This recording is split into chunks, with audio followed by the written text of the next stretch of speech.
when you receive items of evidence to analyze, and you're able to see that there is DNA on that item, does that necessarily mean that you're going to be able to identify whose DNA that is? No, not necessarily. You may not have the appropriate comparison standard, right? That's correct. And another reason might be just because there's not enough DNA left? There might not be enough, or in terms of identifying it, we don't always identify a particular person. We do comparisons and decide if it's consistent or if they could be included in a mixture or not. So it might not be as definitive as what you're asking. So in other words, you use a comparison method when there's mixtures, right? Yes. And you even though the DNA is there, you may or may not be able to say if someone's profile is consistent with being in that mixture. That's correct. What are some of the things that could affect your ability to do that?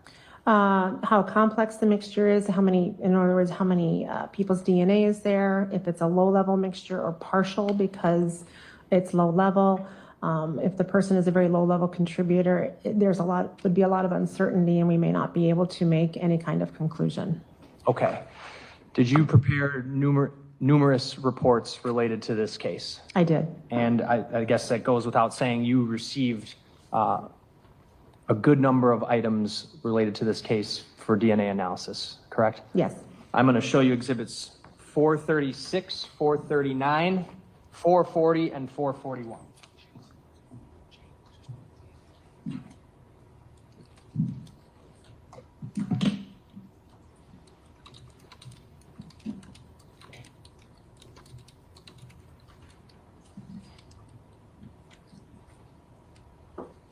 Numbers one more time. Sure. 436, 439, 440, 441. Thank you. And just take a moment and parse through those and then tell me when you're done.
All right. Are all of those copies of reports you prepared for this case? Yes, they are. I'd move 436, 439, 440, and 441 into evidence. Any objection? No. They're received. And you know that because your signature's on them, right? Or a copy of your signature? Yes. Okay. I'm going to start with exhibit 436 in front of you. And I guess I would also have 439 in front of you. At the outset, when you were first involved with this case, it was early April of 2021, correct? Yes. And you received items related to the recovery of at the time, unidentified human leg that had been found at Warnemont Park, right? Yes, it was actually 2024. I'm sorry, 2024. Thank you for correcting me. Yeah. Were you then provided with known standards or items that you were going to try to identify known standards so that you could compare to the swab from the leg found at Warnemont Park? Yes, Was one of those items a toothbrush it was. from Sade Robinson's apartment? Yes. Okay. And then you also received a buccal swab standard from Sade's mother, Sheena Scarborough, correct? Yes.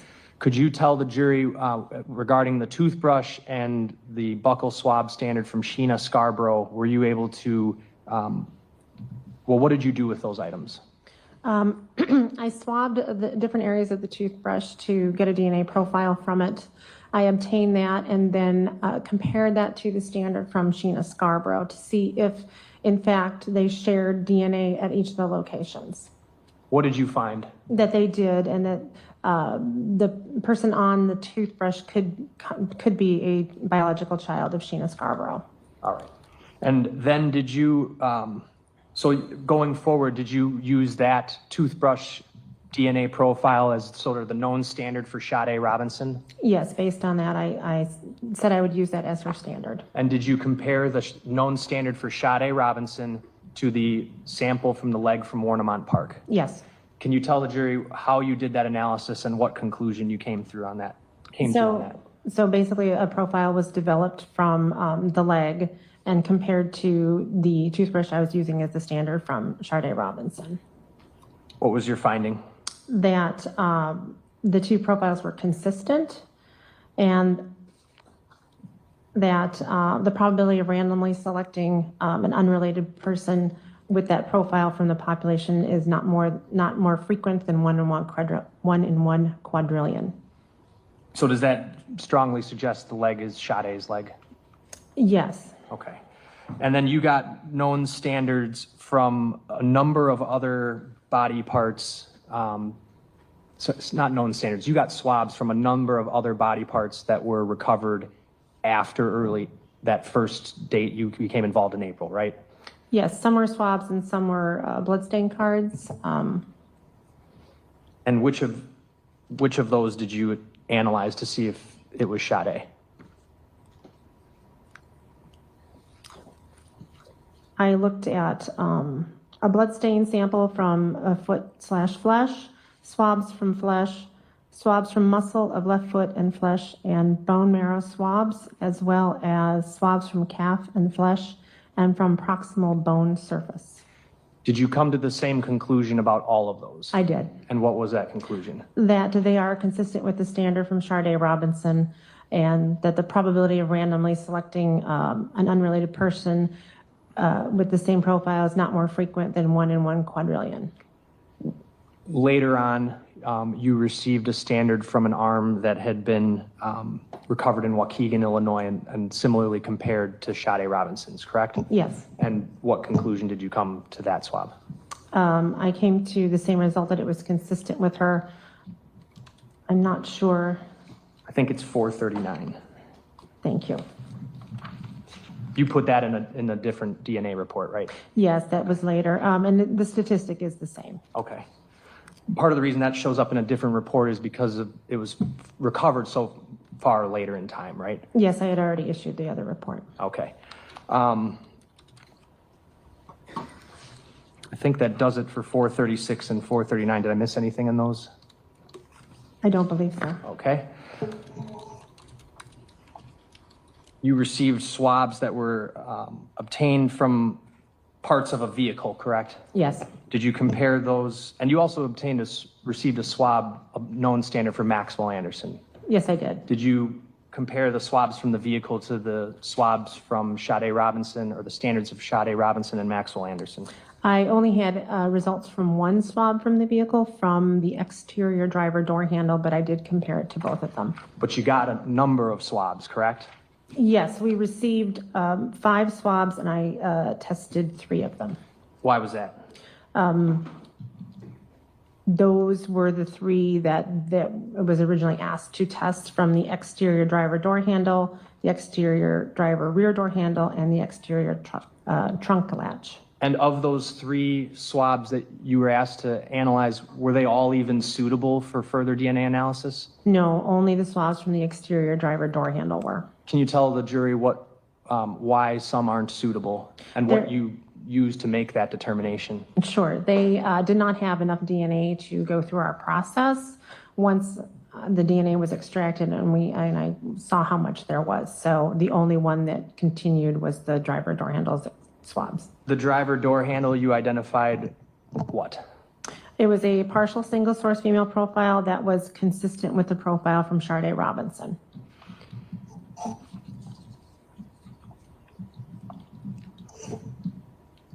I want to move on to Exhibit 440.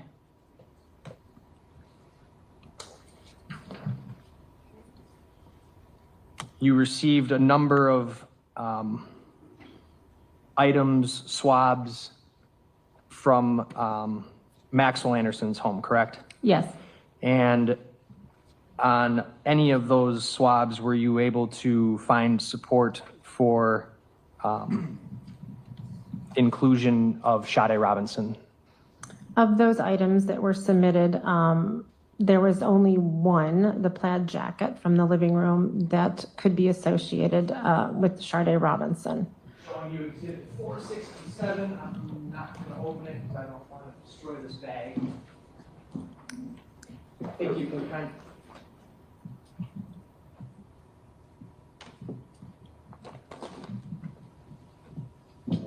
need to use a mic. All right, you can see this bag.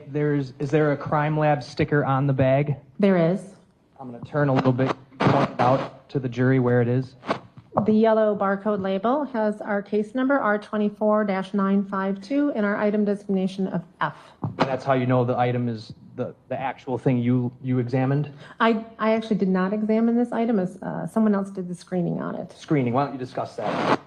So a different analyst looked at this item and took swabbings from 3 different areas to attempt to develop DNA profiles from those. And you analyzed those swabs? Yes. Okay. Before we get into that, there were other swabs from like sheets, a duvet cover, pillowcase, walls, that sort of thing, right? From the house? Yes.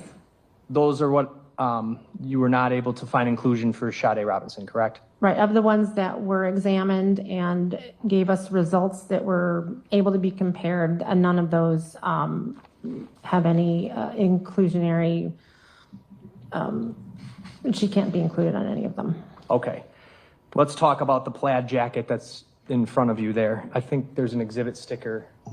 Can you tell us what the exhibit number is? I think it's right there.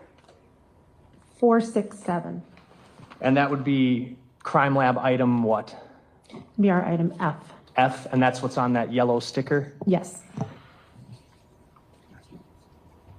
How many swabs from the plaid jacket did you do DNA analysis and comparison on? There were 3 separate areas that were swabbed: the exterior right sleeve, the interior of the front pockets, and the exterior left sleeve. Start with the exterior from the right sleeve. What did you do? How did you do the analysis? And then what did you find? Well, I did the analysis the way we would do any other DNA analysis, through the same steps to get the data. I found that it is a 4-person mixture with at least 1 male. And I assumed the presence of Maxwell Anderson on that since it came from his home. And so then you do a comparison? Yes, then a comparison, an interpretation and comparison then to the standard from Sade Robinson. And when you compared that 4-person mixture to the known standard for Sade Robinson, did you find any support for inclusion of her DNA? I did. Tell us what you found. So this statistic is what is known as a likelihood ratio, and that compares 2 different explanations for a given profile. One in which a particular person is included as a contributor, and one in which they are not. So for this item, the 2 different explanations are: this DNA profile is from a mixture of DNA from Maxwell Anderson, Sade Robinson, and 2 unknown individuals, or it comes from a mixture of DNA from Maxwell Anderson and 3 unknown individuals. In this case, it is at least 177,000 times more likely to see this profile if it is a mixture of DNA from Maxwell Anderson, Sade Robinson, and 2 unknown people than from Maxwell Anderson and 3 unknown. And is that how you were able to conclude that there's very strong support for inclusion of Sade Robinson in that 4-person mixture? It is actually strong support. Okay, strong support for inclusion. Thank you. Yes. And again, your hypothesis that you're using there, the 4 people, it's because you were able to identify a 4-person mixture. Yes, and looking at the data, it appears to be a 4-person mixture. Let's go to the next swab from the interior front pockets of the jacket. What did you find there? That is a 3-person mixture. And similarly to the other one, the 2 different explanations for this profile would be that is a mixture of DNA from Maxwell Anderson and Sade Robinson and an unknown person, or from Maxwell Anderson and 2 unknown individuals. What did you find? In this case, it is at least a quadrillion times more likely to see this profile if it's a mixture of DNA from Maxwell Anderson, Sade Robinson, and one unknown than if it's a mixture of DNA from Maxwell Anderson and two unknowns. And that one is very strong support for inclusion of Sade Robinson in the mixture. It is. Lastly, the sleeve of the plaid jacket, the left sleeve of the plaid jacket. Yes, this is a three-person mixture of DNA And what'd you find? that when compared with Sade Robinson, the likelihood ratio fell into our uninformative range, so that I can't make any conclusions regarding the presence or absence of her DNA in that mixture. Can't say whether her DNA is in there or whether it's not in there. Yeah, right, there's not enough statistical support either way. All right. So of those three, we have in some strong support for inclusion on the swab from the exterior right sleeve, very strong support for inclusion on the swab from the interior of the front pockets, and for the last one, just uninformative. Yes. All right.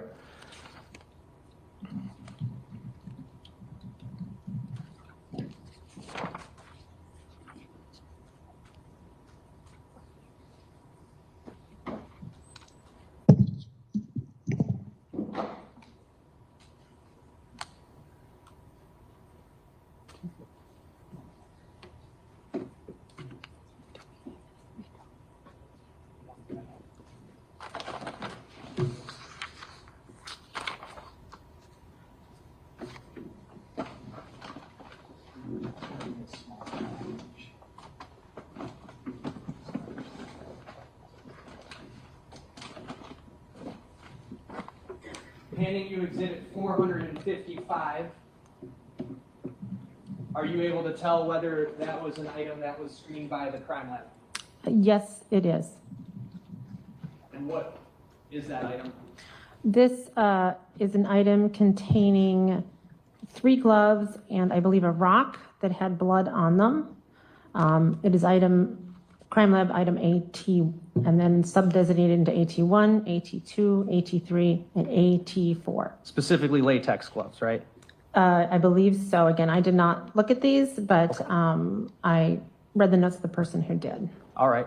And those were screened, and then you analyzed the screens. Yes. And so if you want to flip to page, I think it's page 10 of exhibit 440.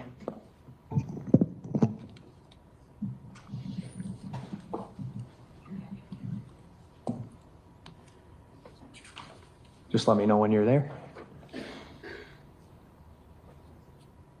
It's page 15. Oh, I'm sorry. That's okay. You are right. All right, so you analyzed first swabs from blood stains on the first latex glove and swabs from blood stains on the third latex glove, correct? Yes. There were 3 total, right? According to Yes. your report? Yes. Okay. And what were you able to learn when you analyzed the swabs from blood stains from the first latex glove and third latex glove? Those had the same single source female profile. As each other, As right? each other, yes. They appeared to be the same, and Sade Robinson and Maxwell Anderson are both excluded as the source of that DNA. The blood is not Sade's and it's not Mr. Anderson's. Their DNA is not on there, no. How about the next one, the blood stain on the second latex glove? What did you learn there? There was a different female profile on there, and again, Sade Robinson and Maxwell Anderson are both excluded. Next, the swabs from the exterior of the first latex glove. So that was, we already mentioned the first, where there's a female profile that's not Sade or Maxwell Anderson. Now there was a swab from the exterior of that glove? Yes. And what was your conclusion there? That is a 3-person mixture. What were your results when comparing to Maxwell Anderson? That is at least 1,000,000 times more likely to observe that DNA profile if it is a mixture from 3 unknown individual people than if it is a mixture from Maxwell Anderson and 2 unknown individuals. So what does that say about exclusion? It's very strong support for exclusion of Maxwell Anderson. And how about Sade? Her likelihood ratio fell into the uninformative range, and so I can't make any determinations. From that swab alone, right? From that one, yes. But you do know from the blood that she's excluded on the blood. from that? Yes, she was excluded from those other profiles. And uninformative means what? It means the statistical values that fall in that range cannot be used to make any conclusions regarding the presence or absence of someone's DNA. Let's move on to the next one, the swabs from the interior of the first latex glove. So we're still on that first one. Yes. What did you learn about the interior of that glove? It is a two-person mixture, and both Maxwell Anderson and Sade Robinson are excluded from that mixture. Swabs from this exterior of the second latex glove. It is also a two-person mixture, and Maxwell Anderson and Sade Robinson are also excluded from that as well. Swabs from the interior of the second latex glove. A two-person mixture, and Maxwell Anderson and Sade Robinson are both excluded. Third latex glove exterior swabs. That is a three-person mixture. When compared with Maxwell Anderson, he is excluded from that. As for Sade Robinson, it's at least 490 trillion times more likely to observe that profile if it's a mixture of DNA from 3 unknown people than if it is a mixture resulting from Sade Robinson and 2 unknowns. So it is very strong support for exclusion. Okay, exclusion, very strong support for exclusion. Let's go swabs from the interior of the third glove. That is also a three-person mixture, and both Maxwell Anderson and Sade Robinson are excluded from it. Are you in any way able to find inclusion for Sade Robinson or Maxwell Anderson on any of the latex gloves? No. I'm going to move on to item BF. This has already been admitted as Exhibit 480.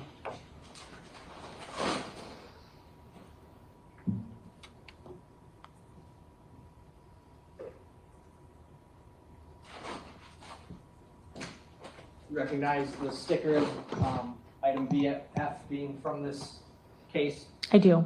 All right, and that's that yellow sticker with the crime lab case number on it? Yes. All right.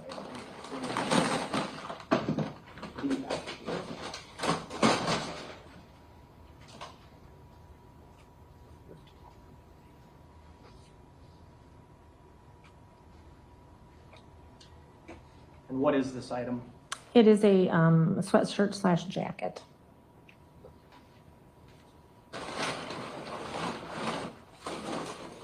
The large gray sweatshirt?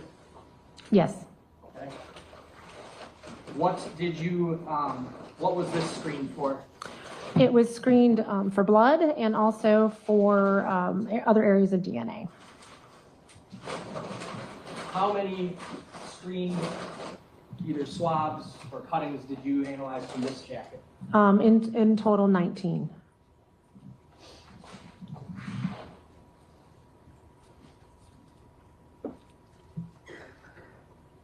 All right, let's start with the cutting from the stain on the bottom of the front waistband. Do you see that one? Is that item BF2? I'm sorry. Yes. Yes. Okay. What'd you find? It was a low-level partial mixture profile, and I determined that it was not suitable for comparison.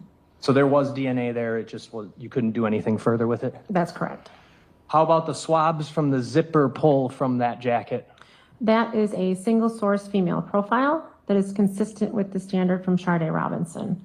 And the probability of randomly selecting that profile from a population of unrelated people is not more frequent than 1 in 1 quadrillion. Single source female profile, so this one you're not doing the hypothetical analysis? That's correct. This is a different type of calculation. And it's consistent with Sade? It is. Let's move on to BF9, the cutting from the stain on the inside left bottom of that sweatshirt or jacket. That is a 2-person mixture. What did you find? When compared with Maxwell Anderson, it's at least a quadrillion times to see that DNA profile if it's a mixture of DNA from Maxwell Anderson and an unknown person than from 2 unknown individuals. How about Sade? It is at least 121 million times more likely to observe that profile if it's a mixture resulting from 2 unknown individuals than from Sade Robinson and an unknown person. So where would those two fall on the inclusion-exclusion scale, if you will? Maxwell Anderson falls in the very strong support for inclusion. Sade Robinson falls in very strong support for exclusion. Move on to BF10, the cutting from stain on the left side chest pocket. That is a two-person mixture also. What is the result? Compared with Maxwell Anderson, it's at least a quadrillion times more likely to observe that DNA profile if it's a mixture of Maxwell Anderson and an unknown person than from two unknown individuals. And Sade? Her statistic falls into the uninformative range again. And what range does Mr. Anderson's fall into? Very strong support for inclusion. Inclusion, okay. Cutting from the inside left cuff of that jacket or sweatshirt. Also a two-person mixture. What'd you find? When compared with Maxwell Anderson, it's at least a quadrillion times more likely to observe that profile if it's a mixture of DNA from Maxwell Anderson and an unknown person than from two unknown individuals. Where does that fall? Very strong support for inclusion. How about Sade? She's excluded. Cutting from, actually, I'm going to move on to the bottom of page 19. There are cuttings from numerous locations that revealed a single source male profile, correct? Yes, or partial profiles. Partial, I'm sorry. And what are those locations? Those are the right side chest pocket, the inside right bottom, the inside back waistband, the inside right cuff, the inside back neck. And whose profile were those consistent with? They were consistent with Maxwell Anderson. Next page, BF12, the cutting from a stain on the outer right arm. Was a low-level partial profile not suitable for comparison. So again, DNA there, you just couldn't do anything more with it. Right. Okay. And then the cutting from the stain on the right arm. That is also a partial single source male profile that is consistent with the profile from Maxwell Anderson. And lastly, the cutting from the stain on the left inside hood of the sweatshirt and jacket. That is a two-person mixture with at least one male. With at least one male? Yes. And did you compare that two-person mixture to Maxwell Anderson and Sade Robinson? I did. What did you find? For the comparison with Maxwell Anderson, it is at least a quadrillion times more likely to see that profile if it's a mixture of DNA from Maxwell Anderson and an unknown person than from two unknown individuals. And where does that fall in the inclusion range for both of them? Well, that was for Maxwell Anderson. That's Oh, very I'm strong support for inclusion. And how about Sade's? Is at least a quadrillion times more likely to observe that DNA profile if it's a mixture of DNA from Sade Robinson and an unknown person than from two unknown individuals. And where do both of those fall for Maxwell Anderson and for Sade Robinson on? Each of them are very strong support for inclusion. All right, I'm going to hold up exhibit 480 again.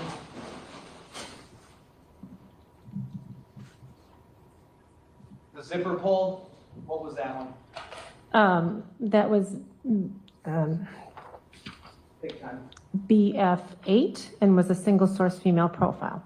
Whose? It was consistent with Sade Robinson. And inside the left side of the hood, It was a mixture profile. and the result being That each, Maxwell Anderson was very strong support for inclusion and Sade Robinson was very strong support for inclusion. nothing else. Yes.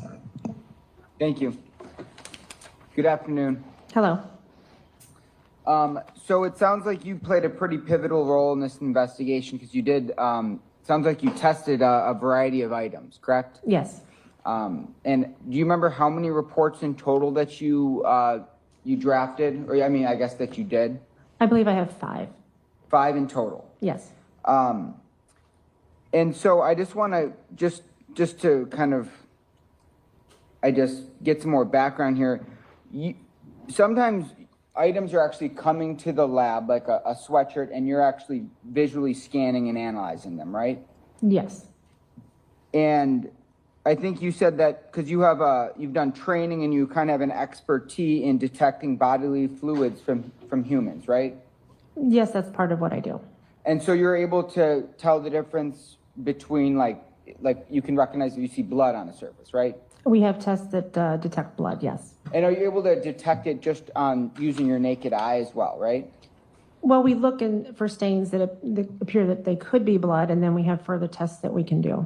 I mean, obviously, if it's like red or like a dark brown, maybe you could think that it could possibly be blood. Yes. But you still do further testing because you need it to be precise. Yes, we want to identify it if it's possible to do so. And are you able to also identify whether it's sweat, urine, or saliva or other different fluids? We have a presumptive test for saliva, which means it indicates that a body fluid could be saliva, but doesn't identify it. The other two, sweat and urine, we don't have tests for those. Okay, but are you able to determine that using your naked eye, or do you actually have to perform tests to determine which type of DNA it is? We would have to, for saliva, we have a test that we can run to see if that's what it could be. Okay, and so I think we've covered this, but there's all sorts of different types of DNA, correct? I'm not sure I know what you mean. Well, so there's different sources of DNA, correct? Yes. Like for example, blood, saliva, semen, and even skin cells, right? Yes. And you use kind of your analysis to be able to determine, ideally whether someone's had contact with a specific surface, right? Actually, no, that's not part of what my testing tells me. I can't tell you how DNA got onto an item. But you're able to see whether someone's DNA is on an item, correct? I can see whether or not they're consistent with it or can be possibly included. We don't identify. Yeah, but you don't know how the DNA got there, right? That's correct. And you don't know when it got there, right? That's correct. And when you're doing your analysis, we heard you say the words like inclusion and exclusion, right? Yes. And when you're writing a report, there's different types of verbal qualifiers that you can use, right? For the likelihood ratio for the mixtures, yes. So for instance, you can say someone is very strong support for inclusion, right? Yes, that's a qualifier we would use. Or strong, and then below that is strong support, right? Yes. And moderate support for inclusion. Yes, it depends on what the likelihood ratio actually the value is. And so the higher the likelihood ratio, the stronger support? Yes. Okay. And then there's, you said uninformative, right? Yes. And that means that you can't say it's included and you also can't say it's excluded, right? It really has more to do with that the likelihood ratio is so low, it doesn't support either statement. And it was determined when we were doing validation of the software that we use. There were some handful of profiles that we knew with likelihood ratios that were around 300 maybe, where we knew that person wasn't actually included and should not have been included. So we developed an uninformative range to avoid including or excluding somebody improperly. Okay. And then you can also have moderate support for exclusion, right? Yes. And also strong support for exclusion and very strong support for exclusion. Yes.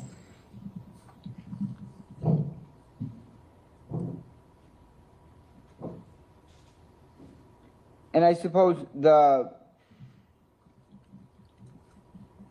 we already covered that, I'm sorry.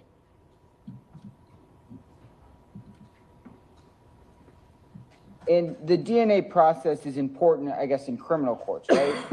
Yes, it has been for quite a long time. Because it can suggest potentially that someone's been at a certain location if their DNA's been there. Again, my testing doesn't tell me that, but it is used in criminal cases. But DNA can be used to exclude suspects, right? It can be used to exclude anybody, really. We compare different people.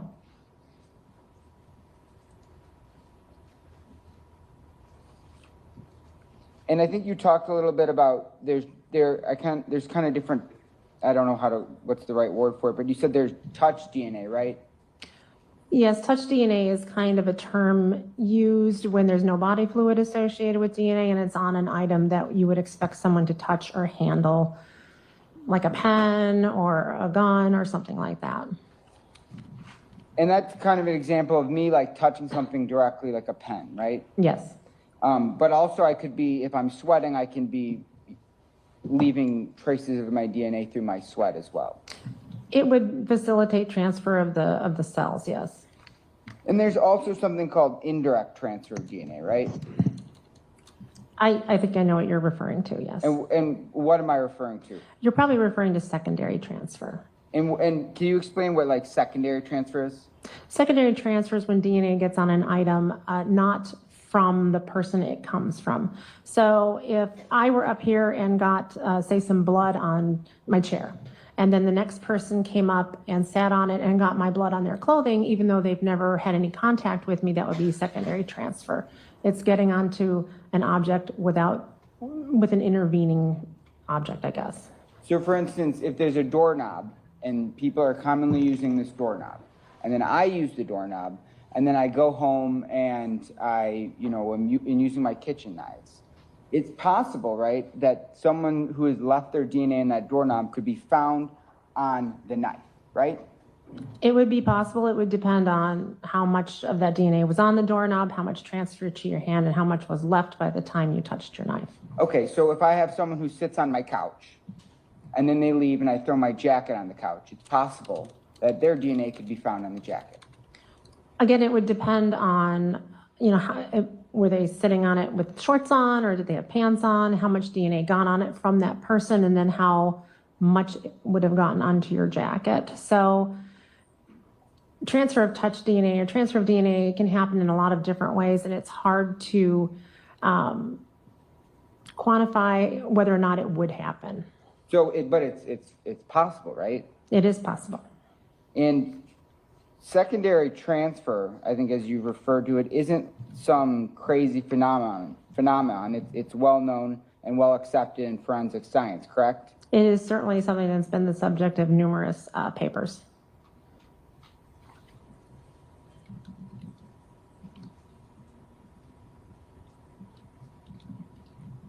And at the crime lab, you have the technology to find even small amounts of DNA on an item, correct?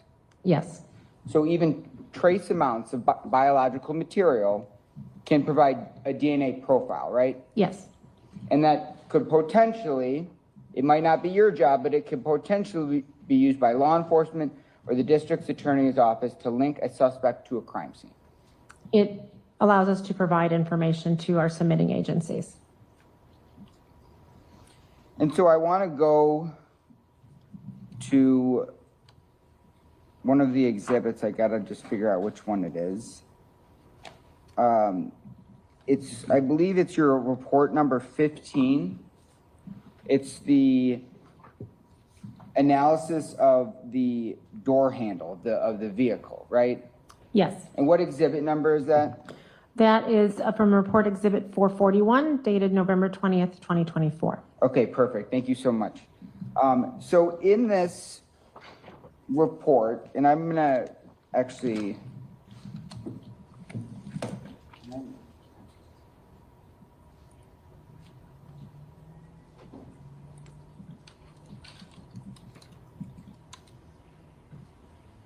Can I actually take that? Sure. I'm just going to put it up here.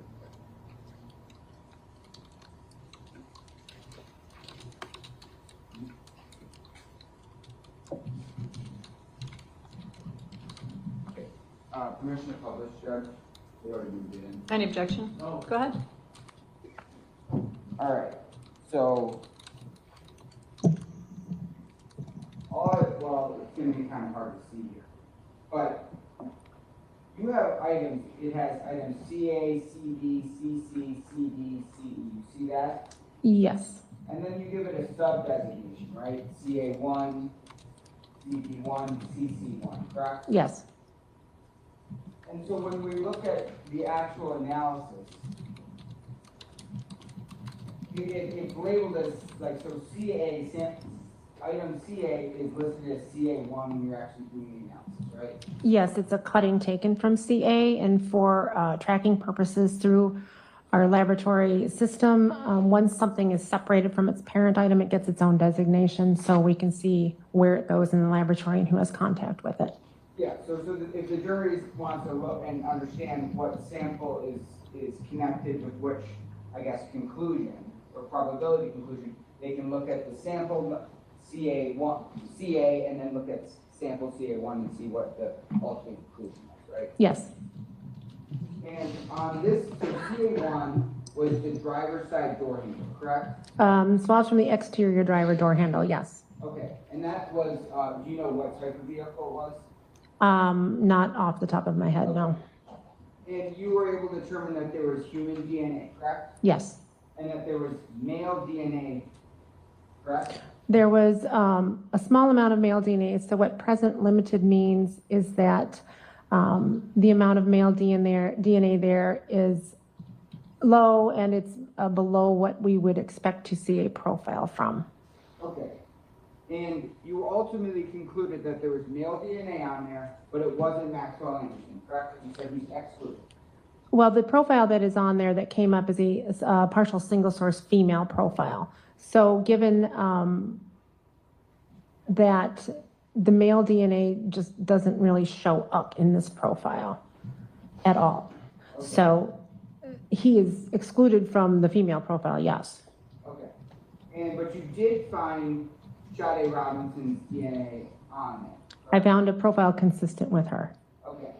And so there was DNA that you were able to gather from that door handle, and we know Sade's DNA, you conclude that there's a probability that her DNA is on there. I conclude that it's consistent with her, yes, it could be her. And you made, and your exact words in here, for Maxwell S. Anderson is excluded. Those were your words, right? Yes, he is excluded from that female profile. Okay. So you can't conclude that his DNA was ever found on the door handle that way. I cannot. Neither on the trunk latch either. There wasn't, I don't remember, the trunk latch didn't go past our quantitation step, which is to see how much DNA is present. There wasn't enough. Okay. I'm going to just give you back 441. Thank you.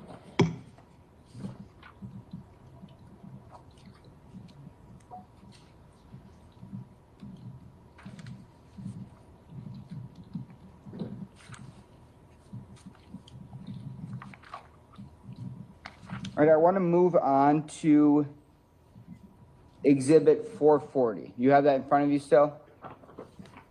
Yes, I do. And that is a variety of items that you tested that were found in Max Anderson's home, correct? Yes, there are some items in here from his home, and there are others as well. Okay, yes.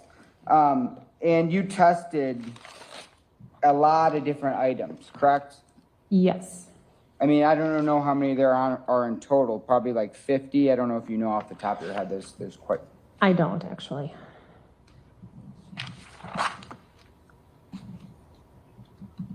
I mean, if you could just take a minute and count how many items you tested. From his home or all together on this list? You can do all together on that list.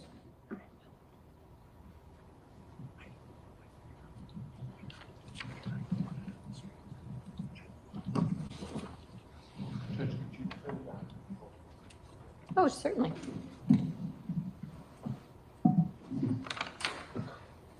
There's a total of 33 items on the list that were tested, and some of them had sub-designated items within them, such as the latex gloves. What was the Okay. number? I'm sorry. Did I say 36? I don't know. I didn't hear. I don't remember. What was the question? I didn't even hear it. I didn't hear her answer as to what the number was. What's the number? It was 33. Oh, There we thank go. you. Thank you Okay. for that. Thank you. Thank you. And some, like I said, some of them had more than one item in them, and so those have sub-designated items as well.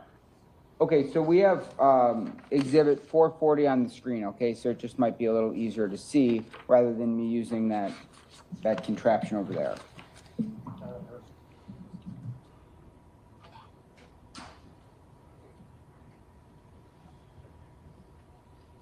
Can everyone in the jury see this screen? No? All right, you can see the screen, you can't read it.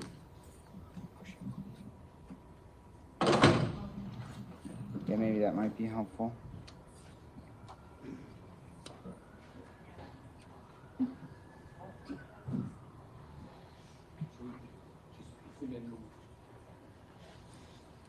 Okay, and what I was talking about before is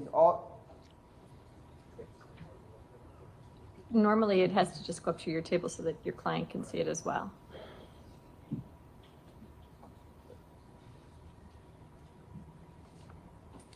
And so what I was talking about earlier, just so they can see, the jury can see another format. All right, so swabs that were taken from the mid stairs of the west wall are going to have item D, right? Yes, And then the sub designation yes, is where they can find it if you're just paging through the pack, right? right. It's what was ultimately subjected to DNA testing. Attorney Finley, do you want to use a microphone? Yeah, well, yeah. And and I want and just scroll back so they can see some. And sometimes if you take multiple swabs from an item, there's going to be Q1, Q2, Q3, right? Yes, there's a lot of items had multiple samples taken. Some were swabs, some were cuttings from those items, and those would have been processed separately. Yeah, and then you sometimes can draw a conclusion for each different sample, whether someone's included, excluded, or what have you, right? If they went through the entire process and were suitable for comparison, yes.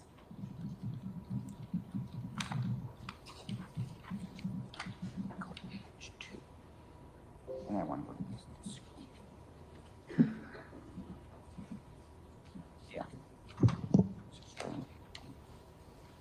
So we can see these are all the items that this is just one page of all the items you tested. A majority of these look like they're from Max Anderson's home, correct? Yes, a lot of them are. Not all of them, however. So item D, mid stairs of west wall, swabs, correct? Yes, Item E, swabs from upper stairs and east wall. yes, Item F, that's that plaid jacket, correct? That I think that we pulled out and you got to see, right? yes, And then we have swabs from the north wall of the foyer, right? yes. Swabs from the pillow in the bed, Just the pillow itself, and then samples were taken from that. and then also the pillowcase. Yes,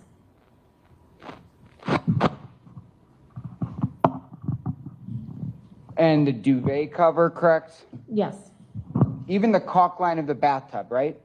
yes, And then the wall above the towel rack, correct? yes, The bathtub faucet, yes, knobs on the bathtub, yes, fitted sheets from the bed, yes, the wall below the handrail, yes, more below the handrail, it looks like. yes, And then the east wall, knives from the kitchen, right? and one knife, yes, It was just one knife. Okay, I'm Yes. sorry. And then obviously the DNA sample from Mr. Anderson, right? yes, And then you even did hair pluckings from the proximal bone, right? yes, these were other items that were submitted. And there was a blonde hair found on one of those proximal bone, correct? There were hairs on, those were both hairs, AS1 and AS2. I didn't examine them, another analyst did. But you know the conclusion was that Max Anderson was excluded, correct? I'm going to object for hearsay, move to strike. Any response? It's in her report.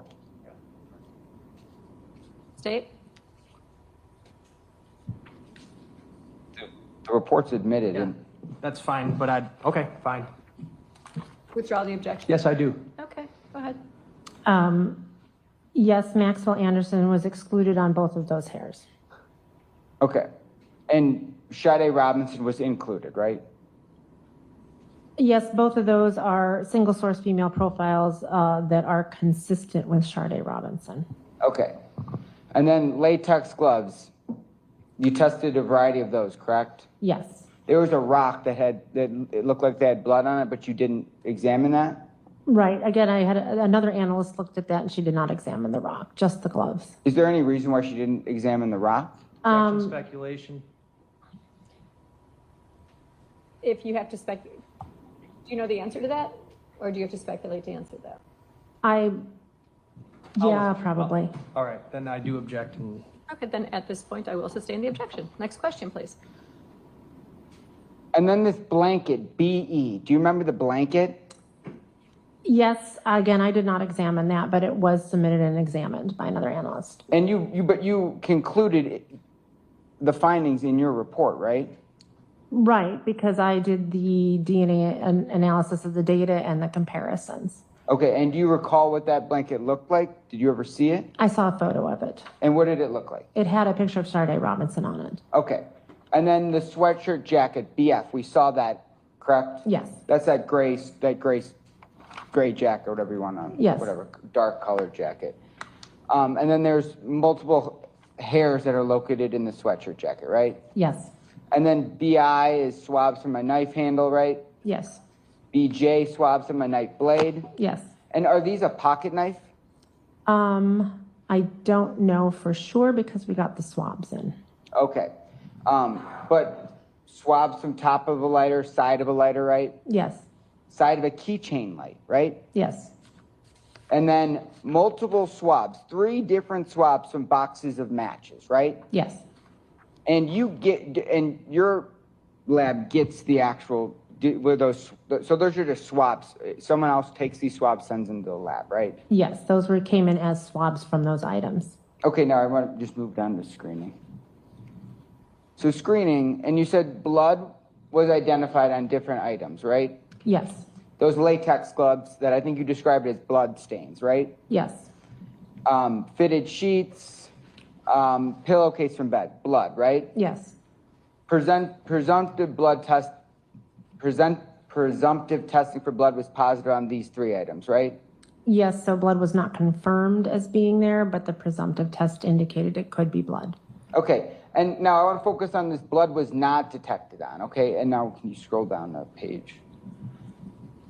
So the bathtub area, I think we talked about that up there. There's no blood at all found on any of the swabs of the bathroom.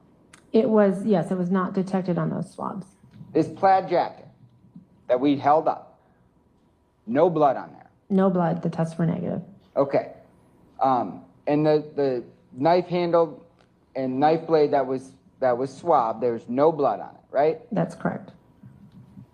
These 13 stains on this is the dark sweatshirt, correct? Yes, You took 13 different samples from that sweatshirt. well, 13 different stains were tested for the possible presence of blood. And absolutely none of them had blood on them. They were negative. The blanket that you said had Sade's face on it, correct? Yes, No blood on that either. no. And you ran the test, there's no blood. Another analyst ran the test, but yes, her results showed that they were negative. Okay.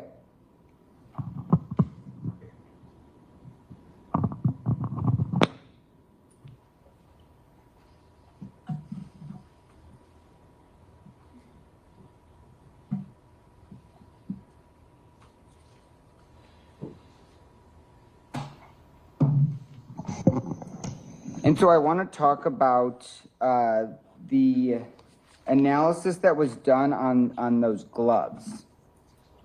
So you said that, I want to go back to the uninformative one. I think this is going to be page, sorry.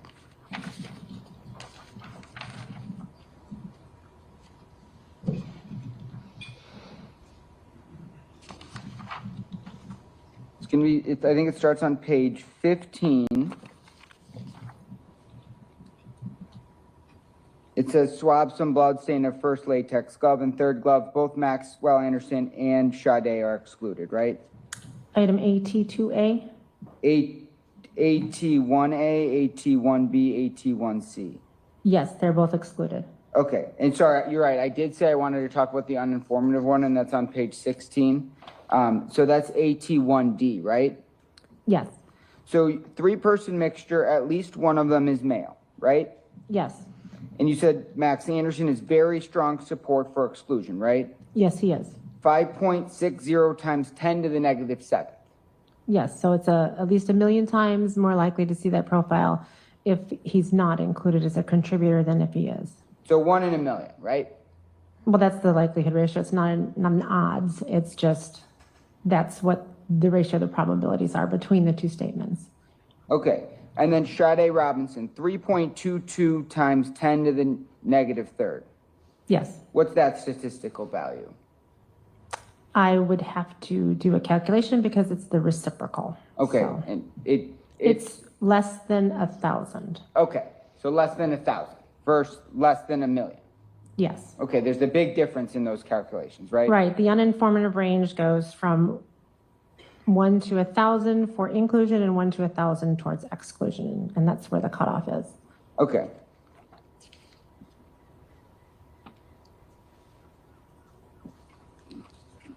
And so if we could just go to page 18. If we're looking on page 18, or actually look at page 19, BF 16. Yes. Cutting from inside left cuff of sweatshirt jacket, BF 16. That again is that dark colored sweatshirt, right? Yes. You analyzed that and you said Sade Robinson is excluded, correct? She is. Your words below that, the excluded, all caps, right? Yes. It says it is not possible for this observed DNA profile to result. From Sade Robinson and an unknown person. Yes. So 0% chance that she's a possible contributor. There is the likelihood ratio is 0, so it is an exclusion. Okay.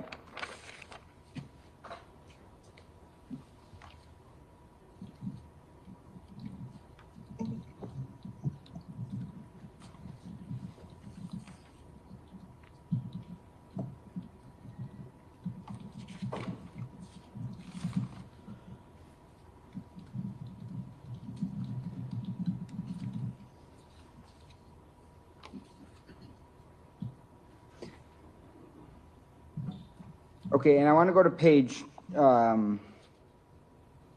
20. It's just interesting. It says, please submit appropriate biological standards from any individuals thought to be involved for further DNA interpretations to be made. You see that? Yes.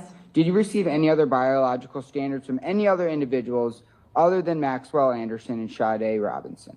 I did receive one from Sheena Scarborough, but it was not used for comparison for these items, simply with the toothbrush. Did you receive any standards from any other males? No. Only Max Anderson, right? Yes.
All right, so I want to go through some of these conclusions that you have in your report, okay? All right. And if we can start with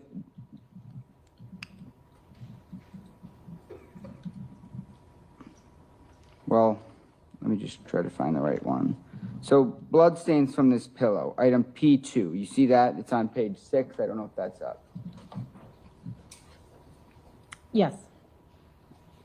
And then it goes on to page 7. It says 2-person mixture, at least 1 male, right? Yes. And then on page 7, Maxwell Anderson is included, right? Yes, he is very strong support for inclusion. And Sade Robinson is excluded, right? She is.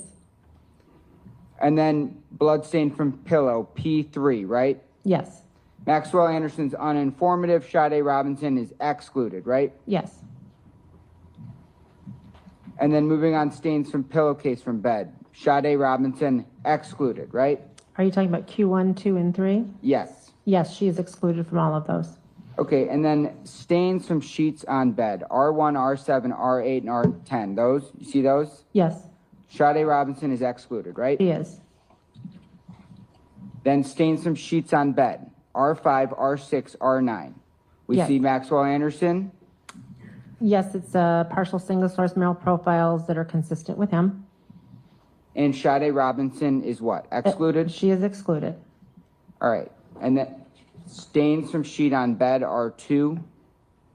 She's excluded. She's excluded as well, and we see 0% chance, right? It's just the likelihood ratio is 0, therefore she is excluded. Okay, impossible to be a contributor, right?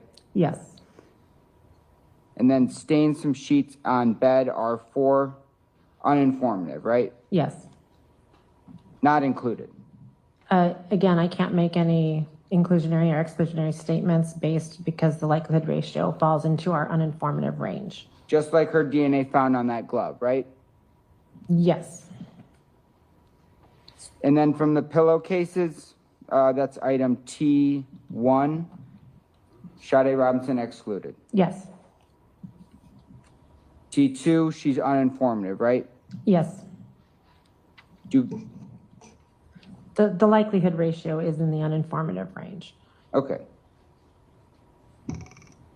Okay, page excluded or informative. So go to your page 9. Duvet cover, item U1, right? Yes, Sade Robinson is excluded, right? she is, yes. And then moving down to item U2. This is going to be on page 10 is where you can see the conclusions, right? Yes, she is excluded there as well. Maxwell Anderson's included. That comes no surprise because this duvet cover is found in his house, right? Well, again, I don't know how it got there. I just did the comparisons. Okay. Stain from duvet cover U3. Sade Robinson is excluded, right? Yes, Item U7. Sade Robinson excluded, right? yes,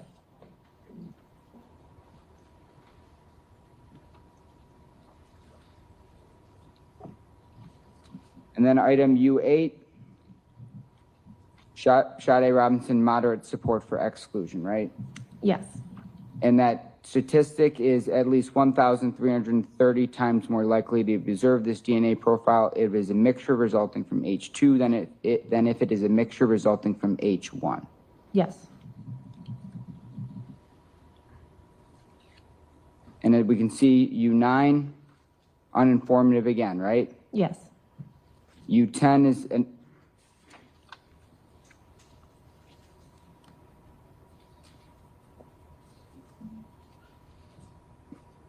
So U9, let me clarify, that's a stain from the duvet cover, correct? yes.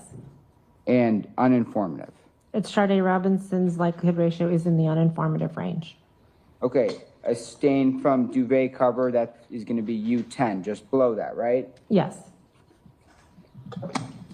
Sade Robinson is excluded, right? for U10, the comparison to Sade Robinson is strong support for exclusion.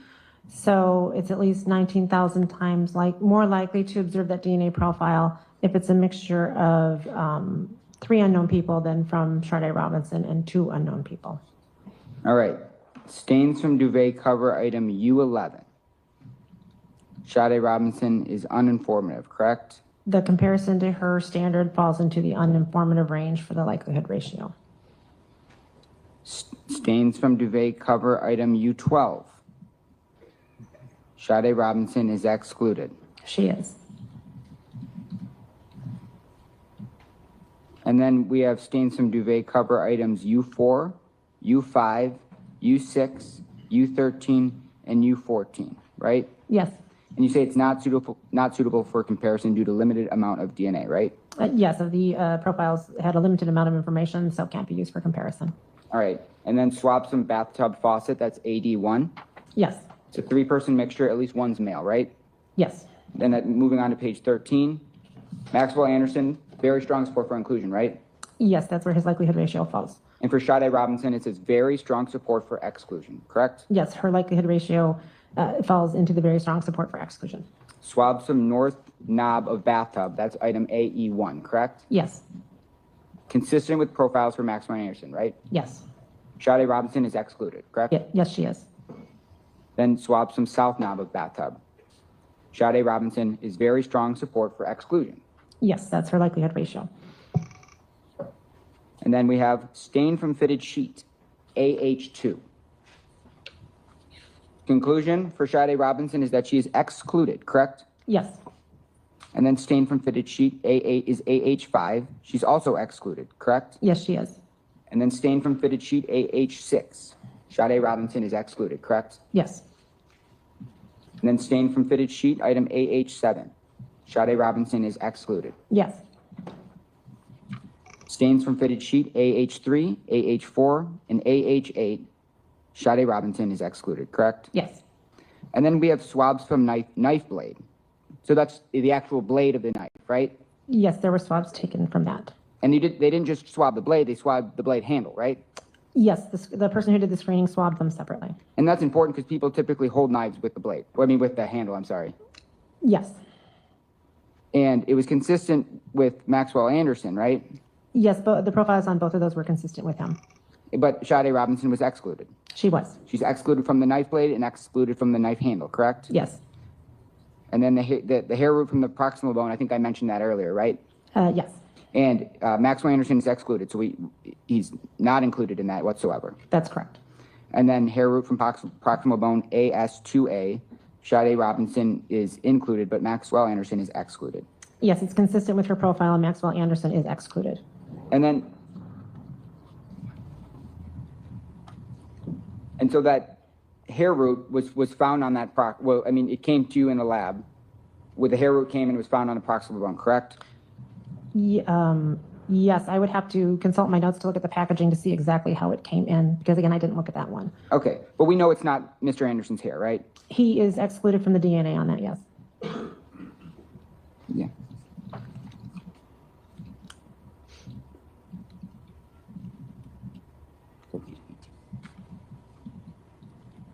So I'm going to page 18, swabs from zipper pull of sweatshirt jacket, item BF8, right? Yes. Sade Robinson's included, right? Yes, the profile on that is consistent with Sade Robinson. But you don't know how her DNA got there, right? I do not. It could have been direct transfer. It could have been. It could have been secondary transfer, right? It could have been any number of ways to get there. I can't tell. And you don't know when it got there. I do not. And it's not blood, right? I don't believe it was tested for any body fluids. It was just swabbed. Okay. Maxwell Anderson is excluded, correct? Yes. And then cutting from stain on inside left bottom of sweatshirt jacket, item BF9, says Maxwell Anderson's included, right? Yes, there's very strong support for inclusion from Maxwell Anderson. But Sade Robinson is very strong support for exclusion, correct? Yes. 121 million times more likely to observe this DNA profile if it's a mixture from someone else, right? If it's a mixture of someone who's not Sade Robinson, yes, where she's not a contributor. Okay, and again, you didn't receive any different DNA samples from any other different males, right? That's correct. And moving down, cutting from stain on left side of chest pocket, BF10.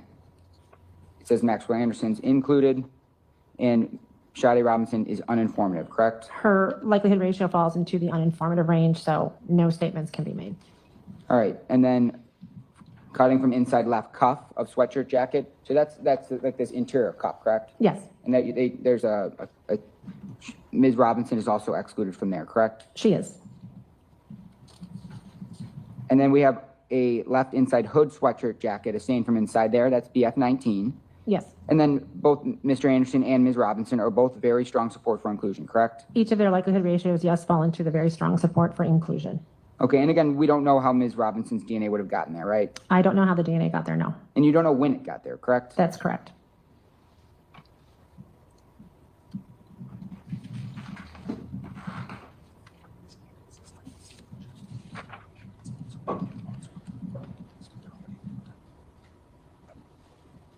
And so that finding someone's DNA or this likelihood ratio, is that consistent with someone just possibly wearing someone else's hoodie? DNA can be transferred that way. Again, I don't know because all I know is what the DNA shows. So if you know, say my partner wears my hoodie or something, it's possible that her DNA could be found on my hoodie because she put it on, right? I'm gonna object for speculation, and we've already covered this. I believe we have gone down this path already. I'll sustain the objection. Next question, please. And just briefly here, all the knives that you tested, Ms. Robinson's blood was not, her blood was not found on any of those, correct? There was only one knife that was tested. And no, there was,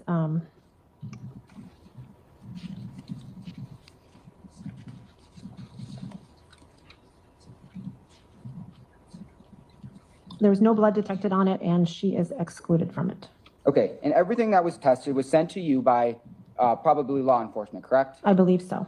And law enforcement has the ability to send you any items that they deem relevant for an investigation, right? Not always. We have guidelines on what can be submitted and what cannot be submitted.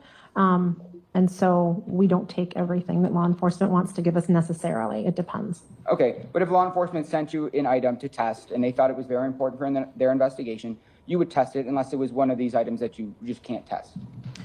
Yes, if someone wants to submit an item and it wouldn't fall within our guidelines, but they called about it, we would certainly have a discussion with them. Okay, and there's multiple lab analysts who work at Wisconsin State Crime Lab, right? Yes. So because you can only test so many items, right? You only have so much time. Well, yes, I mean, I'm not sure exactly what you're getting at, I Well, guess. there's multiple other analysts that can test items. If the police send you a large variety of items, you're not the only one who needs to do the testing, right? No, typically, it'll only be a few people, but it depends on the case and the size of the case. In this case, there were so many items. There was another analyst who was helping me out with screening and some extractions as well. Okay, thank you. I don't have anything else. State. So there was male DNA on the swab from the driver's door handle? There was a limited amount, so it would have been a very, very small amount. So you couldn't do further testing, but there was male DNA there? If you would let me look at my Sure. quantitation, thank you.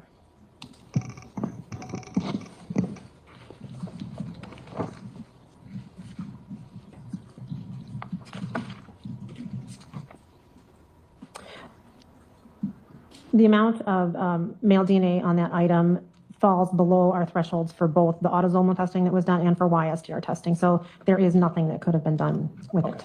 So beyond learning that there was male DNA there was nothing else you could do with that? That's correct. You couldn't compare it to Maxwell Anderson's? That's correct. The only profile I had was the female profile. And when we're, for example, exhibit 440,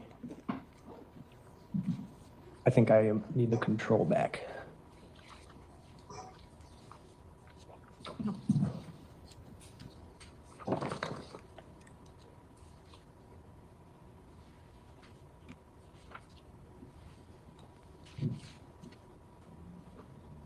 All right, 440 here, the single source, I think it's over there too. Right here, this single source female profile from the zipper pull of that gray sweatshirt is consistent with the profile from Sade Robinson. And Maxwell Anderson, he's excluded, well, but it's a female profile, right? Yes. So that's not surprising, right? Right, and he is excluded. Okay. Nothing else. Defense? No. Thank you. Okay, it's 4:33. I think we've had enough. Right. Okay, we're going to end for today. We're going to come back tomorrow morning. We'll start up tomorrow morning.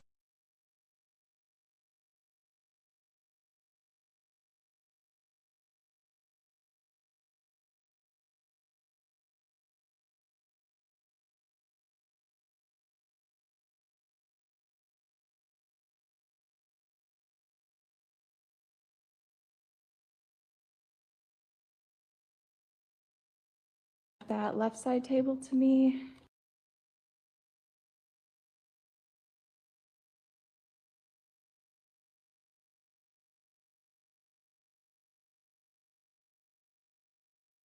Right, something weird is happening, y'all. Let me figure out what's happening. This is today, y'all. We are actually caught up on the trial, so we are 5. And again, this was not something that the state. And I asked no further questions about that topic at all. That opens the door to other acts evidence. If anybody, he never said, Oh, this is then part I'm two. going Hold way on. beyond the question. Something I get that. happened. So I tailored it to ask only what she. They must have not been able to show their testimony and they had to cut it. Is this the part 1? Let's see if they even save part 1. That's up.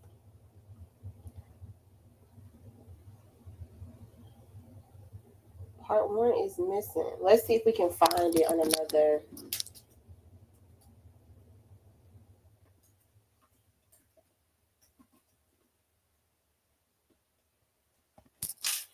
On another channel.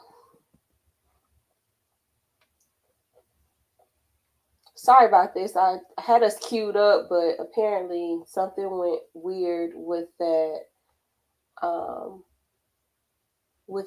feed.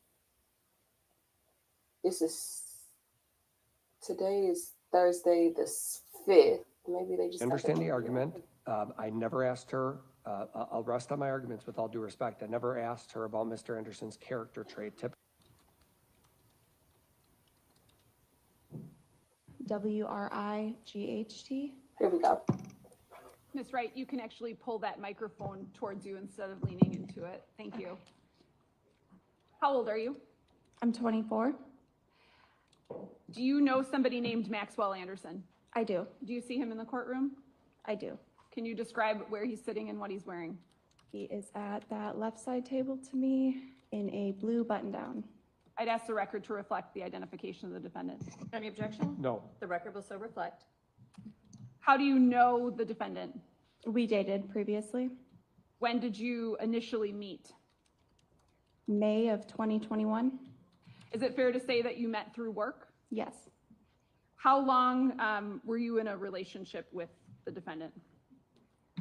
We started dating the end of 2021, so I'd say December, and then ended things, I'd say March of 2023. Were you familiar with where he lived? Yes. Do you know the address? 3161 South 39th Street. Had you been to that residence Yes. frequently? Yes. Can you describe some of the things that you and the defendant would do while you were dating, just in general? We would hang out at his house a lot, and then we'd go to different restaurants or bars. Was there any particular place that the defendant shared with you that was unique or special? He wanted to show me this like secret beach that he described it as, just being like a really private area to hang out. Was that his word, a secret beach? Yes. And when did do you remember when he first took you there? I want to say that first spring that we were dating, so that would have been spring of 2022. How many times do you think he took you there? I'd say between 5 and 10 times. And can you describe, do you know where it was? I know like how to get there. Okay. Do you know if it had a name? I do now of Warnemount Park, but at the time I did not. Okay, at the time that you were dating him and he would take you to this beach. Correct. Why didn't you know the name of it at the time? He would always just call it like the beach, and he had mentioned he didn't want me to know the name of it in case we broke up. He didn't want me taking other people there. Did he describe this place to you before he took you there? Just briefly about it being like really private. Not a lot of people go there. It's just a little like private beach. I'd like to get into some more details about the beach a little bit later, but just in general, what did you do when you were there with him? At the beach, we would generally, he'd bring his dogs, and then we would just hang out, build a fire, Sometimes we brought snacks, sometimes I brought a book.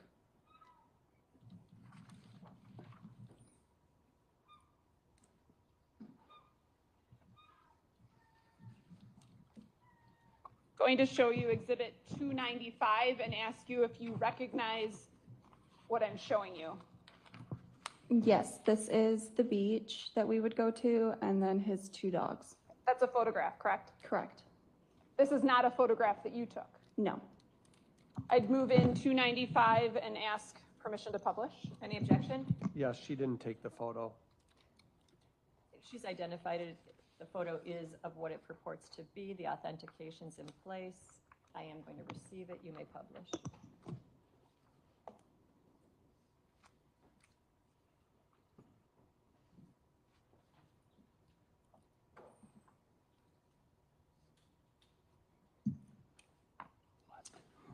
Are those the defendant's dogs? Correct. And that looks like where he took you. Yes.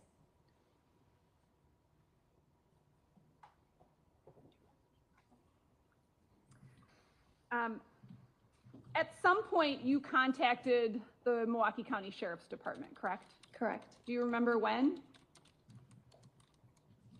I want to say it was April of 2024. Okay, after you were aware of Sade Robinson's disappearance? Correct. And was this after the disappearance? Yes. And why did you contact the Sheriff's Department? Well, I contacted them after the disappearance and after the news was released that he was in custody under suspicion of this. And I contacted them just because I knew he was a pretty secretive person with like his house. So he would buy like shelves with false backs or have these like hidden compartments. Like there was one in the bathroom, like under the sink, that he would place a piece of marble in and it would blend so you couldn't really tell that there was a compartment under there. So that was something that you're describing in his bathroom at 3161 South 39th Street? Yes. Is that something that you saw? Yes. Where was it? In the bathroom underneath the sink. Okay, underneath the sink, did the sink have like a vanity? Correct. So the vanity was this marble color, and then there was the sink with the cabinets, and then there was like a spot underneath the cabinets, probably 3 or 4 inches tall, and he would just stick a piece of marble that matched the vanity there so that it looked like it was one piece.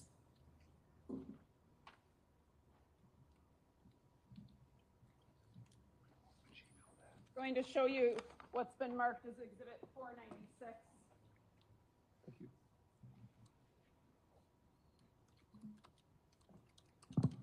Do you recognize what this is? Yes, that is his bathroom. It's a photograph, correct? Correct. Okay. Can you, I'd ask that 496 be received. Any objection? No. It's received. Can you draw on there where the secret compartment is? Is it showing up or do you need a Sharpie?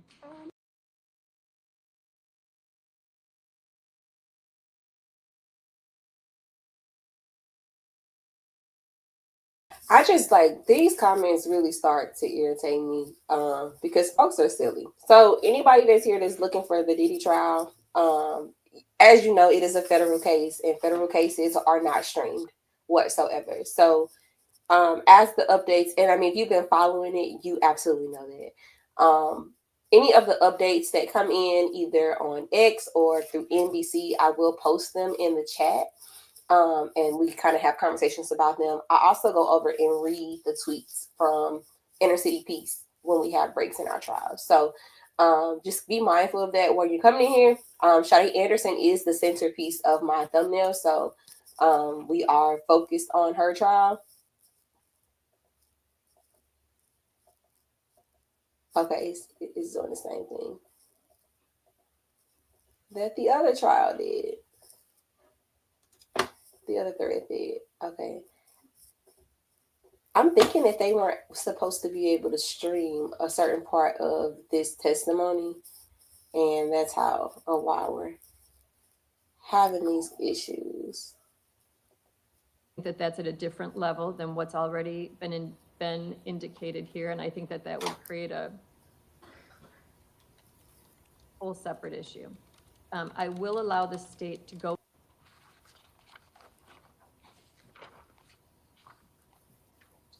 Thank you. Permission to publish? Go ahead.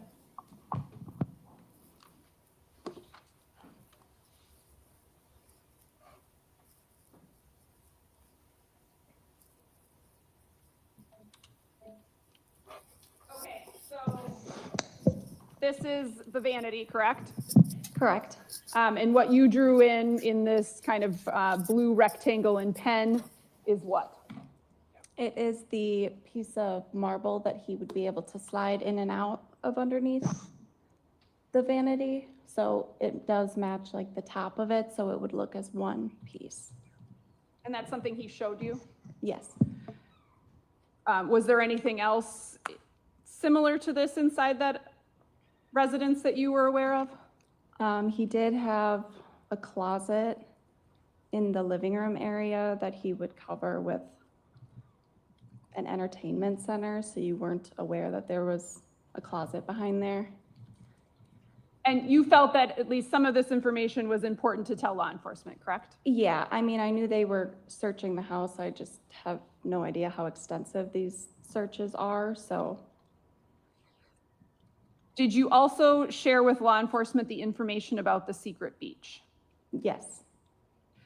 Did there come a time a few months later where law enforcement was back in contact with you about that location? Yes. And what happened when they were back in contact with you? Well, the first time I had mentioned it, I had just said that we had been to a beach, looked very similar.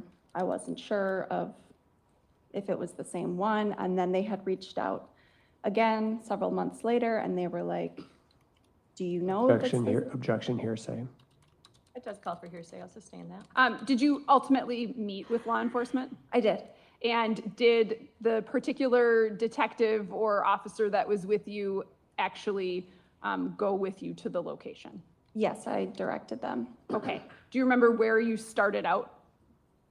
Yes, I remember that we would take Layton pretty much all the way down. So I had them get me to Layton, and then I was able to direct. And when you say we would take Layton, who are you referring to? Maxwell and I. Would you say that you have a good knowledge of the city of Milwaukee in terms of directions and different roads? No. Was there a particular landmark that you identified that you were able to direct law enforcement to get you to this location? Yes, so I know we would take Layton all the way down, and then on the way there, there was a Mexican restaurant, El Beso, on Layton. So that was on the right-hand side. We would stop there sometimes before going to the beach. And then I knew that the airport was, you'd have to pass the airport, so I could tell that I was going in the right direction through those landmarks. And you did this same route with the sheriff's department? Correct.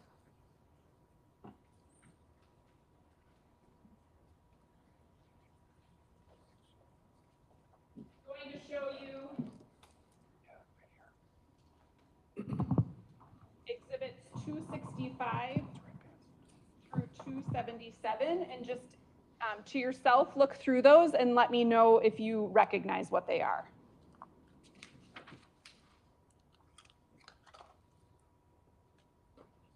Individually or just? Individually, yes. Okay. Yes, this first one I do recognize. It looks like where we would park to walk to get there.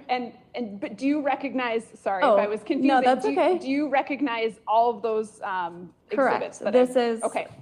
the beach that we would go to. Okay. I'd ask for exhibits 265 through 277 to be received and published. Any objection? No. They're received, you may publish.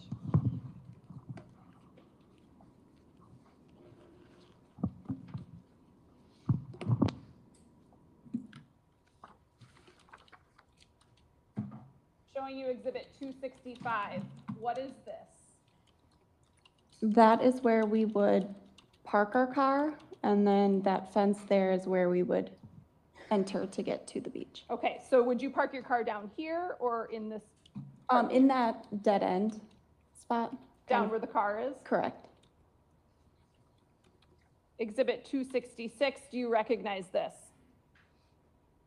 That is the fence that would need to be gone through to get to the beach. Was that, However, it looks like that was a replacement. That doesn't look like the fence that we would go through. okay, so that looks like a different fence versus when you were there with the defendant. Correct. Showing you exhibit 267, what is that? That is the fence that we would go through. There was that gap in between the two connecting fences, and we would squeeze through there to get to the beach. What is 268? After we went through the fence, there was like a really long paved hill that we would have to go down. So that looks like that. Once you went down the hill, which direction did you go? Left. And what was down at the bottom of the hill? Down at the bottom to your right is this building. I'm not sure what the building is. And then to the left, it was pretty rocky. And then once you got past the rocks, you would get to sandy area, which was where we would hang out. Did you ever go to the right with him? No. Showing you exhibit 269, what is that? Just an extension of the hill. It was pretty long. So then if you just continued down to the left, there would be the beach. Is this the building that you talked about? Correct. And you would go this way? Yes. Exhibit 270? What is that? Same thing. That's just a different angle of the building. Describe, when you go to the left, how you get to the beach. So we would either go, it was pretty rocky, so we would either climb kind of through the rocks, or there was, if you, like a little bit longer of a way, there was like a back trail that you kind of had to go up and around, and it would get you past the rocks. Which did you prefer to navigate? Usually the trail, because I would be wearing sandals, so didn't want to cut my feet on the rocks. What about the defendant? He'd usually take the rocks, depending if we had the dogs or whatnot. Exhibit 271, what is that? Those are the rocks that would need to be climbed over. 272, what is that? Just another angle of the rocks. Further past those trees would be kind of where that trail that I would take is. What about 273? So there's a better view of the trail. Can you stand up and point to where the trail is? If you're going to talk, there's a microphone right next to you that you can turn on if you need to talk. Okay, so the pavement kind of goes down this way. You would enter through, it had all these fallen down trees, so either route was dangerous, I suppose, but the trail kind of curves through this way.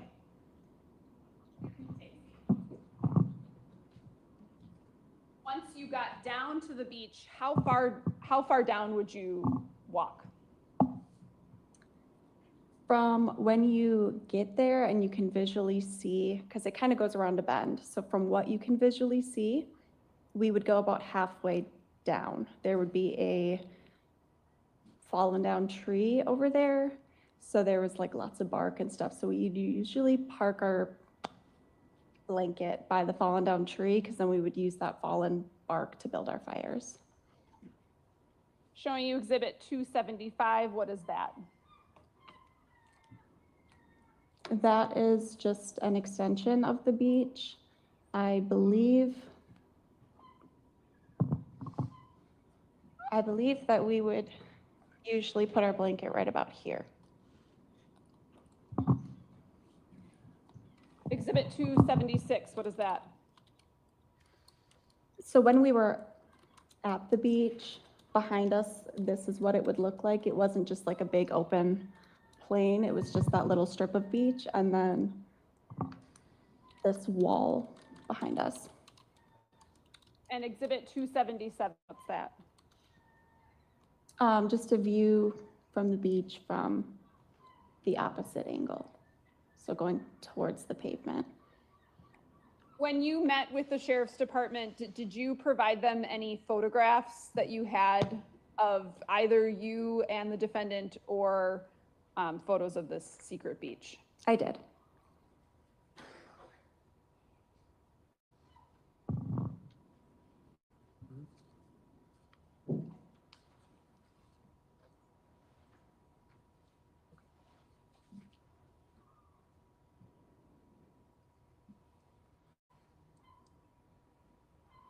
I'm going to show you Exhibit 278 and 279 and ask you if you know what they are, and I can take this from you.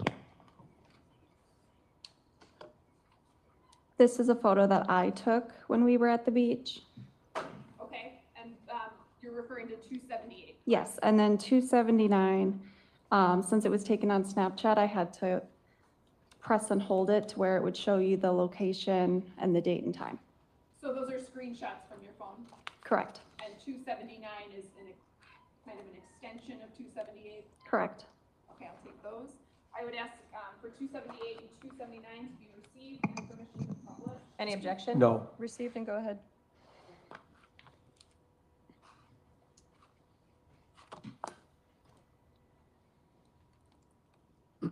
Okay, we're looking at 278. What is that? So you can see my beach blanket. I'd keep that in my car for when we would go. And then that was just a fire that we had built. And does 279 tell you what date that photograph was taken on, or what date you posted that on Snapchat? It does. That is the day it was taken, May 12th, 2022, 6:10 p.m. Does it give a location stamp too? Yes, Cudahy, Wisconsin.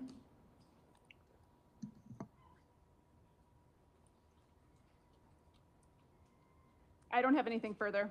Cross? Good morning. Morning. So as I understand it, you and Max dated for about 2021 to 2023, give or take about 2 years, you'd say? Correct. Not through work, obviously, right? Correct. And you would hang out at his house, did I hear that correctly? Yes. So you knew where, you even knew his address, obviously, you just said it, right? Yes. And that was a place where he would take you and you would watch TV or spend time together there, right? Correct. And you've talked a little bit about this hidden compartment was it in the bathroom area? Yes. And actually, the reason why that's important is because when after you heard, I mean, obviously you heard the news about Max being arrested and suspected and all this, right? Yes. That's sort of what prompted you reaching out to law enforcement. Correct. So it wasn't until you had seen things in the news that you actually initiated contact with the police, right? Correct. And the first thing about that secret spot in the bathroom, you wanted to make them aware of that because you knew law enforcement was going to go search the house, obviously. I didn't know if it had been done or not at that point, but I just wanted to make them aware. You suspected maybe they would search a house in a situation like this, right? I suppose. Right, you wanted to make them aware of, hey, there's this secret spot here. If you do search the house, this is where it is, right? Yes. And that secret spot was something he had shown to you, right? Correct. Because you guys trusted each other, or at least he trusted you. Correct. And that secret spot was for purpose of hiding basically money or weed, right? Yes. Okay. And this beach, you guys have gone there a handful of times together, right? Yes. Do you have any idea, so you didn't know the name Warnemont Park back in 2021, 22, or 23, right? That's correct. You know it now because you've heard the articles, right? Yes. Have you've read a little bit about the situation or the case? Yes. I mean, it's of particular interest to you, obviously, because this is an ex-boyfriend of yours, right? Correct. And you broke up before he was ever charged in this case. You broke up in March of 2023. That's correct. So a year before anything had allegedly happened, you guys were already broken up, ex-boyfriend, ex-girlfriend. Yes, Not one of these situations where people are still sort of keeping in touch with each other and maybe dating other people, broken up, right? correct. And you hadn't even seen Max for over a year since you broke up, right? That's correct. In fact, you never saw him from the breakup until he was arrested. Right? I believe I had ran into him at a concert that summer, but we didn't hang out at the concert or anything. It was more like a, hey, how are you? Move on. The dates that you went on, I don't need to go into all the details, obviously, but things like going out to dinner or going to the movies or going to a beach, is it things like that? Correct? And he was never physically abusive, was he? No, And you were aware that at his house, he even had someone living below at his house, right? correct. You were familiar with the layout of the house. He even told you about the spot in the living room where where the desk was there and there was the closet, right? Correct. And just going back to this beach, obviously you didn't know the name back then, you said, didn't know that it was called Warnemont Park, right? Correct. So in terms of hanging out there, did you ever hang out there with other people or just that's the spot you and Max had gone? It was just Max and I.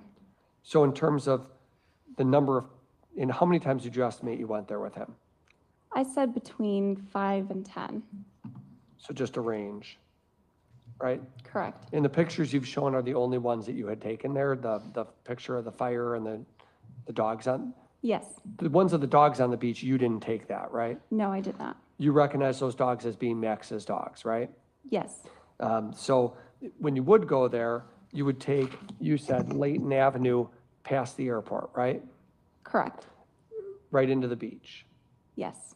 And not College, right? No. And there's a Mexican restaurant, El Beso. The two of you would stop there periodically as well, right? Yes. And what you would do at the beach is just hang out there and spend time together like any other couple might do, right? Yes.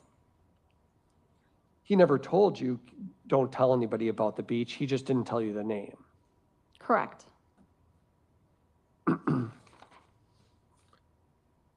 And to get down there, there's a path around the side of the fence.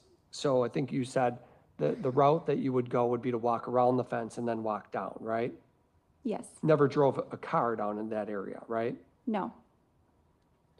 And the beach is, the path down to the beach, there's sort of a walking trail that you would take sometimes, right? Is that what I heard you say before? Yes. What is the terrain of the walking trail? Is it paved or is it just, would it be described as a muddy trail that goes down? It's muddy. It's pretty worn out too. So it's not really like actually muddy, but it is dirt. It's dirt, right? Yes. Had you ever gone there with Max when it was raining and muddy? There were times where we had been there and it had started to rain and we would just leave right away. Not any time where it had been pouring and pouring like that, right? No. So in terms of the dirt path, and the dirt path is the one you would take, there's also some other ways through the woods you can walk down there? Or no? I'm not aware of any other way through the woods. Just the dirt path? Correct. And then there's sandy beach, right? You said there's a rocky part of the beach and a sandy part of the beach? Yes. Max never told you get rid of any photos or anything like that, right? No. And in fact, after Max had been, in early April, let's say, April 1st, April 2nd, April 3rd, did Max ever reach out to you? Not in April. Okay. In April, he never contacted you and said, get rid of some photos of the beach or anything like that, did he? He did not. Or tell you to, or even try to make contact with you at all, right? Not in April. Right. That's all. Thank you. State, do you have a brief sidebar before redirect? Sure.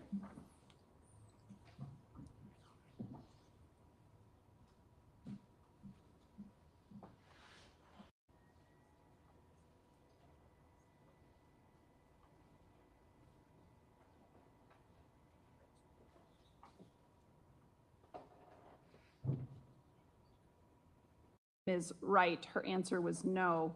So while I expect Attorney Cotton to argue that that was a narrowly tailored question, I think the broader inference is that he was eliciting that Mr. Anderson is not physically violent. That information about never being physically abusive is in the report, followed by information about how Ms. Wright reported that he was emotionally abusive towards her, that he would make fun of her and call her names. And then there was also an incident with one of Ms. Wright's ex-boyfriends, who she names, and that he would constantly get angry. Mr. Anderson would get angry with her over this individual, and that at one point they got into a physical fight, this being the ex-boyfriend and Mr. Anderson at a specific bar with an address given on a specific date, that the police were never involved, but Anderson and this ex-boyfriend were removed from the bar. She also reported that at one point, the defendant told her to invite the ex-boyfriend over to her residence and asked her to beat herself up in the bathroom and to call the police to get this individual arrested. So, I mean, I've got concerns that the defense question, the underlying inference is for the jury to draw a conclusion that he's not a physically violent person. And I think that opens the door to this other information. Defense.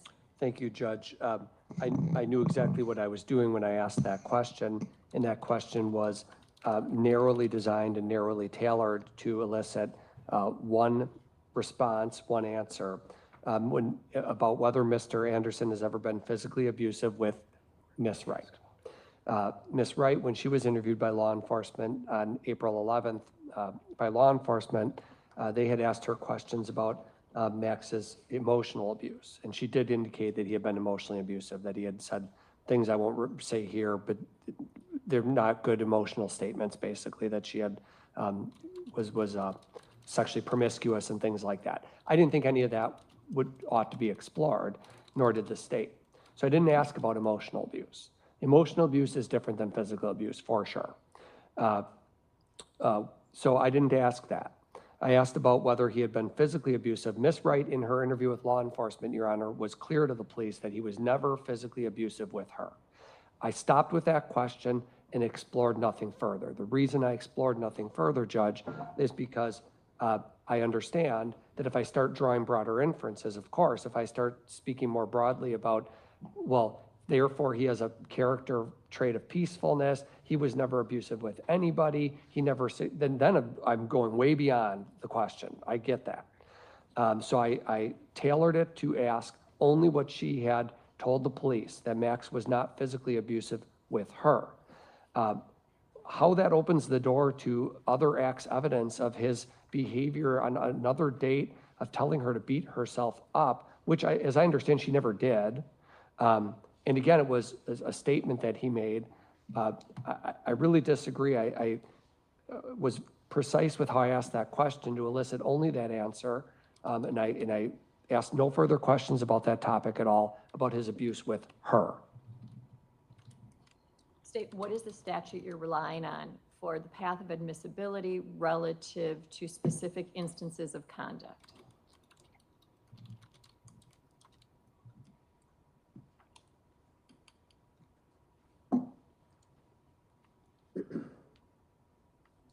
And defense, is there a statute you're relying on as to why it is not admissible?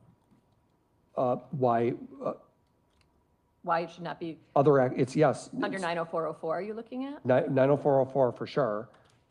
Is there anything else?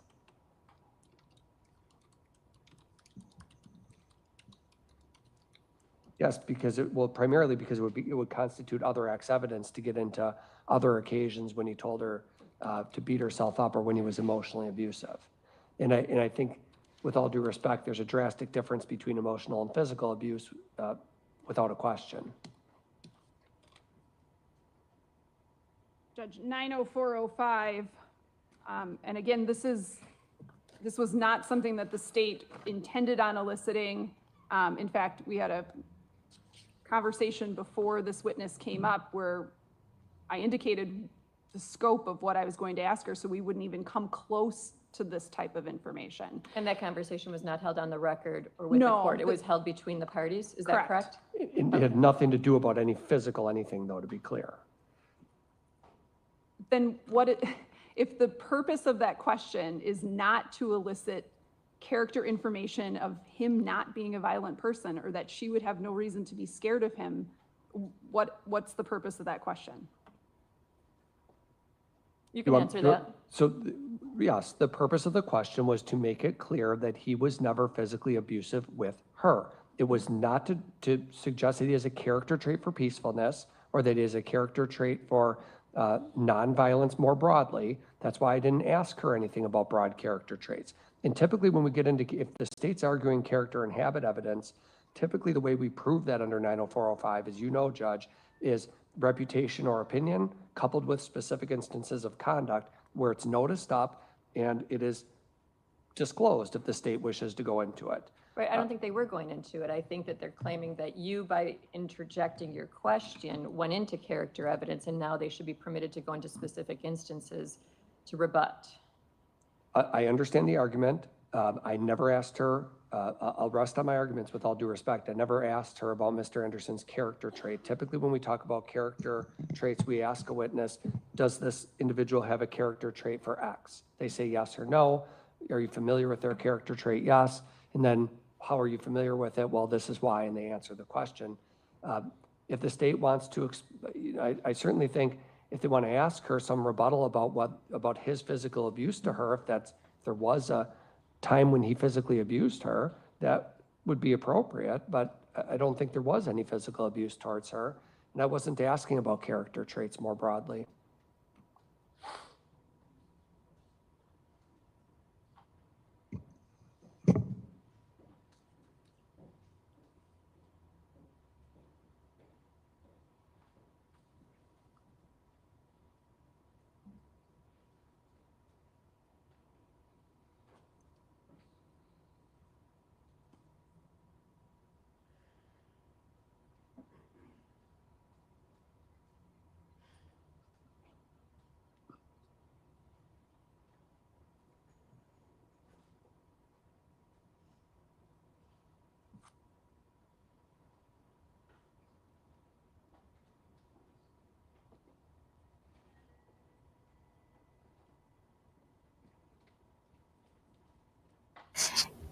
It absolutely gave character trait. Like when the question did, at least it made it seem like he's not a violent person, so he can't be capable of doing what they said he did because he wasn't like that To with her. go into the emotional abuse.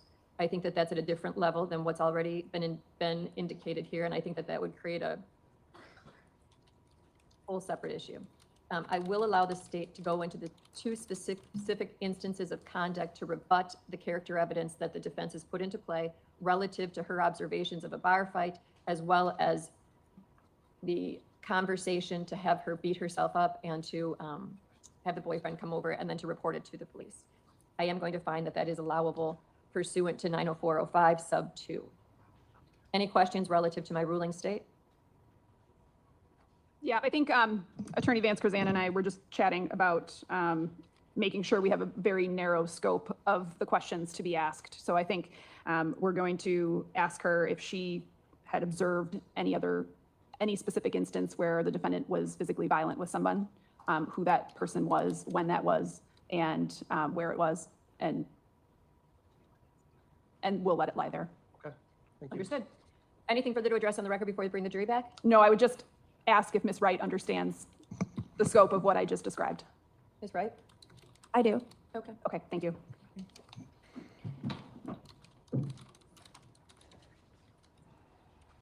Abusive towards you, correct? Correct. And your answer was no. Correct. Do you recall telling the sheriff's department about a specific instance where you saw the defendant be physically violent with someone else? Yes. Who was that? A previous ex-boyfriend before Maxwell. And where did that occur? That occurred at Trinity on Water. That's a bar Correct. in Milwaukee? Correct. And what happened? Were you there? I was there. What did you see? It all happened very quickly. I turn around 1 second and Maxwell and my ex-boyfriend were fighting. I don't know exactly how it was initiated. And then I just remember both of them being on the ground, and then the bouncers broke it up pretty quickly and kicked them both out.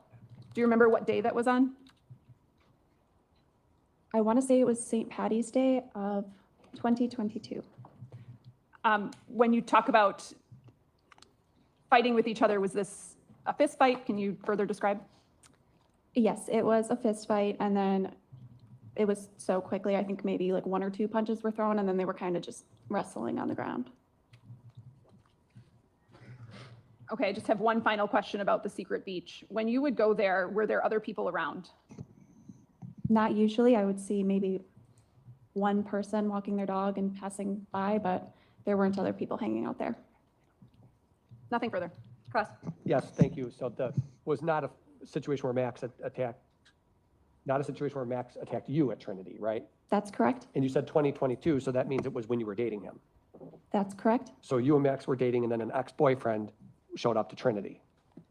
That's correct. Your ex-boyfriend. Yes, And actually, it was the ex-boyfriend who actually started it. Isn't that true? I don't recall who started what. Do you recall when you were interviewed by, well, you do know that you sat down with law enforcement and talked to them about Max, right? Yes, You sat down with a sheriff's deputy, right? yes, And you described that there was a fight on St. Patty's Day. You remember telling them about that, right? I do.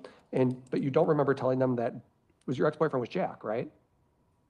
That's correct. And you said, do you remember telling them Jack actually started it and then Max got him in a headlock? Do you remember saying that? That is possible that I said that. Well, that's what happened. The ex-boyfriend Jack started it. He showed up. You were dating Max, and Max got him in a headlock, right? Okay, Okay, and then security broke it up. correct. Thank you. That's all. State. Did you just respond by saying okay because you didn't know what the answer to what Attorney Cotton was telling you? If that is what I said, then that is what I said. But at this point in time, I don't remember how the situation occurred. I don't have anything further. No, no, Your Honor. Thank you. You may step down. State your next witness. State calls Detective John Gallot.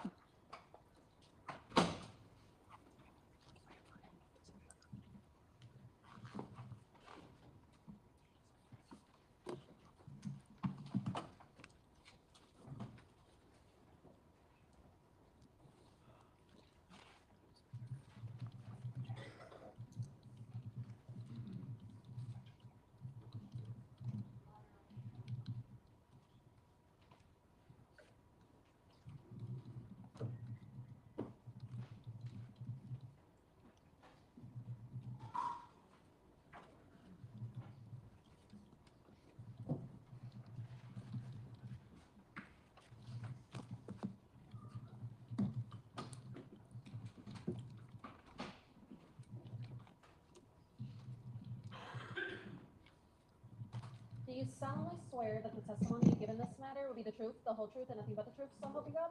I do. If you could please be seated, restate, and respell your name for the record.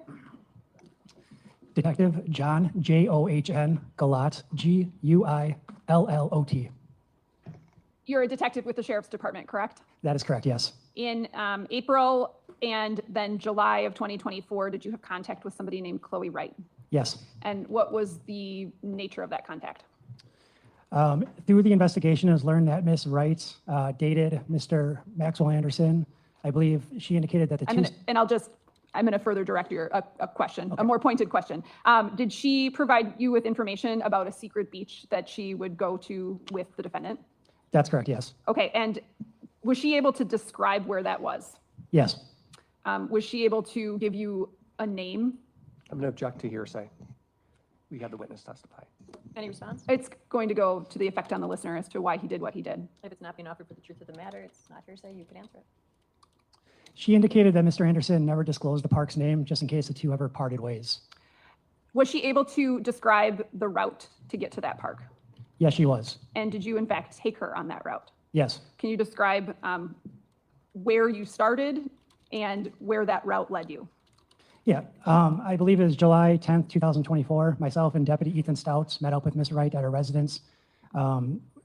She got into our vehicle and then she directed us to the route to the park. We started by traveling southbound on I-43 from Capitol Drive. She directed us to Layton Avenue. Once we got off of Layton Avenue, she directed us eastbound on Layton Avenue. Of note, she pointed out a Mexican restaurant, I believe it's called El Beso, which is located at 909 West Layton Avenue. She indicated that prior to Mr. Anderson and her going to this quote-unquote secret beach, that they would often stop at this restaurant, have drinks, have food. Past that, she directed us to continue on eastbound till West Sheridan Drive. From there, she directed us to go southbound on Sheridan Drive to West Pulaski Avenue. And then what? She pointed out a fence. The fence was, I believe it said do not enter. And then she indicated past that fence is where this so-called secluded secret beach was. Where did she lead you? So she led us, And actually, like, is there a name of where she led you? yeah, it's essentially Warnemont Park. And then did she lead you further? Yeah, so once you get to this fence, you have to squeeze through the fence, and there's a paved area which descends down to the secluded beach.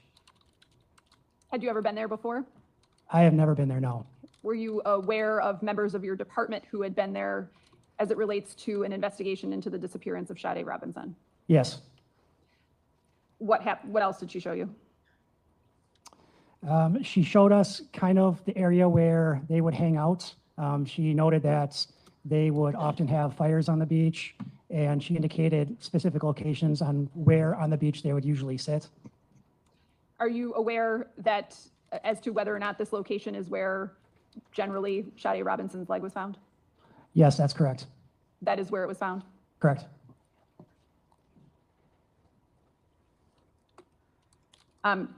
When she was leading you down to the beach, did you walk past what you know to be the Cudahy Water Department pump house?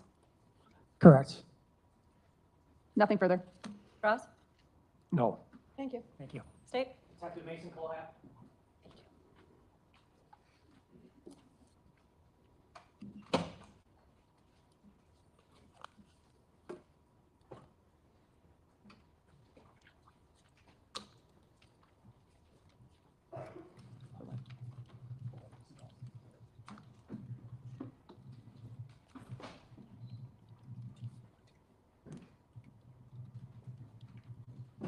Do you solemnly swear that the testimony you give in this matter will be the truth, the whole truth, and nothing but the truth, so help you God? Yes. You can please be seated, state and spell your name for the record. I'm Detective Mason, Mason. Last name is Kohlhapp, Kohlhapp. Are you a detective with the Milwaukee County Sheriff's Office? I am. How long have you worked for the Milwaukee County Sheriff's Office? 9 years, and I've been a detective for 4. Did you assist in the investigation into the disappearance of Sade Robinson? I did. Was one of the roles that you assisted to review a phone extraction of Maxwell Anderson's cellular phone, a Samsung phone specifically? Yes. I'm going to show you an exhibit. It's already been entered into evidence as Exhibit 264. Can you take a look at that and tell me if that's the phone extraction that you reviewed? Yes. And describe briefly, if you can, how you received that. Detective Vandertine and I went to DCI. We both picked up the phone, or I should say the actual download of the phone. We brought it back. Matt then uploaded it to evidence.com and then provided me a copy of that phone. So what you were reviewing was the extraction that DCI had pulled off of that Samsung. That is correct. What is DCI, if you could just clarify that briefly? It's a state agency. It's a Department of Criminal Investigations. What were you looking for? What was the purpose behind going through this? To look for any evidence pertaining to the owner of the phone, along with the anything with the disappearance of Sade. Do you recall what date you went through that phone extraction? I believe it was April 9th, 2024. And her leg had been found on the 2nd, right? I believe so, yes. Did you prepare some reports through any kind of computer program that you used to go through the phone? Yes, when it was handed, or when I was provided the copy from Detective Vandertine, it came on 2 different, I should say, it's not necessarily reports, but phone reviewing systems. One is Celebrate, and the other one is Axiom, is how they take the phone, they download it, and it's just put into 2 different programs so we can view the contents of that phone. So you have multiple different programs that are used to essentially look at the contents of the phone? Yes. And you use 2 of them? Correct. What were they again? Axiom and Celebrate. Can you spell those? Cellbrite and Axium, I believe. I'm going to show you a few exhibits here. The first one is exhibit 444. Do you know what 444 is? This is a celebrate, and this, the end result of the celebrate is usually put into a PDF form. How many Yeah. pages is it? 7 pages. And is it contain certain information about that phone? Yes. Okay, I would move exhibit 444 in. Any objection? No. It's received. Can you tell us from exhibit 444 what the phone number assigned to that cell phone was? Yep. It's 262-416-4874. I can take that one from you, and I'm going to ask you to page through 296. Take a moment to do that, and then tell me when you're done. Yep.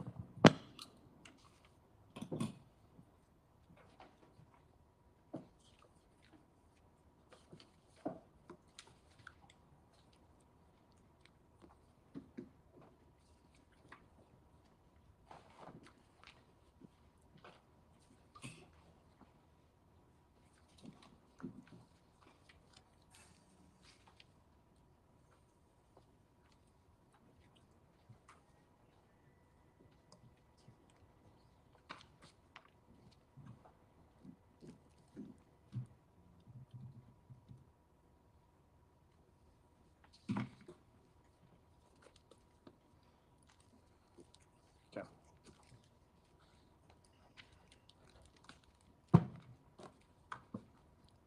Do you know what 296 is? Yep. And what is it? 296 is my extraction report from both the Celebrate and Axiom. Move 296 in. Any objection? No, Your Honor. 296 is received. So you already discussed that you had identified the phone number that belonged to that device, and did you learn that that was the phone number that Sade Robinson was last texting with?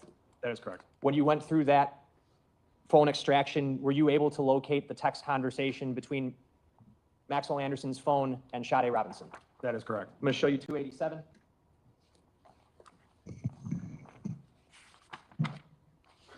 What is that? This is the Celebrate report that contains the text conversation between Sade and Max. Was that the entirety of the text conversation that was on the device? That is correct. Move to, I'm sorry, what number was it? 296? 287. 287. 287? Not Any in- objection? No. Received. I have 287 up on the screen. There are multiple ways of looking at text messages in these Celebrate. It should be loading soon, hopefully.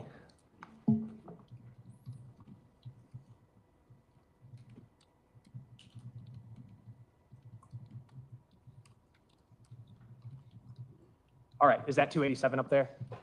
It is. There are multiple ways that you can view text message conversations on Celebrate, right? Correct. Would you say this is probably the easiest way to do so? By far, yes. Why is that? Because it shows the send and receive from both phones compared to other ways you can do it where it's a lot more information heavy, but you got to look at each individual text itself. So this has the full conversation as it would appear on your phone.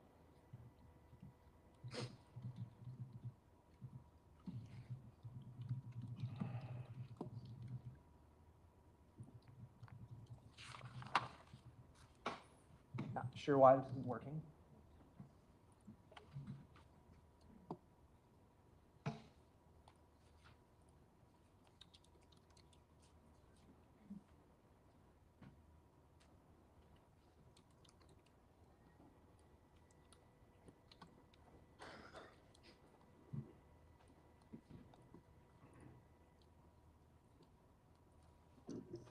I know this morning, the IT person was here doing some work before we started to make sure it all ran smoothly. It doesn't seem that worked. We'll call him right now and have him come back directly.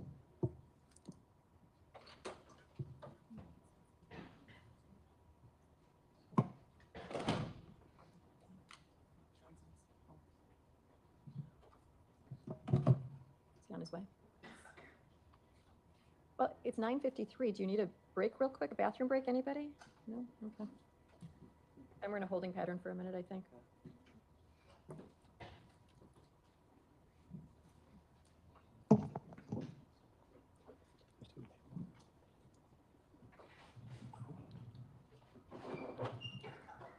All right, I'll use the paper one.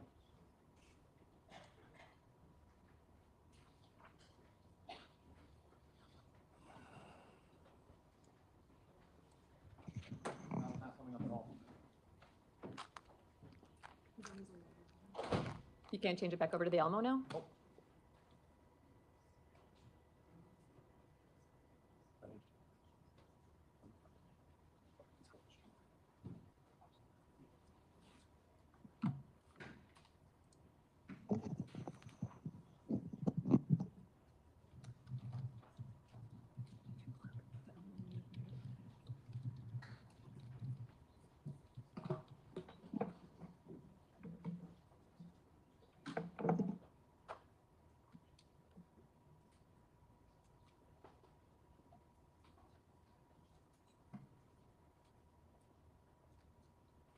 I've just received information that the IT person's on his way right now.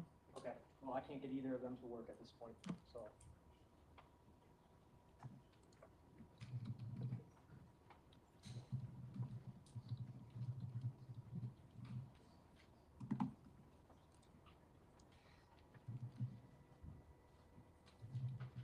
All right, here's what we're gonna do, Detective. The text conversation, why don't you just go through it orally? Tell us, when does the conversation start between Maxwell Anderson and Sade Robinson? So on this first, it's a blue. I'll show, is that okay to show? Sure. Okay, so this is where the conversation starts. It's a blue. It was created on 3/30 of 2024 at 6:33:10 a.m. UTC. So with the conversion, it'd be approximately 1:30 in the morning is when the text conversation started. On what date? The 30th, I believe. Okay. March 30th. And were you aware that they went to the Twisted Fisherman on April 1st? Correct. So this was just 2 days prior? Yes. And what time in the morning? 1:30. 1:33 to be And- specific. How does the text conversation begin? It says the first text was to Sade, and it says Maxwell. And then the follow-up one is Sade responding to Sade. Exchanging their names Exchanging their names, correct. at 1:30 in the morning on basically a Friday into a Saturday. That is correct. When is the next text? The next text is also on the 30th, March 30th. It's at 2:30 in the morning. And it says, "Hey, love, I left my comb there." Who sent that? That was from Sade.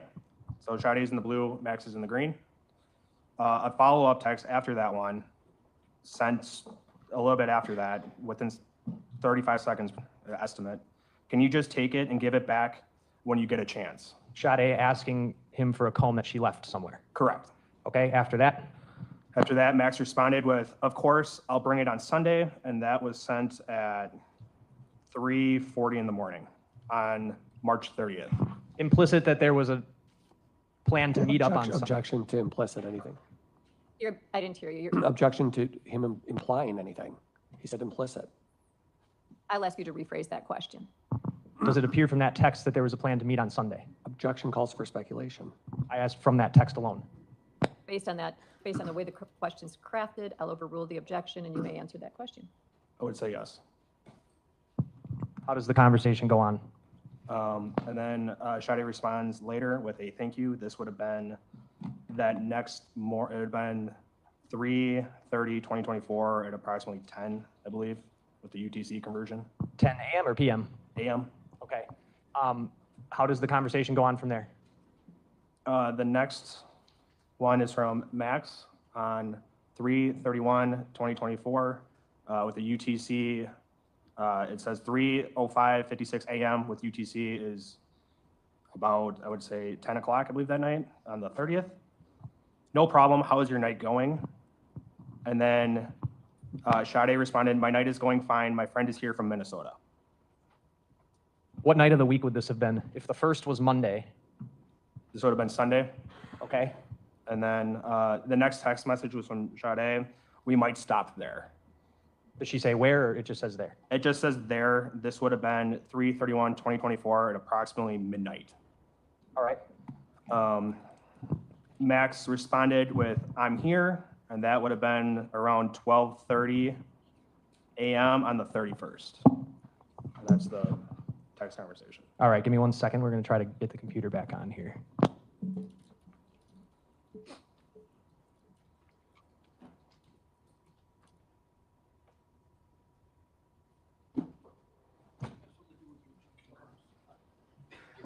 There was also the issue with they were unable to switch it from the Elmo to the computer. Is that working now? We're just bypassing the switching mechanism Okay. and are going to operate with one cord. Okay. All right, I have the conversation up here on the screen now. So here's this bubble here is not actually a text message, right? Do we need to shut the lines? Is that a glare on that for the jury? It may help. Okay.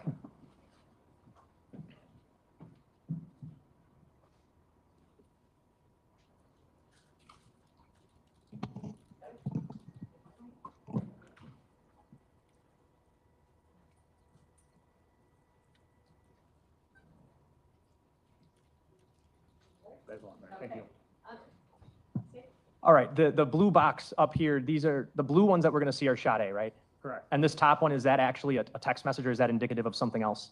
That's, from my understanding, that's just creating the start of the chat and not actually sending anything. So the first text, like you said, this is the one, it just says, the body of the text just says Maxwell. Correct. And then how does she respond? With her name. All right, so this would have been what date and time? This would have been approximately 1:33 on the 30th. And you're going off of this time that I've highlighted here? Correct. With UTC, it was -5 at that point. Okay, so it says 6:33, but really it would be 1:33. Correct. That's how all of these texts are going to appear. Correct. Okay. All right, and then we kept going. She has the text about the comb. She asks if she can give it back, and he says, I'll bring it on Sunday. Yep. All right. Let's pick up where we left off here. Let's start with this green text that I've highlighted here. What's going on? All right, so this is page 3. No problem. How is your night going? How does Sade respond? She responds, my night is going fine. My friend is here from Minnesota. This would have been Sunday. Well, tell us about the date and time.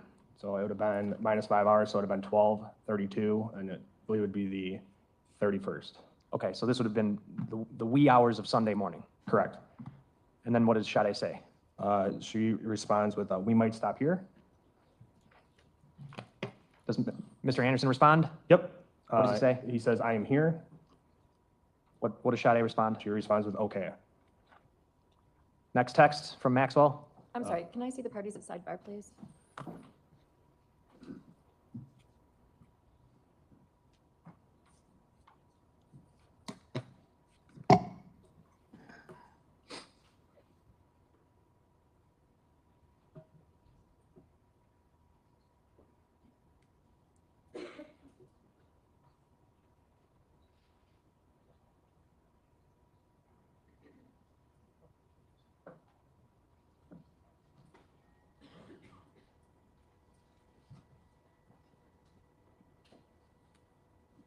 Sorry for the interruption. Please continue. Thank you, Your Honor. All right, what is, so they have this exchange. We might stop there. Mr. Anderson says, I'm here. She says, okay. What does he respond with right here? Drop my name at, I'm assuming it's die, but I believe it's the door if they try to charge a cover. And what real time was this sent at? 12:33. AM? Correct. On what day? The 31st? Sunday, the 31st? Correct. How does Sade respond? Okay. Also at 12:33? Correct. When is the next text sent? This would have been 12:36. 3 minutes later? Yep. Okay. Still on for later. And then there's a gap between that text and the response from Sade, correct? Correct. Okay, tell us what Sade says and at what date and time. Sorry, I'm at work. And then it would have been 4 o'clock, 4:26 on the 31st. AM or PM? PM. Okay, so she doesn't respond to this 12:36 AM text until Sunday evening at 4:26 PM? Correct. What does she say after that? I don't know how long I'll be here till. How does Mr. Anderson reply? He replies, okay, sounds good. And then what does he say? Want to shoot for another night instead? And what are the dates and times of the okay sounds good and then the want to shoot for another night instead text? Okay, sounds good is on the 31st at approximately 5:36 PM. And then the want to shoot for another night would have been at 11 AM. On what date? April 1st. How does Sade respond? Yeah, I can do today or tomorrow that's abbreviated. What does Mr. Anderson say? Either works for me, whichever you prefer. What time is that? That would have been 12:08 PM on the 1st. Are you aware of whether the 1st was the last day that Sade sent any text messages? Yes. How does Sade respond? Okay, we can do today. What And- time? Okay. Sorry. Mr. Anderson responds. That's also up to you. Any time is fine for me. What time does he say that? About 1:54 PM on the 1st. And keep going. Where are we meeting? I can do 5. How does Mr. Anderson respond? Mr. Anderson responds, downtown somewhere, question mark.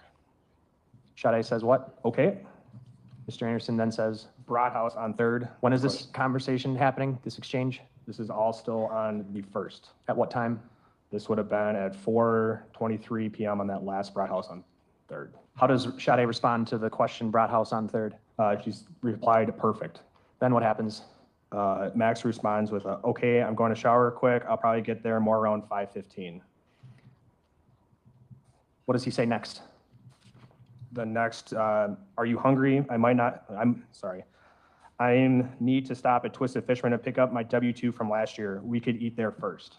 How does she respond? Okay and yes. What time? 4:34 PM on the 1st. Then what does she say? Are we eating at the Broad House or the other place? What does he respond with? Let's eat at Twisted. I'm feeling seafood. What time does he send that text? 4:37 on the 1st.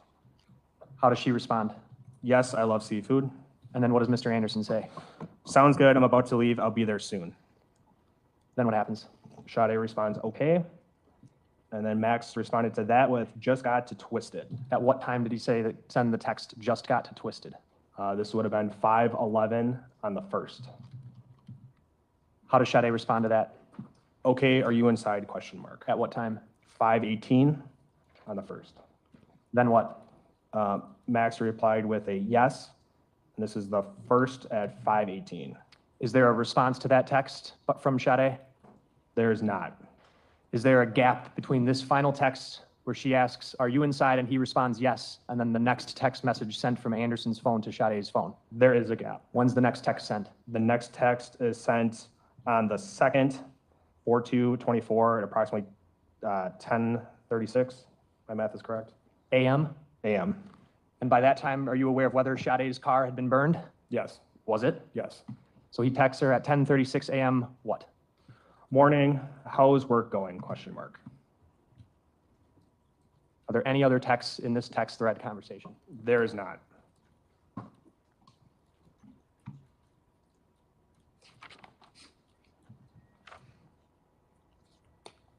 Did you also look through the phone extraction in an attempt to find any images that might be of interest to this investigation? I did. I'm going to show you exhibits 288 through 293.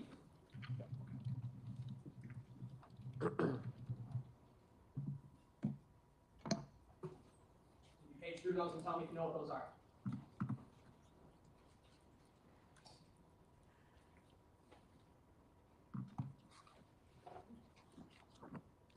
They are photos that I found within the download of Mr. Anderson's phone. Were they of note to you for some reason? They were, Why?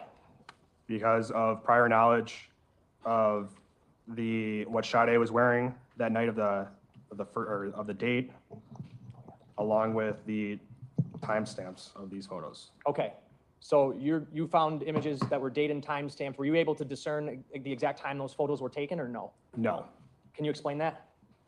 When I found these photos, we save them, and when it creates the file itself, it'll give us a date and time. And these photos I discovered were recently deleted. Or I shouldn't say deleted, I should say modified is how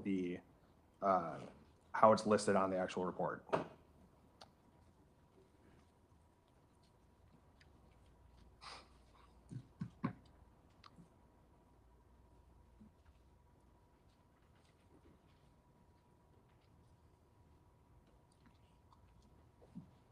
All right, I have, what's the big stack in front of you?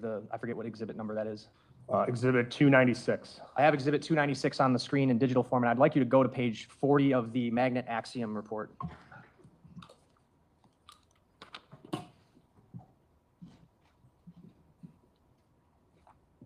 What was the page? 40. They're numbered at the bottom, correct? Correct. Okay. All right, I'm on page 40. And on page 40, is there one of the images that is amidst the other stack I handed you? Yes, this is a photo of exhibit 288. For the record, I'm going to move 288 through 293 into evidence at this time. 288 through 293? Yes. Any objection? No, Your Honor. They are received. What are we looking at? It appears to be a hand grabbing something. Okay. It's quite pixelated, so to speak. Blurry. Correct. It's blurry. All right. Next, I want you to turn to page 43.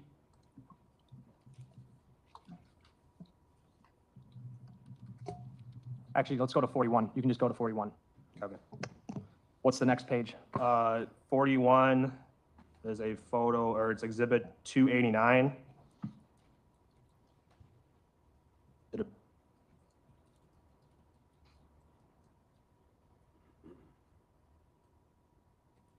Is this the photo? that is. And why was this of note to you? Because Sade was wearing light colored pants along with a light color underwear that was recovered. Are you, and where were those recovered? They were recovered within her vehicle. And what do you see right here where I'm circling? That is the tears from the front of her pants, I believe. I'm going to show you exhibit 76 on the Elmo.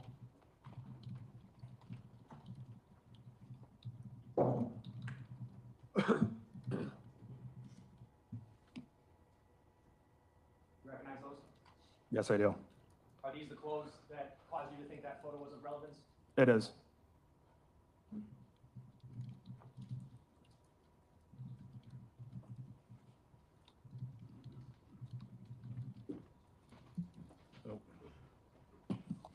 On to the next image that I have on the screen here.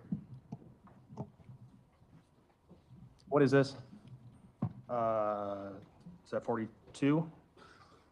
It may not be in the stack, but what are we looking at? What- That is it was a screenshot or some sort of capture of what not to mix with bleach. And what was the last modified time of that one? It would have been around, I believe, 11:28 p.m. on the 1st. That's April 1st. I'm sorry, I missed the time. I believe it's around 11:28 p.m. of 4/1/24. The next image, page 43, what are we looking at? It's another photo of the light colored jeans and the underwear and presumably skin. And what body part is visible? That's her buttocks. The next image? The next image is another photo that's kind of pixelated. It looks like a hand grabbing something.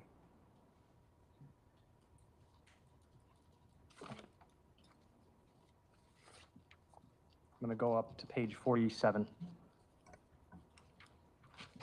What are we looking at here? It appears to be, I'll describe it. It's a white, very distinct sweater. I believe it's cable knit sweater is the term for it. It appears to be somebody laying on their face down on a couch or some sort of item with their breast exposed. And the next image, is it different than the previous one?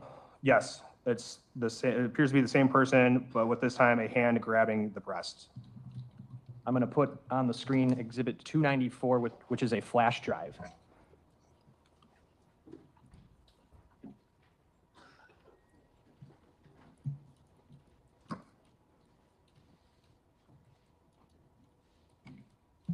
Detective, is this one of the images we just looked at? It is. Going to image 2, that was number 1, this is 2. Is this one of the images we just looked at? It is. And you're saying, I think your testimony was that this appears to be a hand, correct? Yes, Are you basing that statement off of what another image depicts? correct. But to be clear, these were all different images that you found on the phone? Yes, Different file names. yes. Next image. What do you see there, detective? I see it's a zoom up, or the photo that was presented before. It's a cable knit sweater. It's a person laying face down That person has black hair. They have a darker complexion with their breast exposed. And then there's, it appears to be the red, very distinct couch or item. Can you get up and point to those things that you were talking about? So right here is hair, presumably hair. This is the very distinct sweater I was talking about, the cable net. Right here is an exposed breast. And then this is a red, presumably item of furniture, and that is part of the couch. Which breast is exposed? Left or right? I believe the right. Were you aware at the time you were going through this of what Sade Robinson was last known to be wearing? I was, Is it what we're seeing in this picture? yes. I'm going to show you exhibit 239.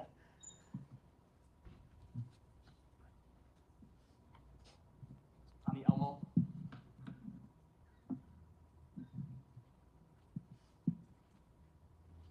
Just the image from Duke's. Do you see that same cable knit sweater? I do.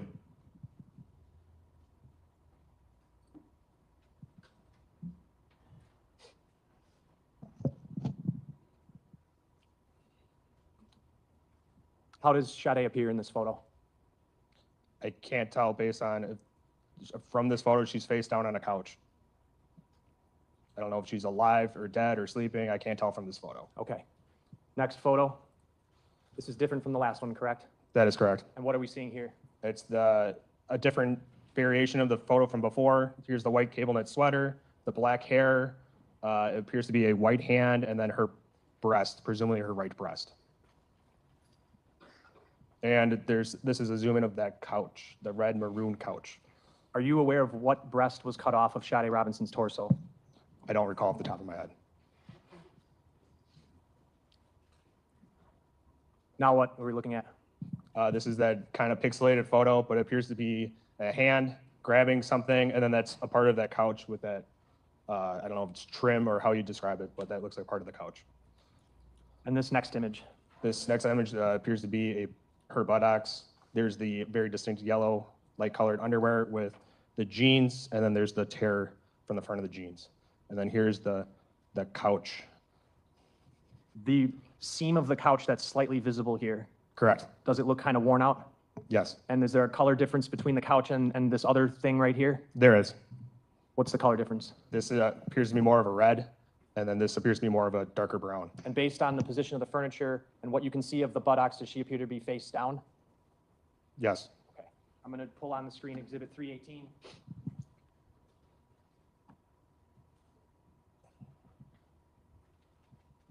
Do you see comparable furniture in this image? I do. Point that out, please. Here's that couch I was describing. It's a red in color. Here's that trim or seam I was describing.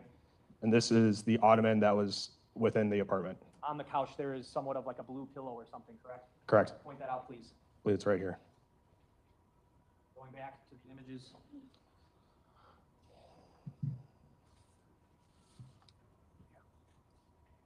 Do you see that in this image? It's right here. Move 294 in, which is the flash drive that has the images that are contained within the paper exhibits, I want to say 289 through 293. Any objection? No. Received.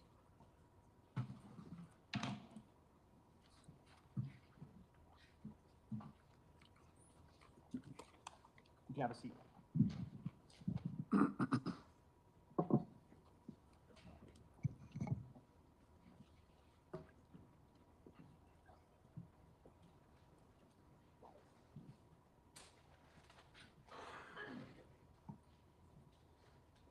Did you attempt to ascertain the times in which any of those photos were taken? I can only go off of what the program showed me, and it only said it was a modified date. What does that mean to you?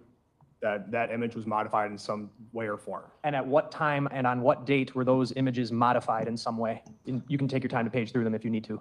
Thank you.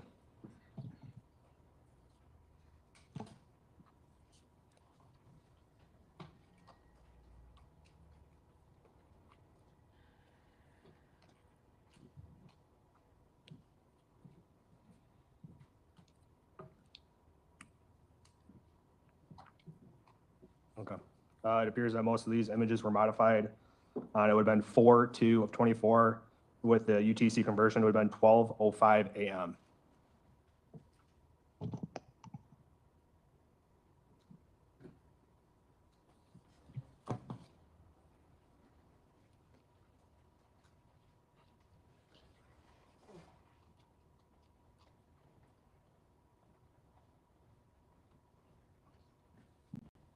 going to go to the last page of the Axiom report. Oh, sorry, I unplugged it.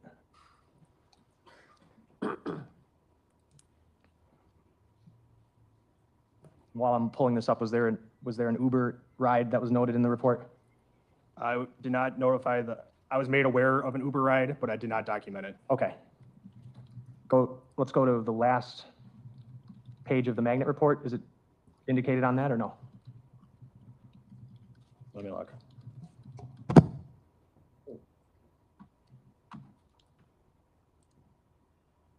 It was page 92. I tagged the Twisted Fisherman Crab Shack. Is this an Uber ride? Yes. Okay. What time was that Uber ride taken? It would have been like 3 p.m.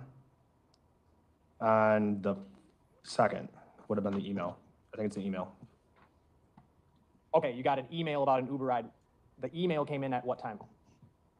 It would have been 3 on the 2nd. An incoming email? Yeah. Okay, from Uber. It says that it's from Uber cab and the source, so yes. And it's denoting the Uber ride to the Twisted Fisherman?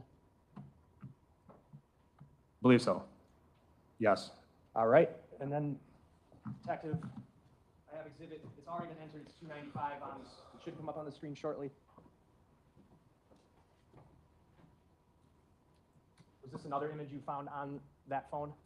It is. What do you see here? It appears to be a beach.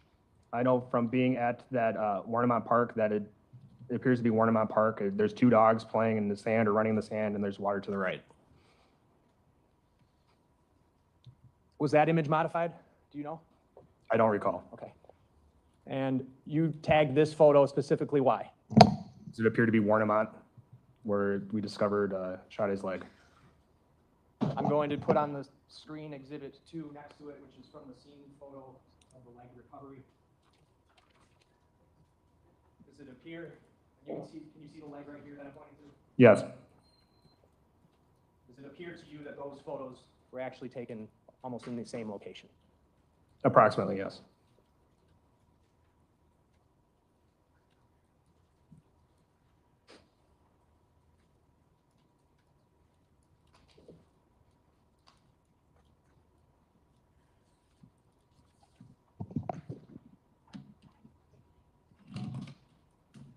Nothing else. Cross.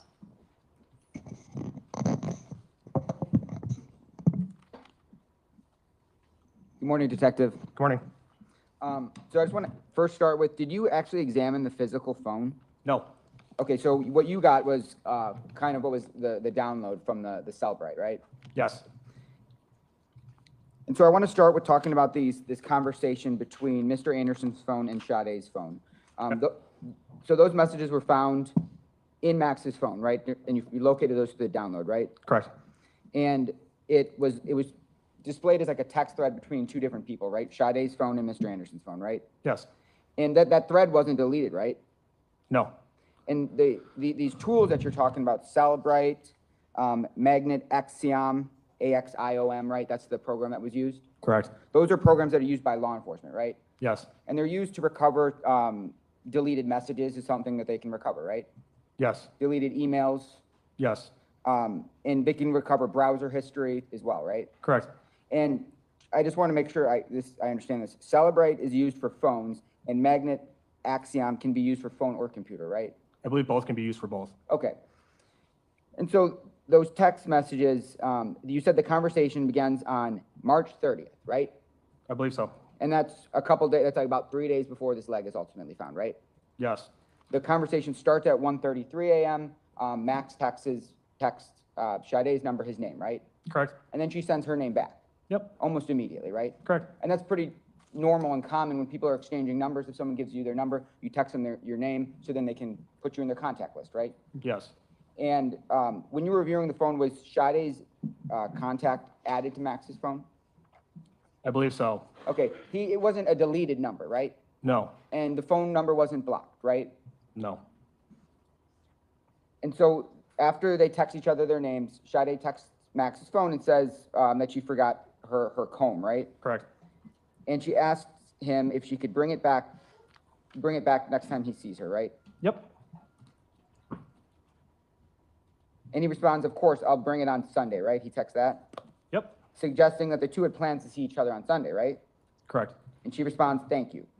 Yep. And the texts, the bubbles that we saw, do those show emojis or not? The ones that I made the report with, I don't recall if it did or did not. Okay, does the program typically pick up like when emojis are sent, or is that not something the program can? It depends on the phone, the carrier, the phone, and what level. I don't know how to explain that. Okay.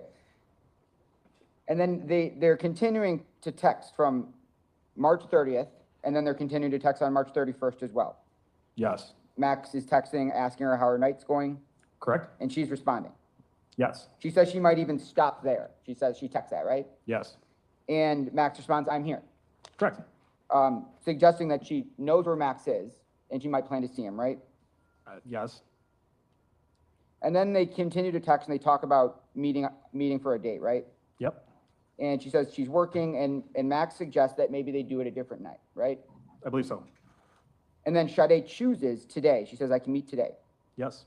And ultimately, they agree on a place. Yes. I think it was first Broad House, and then ultimately they decided on the Twisted Fisherman. Yes. And in those texts, Max says, he mentions his W-2, right? Yes. Which would, maybe assume that maybe he worked there. That's what W-2s are typically for, work-related stuff. Yes. So a place he worked at, they had planned to meet. Yes. Place that he's probably known at, right? Yes. And so these texts that we reviewed, these are just two texts between two people getting to know each other and agreeing on a date, right? Objection calls for the witness to speculate on their mindset. Sustained. Next question. Those text messages, there's no threats in those text messages, right? Correct. There's nothing aggressive. There's no aggressive language used. I don't know how you define aggressive language, but I would say no. Okay.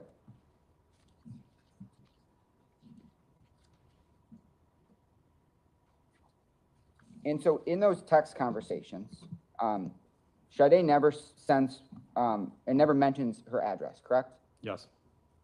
So her address is never sent to Max in any of those texts, right? No.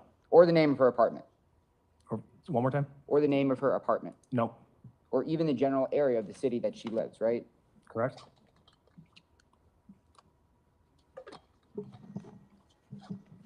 And then we saw there was a gap between the last message where I believe she says, Max says, I'm inside, right? And then there's a gap. And then the final text is morning, how's work going, right? Yes. So after the date that, they presumably went on, he sends a message the next morning, right? Yes. That's not unusual to text someone the next morning after a date, right? Yes.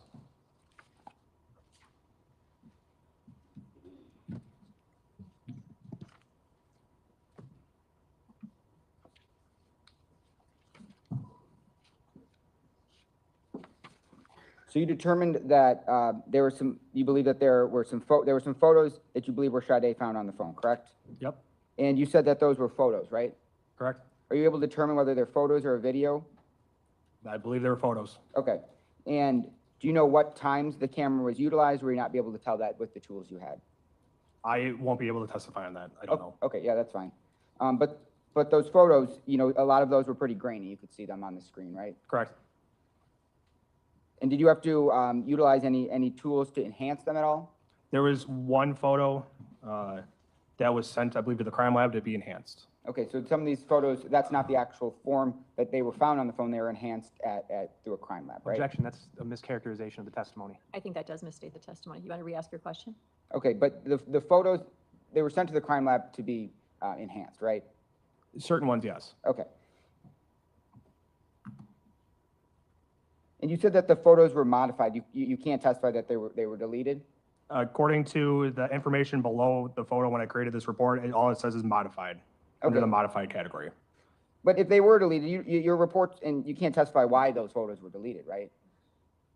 I cannot testify why they were deleted, no. And because people delete photos for a variety of reasons, right? Correct? Like if they're poor quality, Possibly.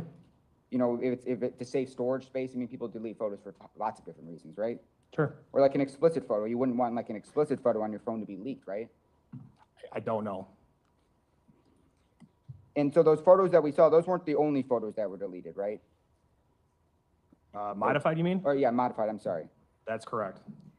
There was some screenshot that says things not to mix with bleach. We saw that, right? Yes.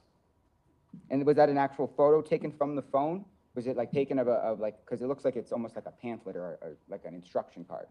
I'm not sure if it was downloaded or screenshot. I don't recall. Okay.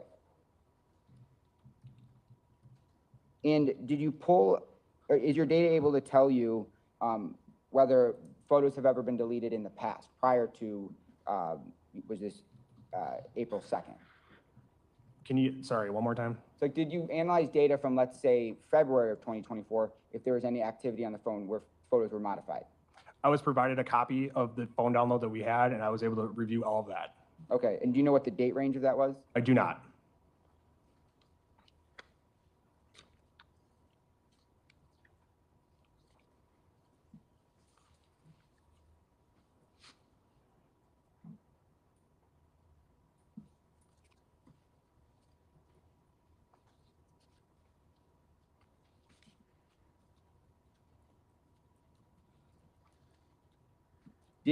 As part of your investigation, did you review anything about the search history on any of the phones or anything? I reviewed the phone. I don't recall the search history.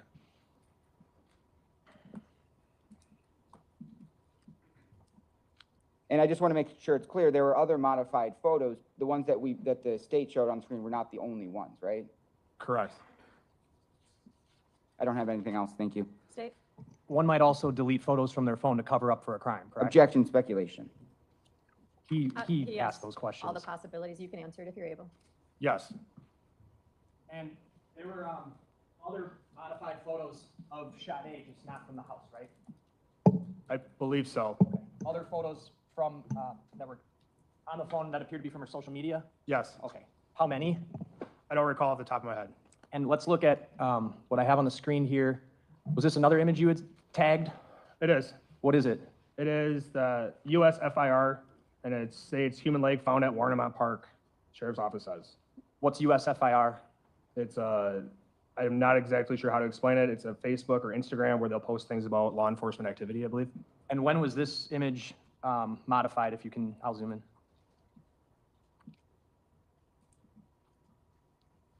Approximately 10 o'clock a.m. on April 4th. Now, when we were talking about the modified times, all of these photos also came, the ones that were modified had this created and last access date and time, right? Not all of them, but a lot of them, including the ones that we had gone over earlier. Yes. And what is the date and time denoted there? On this, it's 1/1 of 1970 at 12 o'clock a.m. Did you figure out what that's all about? I don't know how, or what that actually, I don't know. I can't testify to that. Okay. But clearly this image right here wasn't taken back in 1970, right? Correct. Okay. And just to be very clear, because I think there might have been some confusion, the photos as we have seen them on the screen today, those photos were as is, as you found them on the phone, correct? Yes. And all of this information we've covered today came off of the defendant's phone, Yes. nothing else. Defense? Yes, just briefly here. We look down here on the source, and it says Instagram. We see that, right? Yes, it says Instagram. So is that saying that, is that where this image was viewed on, was Instagram? Possibly. It says Instagram with the .com on it. So it might have been viewed from Instagram, correct? Well, you're an expert in analysis or not? I am not. Okay, but so you're not able to testify where this photo was viewed from, if it was viewed on a website or if it was viewed on Instagram? Correct. And social media platforms are commonly have news stories on them, right? Yes. A lot of young people of the younger generation, even their 30s, get their news from Instagram because there's hundreds of, maybe thousands of different news websites, right? Correct. And someone doesn't even need to follow that specific news, that news team or whatever to get news stories on their feed because sometimes they're suggested things on Instagram, right? Yes. Is there anything in this record for you to be able to conclude that he ever even clicked on that link? I don't know. I'm not an expert on it. I can't say it. Okay, and I don't have anything else. State? No, nothing. Thank you. Anyone need a break, or are you good? Need a break? Okay, we'll take our break right now. We'll come back shortly and continue. Can you give that to my clerk, please? Thank you.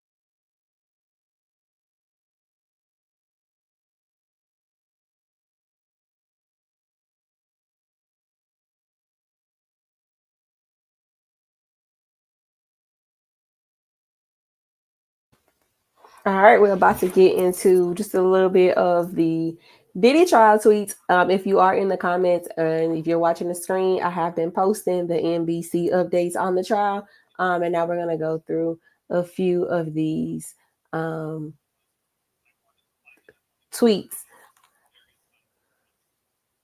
Yeah.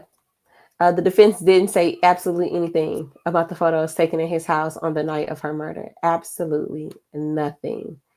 Nothing.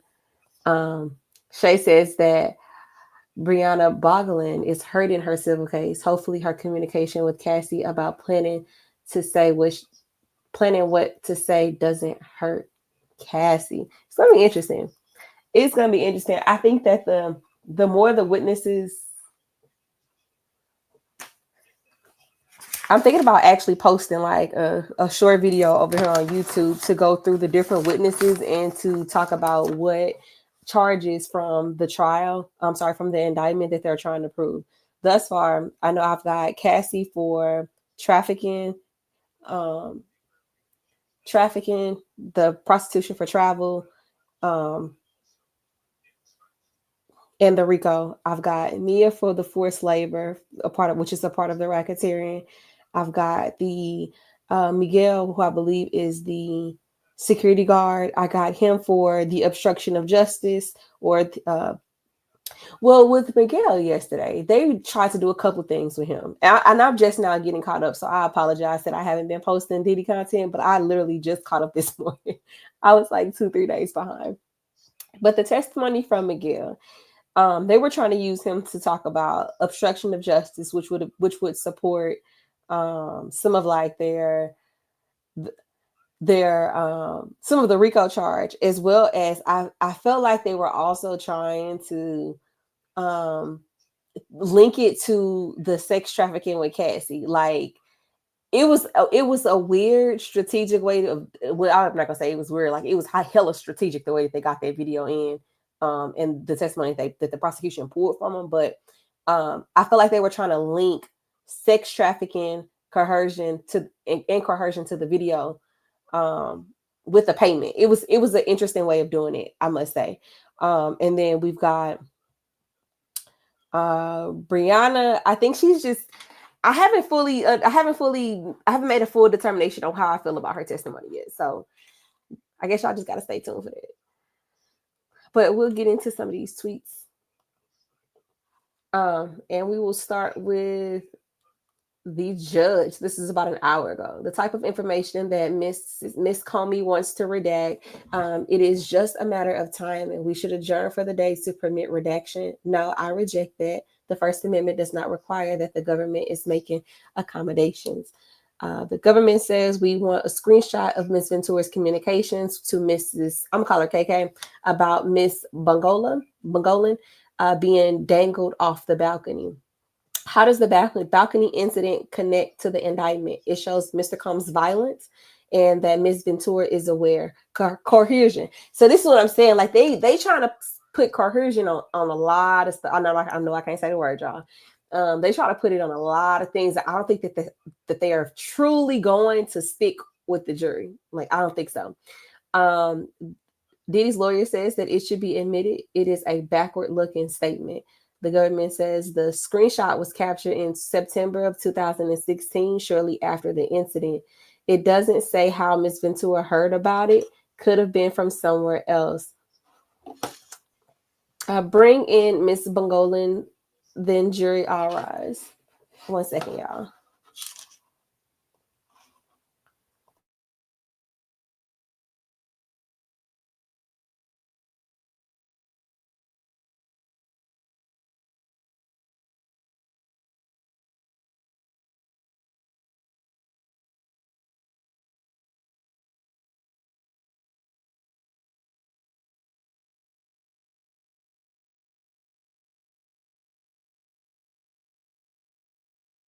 All right, sorry. Of course, they asked me something when I'm in the middle of doing something important, getting my people up to speed. All right, so they all rise. The jurors come in.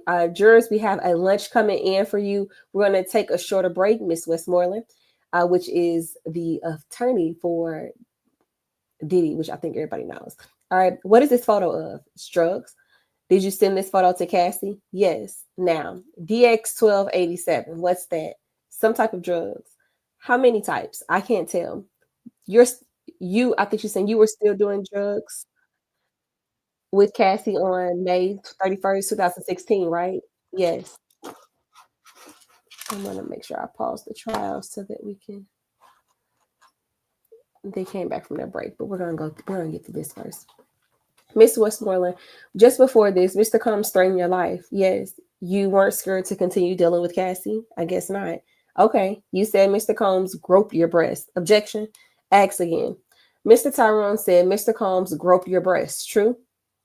Some of the things he wrote were not true. You fired him and hired new civil lawyers, and they've drafted a lawsuit. You reviewed it to the best of my ability. Look at this document. Only for the parties. Ma'am, isn't it true that your lawyer, Mr. Tyrone, alleged for the first time sexual assault, and although you knew it was untrue, you began repeating it? Can you rephrase that? Mr. Tyrone alleged that Mr. Combs sexually assaulted you, right? I can't speak for him. You speak for him. You keep repeating the lie about the grabbing of your breast. Can you restate it? Okay. You continued accusing Mr. Combs of sexual assaulting you, even though you knew it was not true. It was really hard to commit to the whole sentence.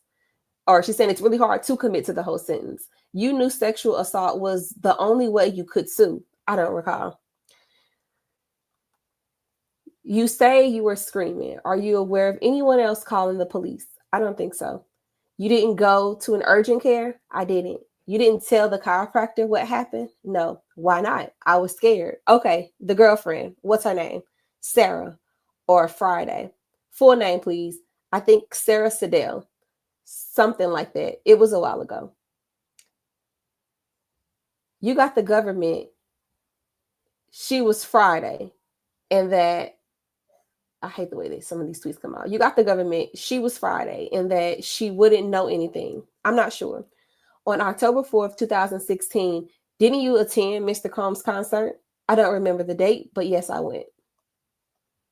And that's the last tweet that we have.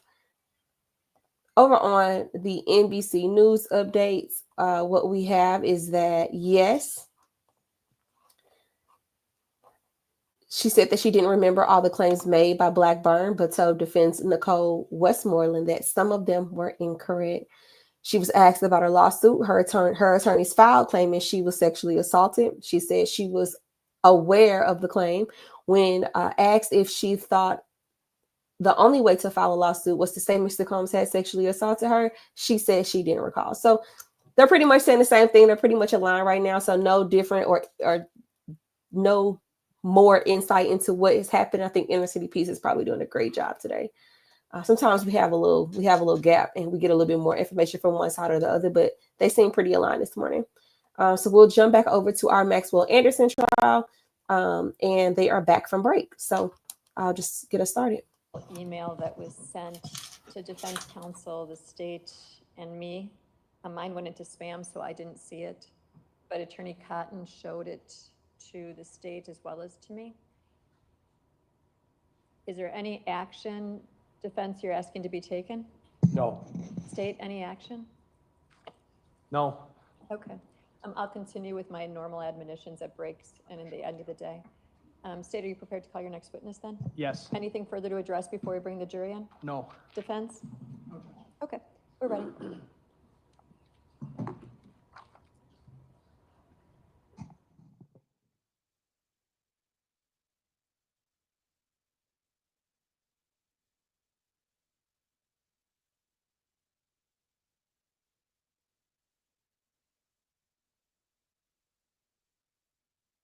remember off the top of my head what IASIS stands for.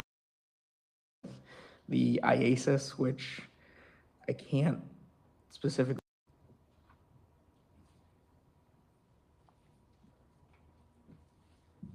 Do you solemnly swear that the testimony you give in this matter will be the truth, the whole truth, and nothing but the truth, so help you God? I do. If you could please be seated, state and spell your name for the record.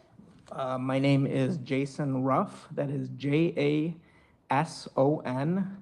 Last name Ruff. How are you employed? I work for the Wisconsin Department of Justice at the Division of Criminal Investigation. What is your job title?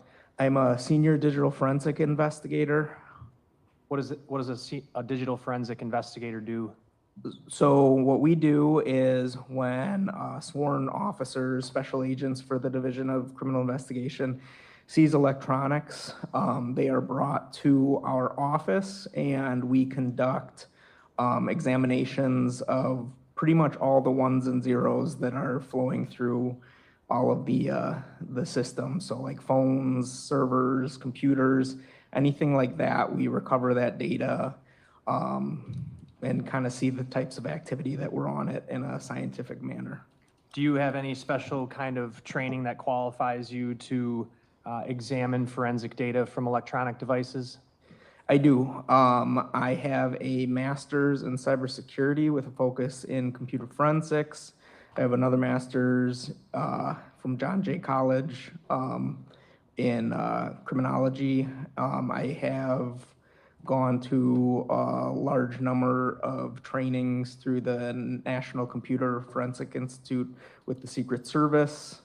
I have several trainings with the National White Collar Crime Institute, and just kind of a litany of different certifications, specifically with the IASIS, which I can't specifically remember off the top of my head what IASIS stands for, but it's the International Computer Investigators something, so. And so what is it that you predominantly spend your time doing? So primarily I am behind a screen looking at data that has been acquired from just different devices that have been seized related to criminal investigations. Were you asked to examine, do forensic examinations related to 2 devices recovered during the course of the investigation into this case?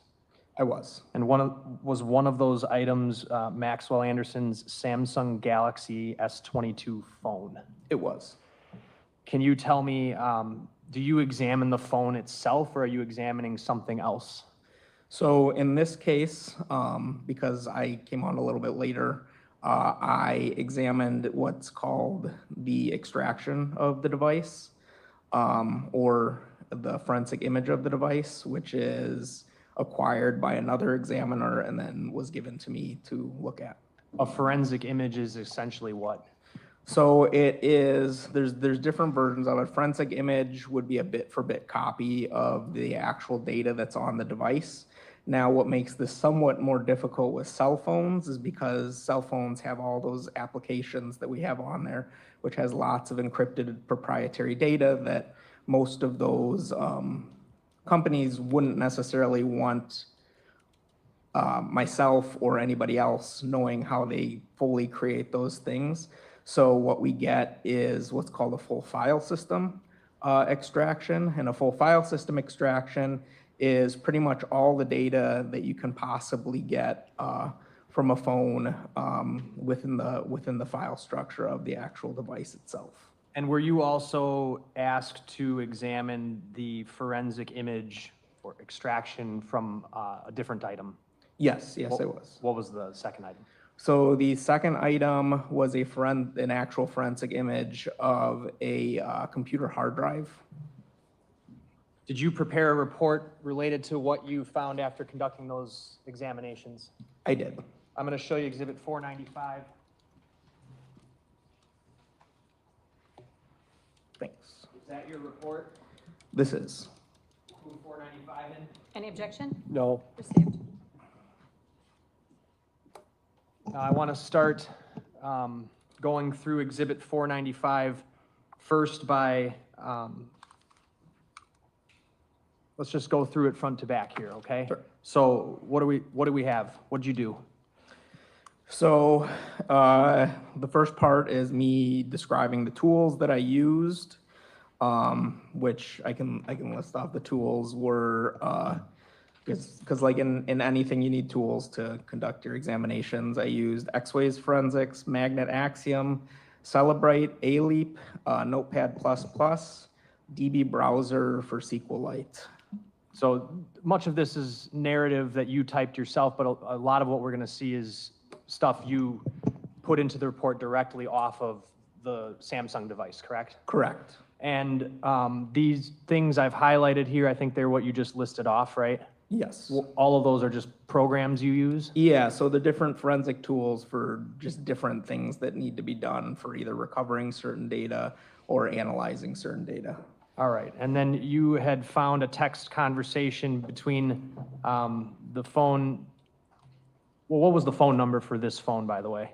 So the phone number for this phone I would have have it highlighted on yeah, it would have been 262-416-4874.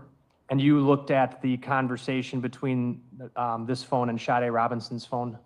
Yes. Did you ascertain whether any phone calls had ever been made between Maxwell Anderson's phone and Sade Robinson's phone? I could not find any phone calls. So from what you looked at, it appeared they only communicated through these text messages that have, Actually, he's leading the witness. I'll rephrase it. Did you find any other communications beyond text messages I did not. between those two phones? Sorry. I did not, no. All right, and as we go ahead here, this is the phone conversation. Yes.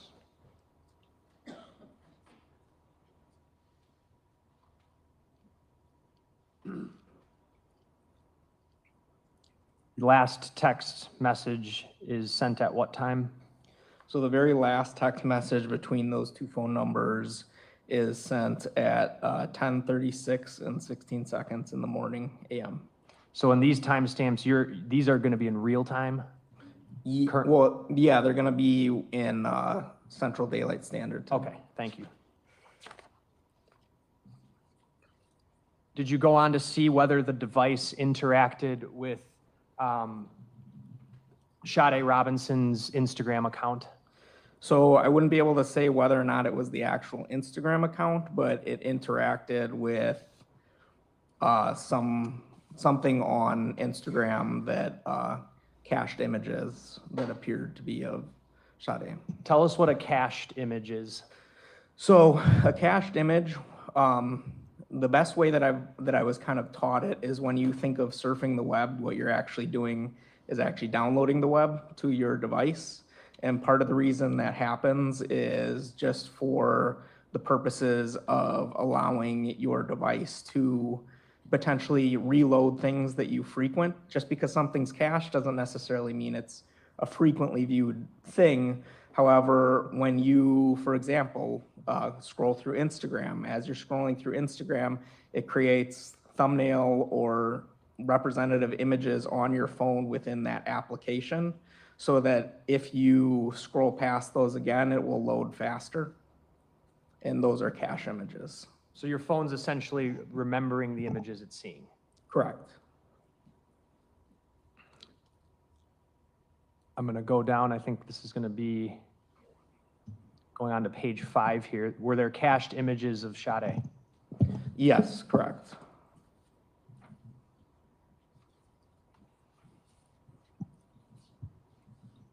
And to clarify, there can be cached images that were taken by the device itself, right? Yes, yeah. So like if you took a photo with your phone would also cache that? Correct, for various different reasons. All right, so it's not, my point is it's not just web surfing or social media browsing. No, Your phone is doing that throughout whatever apps. correct. Okay. What do we have here on page 5 on the screen? I have it up next to you. So there were a total of 10 images that I found from this time period that were cached. These are just 2 representative images from the application Instagram of someone that appears to be Sade. And when you say this time period, what are you talking about? So would it be the timestamps that the cache images were, which I believe was, here, I'd have to look.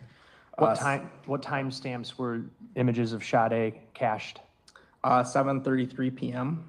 On what date? This would be the 1st of April. My apologies. On the screen now, are those two of those images? Correct. All right, let's move ahead to 10:07 p.m. What starts happening on the phone at 10 o'clock? So from 10:07, 10:09, 10:12, 10:22, and 10:57 p.m. on the first, I start seeing usage of the camera. So everything on your phone is a different application. So basically, you see the application that's built into the Samsung pull up the camera application. How is it that you're able to see all this again?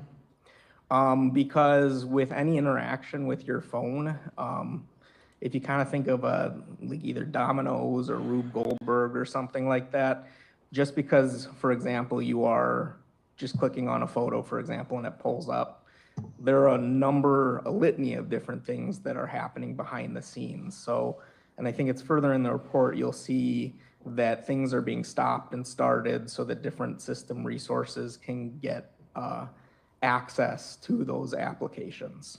So you were able to tell that in the 10 o'clock hour, it looks like on 5 occasions, the camera on the phone was activated? Correct. Would that require user? All right. What did you notice occurring on the phone at around? What did you notice occurring on the phone at around 12:05 a.m.? So at 12:05 a.m., a user unlocks the phone, and the phone's display turns on and goes to the last activity that would have been happening on the phone, which in this case was usage of the gallery. So like if you scroll into your phone, your gallery, just your images. At 12:05? Correct. Is that what I have on the screen here, or am I in the wrong spot? Yes. Okay. And specifically 12:05 and 37 seconds a.m.? Correct. And what gallery specifically are you talking about? So this would just be the regular Samsung gallery. So if you click in it to look at all the photos you've taken. Photo gallery? Yes, correct. Okay. And then what's happening after 12:05? So after that, and this is kind of where I get into that whole Domino's or Rube Goldberg as you press on things, the user transitions to the camera application, which pauses the actual gallery application because they're technically two different applications, even though they're kind of morphed together, which then subsequently stops usage of the gallery itself. And how often does that occur starting at 12:05? I would have to look specifically, but I believe 3 occasions. All right, well, let's just keep going. So at 12:05 and 38 seconds, what happens? So at 12:05 and 38 seconds, the camera is launched, which is then launched with a third application, the launcher, which launches and pauses things, which then causes the phone itself to stop the gallery application. What happens next? Then after the gallery application stops, several seconds later, the camera pauses because it goes back to, or not seconds, milliseconds later, the camera goes back, or the camera pauses and goes back to the gallery application. And does that interaction then stop? Yes, and then a second later, the camera application stops. After that, the gallery application is once again paused and the camera is launched again several seconds after that. and by 12:05:42, what's going on? 12:05:42, oh, I think I skipped ahead. 12:05:42, I see that there is some interaction with a cache image. I can't determine what that interaction exactly is. Okay. So there's a modified date to that. So there's some sort of interaction with the photo. Then what happens next? Then the gallery application is paused. And what continues to happen until 12:08? So until 12:08, this kind of sequence of events happens until there is, like, it goes from camera back to gallery, and then there is a period in between there when the pattern of usage appears that the bunch of images are deleted. Tell us about that. What time does that happen? So the deletion period begins at approximately 12:05 and 53 seconds. It starts, there's an interaction with about 32 cache images. Is that what I'm highlighting here on the screen? Correct. Okay. Now, the interaction with those images, it could have been more or less of those images. Those are just the images that the cache was left over from after that period. Shortly after that interaction, there is the delete services of the phone begin. So it starts deleting, and then a millisecond or so after they hit delete, there's a notification interruption. And that notification is simply the phone saying, are you sure you want to delete these images? Okay, so I just want to break that down a little bit because that was a lot, and a lot of lingo too. At 12:05 and 53 seconds, there are 32 images that you identified as having a modified timestamp. Is that correct? Correct. Do you know what modified means is happening to those images? Yes, so there's interaction with those images. Human interaction? Yes, human interaction. This is not the device No, doing this is itself not on the its own? device. Yeah. Okay. And are you able to tell what happens with the human interaction to those images? Based on the time frame and when the phone itself actually has in the actual timeline itself, the next actions that happen within that system is deletion. Of those images that were deleted? It is highly likely that it was of those images. Okay. And included in those images, were there images purported to be of Sade Robinson? Correct. And I'm going to scroll down. Are these those images? Yes.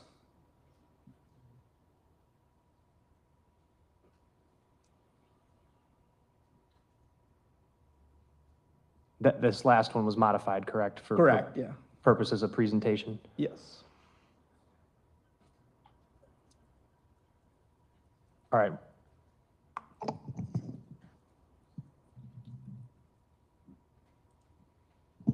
Are you aware, for that particular Samsung phone, what a person practically would have to do to delete those photos?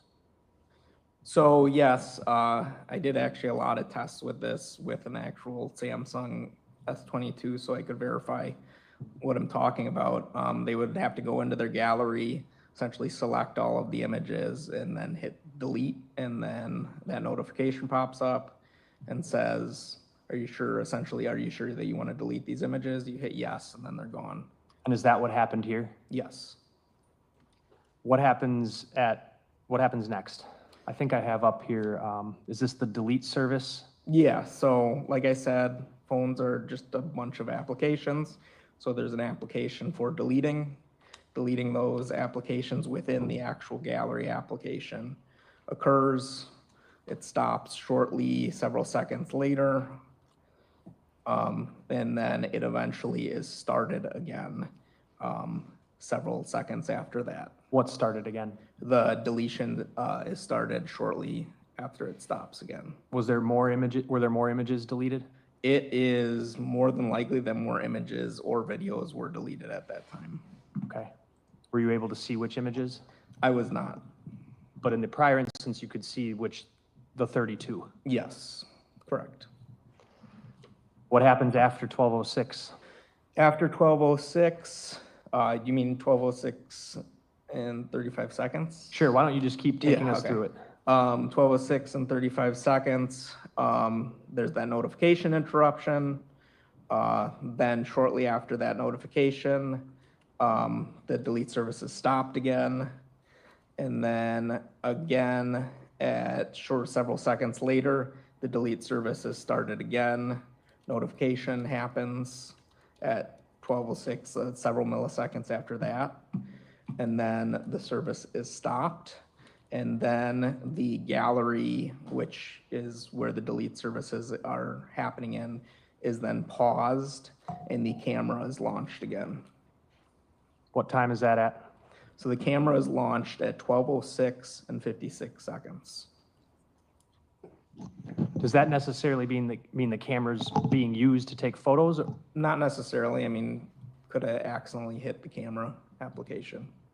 After that camera is launched, what happens? After that, almost simultaneously, obviously the gallery is paused, and then shortly after that, the camera is paused and a user goes into the phone settings. Okay, what happens once the user goes into the phone settings? So the user is in the settings for about 20 seconds or so, maybe a little bit longer. Beginning at what time? Beginning at 12:07. Well, beginning at 12:07, they're in the actual settings application. The first configuration change within the settings is at 12:07 and 23 seconds. And then again at 12:07 and 25 seconds. And what's happening there? So essentially, a user is changing some form of network settings. Unfortunately, because of how some of this stuff is recorded, I can't tell what exactly those settings are specifically with network. Certain network settings will only tell you what the last state of the settings were. So if you turn on or switch Wi-Fi or any of those types of things, it's gonna record the last state that it's in from the time that it was downloaded. By network, you're referring to like the cellular network that's servicing the phone? Yeah, either cellular network, Wi-Fi, any of those things, Bluetooth.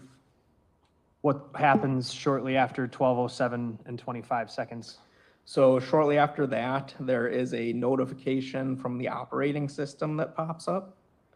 I don't know again what that notification was, but A phone notification? yeah, Not something the user's doing? no, not something the user's doing.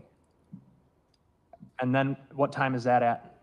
That is at 12:08 and 38 seconds. All right, now this is beginning after 12:08 and 38 seconds. What are you seeing? I do not see any user interaction or human user interaction. Human user interaction. When is the last time that you see human user interaction with that Samsung phone? So the last time that I can determine that there is any human user interaction for sure is at 12:07 and 25 seconds. There's possible human interaction for that 12:08 time period that caused that notification, but it's also likely possible that there was some other system thing that popped up because of it. Okay, so let's just assume for the sake of argument, it's the latter one, the 12:08 one. Correct. Do you see any human user interaction on the phone for the rest of that night for hours? No, That's the last time? that is the last time. Until when? Until the next, well, not the next morning, several hours later at 8:59 a.m. On April 2nd. on April 2nd. So from 12:08 a.m. to 8:59 a.m., are you saying that there was no human user manipulation of the phone? Yes, there was absolutely no human user interaction. What happens, and I have on the screen here, is this is you documenting that? Correct. Okay. So in sum, can you just, and I think it's up on the screen here, but just summarize briefly what exactly we're seeing occur between 12:05 and 12:08 on the phone?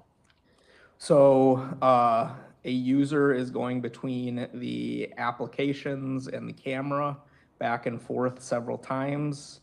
Then they begin deleting things, and then there are some form of configuration changes in the settings, and the phone is not interacted with After 12:08? after 12:08.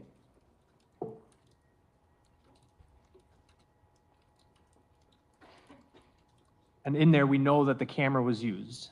Correct. Okay, and so you know that there was camera usage from that phone after 9:20 p.m.? Yes. What happens after that? I know you said there's no user interaction, but as you go Yes. forward, you saw some things? Yes, so At 12:17, so approximately 10 minutes or so, maybe a little bit less than that, later, the phone registers itself as being inactive. So the screen goes into an inactive mode, essentially like a somewhat, I guess, you could parallel it to like it goes into sleep mode. The screen still stays on, but the phone is in a sleep mode, which then pauses the last application that was open, which was the settings. So that's not a user doing anything? No, that's the exact opposite. Okay. After that, So then settings are stopped almost simultaneously from that period of time. are you able to conclude that between 12:45 a.m. on April 2nd and 8:43 a.m. on April 2nd, there's no user interaction with that phone? I can 100% include that. There's some notifications that come in, though, overnight, right? Correct. Tell us about that. So when you have social media, there's different types of timestamps and everything when it comes to digital media. There are the timestamps that are recorded from when you are interacting with your devices that are changing those timestamps. And then, for example, when you're talking about social media, email, really anything network related, there are also timestamps from, say, the other person who maybe posted it or sent you that email. Those timestamps are going to be from likely when the actual email or post was created, and that is registered to whatever server is hosting whatever application that is. That created timestamp doesn't mean that somebody's actually interacting with that on that specific device. It's just the time at which that was registered to outside servers. There were some of those overnight after 12:08? Correct. Okay. I have one on the screen here, 12:09, or excuse me, 12:49. There was some kind of social media notification. Correct. And then 12:59. Correct. Okay. What starts happening at 1:21 a.m.? So at 1:21 a.m., the phone screen officially turns off. And then shortly after this, there is a notification that comes in, and it's about 2 or 3 minutes after that, there's what's called edge lighting, which I don't know if any of you have Samsungs, but essentially the idea is that when you get a notification, the outside edge of the phone lights up to let you know there's a notification, even though the screen is off. And then 4 seconds after that, it lights up again just to remind you that the notification is there. All right. Then what happens? And then the phone begins to power off. Describe what happens to the phone. So the phone had a low battery state, and the phone essentially dies. So as a phone is dying, essentially the phone starts moving different things and energy towards more important aspects of what the phone actually is meant to use for. So for example, if you're out in the woods and your phone is dying, the last thing that's going to probably turn itself off before dying is going to be your ability to call for help. So certain applications, so the screen turning it off, it was going into a low state, and then the phone kind of starts checking itself to make sure that is there really not power, or is there something else going on with this phone? Doesn't mean it's not going to turn itself off, but that's essentially what happens. So this artifact, essentially I don't know if he's got that up. Oh, so the Samsung Wellbeing gives you the ability to kind of look at your own phone usage. So it starts recording that the phone is powering off, and then there's an internal application that usually doesn't necessarily parse out with a lot of forensic tools called the ERR.P, which I guess that's the name is, I guess, irrelevant, but what it is it records different powering events on the phone. It records, for example, when the phone is factory reset or first set up. It records when a human user turns off the phone. It records when there is a shutdown and power up related to a system. So like when you're updating the operating system of your phone, it frequently has to turn itself off. And then it registers when the phone dies. In this case, it registered that the phone died due to lack of power And at what time did the phone die due to having no power? at approximately 1:35 and 57 seconds. Is that what I have highlighted here? Correct. Okay. And below that would be the artifact that you're talking about? Correct. That is not the same as someone physically turning the phone off, right? No, so if the phone is physically turned off, this artifact registers it as an unrequested because it's essentially monitoring the system itself. So if the system requests that something be turned off, then it'll be recording why it was turned off. If a human user interacts with it, it is listed as unrequested. And were you able to identify the next time that the phone was connected to a power source or had power? Yes, so the phone at about 8:59 in the morning. 8:59 a.m. on April 2nd? Correct. And what did you see? So the phone registers that there is no power, and it goes into a low power mode, likely due to a phone being plugged into a charger. And then how about when the phone turns on? The phone officially turns on at around 9:20 in the morning.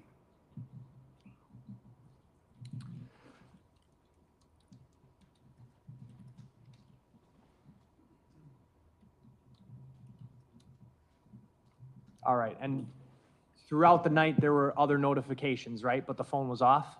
Correct. And when you're seeing those notifications in the phone, are you seeing obviously the time they would have then received or gotten to the phone or what? No, we are seeing the time that those were created. All right, so I have one up here. For example, at 2:09:32, the phone would have been dead, right? Correct. But nevertheless, you're seeing this Facebook notification that I have highlighted here. Yes, so that would be the created time of that post on the news feed. The created time on Facebook has, and it has nothing to do with the phone. No, that's relevant to Facebook. All right. Throughout the night, there was an email from Uber, correct? Correct. What time was that email sent to? So the email was sent and recorded on the email server, so Gmail in this case, at 3:51 and 17 seconds. And from Uber? From Uber. And where was the Uber ride? So the Uber ride was from the previous night, and I will have to scroll past because I did the entire thing. The Uber ride was to 1200 West Canal Street. Is that the Twisted Fisherman? Correct.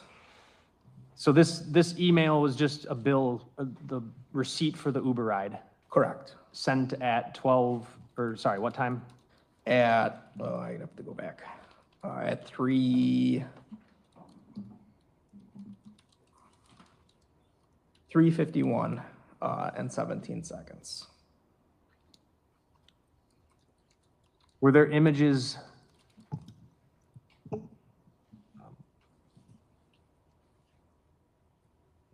I'm sorry, there were a number of other social media notifications that you could see, correct? Yeah, throughout the early morning, there's a bunch of Facebook notifications or Facebook newsfeed. But again, the phone's off at that time? Okay. Did you notice what time there appeared to be user interaction with the phone again? At 8:59 in the morning. And sometime prior to that, obviously it gets connected to the power source. What time does it turn back on? It turns back on at approximately 9:20 in the morning. So the first human interaction you're discussing, that's the, So, yeah, so between 9:19 and 9:20. So there's settings on your phone that when your phone dies or you turn it off, they're literally called persistent settings. These settings are so that all the settings you have on your phone, you don't have to go through your phone and reconfigure your phone. So these settings are some of the first ones to activate themselves upon your phone reactivating, and that reset of these settings occurs at approximately 9:19 and 54 seconds. So the phone's back on by 9:20 a.m. Correct. after having been off since 1:35? Correct. Okay. Throughout the date of April 2nd, did you notice there were other interactions between this phone and images of Sade Robinson? I did. Tell us about that.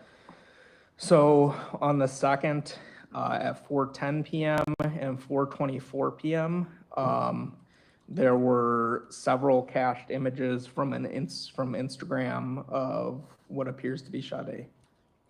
And then, yeah. How about April 3rd?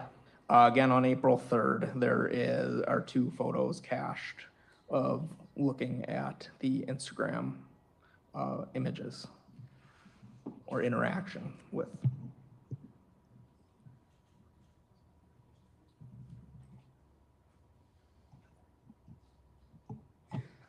All right, let's move on to the computer tower. What did you notice on the computer tower beginning in that similar time frame shortly after midnight?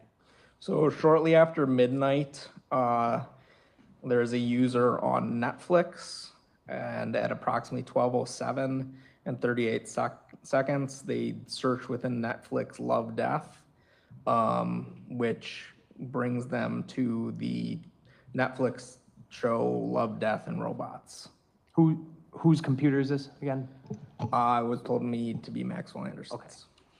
Okay. So the computer goes to Netflix at 12:07 and puts on a show, Love, Death, and Robots? Correct. And then tell us what you're able to see about what happens with Netflix and what you were able to determine is specific user interaction when that stops. Sure. So from that period of time, the first show is queued up, and that is an episode called 3 Robots Exit Strategy. After this, the user several seconds later transitions to another episode called Bad Traveling. The show begins to play several seconds after that. What time is this at? That is at 12:07 and 50 seconds. Okay, then what? Then shortly after that show ends, the next episode begins to autoplay. This would be the episode, The Very Pulse of the Machine. At what time? That is at 12:08 and 12:08 and 16 seconds. Okay.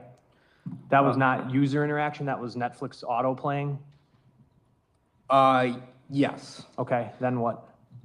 Then around a dozen minutes after that episode begins, its credits transfer to the Night of the Mini Dead, which plays. It's just under 7 minutes. Again, I tested using the same browser and everything to check the properties of how Netflix worked at that time, and approximately when there is the time when Netflix starts to autoplay the next episode is when that episode starts to transition and beginning, which would be this Night of the Mini Dead.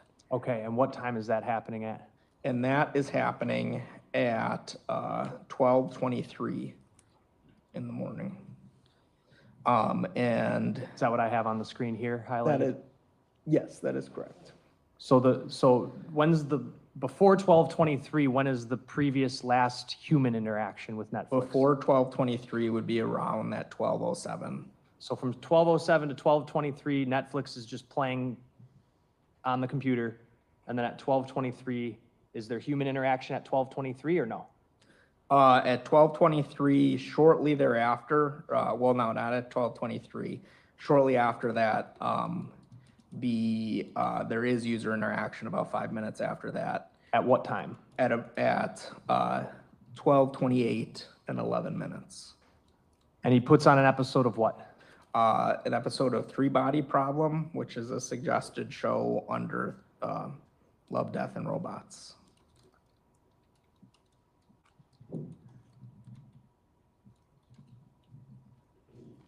And does the episode play? So it sits on there, but the user transitions to that and then begins to play the first episode. What time?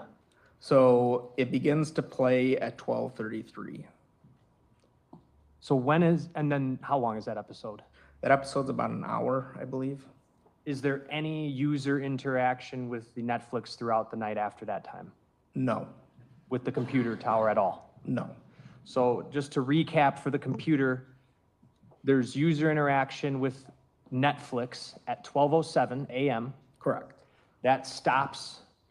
Then shortly after 12:23, there's an additional user interaction at 12:28?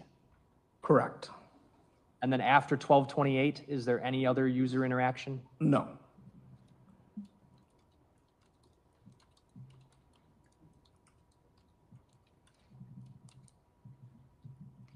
Any user interaction with the computer tower whatsoever between 12:45 a.m. and 8:43 a.m.? no,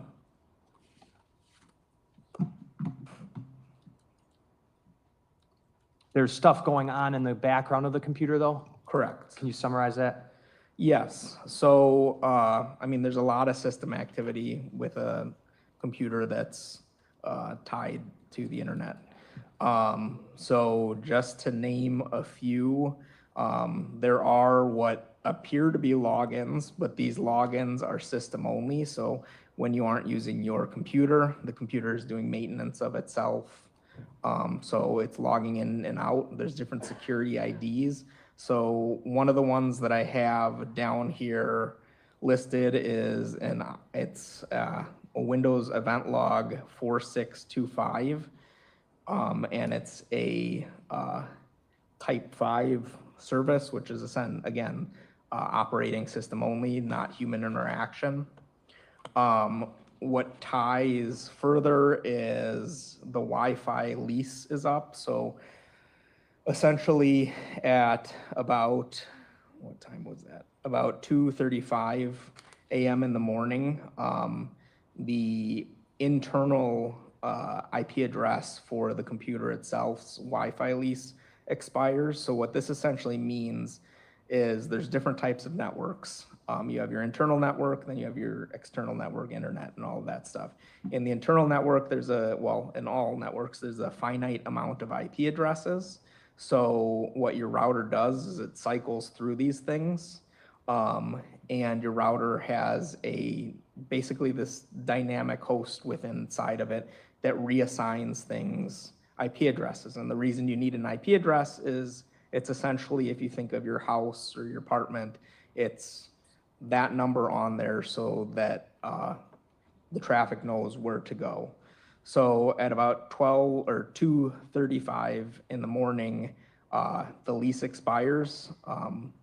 It appears that this the router for this was only set up to have about an hour period, which is fairly short, which causes interruptions with like streaming and things like that, which would be the reason why Netflix stops at that exact time, because it can't reach out to Netflix because it doesn't have an IP address for a millisecond or two to pull the next episode. So when the episode is started at 12:28 a.m., well, first of all, are you aware if Netflix will just continue to play the next episode? Yeah, Netflix plays 3 episodes on average, unless you change the settings, but it will auto play 3 episodes and then do the whole "are you still there" kind of thing. Is that what was happening here? Correct. Okay.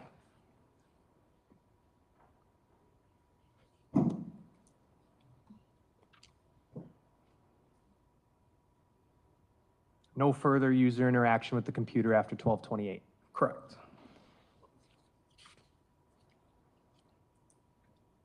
Just a couple clarifications. I actually want to touch on one thing. When we looked at those,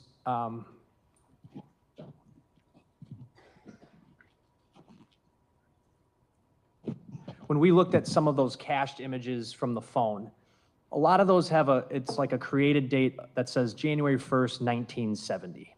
Correct. Can you tell the jury what that's about? So in computing, computers obviously don't understand time, so they need a time frame from which to start. So there's different things that in computing is called epochs. So they pick a specific time in history that creates essentially a calculation from how far from that date we are currently now. So when there are no actual dates, it will revert back to that epoch time. So, and off the top of my head, I couldn't tell you which type of epoch it is, but I believe it's potentially the Unix epoch time of 1/1/1970, which essentially means there's no date. It's just kind of a default. It's a default, correct. I have no other questions. I think we'd like to start after lunch if we could. I think that's fair. It's 10 minutes to noon, so we will take a break at this point. Remember the admonitions. Remember, no communication between each other about this case, no discussion with family or friends, no posting, no emailing, no texting about anything to do with this trial. Wear your juror badges prominently. Don't do any investigation. Put it completely out of your mind till you come back this afternoon. This afternoon, we can kick up at 1:30? 1:30, Judge. 1:30. So we'll have the door open before that. Hopefully you'll all be back on time so that we can get started right at 1:30. Okay, thanks everybody. Just leave your notebooks on your seat.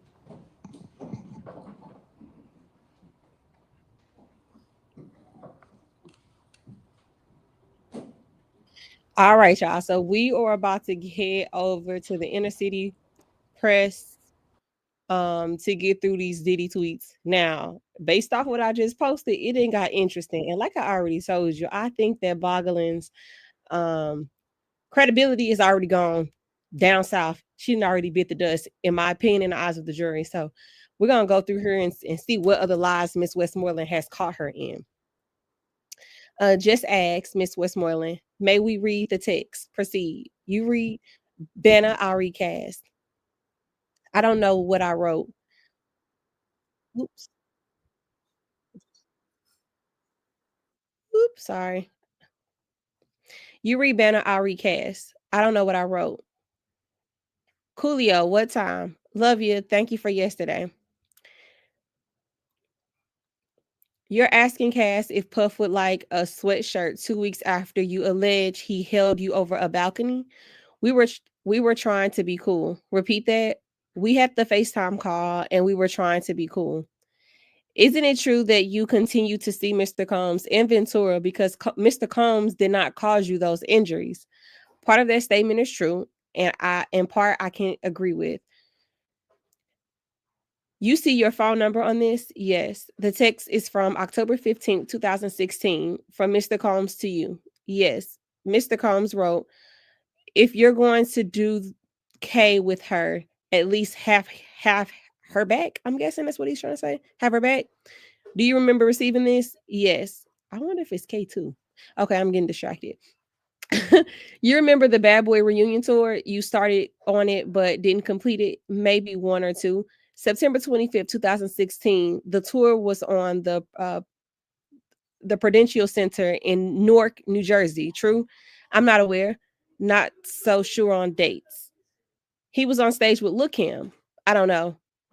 And at the Harlem Salute to Achievement, objection, sidebar. They have a sidebar. They come back.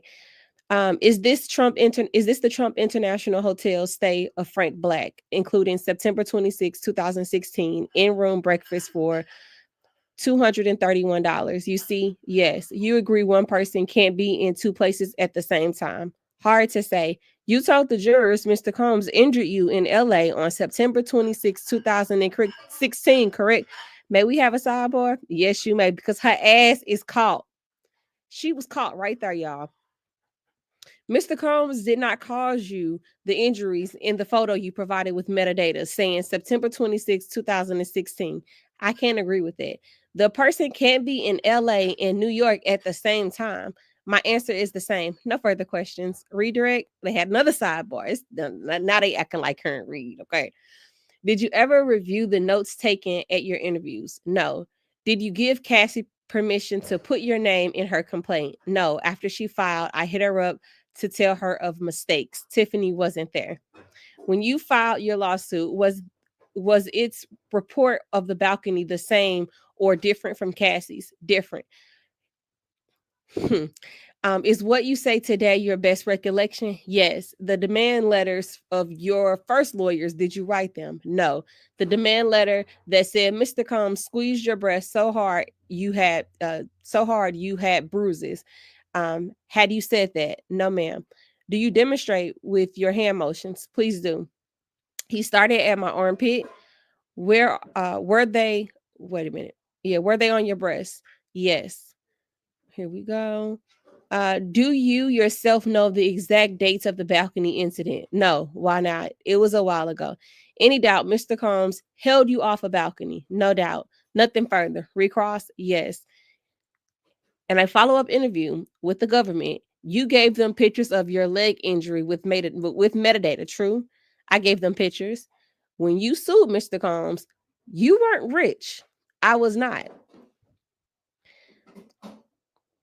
You saw this as a chance to make 10 million. True? The judge would review. It means a lot to you to become a millionaire, and soon, right? No, I'm here for justice, meaning money, nothing further. Miss Westmoreland, you petty for that girl. Thank you, Miss Boglin. Is there an exhibit? Push it. We object under Rule 106. So after the break, jurors, there'll be food for you in there. All rise. Yeah. Miss Westmoreland ate. She ate. Cat. Oh, she nodded off. She ate down, D-Wood. D-Wood, she ate down on that. Because right now, that's all I can think about is one, you don't know when it happened. If you got pictures of it in your phone and the pictures are attached to the metadata up to the data, right? Because your phone is going to say it records every single action. So it's going to say what time you took it. It could even possibly say the location you took it. Girl, he can't be in LA and in New York at the same time. Literally, that's two different sides of the country. So yeah. Her testimony is trash. She said, I'm here for justice. Miss Westmoreland say, you mean money? Oh, okay. I'm done. She ate down, y'all. She ate down. So everybody's on break right now. So I'm going to find something to watch. In the meantime, in between time, court isn't coming back. They have a long break up in Milwaukee. I think that judge does other things before she resumes their court. So I'm going to find us a little something to watch while we wait for our trials to resume. Diddy is also going on lunch break, so there shouldn't be any Diddy updates to occur either. So we'll see if we can do like a random docket watch, which we love those. We love a little docket watch. Judge Boyd is live today, y'all.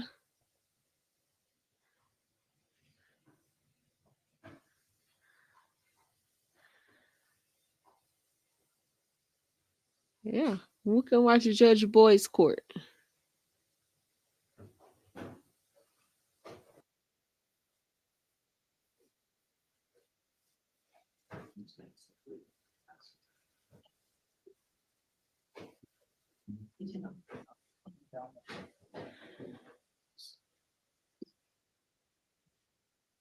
Nicole is not playing at all, Shay.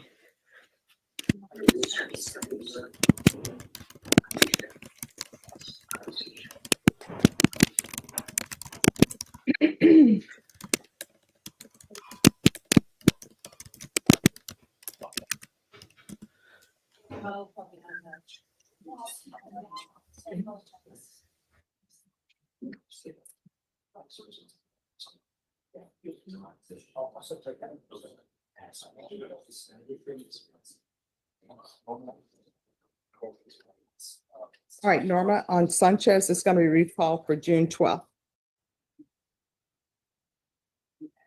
Hello. Good morning. Morning, John. Hi. How are you doing? I'm good. I'm actually a little scared, but I'm great. I hope you're not scared about being here because everyone here wants you to be successful. I want you to be successful. I believe it. So I'm just trying to get information from probation about how you're doing Yes.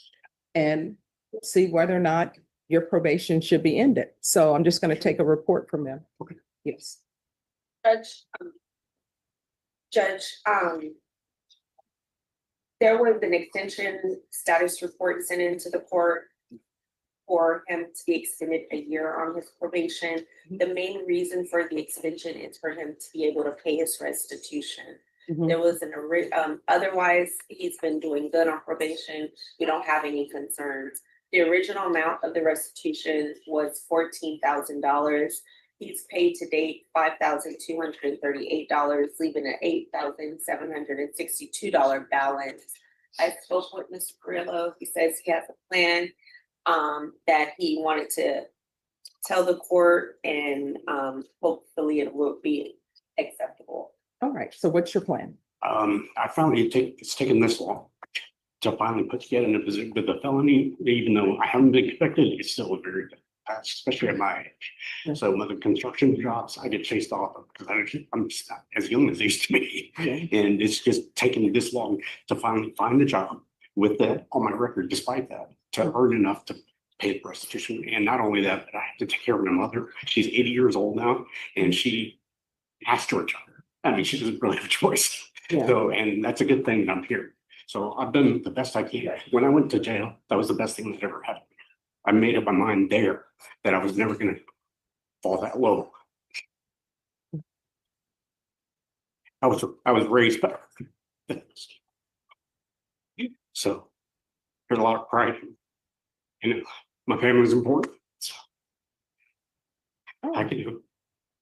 All right. So what I'm trying to do is, because there are some cases where everybody has done everything, and I'm like, yeah, there's no need to keep them on. But the reason why your case is extended is because of the restitution. So if you were to pay all of your restitution, then you'll be done today.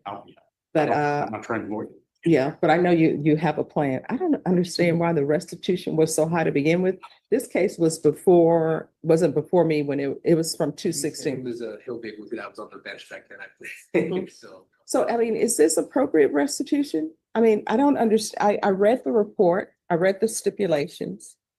And the stipulation there was, I mean, where is the restitution coming from? And who is the restitution going to?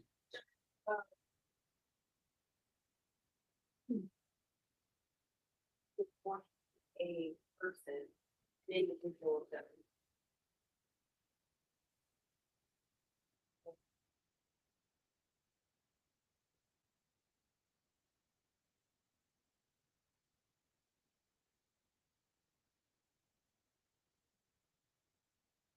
Assuming a restitution was held.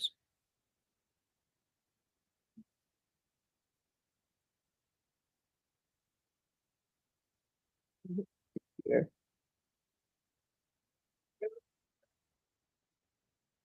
Hospital bills and for the ambulance. Okay.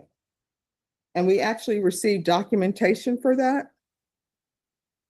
That if I don't.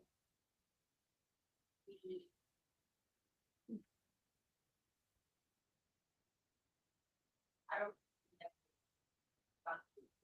All right, so what's in the PSI, and I don't like to go behind other people's rulings, but what's in the PSI? Is there any documentation, or is it just somebody just said, this is how much I'm due?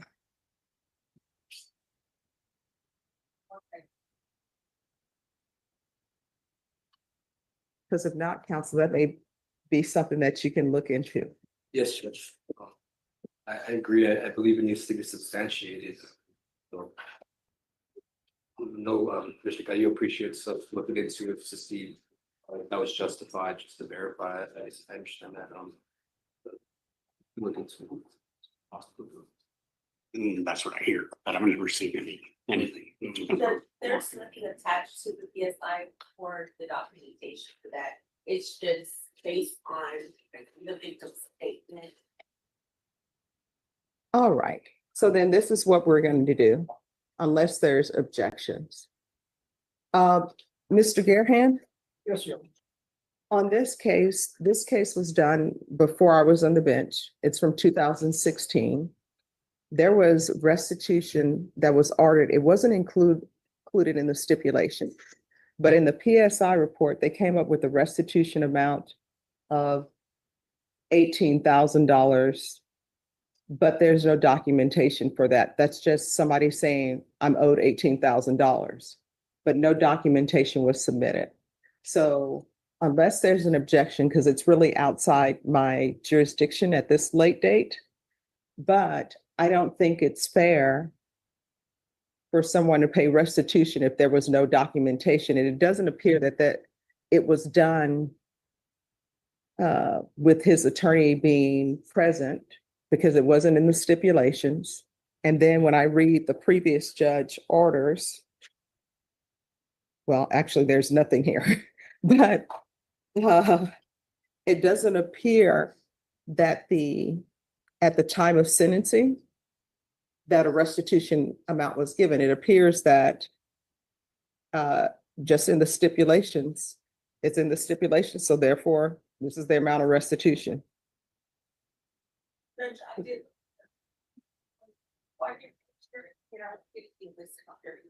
Okay. Well, Judge, the way I'm reading this is this say $18,088, but it says the actual restitution is 8,000. So the restitution amount was originally for the bills, I believe, was 14,000. Yeah. And then 5,000 has been paid, and then there's a remaining balance of 8,000. So actually restitution was only 14,000 14,000. to an individual, because the Yeah. other ones are fees and everything. Yes. I mean, So- go ahead. I'm sorry, Judge. And so I'm thinking, if there's no objection, I don't think the defense would have any objections. If somebody can look into and see, if there's some documentation for this, other than somebody just saying, this is what I owe. I mean, this is what is owed.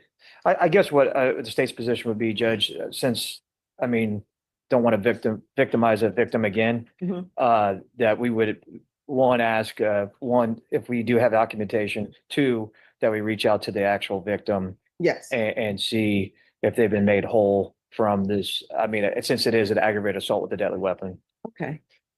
All right, if we can do that, because it appears that there was some mental health issues from what I read in the stipulations.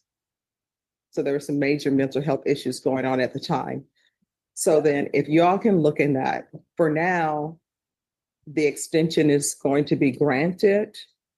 And then if defense, you come in with information, or probation, if you have information that there's actually no more restitution owed, then the court will strongly consider just terminating, because he's done everything.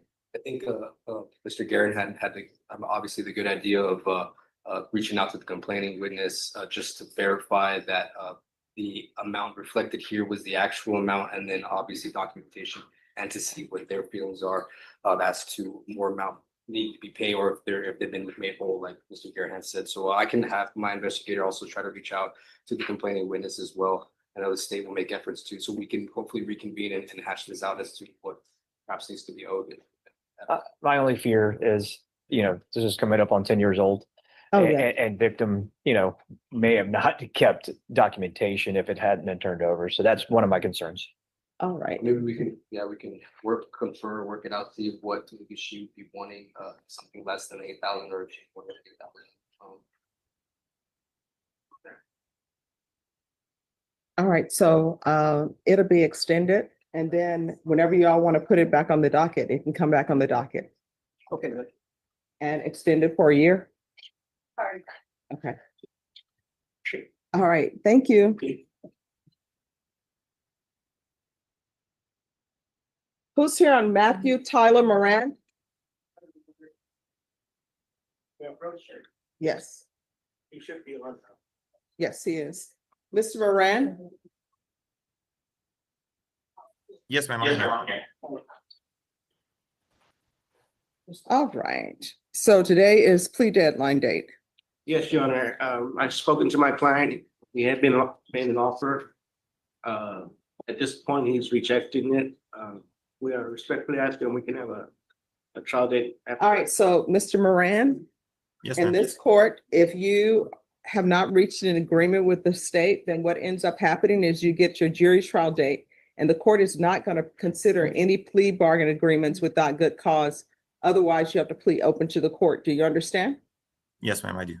All right, and you have a choice. If the state is in an agreement, you can go to a jury trial or a bench trial. If you come to me for a bench trial, what I can tell you, if the state proves its case beyond a reasonable doubt, I'm going to find you guilty. If they don't prove their case beyond a reasonable doubt, I'm going to find you not guilty. So do you want a bench trial or a jury trial?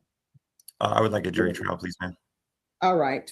How long should this trial take? 2 days? Sorry to interrupt you, but this is a special prosecutor that's not here today. So we're just stepping in so we would be unaware of how long it would last. Maybe defense counsel may know a little bit better. I think about 2 days, Your Honor. My Yes. client is in the military and he's going to be deployed. Well, obviously never. So we respectfully ask that we can have a, All right, when does he get deported?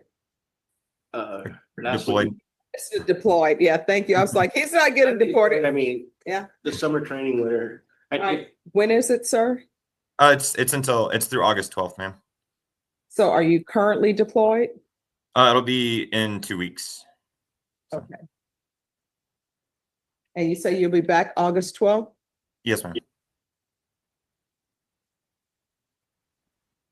All right, Norma, if you can set this for a jury trial after August 12th, please, and it won't be any of the prosecutors here who will be trying it.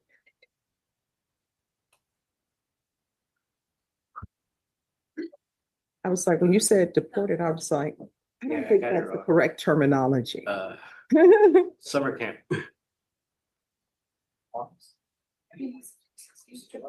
All right, your jury trial date is going to be September 16th. Judge, you always get me on holidays, it's the 6th of September. All right, thank you. Your excuse, we'll see you back on September 16th, and you'll need to be present in court. Yes, ma'am, I appreciate it. Thank you. Thank you.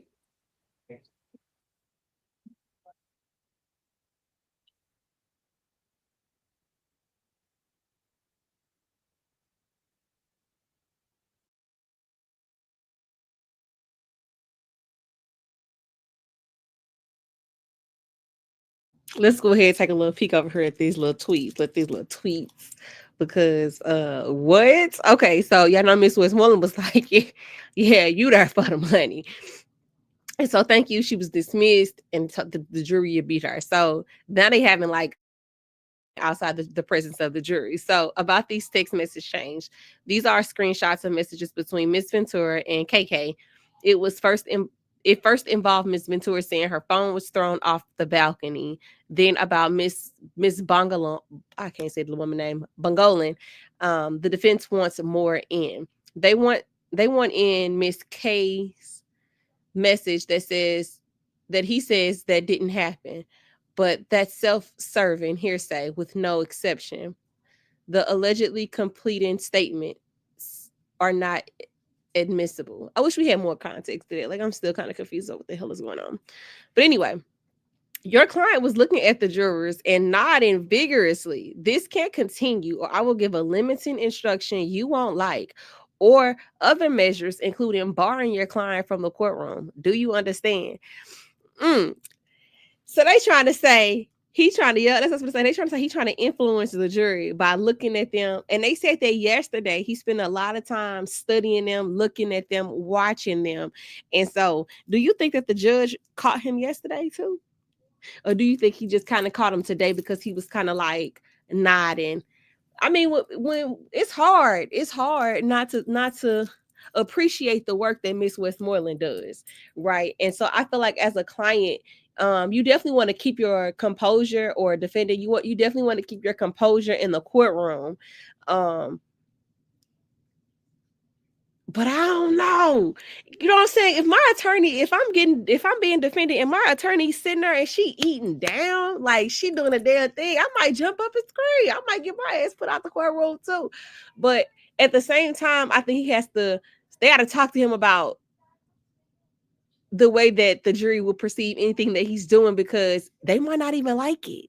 The jury might be like, like, you are a terrible person. And I know you don't think this is wonderful because, you know, your attorney is making this woman look bad. Like it could go to them thinking like you really hate women, and this behavior just shows even more that you hate women and you like to see them being humiliated. So it could go either way. You never know what the jury is thinking about. You never know what they're thinking about. So shout out to Shay for bringing our attention over to that new tweet. Now, Diddy should be resuming. They got a short break today, so they should be resuming in about 15 minutes, and then Sade should be resuming in an hour, a little over hour 45. So, y'all, I'm trying to figure out where we was at. We are here with Miss Boyd. We're random docket watching in between time, so enjoy.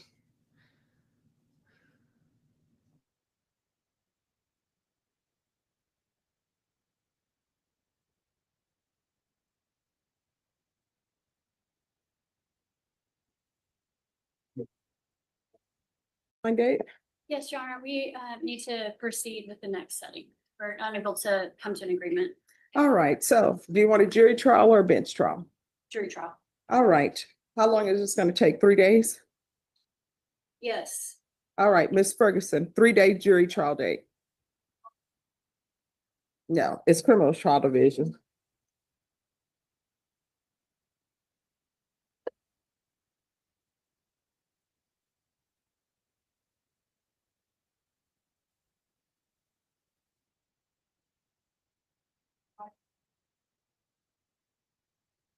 All right, July when? I'm sorry. All right, July 22nd will be your jury trial dates. Your Honor, I'm out of town that week. My daughter is doing a major basketball tournament. But are you going to put more pressure on her by being there? Well, it's All mainly right. I'm her ride and I have to be there. So, Oh, I'm just joking I'm so with you. sorry. I normally All try right, to can juggle you it do all. that before that date, Ms. Ferguson?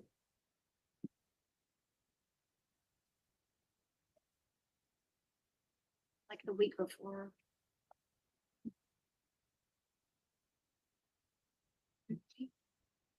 Yes. All right, July 15th will be your jury trial date. Once you sign the jury, the reset form, you're excused. Thank you, Your Honor. You're welcome.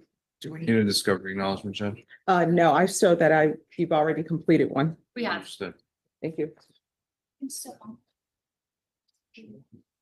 All right, who is here on Jeffrey Guerrero? Court is calling 2024 CR 012163 State versus Jeffrey Guerrero. Can I have parties announced for the record? State. Andrew Harrison. Defense. Scott Sullivan from Mr. Guerrero, Your Honor. And are you Mr. Guerrero? Yes, ma'am. All right, you entered a plea on May 22nd. You waived PSI and TAP evaluation. According to the plea bargaining agreement, punishment is to be assessed at 6 years in the prison. The state is silent on your application, and there's restitution to be determined. And of course, outside the agreement, there's no contact with certain persons. All right, are parties ready to proceed? I am, Your Honor. All right, counsel, do you have any witnesses? No, Your Honor. All right, the court will hear your argument. Yes, thank you, Your Honor. Mr. Guerrero is an excellent candidate for deferred adjudication. It will allow the court to, and he'll have to be mindful that any mistake could cost him a lot of prison time. So I think with that over his head, I think he wants to comply with the conditions that this court lays on him.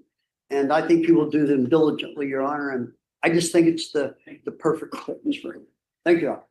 All right, Mr. Guerrero, I don't think that probation is appropriate for you. According to the stipulations, this fire was set because you were paid. That's what you told the police. I didn't tell the police that. It was somebody else who told the police that. That was the other people that told the police that, and at that there was no damage and nobody pressing charges on. No, I mean, you started, it says here that you attempted or you started a fire, so that's an arson, and you did it at an apartment complex. Many other people could have been injured. It was a fence, man. Okay. All right. Is there anything else? And. Oh, do you want to testify? Because the video that I had Would saw. you like to testify? What does that mean? That have you raise your right hand, swear you in, and you tell me your story. All right, do you solemnly swear and affirm the testimony you give will be the truth and nothing but the truth, so help you God? Yes, ma'am. All right, you can lower your hand, state your name for the record. Jeffrey Guerrero.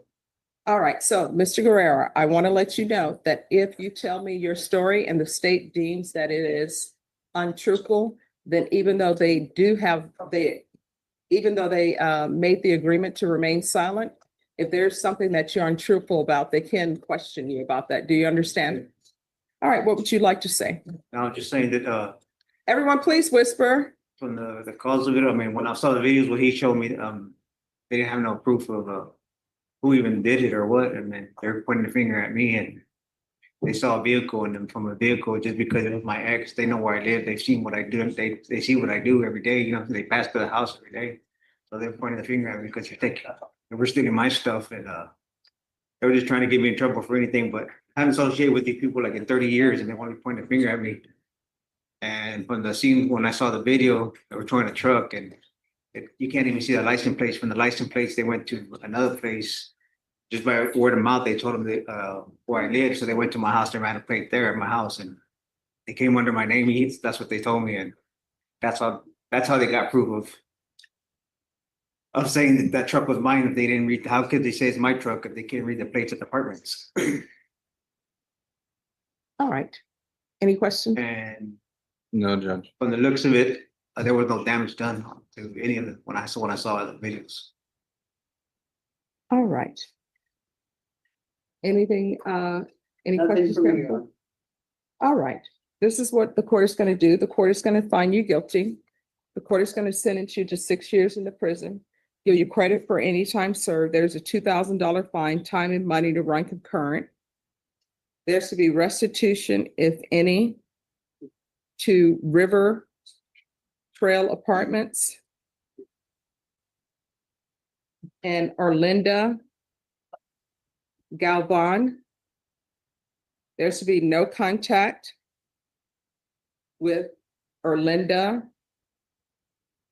Galvan, Jose Galvan, Sandy Galvan,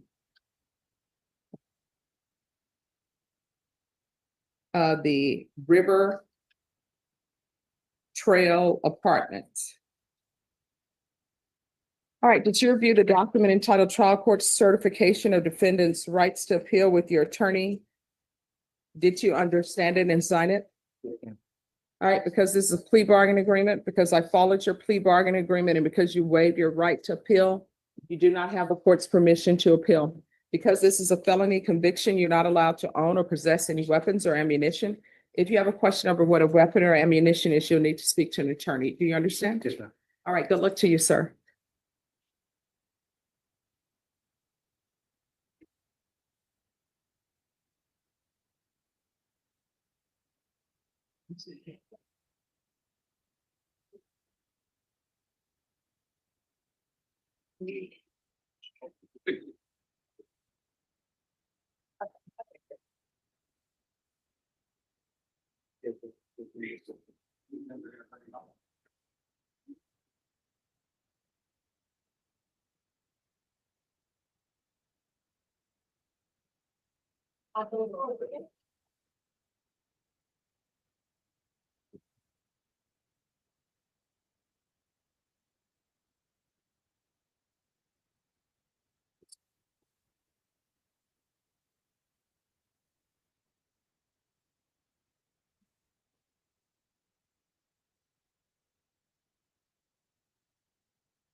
All right, today is a plea deadline date. Yes, Your Honor. A offer has been tendered. My client is not willing to accept. We're requesting a jury trial date, Judge. All right, how long do y'all expect this trial to last? I believe the state will be the ones calling witnesses, Your Honor. 3 days. 3 days would be safe, I suppose. All right, Ms. Ferguson, I need a jury trial date, criminal trial division, 3 days. Yes, Your Honor. Thank you, Norma. And I already executed the discovery acknowledgement, Your Honor, and I gave that to the court. So I do have that date of July 22nd, and we shall be here on that day of my client. All right, thank you. Thank you for dressing appropriate for court. Once you sign the reset form, you're excused. Thank you, Your Honor.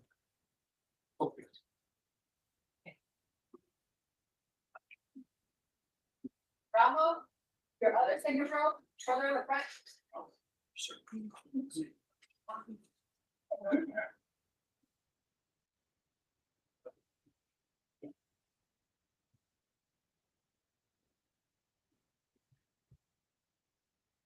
Who's here on Jacob Kawazawi? I am, Your Honor. Eric DeWolf. May I bring up Mr. Kawazawa? Yes. Morning, sir.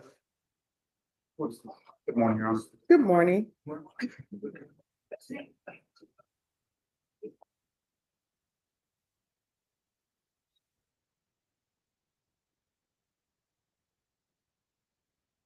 All right, is all discovery received? Yes, Judge, and actually, I'm just, state is asking, and I don't believe defense has an objection. I'm asking for 30 days. We do have a third defendant in the case. And I'm trying to get into admin to make a sort of a whole package deal here. And we're asking for at least just 30 days, if that's Any objection? No, Your Honor. All right, I need a 30-day reset on Kawazawi, please. All right, July 7th. Are you out that week? No, I get back on the 3rd, so I'm here on the 7th. All right, so that will be the final chance for you all to reach an agreement. So I'll put that as your final plea deadline date. Thank you, Judge. All right, sir, do you have any questions? Thank you. You're welcome. May we be excused, Judge? Yes. Thank you very much. Sir.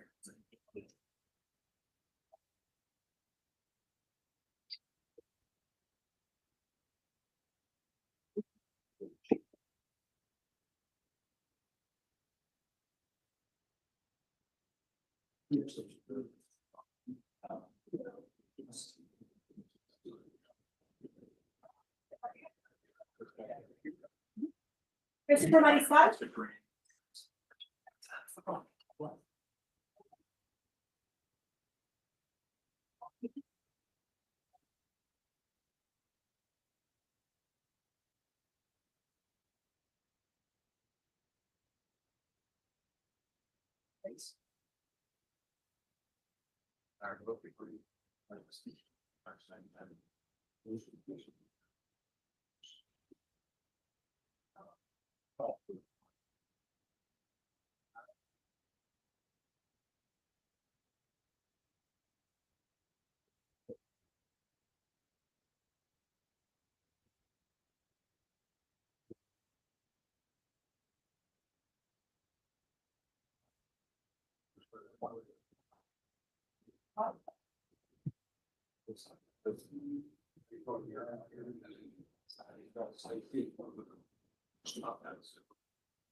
Everything's all right. Yeah, we'll see if that's accident. Are you waiting for me? Yes. Good morning, Judge. Good morning. I believe on page 10 of your docket is, you're gonna have, Adrian Harper. I learned that Mr. Adrian Harper has a warrant that was issued on 5/22 of this year, on a different case of what he is here. I'm guessing that's why he's not here. His attorney is Fernando Trevino. Fernando Trevino is out of state, so he is not here, and I would like to try to avoid the bond forfeiture. I mean, he needs to be here.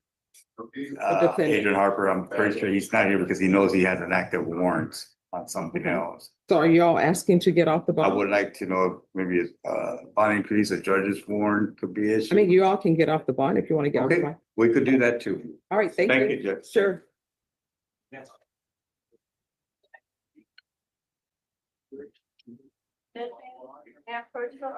Yes, hello. Good morning. Good morning. How are you? All right, is he on the docket today? She is? Yes. Can I see the file on Phoenix Miller? All right, and Miss Miller, if you could approach. Yep.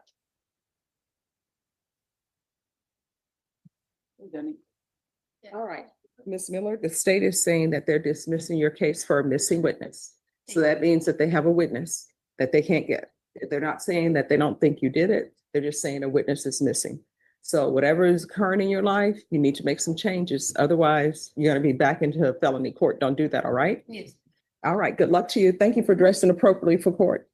Thank you, Judge. You're welcome. Lorraine, you come in and you're just like, here's my dismissal. No. It's just like, here I am. Thank you. All right, have a good one.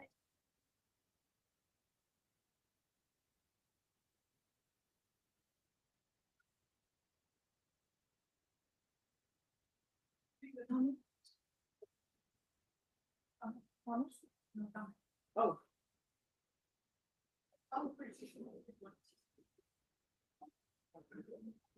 All right, who's here on Antonio Garcia?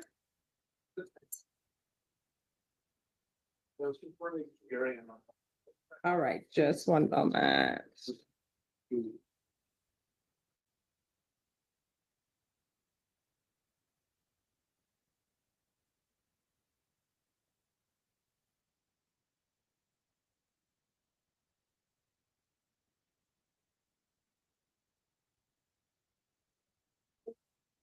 Okay, just Miller on, please. All right, thank you.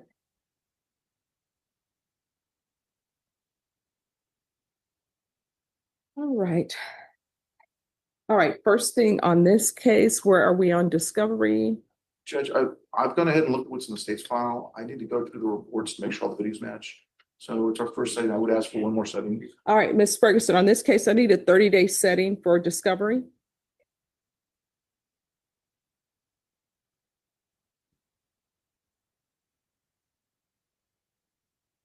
But Judge, we have conferred, the state's reached out to the complainant. We're talking about an offer. There was an offer already, so. Okay. we're moving.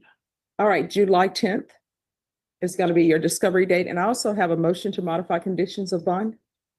Judge, we do need to get a setting for that at some point. All right, are you all ready to proceed on this motion to modify bond conditions? They're asking that the GPS be removed. Sure. I mean, if defense would like to proceed today, or if they want to reset it, it's up to the court. We haven't conferred on that, so I can do that. I don't think there'll be an agreement. So I don't know that we're in a position. All right, so he says that he wants it removed because of employment.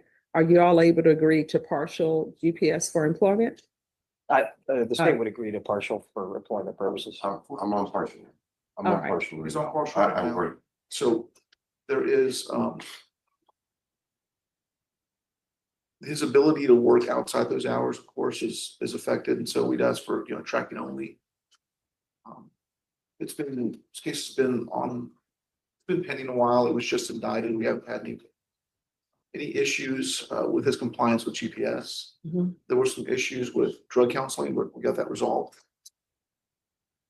All right, state, I don't know how you would feel about tracking. I don't know if you're ready to proceed on it, if they're just asking for tracking only. Just since it's spur of the moment, we would be opposed to it, Judge.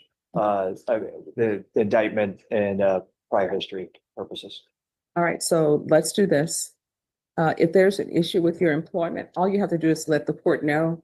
The pretrial services officer, have there been any issues? Oh, and I'm sorry, state your excuse. Thank you, Judge. With the pretrial services officer, has there been any Um, issues with your working? Mr. McCory's been pretty lenient, but due to the, I guess, overcrowding or understaffing, Mhm. sometimes he doesn't get it. So because of these court issues, I haven't been able to do overtime, things like that because of the GPS.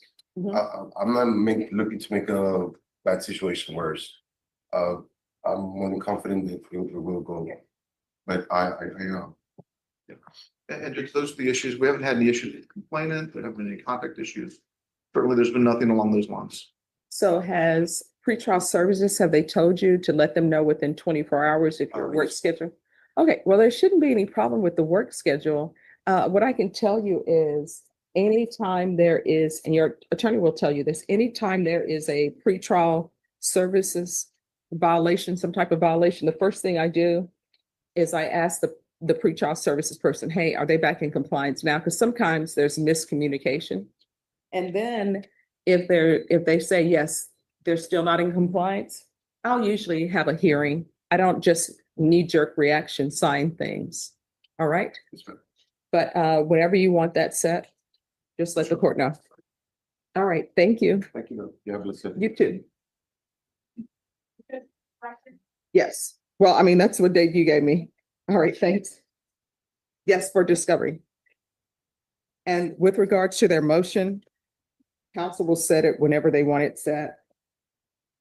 And council, please make sure that your client is on time next time. Thank you.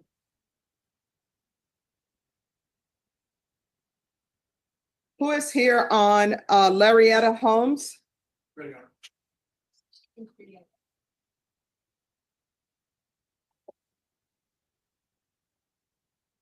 Morning, Your Honor. John Robertson from the Phones. All right, are you all ready to proceed on this motion to revoke? Yes, sir. Can I have a motion to revoke stamp, please? I don't need it. I'll have a digital copy. Second. Yes. What first conversion? Court is calling 2024 CR 2336 State versus Larietta. Nicole Holmes, could I have parties announced? Andrew Harris Ailman for the state. John Robertson from Miss Holmes. And are you Miss Holmes? Yes, ma'am. Are you the same Larietta Nicole Holmes who was placed on deferred adjudication in 2024 CR 2336 for the offense of injury to an elderly person with bodily injury on June 13, 2024 for a period of 2 years? Is that you? All right, you're gonna have to make sure you keep your voice up so that I can hear and the court reporter can hear. State? In Bexar County, Texas, the defendant Larietta Nicole Holmes did then and there fail to report to the supervision officer as directed for the months of March and April 2025 in violation of condition number 4. How do you please to that, true or not true?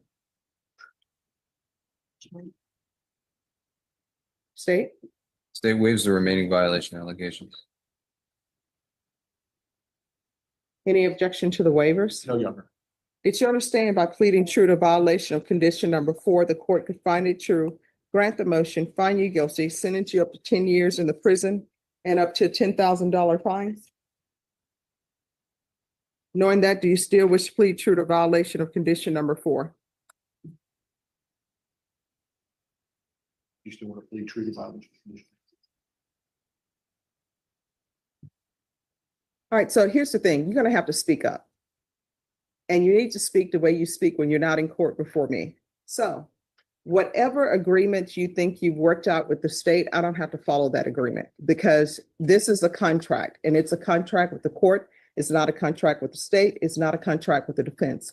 So you pled true to violation of condition number 4. Regardless of what agreement you think you've reached with the state, I can revoke you and sentence you to 10 years in prison. Do you understand? Yes, ma'am. All right, knowing that, do you still wish to proceed with this plea of true? Yes, ma'am. All right, is there a proposed agreement? Yes, Your Honor, to deny the motion, continue on regular supervision and amend for the following conditions. Immediate placement of GPS monitor for 6 months. Proof of residence or proof of employment with every OV. Don't know what OV stands for. If no proof of employment, then proof of disability. If not on disability, 4 job searches per week, as well as minimum of 12 community service hours performed monthly. Immediate enrollment in anger management course. IVR call inline for 4 months. Bi-weekly reporting for 4 months. All right, so here's my question. You want to raise your right hand for me, please? Do you solemnly swear or affirm the testimony you give will be the truth and nothing but the truth, so help you God? Yes, ma'am. You can lower your hand, state your name for the record. Larryetta Holmes. What have you done since you've been on probation? Since I've been on probation, I did try to finish my classes. So you didn't finish your classes, you tried to, all right? For community service, because last time I was here, my lawyer asked if I could use, I was getting my BA, and he asked if I could use that for community service. And why didn't you finish that? A lot in between the time happened, so I did have to drop. What has happened? Lights were turned off in November, and it was hard for me to try to get any type of assistance for it because it was overdue and they just turned it off. So in between time, I was trying to find assistance, I was trying to find work, and also trying to maintain my home, and keep up with everything that I could, and also raising my 2 children. So where are your children now? Who's raising them? My son, he's with his girlfriend, and my daughter, she's with my sister. She works, my son works. Both of them work, they're both of them in school, and they both get good grades. Okay. So here's the thing with lights being turned off. Back in the day, people didn't have lights. You turn on a candle. And people always assume that where people are in their station in life is always where they've been. Like they never had financial problems or things haven't. I've had my lights turned off before. And you know what? My mom and my grandmother would always say, hey, whatever you do, make sure that you have if you're living in an apartment, make sure that's paid. If you're living in a house, make sure that paid. If the lights get turned off, if the water gets turned off, at least you'll always have a place to stay. So getting your lights turned off, and sometimes people are like, oh my gosh, that's so embarrassing. It's like, I still have a place to stay. Getting lights turned off happens to everybody. I guarantee you, a majority of the people in this courtroom, attorneys included, deputies included, court reporter included, have at some point had some utility turned off. One time it happened to me, and it's just because I forgot to pay the bill. And I'm like, hey, why is my water not on? And they said, Stephanie Sauce came out and turned it off.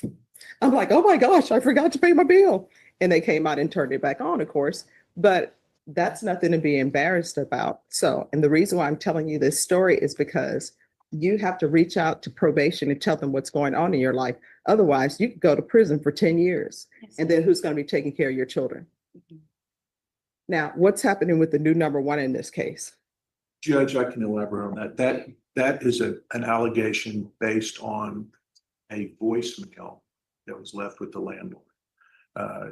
I received a copy of the police report. The landlord sent a copy to the court, and that was forwarded to me by Norma. They took a police report based on a voicemail. And last time I looked, a voicemail doesn't rise to a Class C threat. What?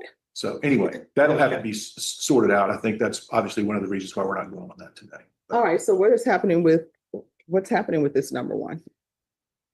That's a municipal court problem. Okay. So. All right. Probation. What is your recommendation? Judge, the court summary, according to the summary, is exactly what Mr. Edelman states. All right. So why were you not reporting? That's the easiest thing, to pick up the phone. I was communicating with my probation officer. I was not in March and April. I was in March and April. I did. I even got kind of scared because he wasn't responding back to me. He never did tell me to come in. Everything that I was going through, far as dealing with the landlord and also dealing with housing, and my life still been not connected. I was communicating with him.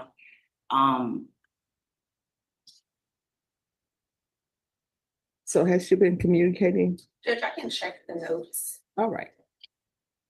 That's one thing we discussed, Judge, is that communication, however the communication is not a substitute for reporting.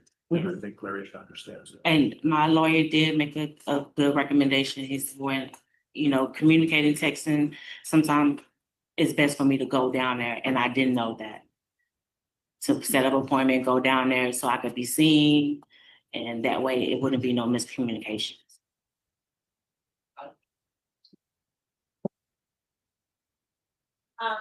Judge. Lots of office visit in the system in the shape February 28th and 2025.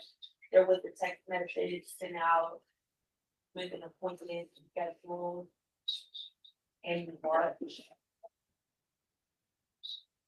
I don't see anything indicating there was a phone call with that was just the officer and the same for April judge.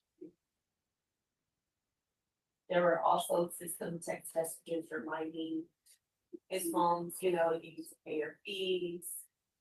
There's some batch emails that went out for services. All right. This is her first motion to revoke. I'm going to tell you something, and I'm going to tell you right now. Number one, when your utilities are disconnected, that's nobody's fault but your own. If my utilities get disconnected because I forgot to pay, that's not their fault. It's not the utility company, it's my fault. Your emergency is not somebody else's priority unless they want to make it their priority. And when you have a landlord and part of your contract with your landlord is you pay rent and you pay utilities, when utilities get cut off, that means that you didn't pay them, or maybe the utility company made a mistake. If the utility company made a mistake, then they will come out and correct it. Now with CPS Energy, if they do that, they can turn it on immediately because they've switched out everybody's meter where they can operate it from in office. But when your utilities are cut off, one thing you do not do is on your own try to cut them back on or tamper with meters or anything of that nature. Do you understand? I would never do that. I don't want to. No, okay, here's the thing.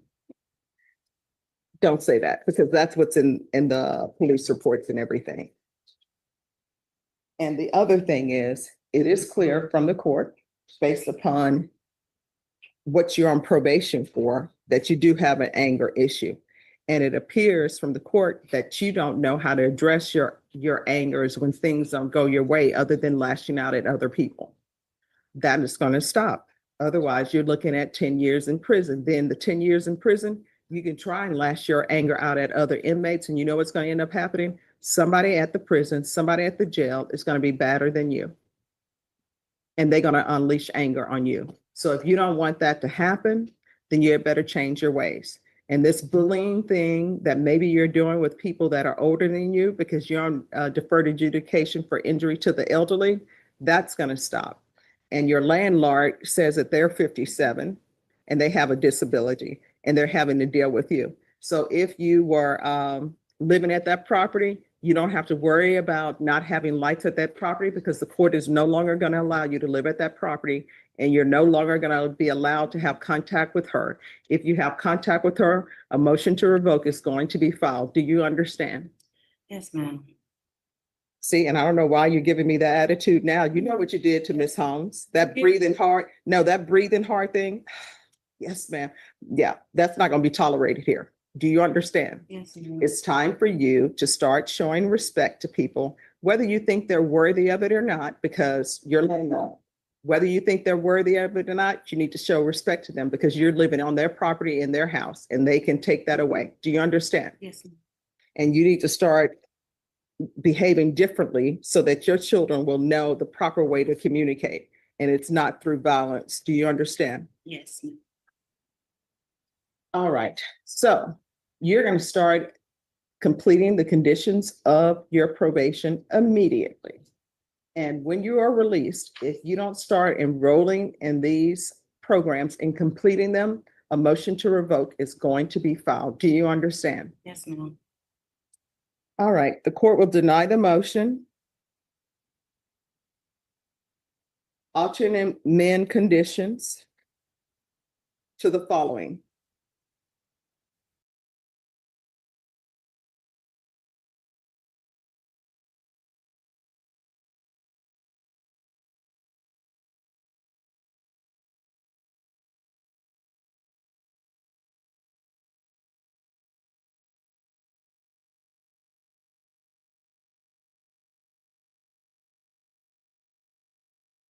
Need to get items, you'll need to have someone other than yourself go over there and go with the police escort to retrieve your items. You are not allowed to call her or have third parties call her or have third parties contact her. Other than that one time when that person goes to the location, if you have items there and they need to go there with the police escort. Do you understand? Yes, ma'am. You're going to start your anger management classes and probation. What is the earliest she can start anger management?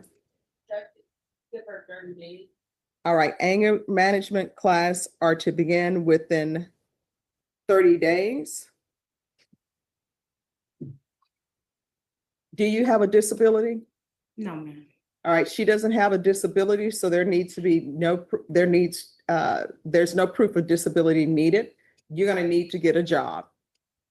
That's how people make it in this world. Nobody's depending on somebody else to pay their bills. You're going to get a job. And if you need to get 2 jobs to make a full-time job, then that's what you're going to need to do. So I'm going to require a full-time job. And for the court, full-time employment means at least 40 hours a week. If you want to get 2 part-time jobs, 20 hours each, that's fine. But you're going to work, and there are plenty of places for you to find employment. But sometimes people think certain employment is beneath them. No employment is beneath you, because we all need doctors. We all need people who are going to pick the fruit. We all need people who are going to work at HEB or work the fries at McDonald's. There's no shame in that. It's a legitimate job. So proof of full-time employment within 45 days. And GPS, probation, do you want GPS? Yes, sir. All right, there's to be GPS, waive fees. Do you want full-time GPS tracking? What do you want?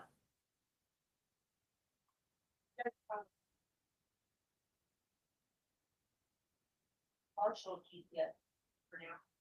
All right, partial GPS for employment. And GPS is until further notice. And do you still want this IVR hotline? That part summary indicates she's helped submit four UAs. Why are you not going in for your UAs? To my knowledge, I only felt one that was in. Why are you missing one? Because when you miss one, you could go to prison for 10 years. I think the day that I missed that was when I went to the office to see him. And by the time it was time for me to leave to get in my Uber, they were going to be closed. And then I think it fell on the weekend. All right, probation, do you still want the IVR hotline? Monthly UAs, sir. All right, monthly UAs.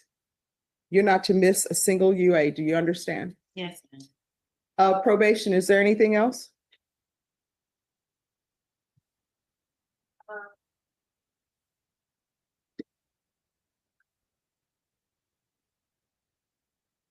The bi-weekly reporting for 4 months, sir. All right, bi-weekly reporting for 4 months. No, sir. Is there anything else you need from the court in order to be successful? All right, you better do better. Otherwise, you're looking at going to prison for potentially 10 years. From here on out, we can go off the record, from here on out, anything that you do, you need to ask yourself before you do it, is this something that could result in me potentially going to prison for 10 years? If the answer is yes, don't do it unless you want to potentially go to prison for 10 years. If your answer is, well, maybe it could, don't do it, because you could potentially go to prison for 10 years. Do you understand? Yes, ma'am. All right, good luck to you. Thank you, counsel. You can share on that one.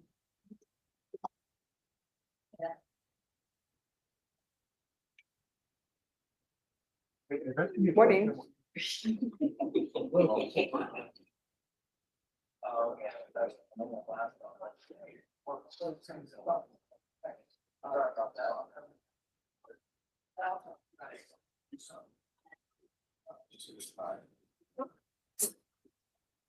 We move over to.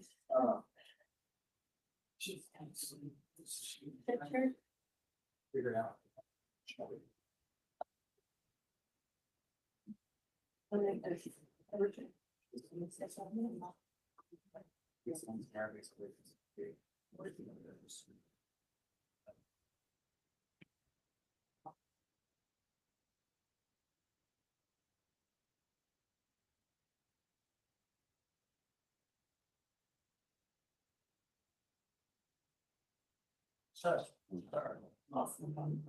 Yeah.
No, I mean, she's just waiting for a referral.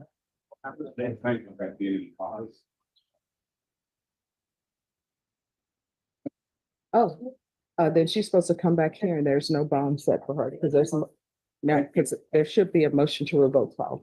All right. Yes. All right. All right, thank you. All right.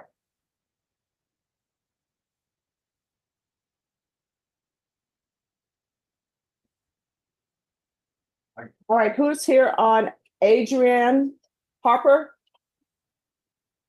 Adrian Harper. All right, who's here on Randy Thomas?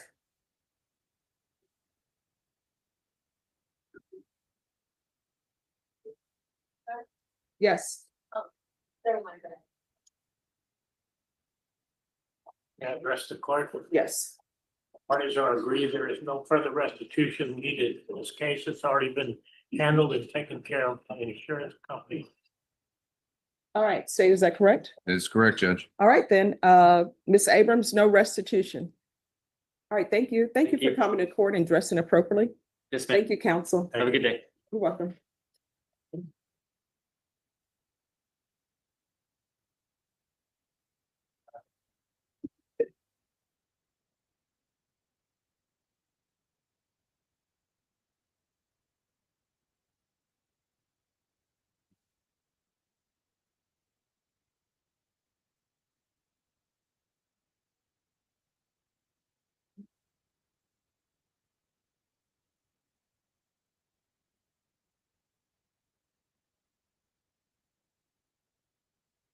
Right.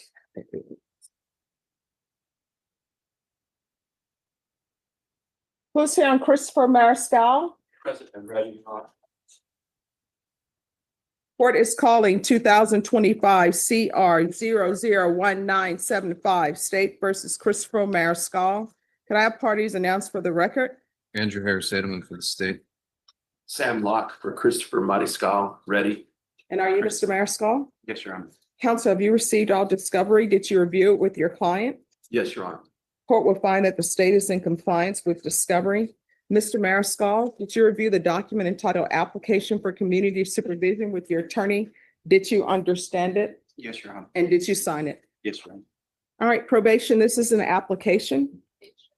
Mr. Mariscal, did you review the document entitled True Bill of Indictment with your attorney? Did you understand it? Yes, Your Honor. Counsel, do you waive the reading of the indictment? We do, Your Honor. State, are you proceeding on the indictment as presented? Yes, Judge. Mr. Mariscal, did you review the document entitled Court Admonishments with your attorney?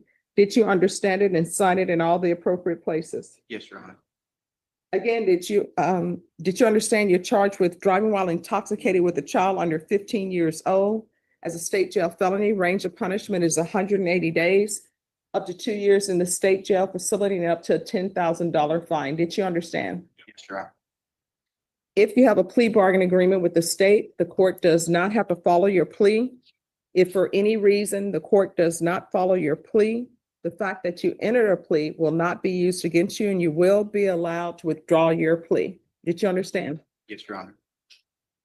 Did you understand you have a right to jury trial, a right for you or your attorney to cross-examine and confront any witnesses the state would call, and the right to remain silent? Yes, Your Honor. Did you understand by entering this plea, you were giving up those rights? Yes, Your Honor. And did you intend to give up those rights and enter into a plea in this case? Yes, Your Honor.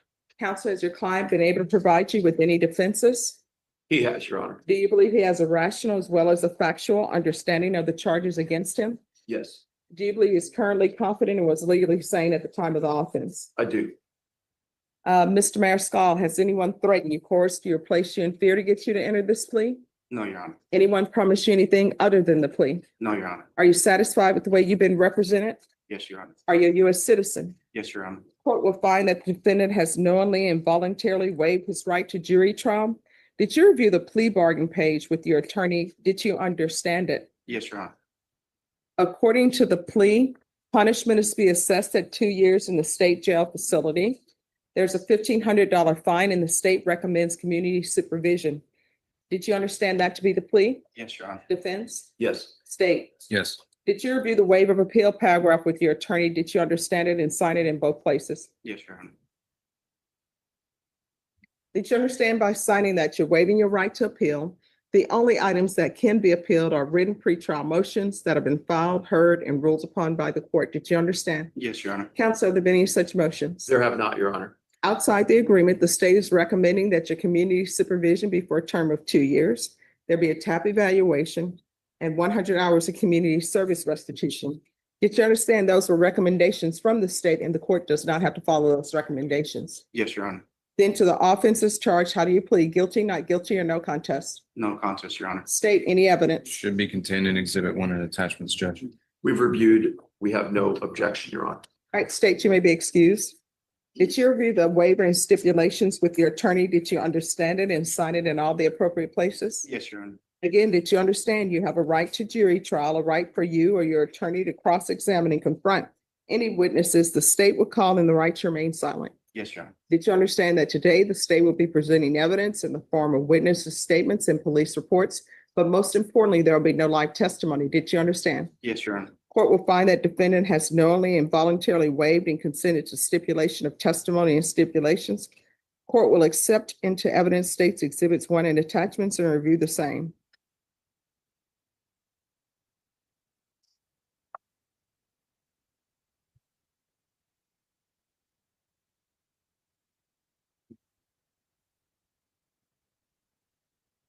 All right, after reviewing states exhibits 1 and attachments, the court will find there is sufficient evidence to find you guilty and the court will find you guilty. Are you proceeding with sentencing? We can, Judge. I prepared him, said there would be a pre-sentence report, but we're happy to waive and proceed to sentencing today. All right, anything you wish to say on behalf of your client? He's done fairly well on bond, Your Honor. He had a glitch in February. There was a positive test for alcohol on his ignition interlock the day after Valentine's Day. Nothing that was above the legal limit, but at that time, the court ordered him to do, how many, was 120? 120. Sober meetings, yeah. And you've done how many at this point? 150. He continued on himself, Judge.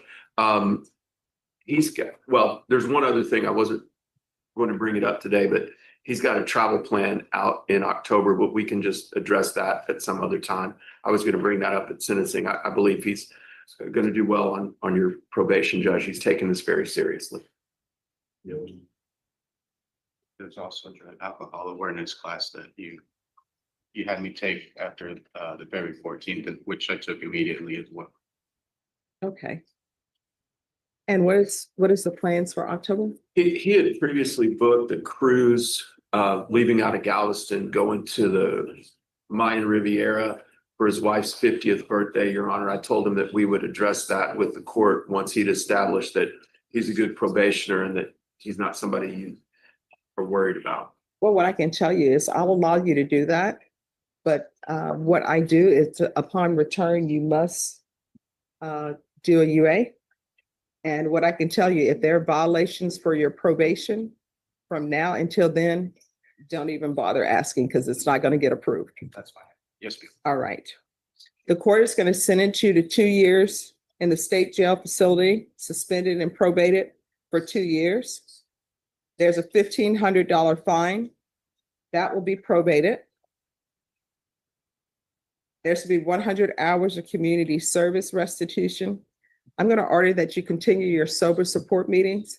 So for every sober support meeting you do, that will be 1 hour deducted from your community service restitution. Yes, ma'am. Yes, sir.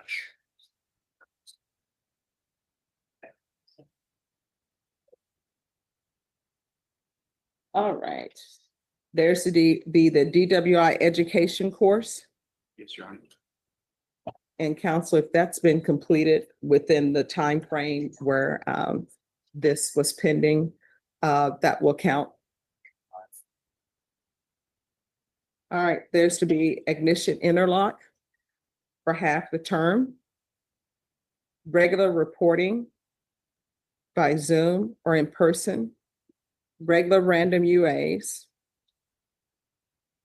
And for this, I'm going to do the VIP live because this is very serious, okay? Yes, With sir. a juvenile in the car and things could have went so badly. And I'm going to do a driver's license suspension for 180 days.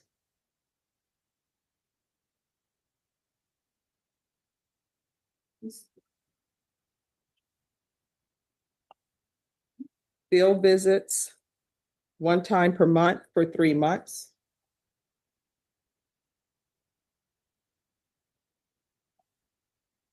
Probation is, thank you, proof of employment within 30 days. There's to be no employment as a home health care provider or with minors. And I am going to order parenting classes. And once he completes parenting classes, 50 hours of the community service restitution will be deemed satisfied. Probation, is there anything else he needs? Is there anything else that you need from the court in order to be successful? No, Your Honor. All right, did you review the document entitled Trial Court Certification of Defendant's Rights to Appeal with your attorney? Did you understand it and sign it? Yes, Your Honor. Because this is a plea bargaining agreement, because I followed your plea bargaining agreement, and because you waived your right to appeal, you do not have the court's permission to appeal.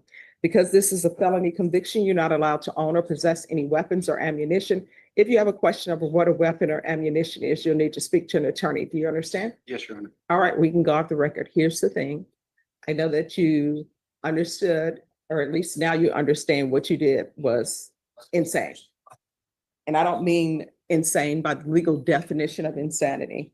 I mean insane in that you put your wife's life in danger and your child's life in danger. Your attorney does a lot of DWI cases. I think he can tell you that none of his clients have ever told him, I intended to go out and drink, get intoxicated. Nobody ever intends to get intoxicated. And then for people who end up killing somebody, nobody ever says, you know what, my intention was to go out, get drunk, and kill somebody. But it happens all the time because once you start drinking and you don't know when to stop, and then you drive and nobody can tell you anything because you think you're all right. And then the next thing you know, you're before me, not for just the DWI, but because somebody has been injured or dead. You understand? Yes, Your Honor. And that could have easily been your child or your wife. Yes, Your Honor. So it appears to the court, you're one of those people who can't drink. I don't drink. I think it's nasty, but that's just me. So you're not allowed to drink while you're on probation. Yes, If you drink when you're on probation, that's going to be a violation. So from here on out, anything that you do, you need to ask yourself these questions. Is this something that could potentially result in me going to the state jail facility for 2 years? State jail facility, that's day for day time. So if you were sent for 2 years, you'd be missing 2 years of your family's life. And if you think of everything that's happened in your life in 1 year or 2 years, think about how much you'd be missing. Yes, sir. And this court, I want people to be successful in probation. If there's an issue, let your probation officer know about it. If you feel they're not addressing it, you can always come back to the court. If you feel like you're going to pick up a drink, call your probation officer. they're not gonna file a motion to revoke. What they're gonna do is they're gonna send me a notice and say, we need to have a compliance hearing, judge. He's thinking about drinking, and then we'll address it. But if you're just out there doing your own thing, that's not gonna help, okay? Yes, Your Honor. There you go. All right, good luck to you. Thank you. Yes. One thing that he may need, in order to successfully complete probation is an occupational driver's license. So I'll just. Just now, yes. For it after it's filed. Yes. Thank you. All right, and probation, Mr. Mariscal, he has a trip planned for his wife's 50th. He has a lot of apologizing to do to her. I don't know, maybe she don't want you on the trip. I don't know. So if you want to slip me a note and his wife really doesn't want him on the trip, she just want to be by herself, just slip that to me and I'll deny the trip. But I've already told him he has the court's permission to go on that trip. But if there are any violations of his probation, he's not going. So whether you're allowed to go is up to you. Yes, sir. If you'll give them the October dates, and he's going to need to UA immediately upon return. Yeah.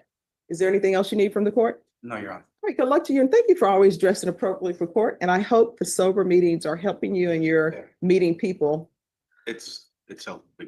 That's why I continue. All right, awesome. Well, good luck to you, okay? Thank you, ma'am. Thank you. Your Honor. Maybe excuse. Yes, thank you. Judge.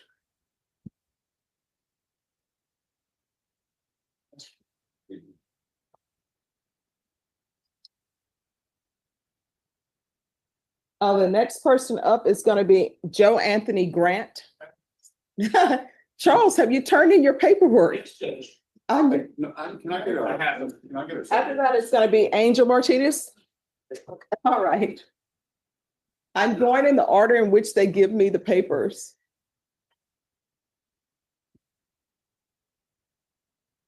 Just give me one moment.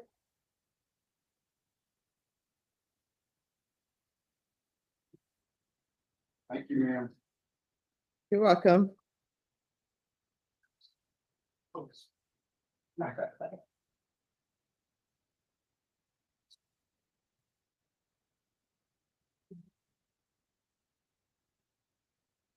Clarification.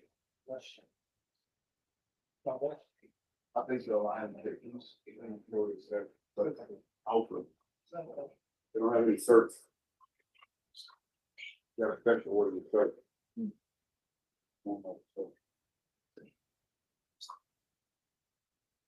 Well. Yeah, I know, yeah. You know, you would think, we get better right every time, but it's actually good. Or right.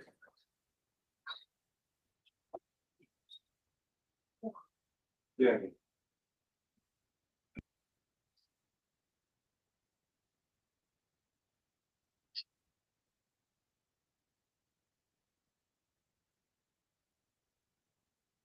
All right, sorry about that. All right, Mr. Grant. Yes, ma'am. Hi, so today is your plea deadline date. Counsel, is this going to be a jury trial or bench trial? Jury, All right, how long do you think this will last? 1 day. All right, Ms. Ferguson, I need a jury trial date, criminal trial division, 1 day. And state if you'll make sure the court has an acknowledgement of discovery, please. Yes, Judge.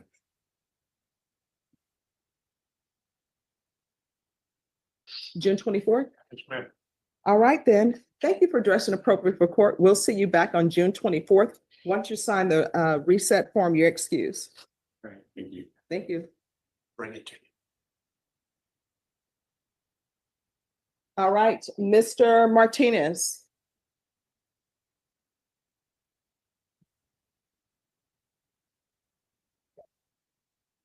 He is not on your docket, so I appreciate the court.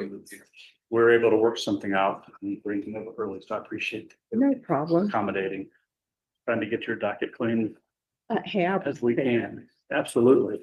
So how's life been treating you? Well, it's good.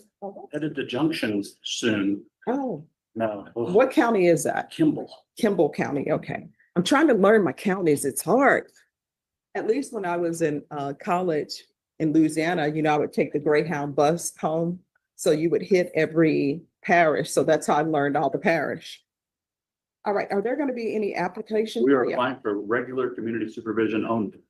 Okay. Not for. All right, probation, this is an application. Court is calling 2025 CR 00296 State versus Angel Martinez. Can I have parties announce? Andrew Harris Edelman for the state. Charles Bunt for Mr. Angelo Martinez. And are you Mr. Martinez? Oh, yes, Your Honor. Counsel, have you received all discovery and did you review it with your client? We have, Judge. Court will find that the state is in compliance with discovery. Mr. Martinez, did you review the application for community supervision with your attorney? Did you understand it and sign it? Yes, Your Honor. Did you review the true bill of indictment with your attorney? Did you understand it? Yes, Your Honor.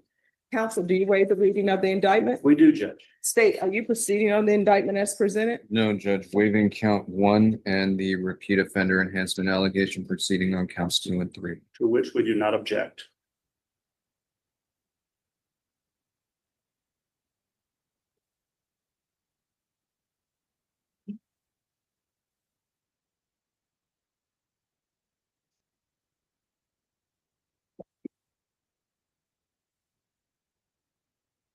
All right. Did you review the admonishments with your attorney? Did you understand it and sign it in all the appropriate places? Yes, Your Honor. All right. In count 2, you're charged with possession of a controlled substance, penalty group 1, water 1 to 4 grams.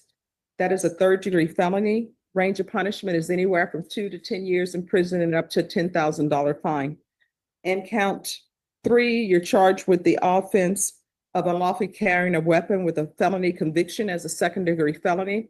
Range of punishment for that offense is anywhere from 2 to 20 years in prison and up to a $10,000 fine. Did you understand? Yes, Your Honor. If you have a plea bargain agreement with the state, the court does not have to follow your plea.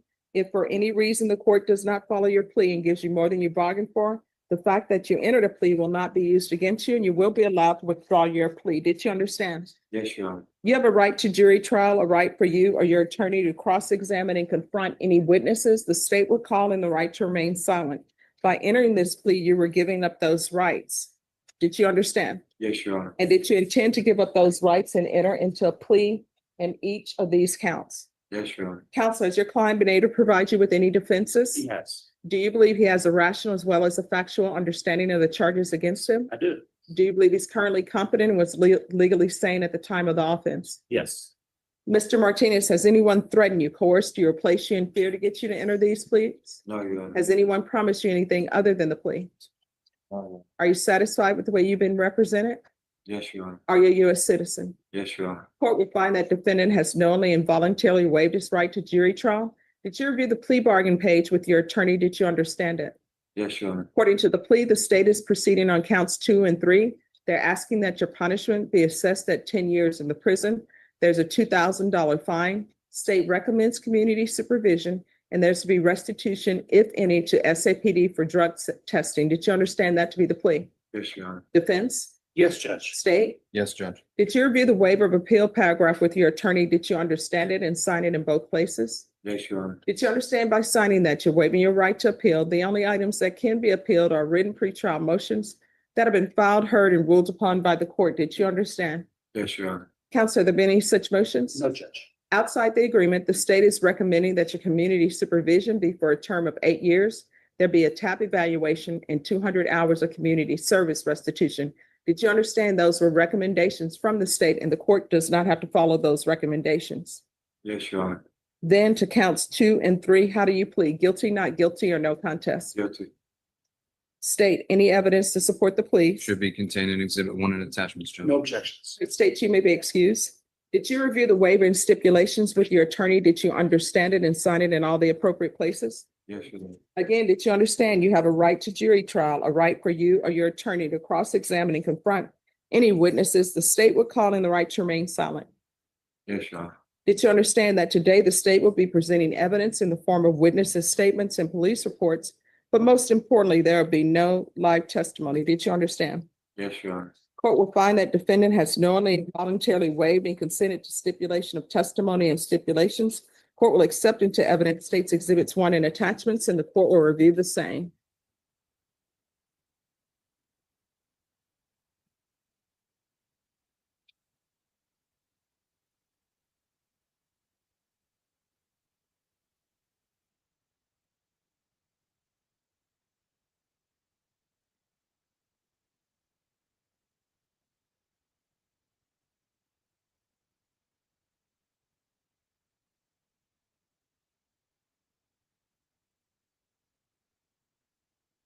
All right, after reviewing state's exhibits 1 and attachments, the court will find there is sufficient evidence to find you guilty, and the court will find you guilty of counts 2 and counts 3.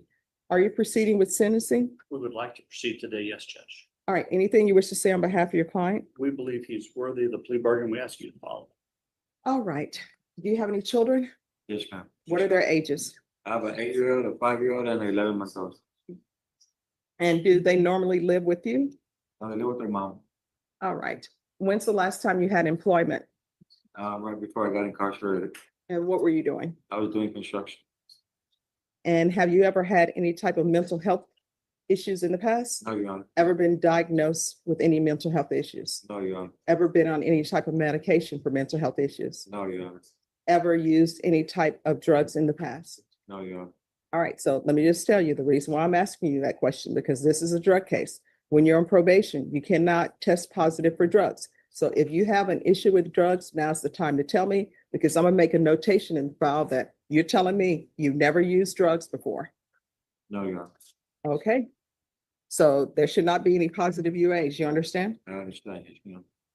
All right. This is what the court will do. The court will sentence you to 10 years in the prison, suspended and probated for 8 years. There's to be regular reporting by Zoom or in person, regular random UAs, proof of employment within 30 days, a release. There's to be no employment as a home health care provider or with minors, restitution to SAPD for drug testing. Counsel, if you think the restitution amount is outrageous, let the court know. There's going to be a $2,000 fine that will be probated. 200 hours of community service restitution. The court will waive 100 hours upon completion of parenting classes. How far did you go in school? I only went to 10th grade, but I got a GED. All right. And then the other 100 hours will be waived if you obtain some type of trade school certification or higher education. Otherwise, if you don't get some sort of trade school certification or higher level of education, you're going to have to do those 100 hours. And it's going to be 100 hours in the sun. And I know you know how San Antonio weather is since you're in construction. Yes, ma'am. Yes, Your Honor. All right. There's going to be field visits 1 time per month for 8 months. And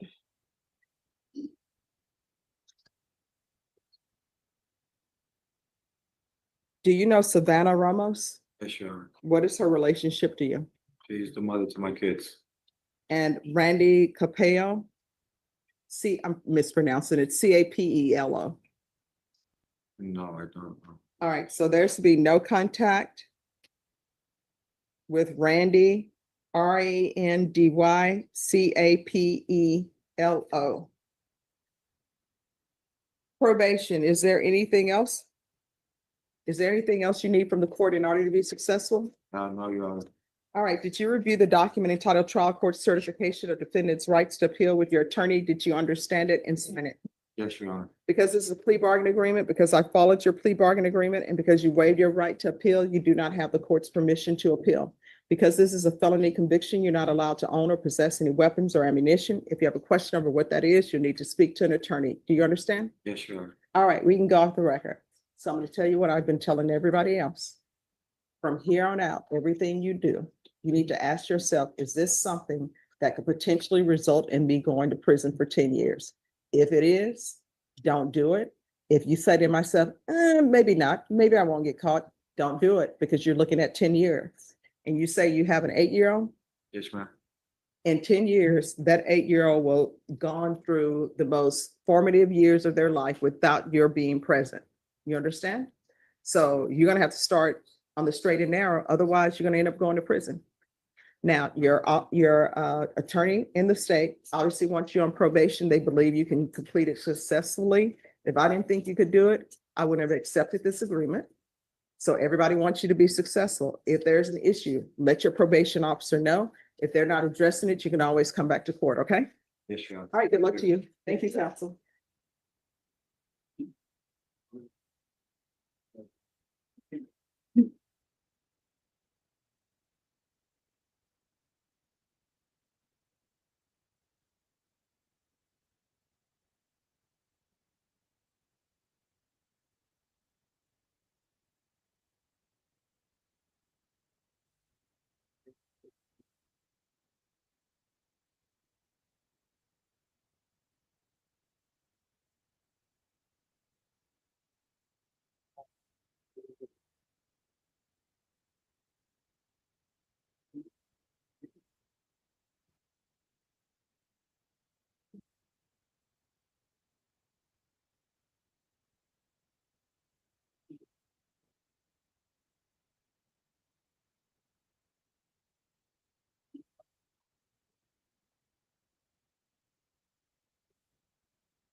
All right, so Maxwell Anderson's trial is about to start back up, and so I think we could hit these Diddy tweets real quick, and before we go back into court. So I will jump over real quick, and so the jury enters. First, a stipulation: a seizure at Miami Airport of KK's cell phone. These are true excerpts.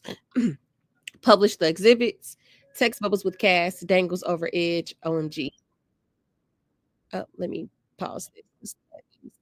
Loud. Sorry. Metadata shows September 30th, 2016. Bring witness in. Oh my God. So she was saying it was the 26th, but Miss Westmoreland just got up there and argued with her that he wasn't there. But Cass texts KK on the 30th, so the dates could have been off. Enrique Santos. I have worked at hold on. It's my girl.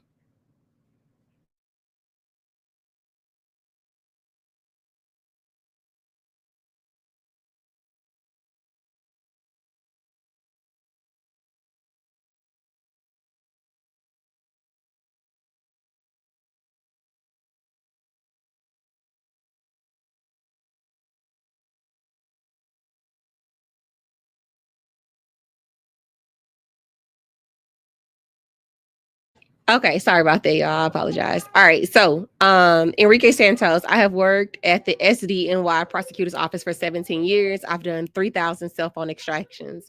These 3 iPhones, whose are they? Whose were they? Cassie Ventura, one had a changed IMEI number. It had been repaired. If a user takes a screenshot, what is the metadata? Creation date, modified date. Where is it stored? This exhibit. Is this another extraction? Yes. No further questions. Some deleted messages remain. Yes. The September 30th is a capture date of the screenshot, correct? Yes. Thank you. Oh, so we don't know what day it allegedly occurred, but a screenshot occurred on September 30th. Thank you. Next witness. For some sealed exhibits under the pseudonym order and because sexually explicit 1503. At this time, we call Jane. So Jane is officially on the stand. Jane is victim 2, whose identity is to be remained concealed. So we'll see what type of testimony comes out. Miss Comey, bringing the witness. Please confirm that all exhibit screens in the public gallery are off. They are. And then that was a little motion right there. Okay. Press is not describing her physical appearance. Where did you grow up? California. Your level of college, junior high, then modeling. Junior college, then modeling. With whom did you have a relationship in 2001 through 2024? Sean Combs. Baby, what? Is this Carisha? But it was other women too. Is this the baby mama? Hold on. What did you call him? Shine, baby, Ernie. Why Ernie? We did that. I was Bert. When did you meet? On a girl's trip to Miami in 2020. He was dating my friend. What? Y'all, I'm losing it. He was real funny and nice. We went on a yacht partying. He gave me his cell phone number. Did you see drugs? Yes. The first night, one of my friends said she wanted drugs, I guess. I don't want you to guess. Where did you go? The studio in 2-star. A man pulled out pink powder. Ugh. My girlfriend was upset. She thought I was getting with Sean, so we left abruptly. The next day, drinks by the pool, then movie night in the theater in his residence. He texts me, I'd like to take you out. I replied, that felt complicated. You think? Oh, sorry, y'all. I'm getting a little emotional. Because I'm already wondering. I'm already questioning what the hell is going on. Okay. It's been said that it's 50's baby mama. It might be her. It's one of them. It's one of them baby mamas. I gotta hear it. Because who was her friend that he would have been dating though? If it was 50 baby mama, who was her friend that he would have been dating? Child. The mess, the shade of it all, y'all. Like, you out here talking to your friend, man. like I'm already questioning your morals, okay? Because at this point, you breaking girl code immediately. Girl code is gone. It's gone. Oh my God, y'all. I feel away. I'm not judging. I'm not judging at all. I feel away though, girl. The first thing you say is he was talking to your friend. He was fun. What? He was talking to your friend, girl. Okay, let's jump over here to see what NBC posted. So this is a couple things that I already posted in the chat. They said Santos only testified briefly about the extraction data from the cell phones, including deleted messages. In one such message from Cassie's Ventura's phone, Ventura informed Combs Enterprises chief of staff, KK, about the 2016 incident where he allegedly dangled a woman over a balcony. Ventura implied that she didn't witness the alleged attack, but seemed to believe it really happened. This is crazy, Ventura wrote. According to the text messages admitted through Santos, I have to stay away. The text messages could bolster Bongolan's testimony and help prosecutors push more of the case away from Combs personally and closer to his company and a possible act of racketeering. As a possible act. Oh, it's a of racketeering. All right. It says the government called the witness testifying under the pseudonym Jane to the stand. Told the jury they will know her real name, but it will not be mentioned publicly to protect her privacy. That doesn't give her greater or lesser weight of any of other witnesses. She wore a brown suit to court. She wore a brown suit and blouse to court. So yeah, we really just waiting to see what else come up out of that testimony because girl, you already out here messing with your friend, man. What you mean? Y'all was hanging out and somebody wanted to do a little something. He popped out with something else. Okay, we got some more tweets, y'all. My girlfriend was upset. She thought I was getting with Sean, so we left abruptly. The next day, drinks by the pool, then movie night. In the theater in his residence, he texted me, I'd like to take you out. I replied, that felt complicated. Where were you living then? The East Coast. Did Mr. Combs contact you? Yes, he was flirtatious. He invited me to Miami. Read these texts not shown in gallery. What does he say? He says, call me Ernie. Who was pursuing who? He was pursuing me. But I was being considerate of my girlfriend, but she got engaged and moved overseas. So I felt I could do this thing with Sean. I feel like I could do this Sean thing. Oh, really? Had she been seeing Sean and her fiance at the same time? Yes. Mm. Mm.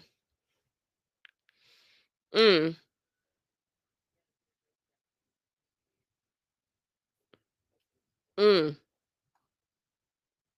Yeah, okay. I'm gonna have to join you and Shay tonight, D Wood, because what time do Armand go live? Because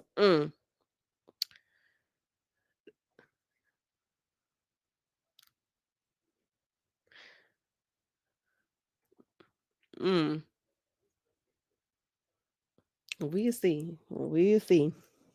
I don't have my notebook up here to take notes.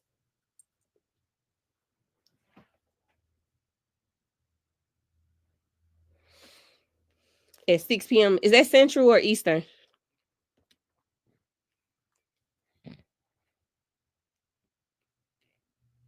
I'm gonna actually go live today. I think I've been trying to, but I had committed to like a 5 o'clock go live time on TikTok. I have not been able to hit it since I set it.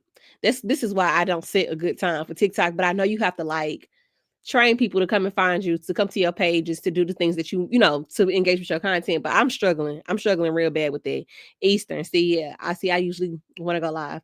He won't disclose who she is. They're all not allowed. Yeah, we're not. Yeah, I will. We're gonna keep listening to her testimony and see.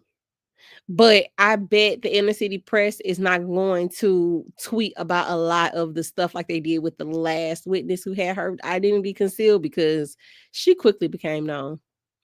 Quickly.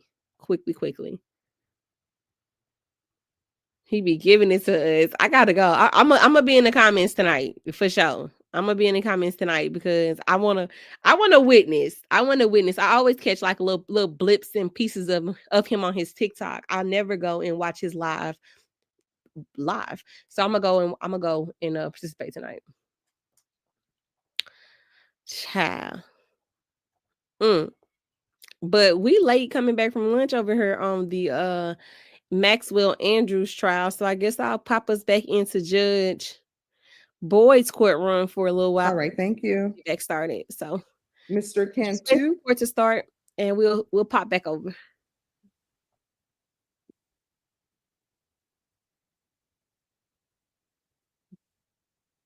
All right, are y'all ready to proceed on the motion to revoke or no? Judge, we're still awaiting the psych evaluation. I think the eval may have been done, but a report has not been submitted. All right, Norma, has the evaluation been completed?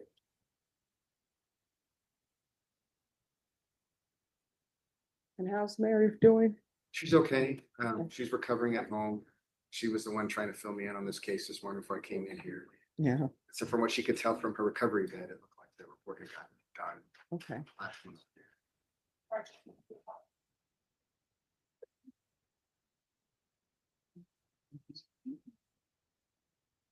Not great at receiving the doctor's order, so she's ready to get back to work. But Let me just tell Mary, oh, I'm so shocked. And when you say that, do that.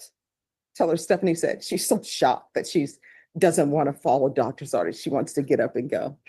She's always been that way.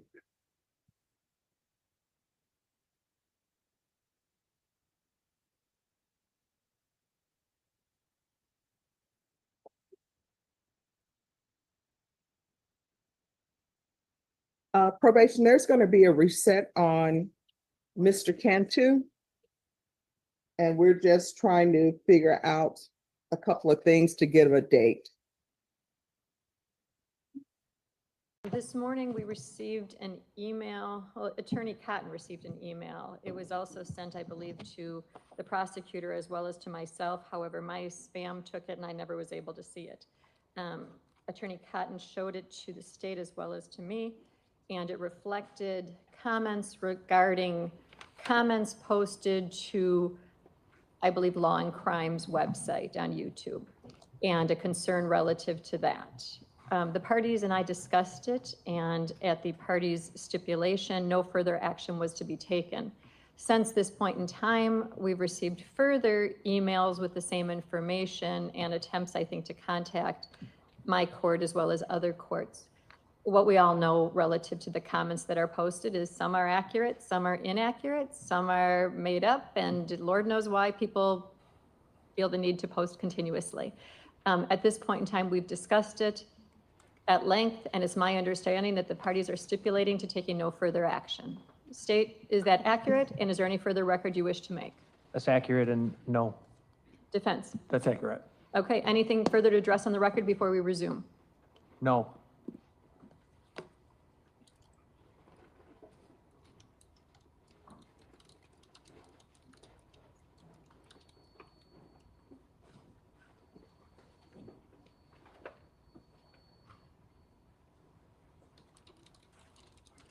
Attorney Cotton, anything further you'd like to address on the record before we bring the jury in? No. Okay. And let's address that ringing. Yeah. We'll go from there. Special Agent Ruff, you can come back up if you'd like.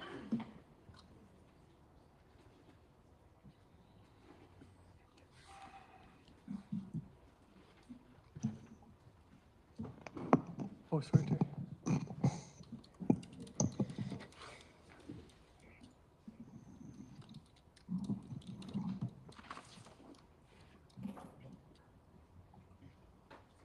Yes, please.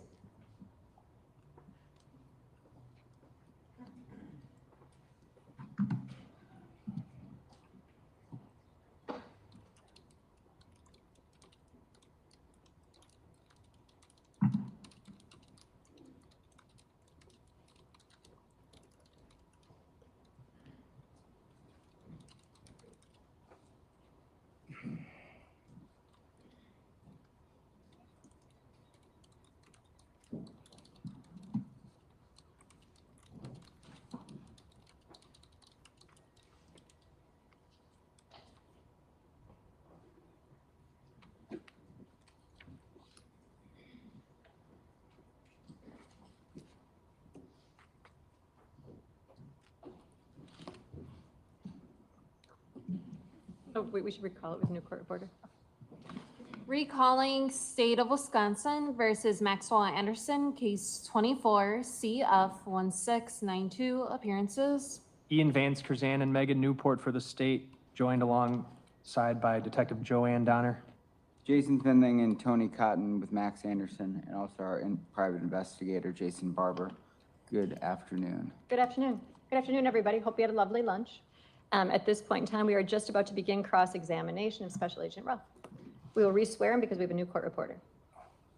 Do you solemnly swear that the testimony you give in this matter will be the truth, the whole truth, and nothing but the truth, so help you God? I do. You can please be seated, restate, and respell your name for the record, please. My name is Jason Ruff. That is spelled Jason, last name Ruff. Please proceed. Thank you, Judge. Good afternoon. Afternoon. So you just recently testified that your job really was to analyze two different devices, right? Correct. Like a cell phone, then also a computer? Correct. But, so you examine like the hard drive in the computer, right? That is correct. The forensic image of the hard drive. Okay, and so you said you're like a forensic expert on these types of analysis, right? Yeah, forensic examiner. And one of the goal, I mean, I guess, one of the reasons you have the job is because you need to analyze people who are accused of crimes, their electronic devices, right? Either people accused of crimes, victims, really anything related to a criminal investigation. And it's because electronics are a pretty complicated, it's complicated evidence, I suppose, right? Yeah. And you have all these tools that you listed in your report that you utilize these tools, and they can help decipher data from phones that you really wouldn't be able to get unless you had these tools, right? Correct. And so I'm gonna start with the cell phone. And so these tools you use, you're able to determine, pull text messages, right? Correct. And even if deleted texts, right? Possibly, potentially. And also you're able to look at someone's internet browsing, right? Correct. And that's something you did in this case, right? Correct. And you're able to determine what website someone went to, right? Correct. Even if they use like the private browsing, is that right? Yes, for the most part, yes. And so in this case, you reviewed all of that, correct? Correct. And you didn't see any searches regarding how to, dismember a body, correct? I did not. Or you didn't see any searches about how to clean up blood, correct? I did not. Or how to dispose of a body, right? Correct, I did not. Nothing about how to remove DNA from a surface, right? Correct. There weren't any searches whatsoever about DNA, right? Correct. And that's on the phone. Correct.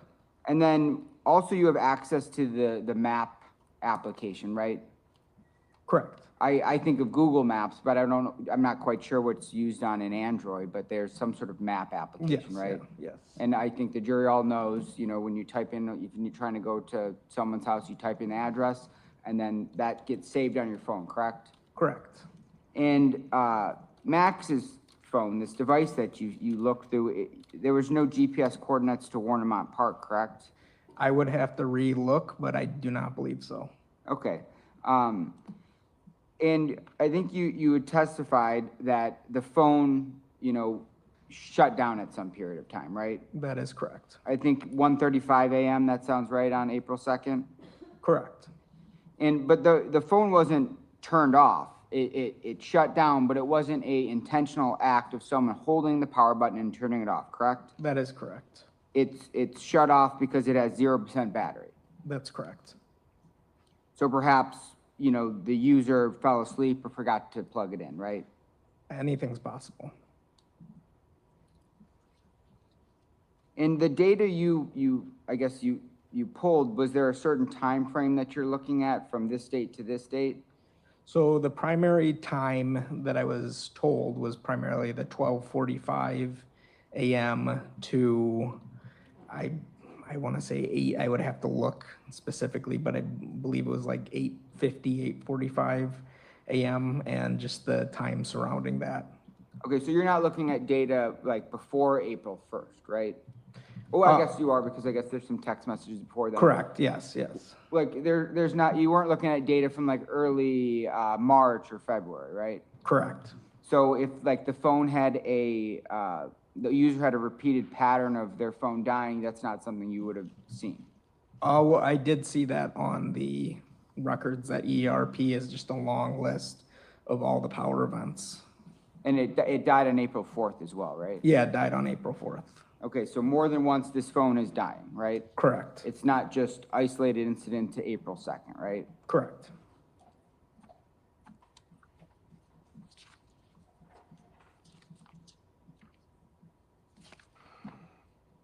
And then let's move over to the computer. You had explained that, well, so the phone, you said user interaction stops around 12:07 a.m. Correct. On April 2nd, right? Correct. You said maybe to 12:08, but you're not sure, pretty confident 12:07 phone activity, human activity stops, right? Correct. And then right around that same time, Netflix or the computer, there's user activity on the computer, right? That is correct. So consistent with someone they cease interaction with the phone and start interacting with the computer, right? Yeah. And so 12:07, yes, according to, your analysis, activity stops with that electronic, but not all electronics in this residence, right? Yeah. And because a Netflix show is played at 12:07, right? Correct. And the show is played, and it sounds like these are probably pretty short episodes, right? Yes, and from what I saw actually in some of the episodes for that Love, Death, and Robot show had been played the previous night as well. Okay, but they're short episodes, like 10 minutes or less. Yeah, like 5, 10, 15 minutes. Okay, and in some of the photos, I think in your report, it looks like they're almost animated. It's like an animated show? Yeah. Okay. So it plays a few episodes back to back, right? Correct.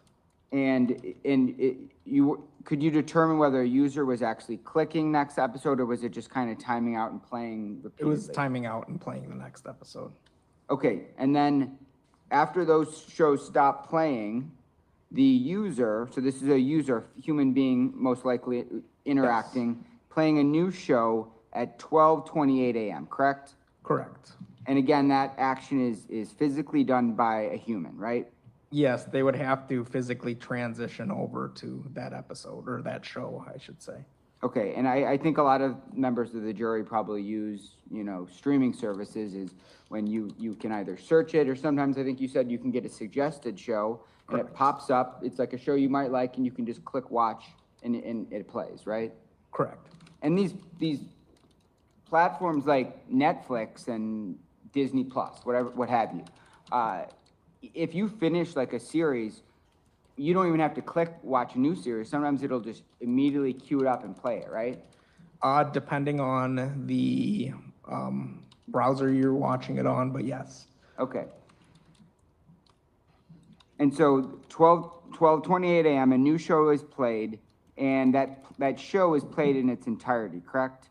Correct. And you said that show's about an hour long, give or take? Yeah. And then after that episode ends, another episode is played, correct? That's correct. But that's actually auto-played. Correct. So it's not a user, because I think you can imagine it's the timer, that 10-second timer, 15-second timer. Yes. And it says you can either click play next episode, or you can just wait the 10 seconds, right? Correct. I believe it's like 2 minutes or so on average. Okay, so sometimes it's up to 2 minutes how long it waits. And so users don't actually need to click the button, they can just wait. Maybe if you're just don't want to pick up the remote, maybe you're lazy, you don't need to have to pick it up, right? Correct. I'm sorry, you don't have to pick up the remote to click the button, right? Correct. And so if someone fell asleep, for instance, the Netflix would continue to play, and the person doesn't actually have to interact with their TV, right? That's correct. And you say that according to, the data you analyzed, the show plays until at least, did you say 2:35 a.m.? Yes, I believe that was the time.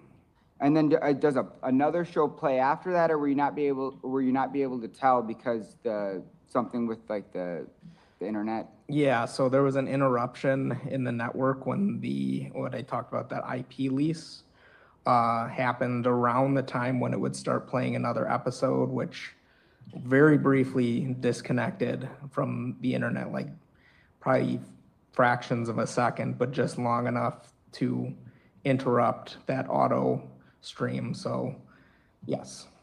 Do you know if more episodes were played after 2:35 or not? There were no episodes played Okay, after so 2:30. so the episodes are done at 2:35 a.m., correct? Correct.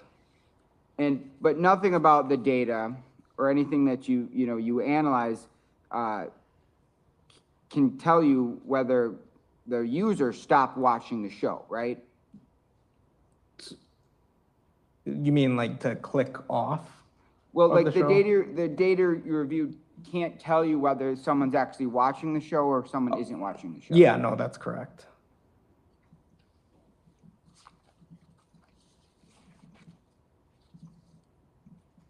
And then also, with your tools, you're able to look at internet searches, correct? Correct. On the computer, I mean. Yes, that's correct. It could be either Safari, Google Chrome, whatever internet, browser people prefer, right? That's correct. And in a part of your job and in your experience, you've seen in criminal investigations where a user is, looking up things that, are consistent with them committing a crime, right? Correct. Or trying to conceal a crime, right? Correct. And that goes back to what I was talking about earlier about, how to dispose of a body, right? Correct. And were you aware of any facts regarding this case before you started your analysis, or you kind of going blank? Very brief facts, pretty much. I mean, nothing, like no real in-depth facts. But had you seen like news articles about it? Yeah, pretty much just whatever everybody else was seeing was what I knew about the case. Yeah, everybody else, because it was kind of over social media, Facebook, Instagram, right? Correct. And sometimes, if you look on your Instagram feed, you'll see, a news story come up, right? Correct. And when you looked at, this Max's computer, you didn't see any information about how to remove DNA or how to clean up a crime scene, right? I did not know. And again, forensic investigators often rely heavily on history to evaluate intent, correct? Correct. And again, you found no search history on the computer consistent with planning or committing a crime, right? I did not. And just briefly here, you said that there were photos deleted. You could conclude that, right? Yes. And you included some photos that were deleted in your report of Sade, right? Correct. But there was other photos that were deleted as well. Correct. Did you say there was 32 in total deleted? So there were 32 cache photos. I couldn't tell you the exact number of actual photos deleted. The 32 cache photos correspond to the time frame when the deletion was actually occurring. So not every photo gets a cache image. It depends on whether or not it's interacted with recently or really any number of things. So I wouldn't be able to say exactly how many photos were deleted. And just to wrap up here, you also were able to pull the text communications between the two, right? Correct. And in those text communications, Sade Robinson's phone never sends Maxwell's phone her address, correct? No. Or the general area of the city where she lives, right? Not that I saw. I have nothing further. State. I have nothing else. Thank you. State your next witness. Dr. Karsten.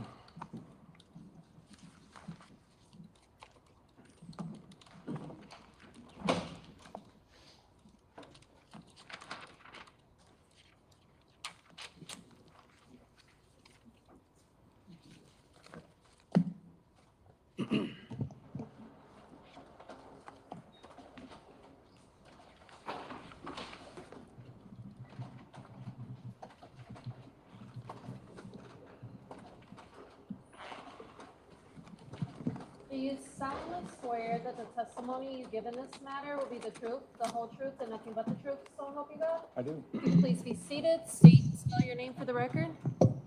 My name's Dr. Jordan Karsten. It's JORDANKARSTEN. How are you employed? I'm a professor of anthropology at the University of Wisconsin-Oshkosh, and I'm also a professional consultant for the Wisconsin State Crime Lab through the Wisconsin Department of Justice. What do you teach at UW-Oshkosh?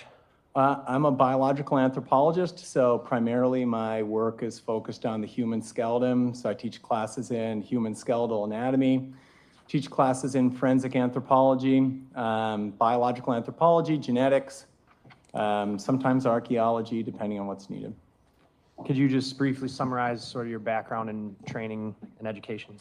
Yeah, so in terms of education, I got 2 bachelor's degrees from Grand Valley State University in Michigan.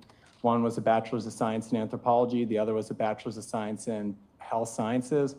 And then I got a master's from the State University of New York in Albany and a PhD my master's was in anthropology and my PhD is also in anthropology from the State University of New York in Albany. How long have you been an anthropologist? I might have missed it. How long? I graduated college in 2009 and I graduated my PhD in 2014. And I've been a professor at UW-Oshkosh since then in 2014, so I've been in the state for 11 years. Were you contacted on or about April 3rd of 2024 by the Milwaukee County Medical Examiner's Office regarding a leg that had been recovered? I was. What was the nature of that contact? Why were they contacting you? I was contacted by Charles Rohr, Dr. Charles Rohr, who is a forensic pathology fellow at the Milwaukee County Medical Examiner's Office. He told me that a human leg had washed up on the shore at Warnemont Park in Cudahy, and that he was interested in having me examine part of the skeletal remains to look at if the individual was dismembered, how that might have happened, and look to see if there were any tool marks present on the bone. So what was requested of you was an examination originally just of the leg for a tool marks analysis? Correct. Okay. And as well as just a general examination of the trauma to the skeletal remains to see if you could figure out what happened? Correct. Did you in fact examine skeletal remains from that leg? I did. And over the course of the next weeks and months actually, did you also come to examine additional skeletal remains that were recovered related to this case? Yes. Did you subsequently prepare a report to document what you observed and what your findings were? I did. I'm going to show you what's been marked as Exhibit 409. I don't object to this for the record. Okay. And it'll be received into evidence? All right, 409 is received into evidence. That's your report, Dr. Karsten? It is.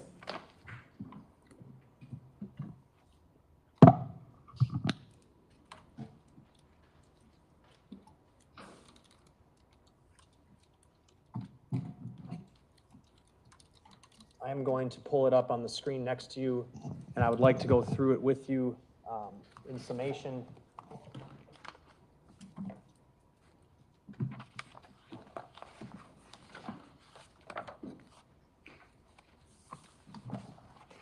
And while I'm pulling this up, can you tell the jury overall what bones did you examine? I examined a right femur, which is essentially complete, part of a left femur, left tibia, left fibula, right humerus, right radius, and a right ulna, as well as 2 cervical vertebrae and a patella, which is the kneecap. And are you able to discuss an overall pattern of what you saw through your analysis of these skeletal remains? Yeah, so overall pattern is the majority of the remains had some type of blunt force trauma, which had fractured the bones. And many of the bones had cut marks, and the cut marks themselves were superficial. They had what I call a V-shaped kerf. The kerf is the incision on bone, and so it was shallow, shaped as a V, and fairly regular walls. And those cut marks were found at locations across different bones, primarily in places where there are areas of muscle attachment and connective tissue attachment. Okay, and did the fact that those cut marks to the bones were in those locations suggest anything to you? It's consistent with the manipulation of soft tissue and dismemberment. Were you able to examine or come to any kind of conclusions as to what kind of blades were used?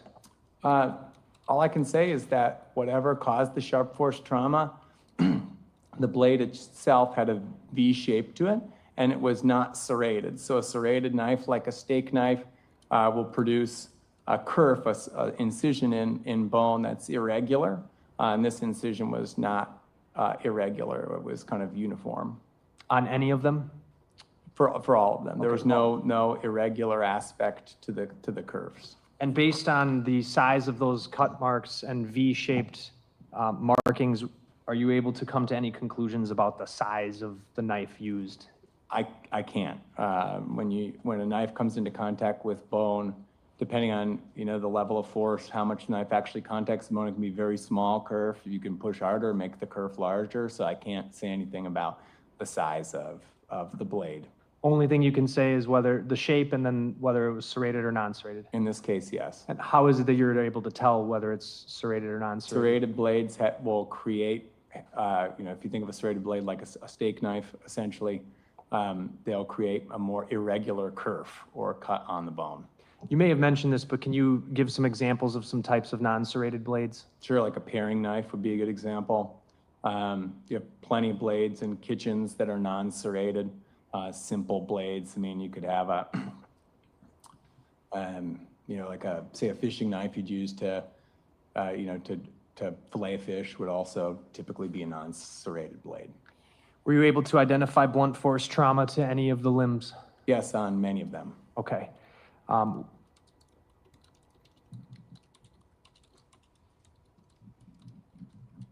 going to go through this, and let's start with, we're going to start with the right femur. If you want to flip to that page or follow along on the screen to your right. Let's talk about what you knew about the right femur, what you discovered. Sure. So for the right femur itself, it has evidence of blunt force trauma. I don't know if we can go forward. Is that possible? So if you go to figure 1, you can see the complete right femur. The black arrow is showing an area that's approximately where there would have been force applied to the femur. If you go down to figure 2. And just to be clear before I do that, this would have been the right leg, the leg that was the right thigh. from Right Warnemont Park. thigh bone, from Warnemont Park. Okay. So if you go down here, you can see a little bit closer on the right femur. The black arrow is the point where force would have been applied. And the way that we can reconstruct that is that bone is stronger in compression than tension. And so when blunt force trauma is applied to a limb, it causes a bone to bend. And in that process, the area that when it bends and goes into tension, that's where a fracture will start. And from the point in tension, the fracture shears over to the compression side. So can I point at this? Yes, I think there's actually a microphone next to you if you can turn that on. Okay. It's on. Does that work? Maybe not. Okay, that works. If you take a look here, you can see that if force was applied here, the bone would have bent, kind of bowed out like this, and then you would have had that area of tension right there where the fracture starts, and it shears over to the other sides. And then what happens is it removes this kind of rhomboidal shaped, or what often gets called lozenge of bone, and so that broke free. And so on the right femur, in this case, we actually have 3 different pieces of bone that result from this fracturing.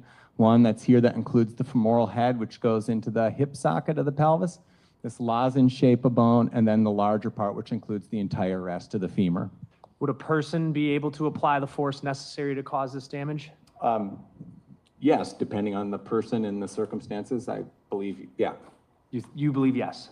Okay. Correct. Are you able to comment on the difficulty to cause this fracture? It would be difficult, but it would be possible. I'm going to move to strike that. In the last 2 answers and questions, he's not a use of force expert. I don't think he's been qualified in this topic that we're going into. I can ask him some foundational questions. Okay, lay the foundation. Do you have any expertise in being able to determine what kind of force needs to be used to fracture bones in this fashion? As part of my job with the Department of Justice for the Crime Lab, I will remove pieces of bone for subsequent chemical and genetic analysis. And so, yeah, I'm familiar with what is required to break bone. I would ask then the objection be, Withdrawn. okay. All right, so let's pick up where I was left off here. On this part, on this femur bone, were there cut marks? Yes. Is this the good figure for that, or is there a different? If you could move forward to figure 7. So on figure 7, you can see a close-up of the lozenge shape of bone. And then on the opposite side where the black arrows are, you can see a series of superficial cut marks. These are on an area that's called the linea aspera, and it is an area of muscle and connective tissue attachment. And would that's the location of those cut marks suggest what soft tissue would have been being cut? There are many, many muscles and aspects of connective tissue that connect there. You couldn't say exactly what. What part of the body is this, I guess? This is on the posterior side of your thigh. So by your hip? Below that. Below your hip, okay. Back of the leg, essentially, back of the upper leg. Let's go to figure 11. How about this one? Yep, figure 11 shows additional cut marks. So the black arrow shows like a roughly kind of horizontally oriented cut mark. In the red circle, there are additional cut marks, superficial cut marks, and then in the black circle, hard to see, but there are additional very faint cut marks. Would the cut marks that you noticed when you examined the bones from the right leg from Warnemont Park, would that have been consistent to have been logically been in an effort to remove soft tissue? Yes, it's in the area that's close to the hip. Okay, the top of the leg. Correct. Are you able to tell whether the blunt force trauma to the bones, like we saw before, occurred before or after the sharp force trauma to the tissues? For these, I cannot say. You are able to conclude that it was the blunt force trauma that caused the fractures? Yes. All right, anything else about the right femur? Figure 12 shows an additional couple of cut marks. Okay. This is on the front side, anterior side of the femur, in an area that's known as the intertrochanteric line, which is another area of ligamentous and muscle attachment. If you go to figure 13, you'll see even more cut marks. This is on the lateral side of the proximal femur, so the part that's closest to your hip. The black, red, and blue arrows all point to individual cut marks on that figure. And then on figure 14, up on an area that's known as the greater trochanter of the femur, which is another muscle attachment and area connective tissue attachment, you can see more cut marks, superficial ones with the red arrows, and then with the blue arrow, you can actually see one where the cut mark has kind of peeled back the bone. And so that cut mark must have been delivered in a kind of up, kind of above body to below, so what we call superior to inferior direction. Would it be fair to say that the cut marks you observed were generally concentrated, towards the transection end of the leg? Not just in the, I wouldn't say like in the hip. Okay. It's from kind of the upper third of the leg is where we are finding the cut marks. All right, let's move on to the left tibia. What did you observe about the left tibia? The left tibia has one aspect of blunt force trauma. So if you look at figure 16, you can see the tibia is separated and the tibia is the shin bone. Figure 16, that's the upper part of the tibia. So that kind of plateau area is what makes up your knee. And then if you go down to figures 18, you can see on the left, that's the upper part of the tibia. In the middle and removed, that's this lozenge shape of kind of rhomboidal shaped bone that gets removed during bending fractures caused by blunt force trauma. And then on the right is a shaft of the tibia. And then if you go to figure 19, you can see without that lozenge shape, how it goes back together. And if you go to figure 20, you can see that lozenge shape is replaceable into the break. And so in this case, if you could go back to figure 19 quickly, where that black arrow is, that's where the force would have been applied. So this is on the medial side, so the inner side of the leg, with the force moving from the inner side of the leg to the outer, what we'd say is medial lateral force. And so it broke on the far side away from the arrow. You use the term butterfly fracture here in the description. What is that? Butterfly fracture is a term we just use for these fractures where bending of the bone has that lozenge-shaped breakaway. And so it tends to break away this rhomboidal piece of bone that kind of looks like one wing of a butterfly. Okay.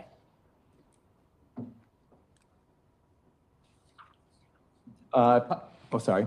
I was just going to ask you whether there were cut marks to the bone that would have separated the bottom from the ankle.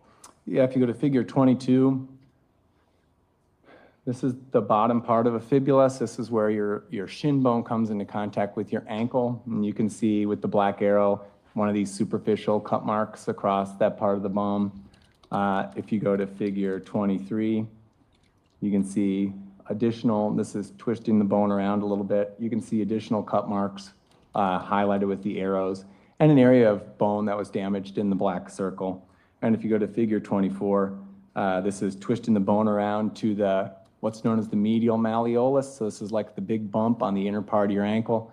You can see another couple of superficial cut marks there as well. So cut marks around the distal part of the femur, lower shin bone. All of these cut marks, these superficial cut marks, all the ones we're talking about, these are all from some kind of a non-serrated V-shaped blade? Yep, they're what we call a V-shaped kerf. So they're superficial, they don't go deep into the bone, and they don't show any hallmarks of being serrated because the kerf is not irregular. Intentional cut marks? There's only one way to cut into bone, and that's by purposely putting a knife there. An only way to cut it, one way to cut into tissue as well. Correct. Let's move on to the left fibula. What did you notice? Left fibula has 2 instances of blunt force trauma. If you look at figure 25, you can see with the black arrows, the area where the force would have been applied. And it's just like the pictures we've seen so far. It's these butterfly fractures, bending fractures. In this case, the force would have been applied anterior to posterior. So the fibula is a bone that is in your lower leg. It sits next to your shin bone on the outside of your shin bone. And so those 2 areas of force didn't actually have enough force to cause the bone to completely break. And so you can't remove those lozenge-shaped pieces of bone. That bone still is a single element that's not separatable. And regarding cut marks on the left fibula? There's a single cut mark in figure 28. So this is an area that's just above what's known as the lateral malleolus. And so that is the bump on the outer side of your ankle. And just above it, where the black arrow is, you can see another one of these kind of horizontally oriented superficial cut marks with a V-shaped curve. Anything else about the left fibula? No. All right. The right humerus, what's the humerus? Humerus is the bone of the upper arm. Let's talk about the right humerus. In this case, in figure 30, you can see the head of the right humerus. This is what makes up your shoulder joint from your upper arm. Only that is present here, and there is a fracture to the bone that's removed it from the rest of the humerus. Is the removal of the humeral head evidence of blunt force injury? This likely is, yes. Okay. Let's go to the left femur. This was the, well, let's talk about the left femur. Go ahead. Okay, if you go to figure 34. Sure. The proximal left femur, so the part that's closest to the hip, the head of the femur, what goes into the hip socket, is preserved, as well as part of the neck of that. But then there is what we call a comminuted fracture. And so you've got a blunt force impact that has taken the bone there and broken it up into many small pieces. And so that has destroyed, although those fragments are still adherent, the lateral side of this femur. And so force was probably applied in a superior, so upper lateral down to inferior medial, so kind of direction. Okay. Any cut marks? On this part, the superior part of the left femur, no. If you go to figure 36, you can see additional aspects of blunt force trauma. So the black arrow shows blunt force trauma that removed a lozenge shape of bone, but that was never recovered. And then the red arrow shows another one of those fractures, just like we've seen in the other pictures of this kind of butterfly fracture that was also applied to the femur. And then at the very far right side of the picture, there's another one of these bending butterfly fractures caused by blunt force trauma. And so in this femur, we've got at least 4 instances of blunt force trauma to the left femur. And how many of those instances were consistent with the right femur? They're in very different places than the right femur. Okay. Any evidence of cut marks? Yes, if you go to figure 42. So every black arrow is a superficial cut mark on the anterior femur.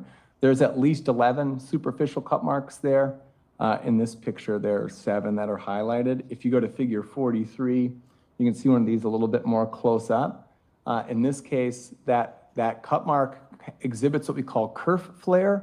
And so that is where you can see the cut marks are almost superimposed one on the other. And this is something that you see when a non-serrated blade is used in a sawing motion. All right, so this was evidence that there was a sawing motion to cut the tissue around the femur. Correct. Okay.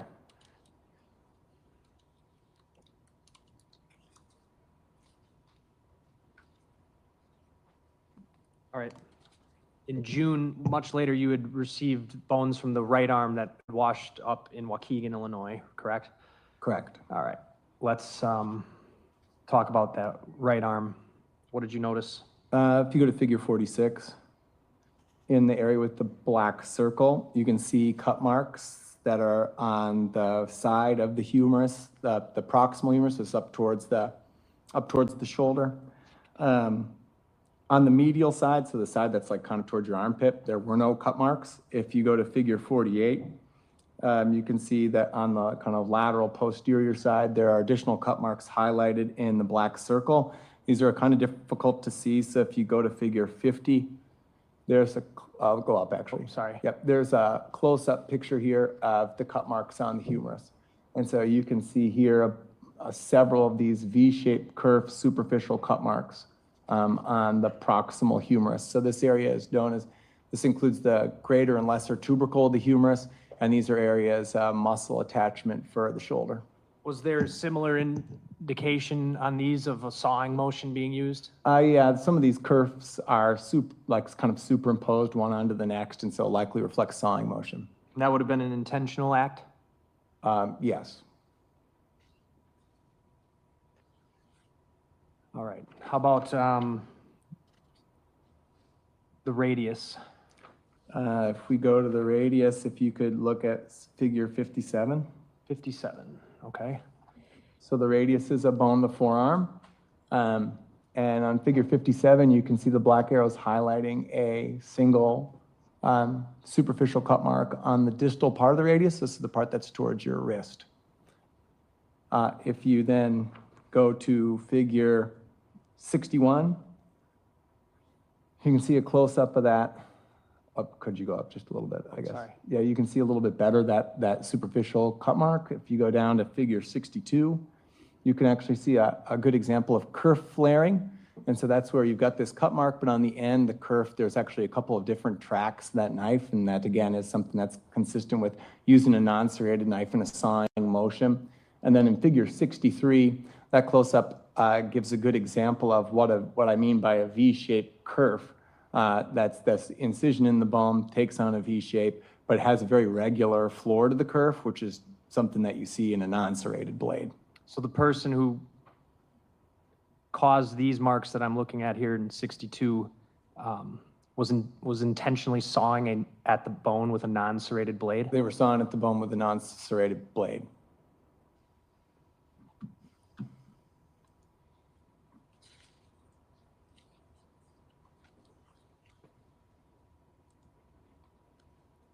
Any cut marks near the elbow? No.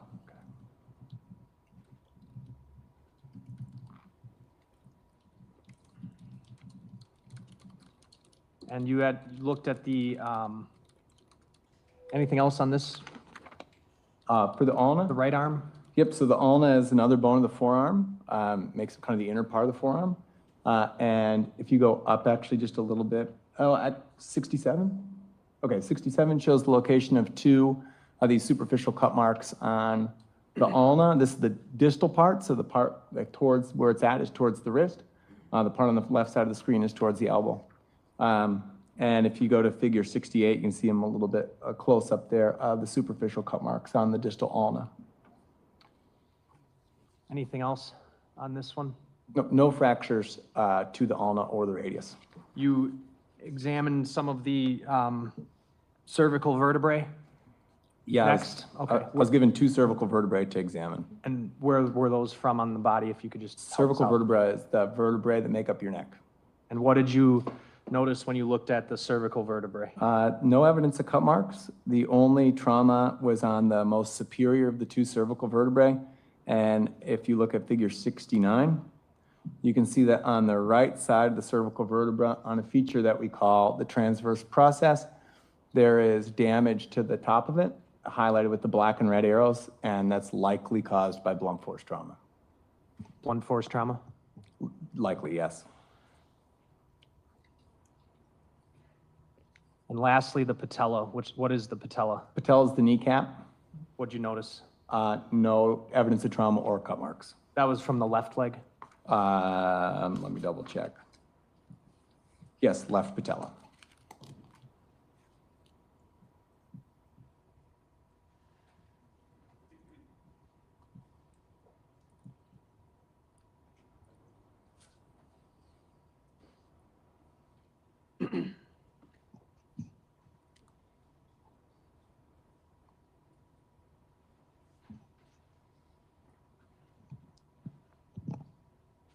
Are you aware, or can you speak on the time frame it would take a person to cause the damage that you analyzed in these figures?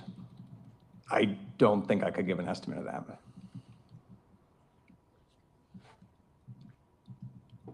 I have nothing else. Cross. What you can give an estimate on is just how difficult it is to remove bones from a human body without the right tools, right? You can take that down again. I have never, I mean, I've removed bones from each other with tools.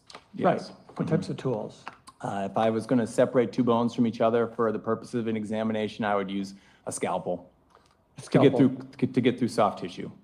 Right, to get through soft tissue. Correct. So I thought before you had said you have experience removing bones from a human body, no? I've experienced removing bone from bone, like breaking off a piece of bone for sampling, and separating bones from each other for the purposes of analysis. Okay, so you've taken two bones apart on occasion for your work. Correct.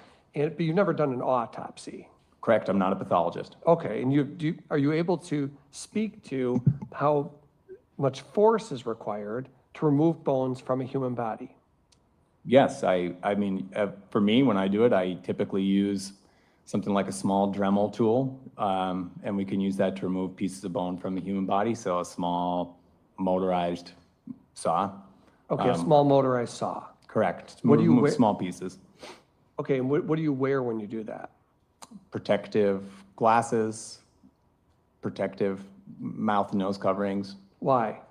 I would rather not breathe in bone dust. Okay, bone dust would get on you. If I was using a saw, correct. And if you're removing a bone, if you're cutting through flesh, you could get bodily fluids on you. Correct. Blood, Yes, correct. other such fluids that would just be within the body, right? Correct. Would be a very messy process to dismember a body. You would agree with that? Depending on the condition of the body, yes. Right. If a body was newly deceased in particular, it would be particularly messy. I don't have experience with that. You have no experience with dismembering, taking body parts off of a newly deceased body. No, anthropologists tend to get involved when there's considerable decomposition or a complete skeletonization. And obviously things become weaker with age, right? Things degrade. Depends on the context of deposition.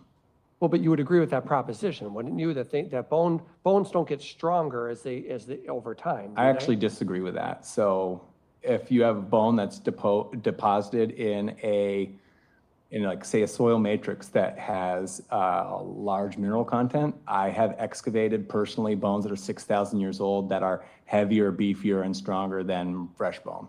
Got it. Here we're talking about new bones that are not 6,000 years old, sir. Correct. Okay. So these bones, as you understand it, were the bones from somebody who is recently deceased. You understand that, right? Yes, definitely. And that the bones were located out in nature, right? Yes, correct. Not in a special soil matrix. Correct. And they were found in various parts of nature, water, the woods, things like that. That's my understanding, yes. And all I'm asking you is, would you agree with me that as time goes by in those conditions, things will tend to degrade? Yes. Okay. Now, the size of the knife, or if it was a knife, you have no idea if it even was a knife, do you? It's a sharp blade. Right, it could be an axe. It would be very unlikely to be an axe. It could be an axe. To make those kind of cut marks would be very, very unlikely. Well, that's for the cut marks, but for other parts of what you looked at, it could be an axe for other things. For the blunt right? force trauma, that would definitely be a possibility. Right, where we're seeing the bone itself literally fractured, right? Correct. Because when you're telling the jury about blunt force trauma, you're talking about one of the exhibits we saw was literally part of the proximal right femur broken off, right? Correct. So you wouldn't rule out an axe on that? No, not at all. Axes can impart blunt force trauma because of their wedge-shaped action. And so if an axe is used and is applied with force to human bone, it doesn't necessarily make a cut. It can result in strictly blunt force trauma. Were you given pictures of items that were recovered from, you understand Mr. Anderson's accused of this crime, right? Do you Yes. understand that? Were you given pictures of items that were recovered from Mr. Anderson's home and asked to offer an opinion? Let me finish. About whether these items were used in this dismemberment? Not that I have any recollection of. So no. Correct. No axe given to you to say, was this used? No, never. Or pocket knife or anything else? No. And we'd have to ask you said a forensic pathologist could speak more intelligently about the level of force you required to fracture bones, right? Yes, I would think so. For example, when you talked about the proximal right femur, you know that it's a lot of force needed to break a femur bone, right? Correct. How many?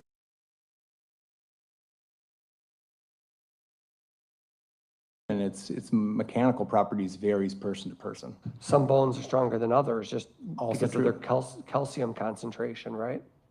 Sure, yes, correct. And what you do know, or what you've been able to identify in your report, is basically, let's just go to the bottom line conclusion.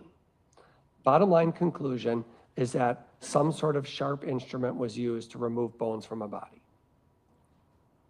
Yes. Okay, you can't say that Mr. Anderson did that. No. You can't say who did it. Correct. Or where it happened. Also correct. Or even the item that was used for it. Also correct. Okay, that's all. State.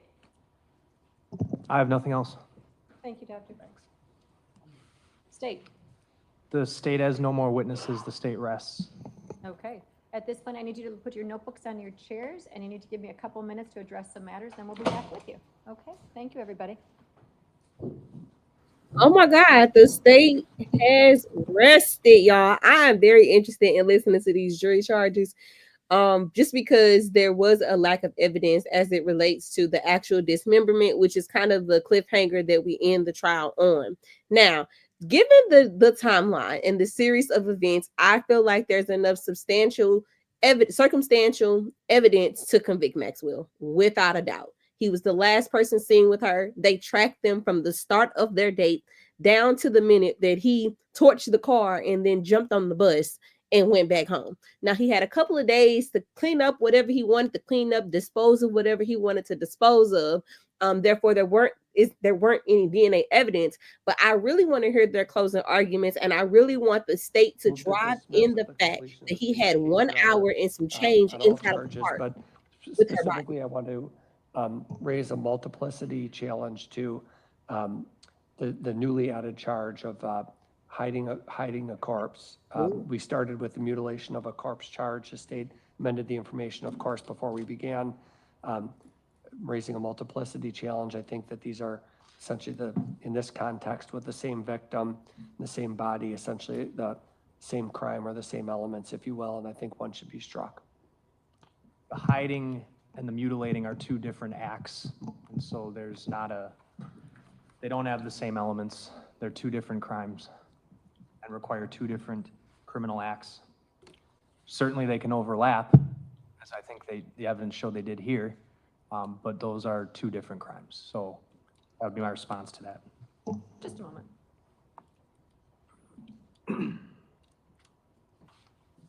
So as I said, I really want to see the state drive in a theory about when they think the dismemberment happened and really focus on the amount of time that he had to do whatever it is that he wanted to do before he got pulled over by the cops. His behavior when he got pulled over by the cops. I think it all points to consciousness of guilt. And like I said, I don't think that there is a way for them to move around this. I don't think that there is a closing argument that the defense can give in this case that would sway anybody to believe or that could bring in reasonable doubt. He absolutely did this crime. He should get the penalty, in my opinion. And at the end, I'll be find that woman. Tell them people where to find her head at. What did you do with her head? Let them put her to rest.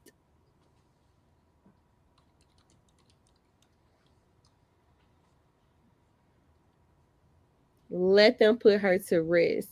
Now, y'all, I'm most definitely going to go back. Yep, just before the trial, the state added the charge of hiding the corpse, and then there's also the mutilation piece. That's where the jury said. Yeah. All right, so we will pause this for a minute. I don't know how long she's gonna take. But I'm gonna pop y'all on over here to Twitter, and I'm gonna back up a little bit so that everybody can get caught up on what's going on with these tweets. Now, if you don't know, Jane is victim number 2. She is on the stand, and she was talking about her time with Diddy. When the last tweet that I read to y'all, she said that basically they went on the first date, and he took her out the country for 9 days in Turks and 6 days in the Bahamas, and he pretty much paid her. He paid her for her time. All right. And all right. So I was excited. I never been. Oh, okay. What did you do? Wait a minute. Let me back up a little minute.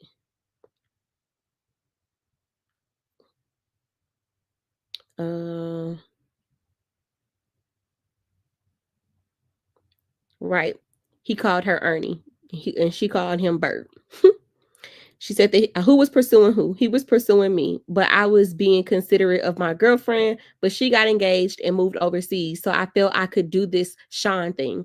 Had she been seeing Sean and her fiance at the same time? She said, yes. I went to Miami in January of 2021. He got me a hotel room. Where did you have your first date? A hotel balcony. How long did your first date last? 5 days.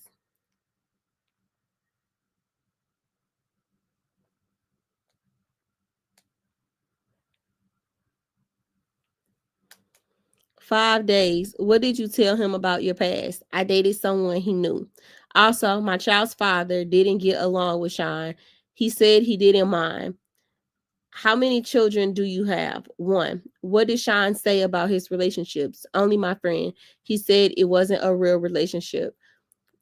What did you do?" "We made a lot of love. We walked on the beach. Later, we went on a proper first date, dressed up, a restaurant.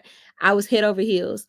"How did you stay in contact?" "Text." "Did you travel with him?" "Turks and Caicos." "I was excited. I'd never been to Turks." Who else went in February of 2021? KK, the chef, the butler, and At one point, a barber. "How long did you stay?" 9 days in Turks, 6 days in Bahamas. We're going to play a video. I took the video. What do we see? The villa, the vibe. What did you tell Sean? That I was a single mother. On social media, I called myself a content creator. What was your work? Advertising brand on my social media. What did he give you? A love bracelet. He said he'd give me money because he'd taken me many days. He'd taken me many days away. I really appreciated that. How much? 10,000. What drugs have you used before? Ecstasy twice in 2014 and 2015. You used it in Turks. Who suggested it? like 10 times. In the pool, he gave me a pill, said it would be more fun. I was walking down the beach with him and I fell. I think I was screaming too. They put me in a shower. KK did. Did you take another ecstasy pill? Yes, but a smaller dose. It made me feel relaxed, euphoric, sexual. It enhanced touch and sense. It made me feel more loving and flirtatious. What about coming down from ecstasy? It was like your mind was kind of readjusting, coming down from a high. You're just tired. In the Bahamas, did you continue taking drugs? Yes, ecstasy. Sean gave it to me. How much did he wire you? $10,000. We started using the L word. He told me he was seeing multiple women. I was okay with it. Why? I liked him. Did you have the sense you had the option of a monogamous relationship? No. Until when did you continue dating Sean? Until his arrest? Any break? Oh, wait a minute. Until his arrest. Any breaks? 2. The second one in October 2023. For 4 months. When did you get back together? February of 24. How public were you? It was private. Did you post about your relationship with Sean on social media? Only once. Where did you move? From the East Coast to LA. He gave me $6,000 for a moving trip. In 2021, February to May, how often did you see him? Every other week. What did he give you? He was sweet. He would give me money here and there. Cash, wires, both. How often did you use drugs? Every time. Every time I saw Sean, ecstasy, Molly, cocaine, K or ketamine, Molly enhanced like ecstasy, sexual, horny, cocaine. It made me feel alert. I didn't like the K. The walls were closing in. In what context did Sean give you drugs? When we were having sex, what did you learn? So many things. How he liked to have porn playing, and I'm just gonna call it the P word. I don't want YouTube to flag the video. He liked me in lingerie and when high-end stripper with high-end stripper shoes, I was to put on baby oil all over my body and his. What type of rooms? In his bedroom. How was it lit? We'd have red lights on. How did you feel? I love them. In May of 2021, what happened? I remember that when we watched P and would have a lot more fantasy conversation. Do you need a break, Jane? No. We would search things on websites. He wanted me to fantasize. In May of 2025, what was objection? Oh, May of 2021. I am sorry. Where were you watching the P? Mia, I had been awake for 15 hours or 24. What drugs? Ecstasy and Molly. He said, I can make it happen. Why did you say okay? I was playing into the fantasy, but when I came out of the bathroom, he was staring into his phone, really serious. He said, it can happen tonight. How did you react? I was like, tonight? Then okay. Then we were in a hotel. I saw the assistant setting up the room. The lights were already red. Did you remember which assistants? I don't. He said there was someone coming in. He knows the guy. I was super nervous listening in. Who did you think the guy was? The fantasy guy? The fantasy guy. What did you think would start happening? Sexual things between me and the fantasy guy. He arrives and they are talking. It was a regular hotel room or a suite. What did you do? I said hello to everyone. I saw Don. Who was Don? One of the entertainers. Published the photo to the jury. They think it was Jules. What next? I was on the couch with my robe on. My legs were crossed. I was nervous. What happened next? You can't even walk. They can hear you too, so don't say anything crazy. What happened next?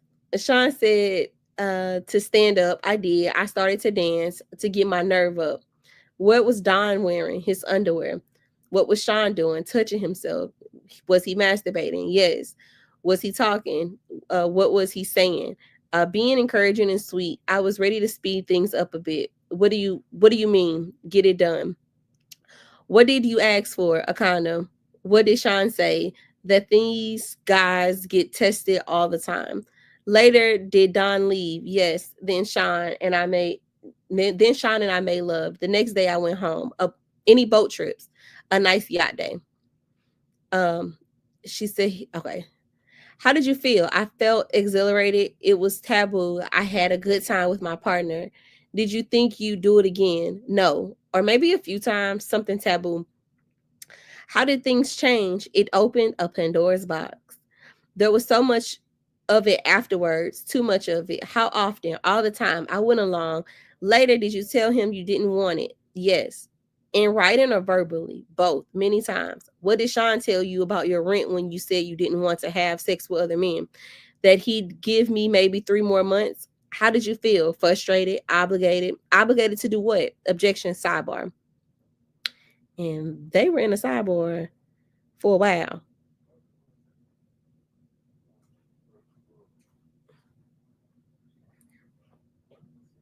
Between 2003, they're back. Between 2003 to the time of his arrest, did he pay your rent and make you feel obligated to have sex with other men? Yes.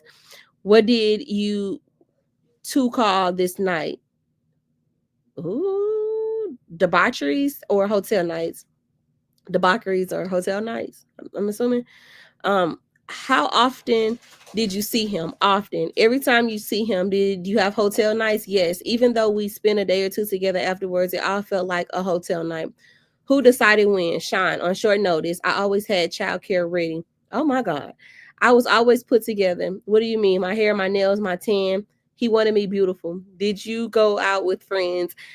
Not after a trip in summer of 2022. He was dismissive. In the summer of 2021 to France. I went to the south of France with my friends. He was angry in the voice notes. Child. Who did he want you to look?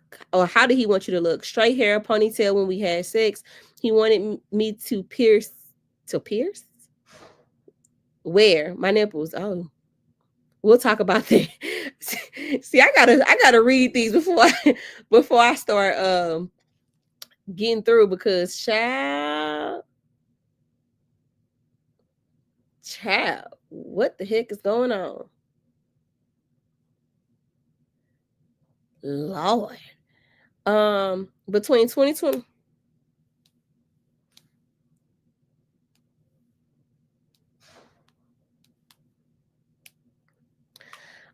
Between 2021 and the break in 2023, how much money did you make and how? Social media posts, but that went down because my presence went down. I was focused on Sean. He would give me money here and there.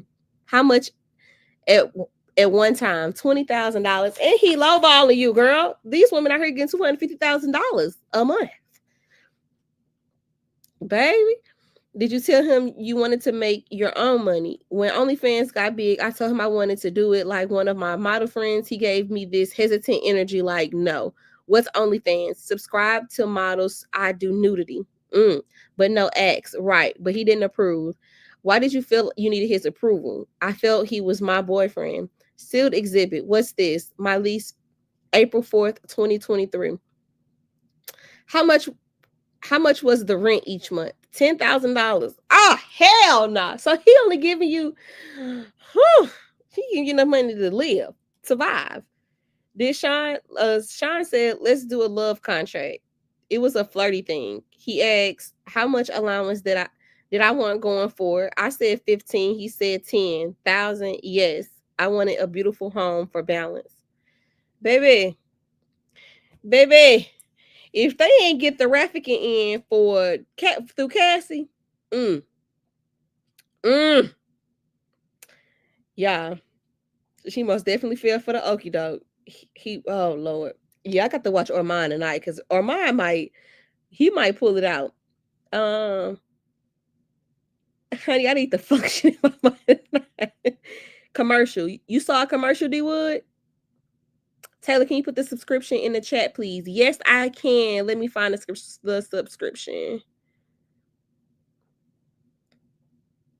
So if you have not gotten a subscription and you want one, or first of all, make sure that you subscribe to my channel, okay? If you haven't hit the subscribe button, you absolutely have to subscribe. That's free. If you want to become a member, you can definitely use this link right here that I just posted in the chat that allows you to become a member of the Taylor Gang, where you get exclusive. I like make them up on the spot too. Emojis, and I'm gonna start releasing some exclusive content to my Taylor Gang members. But child, Diddy didn't. He most definitely pulled a 1-2 off on her. Let's see what's happening over here in Maxwell.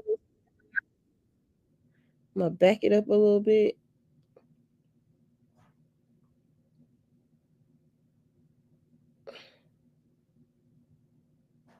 I think the judge comes back and she's gonna say something. So I'm gonna get this played up for you. All right.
Okay, so relative to multiplicity.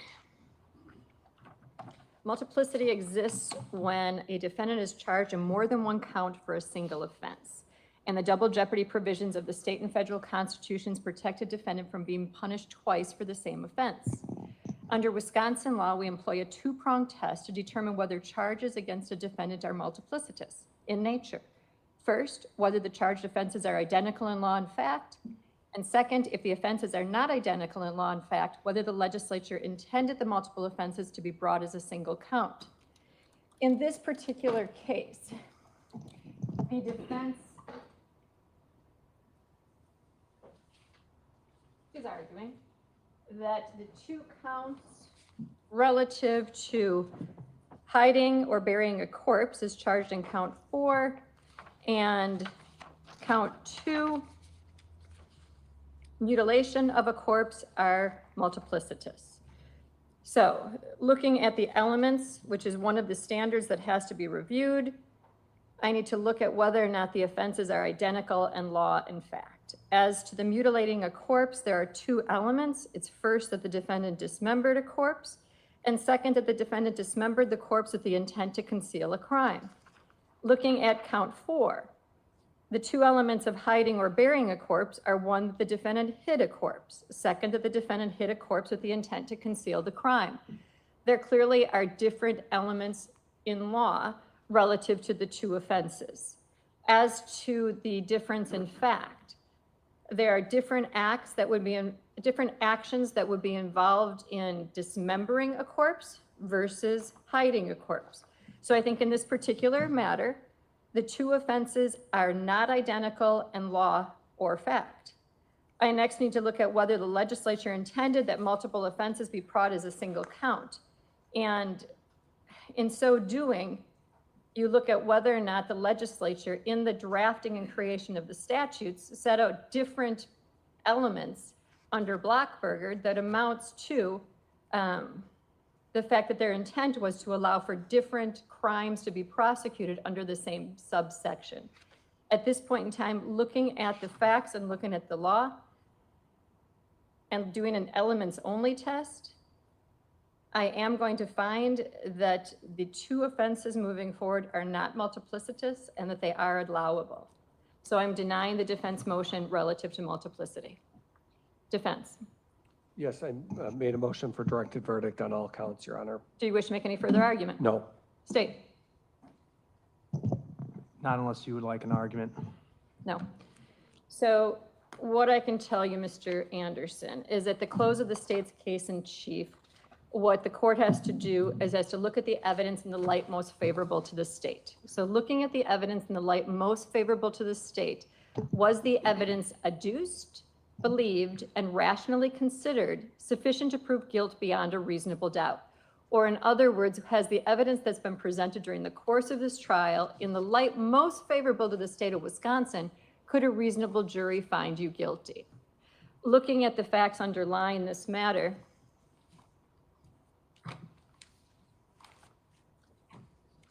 the evidence that's been presented during the course of this trial, to some extent, would be that on April 1st, you were at the Twisted Fisherman with Sade Robinson, that you arrived at 5:09, that she arrived at 5:20, that you both left the premises at a 6:24, that you then proceeded to Duke's on Water, arriving at 6:35, leaving the establishment at 9:04 p.m., that you proceeded to Anderson's home, 3161 South 39th Street, and arrived approximately 9:20 p.m. What we know is that on April 2nd of 2024, at Warnemont Park, at 2:53 a.m., the Civic arrived. At 4:32, the Civic departed. We know that on that same day, the leg of the victim was found. What we also know is that we watched a number of videos that tracked the progress of the vehicle, the Civic, around different aspects of Milwaukee. The videos at no point showed the driver or whether the driver was the sole occupant in the vehicle, at least not clearly. At 4:44 a.m., there was a white spot at a window and a lighter flashing or a lighter appearance in the driver's seat. Whether the white spot was a white hand or the white shadowing was a white person in the driver's seat, or whether that was a glove, that's going to be left to the weigher of credibility. At 7:30 a.m., we know that the Civic was set on fire behind the abandoned building.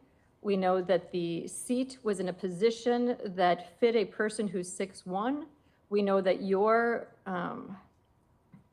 measurements are that on the time this happened, you were 6'1" and a weight was approximately 180 pounds. We heard the testimony that the value of the Civic was approximately $20,000. And based on the videos that were presented, a reasonable jury could conclude that that was you, that was in an approximate distance from the burning vehicle, that you left the area of the burning vehicle shortly after it appears it was set on fire, that you traversed and entered a bus at 8:07 a.m., that you exited the bus at 8:34 a.m., that you were arrested on April 4th, and during the course of the arrest, you were visibly shaking. On April 4th, 5th, and 16th, search warrants were executed at your home. At Galena Park on April 5th, there were parts of the victim that were recovered in the form of different pieces of flesh as well as a left foot. There was blanket found, small flesh, bone, and large piece of human leg on the 6th, and there were ball joints with ligaments recovered on the 7th. From the testimony that was adduced during the course of this hearing, I don't think those bloody gloves that were found on April 9th had anything to do with anything. And we know that the torso with the arm were recovered on Marina Road on the 18th.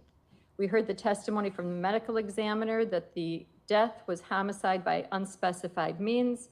And we heard the Life 360 and phone information and tracking information, which reflect that the phone of Sade remained at your house until 9:24 p.m., that the phone ultimately thereafter was not stationary, that it went down Capitol to the Mitchell Parkway to Warnemont Park, remained static at Warnemont from 2:40 to 4:33.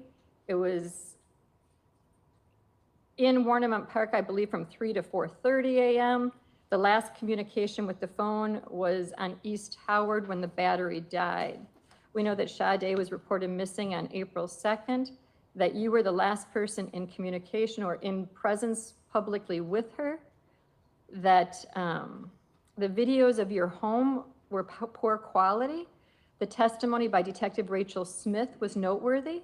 She indicated that she spent hundreds of hours viewing this video of your house and watching those hundreds of videos. And she basically saw the arrival at 9:20 p.m. and that the Civic departed on April 2nd at 12:47 a.m.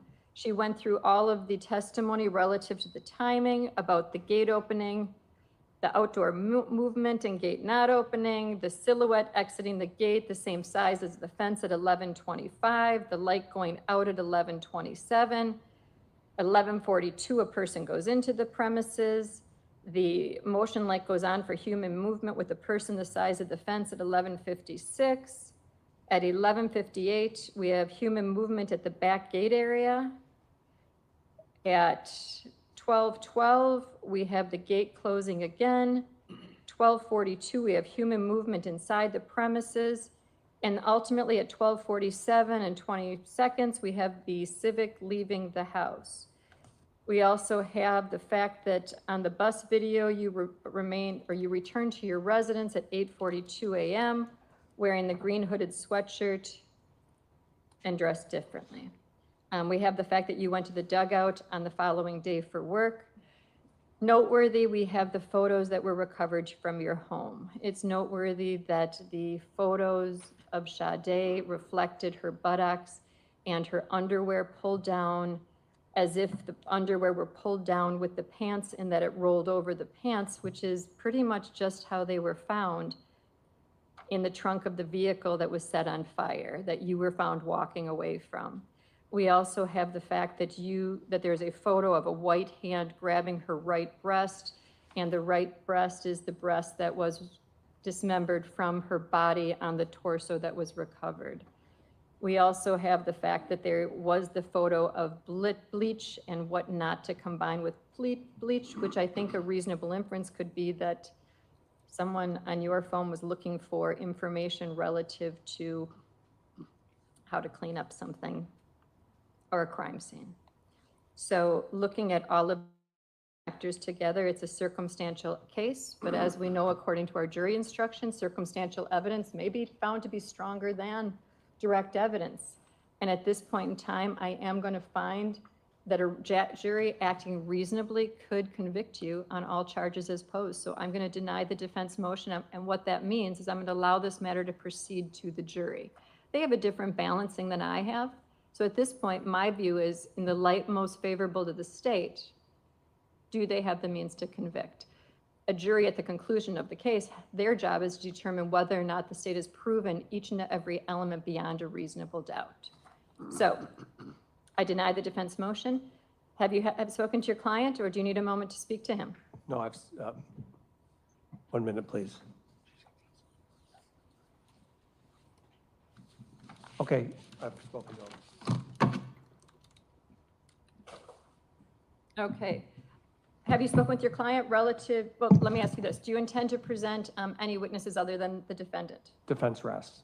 Okay. So, Mr. Anderson, have you discussed with your attorney your constitutional right to testify as well as your constitutional right not to testify?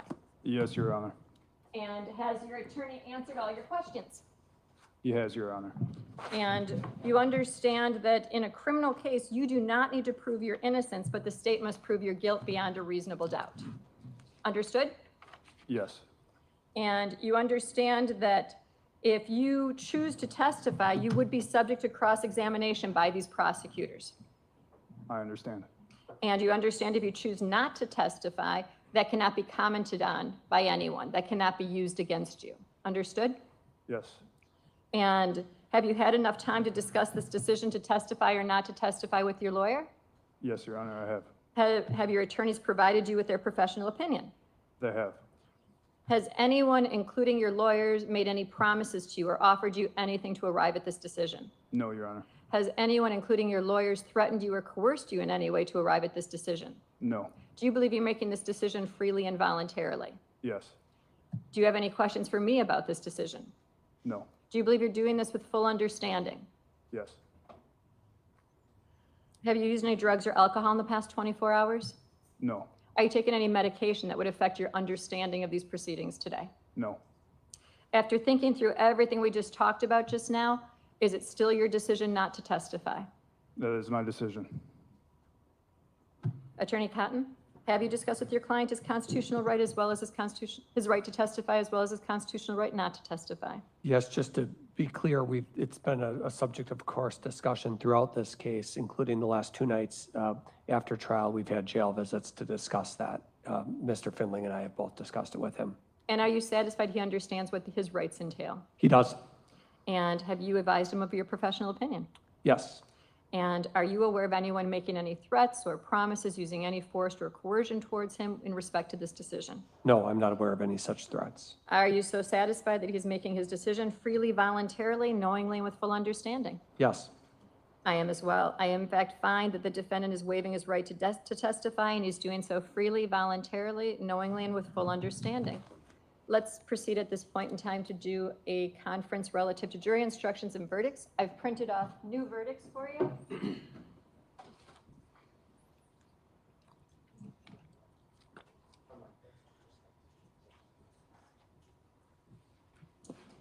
Prior to the matter being called, the state indicated they were seeking a lesser included on count 1. I did add in 1018. Is that still the state's position? It is. Defense, did you wish to be heard on that? Yes, give me 1 minute, please. Okay. It's a new development.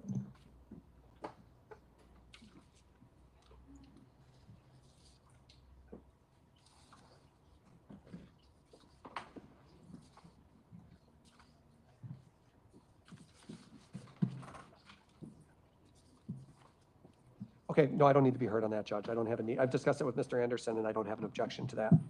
It's basically what I need to look at is whether or not a jury acting reasonably based on the evidence presented during the course of the trial could come to a reasonable decision on a lesser included. And that's the analysis the court has to make when a party requests a lesser included. In this case, I find it's appropriate, and I will add in the lesser included, so we will use 1018. So my intention relative to the instructions would be 100 opening instruction, 115, 1 defendant, 4 counts. Count 1, 1018, first degree intentional, followed by first degree reckless. Then moving on to 1193, mutilating a corpse. 1408, arson of property other than a building. 1194, hiding or burying a corpse. Then proceeding on to evidence to find, 103. Then 147, improper questions. 148, objections of counsel, evidence received over objection. I don't think I ever struck any testimony. Did I? It was asked, but then I think you withdrew. Yeah, I don't recall any testimony being stricken. Attorney Cotton? Yeah, there was one comment where a witness had said they instead of the civic. That was struck, but I'll leave it in. It's 2 sentences. Yeah. 157, remarks of counsel. State, I'm sure you want 170, circumstantial evidence, and 172, circumstantial evidence, flight, escape, concealment. Yes. Then 190, weight of evidence. 195, juror's knowledge. I put in 200, opinion testimony. I took out the word expert because I think that's inappropriate to have in the title. 141, I assume the defense is requesting. Yes. 201, opinion of a witness. I put that in relative to Detective Donahue's testimony when he was providing an opinion as to his hearing of what was the audio portion of the video. Any objection to that? No. 201. No, I know that. There's also the recordings played to a jury 158.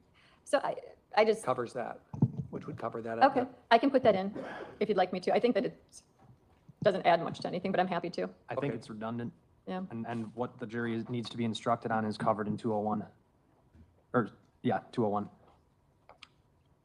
Do you want 158 or do you want to just stand with 201? No, I think it's, I was just pointing out it's essentially covered under 201, so that's fine. Okay, so you're not requesting an additional one. Right. Okay, then I did put in opinion testimony. Again, I took out expert and I put in the hypothetical question because there were a couple of hypotheticals posed. I'll remove 327 because the defendant didn't testify. We had one witness with a prior conviction, but was the question ever asked if he had a prior conviction? No, it wasn't relevant.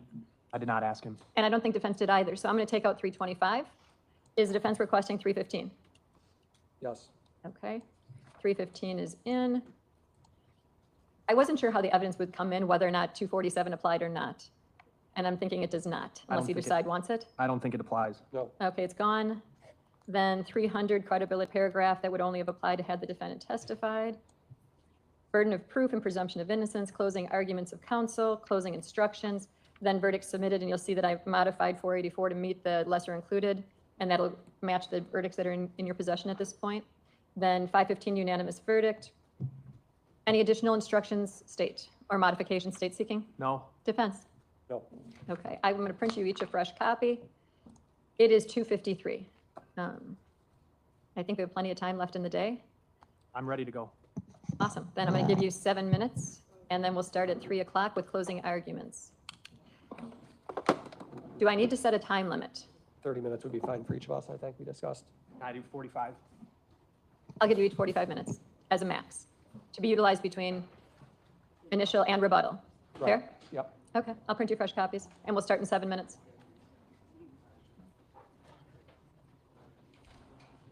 Ooh, child. First-degree intentional and first-degree reckless homicide are different types of homicide. Homicide is the taking of the life of another human being. The degree of homicide is defined by the law, depends on the facts and circumstances of each particular case.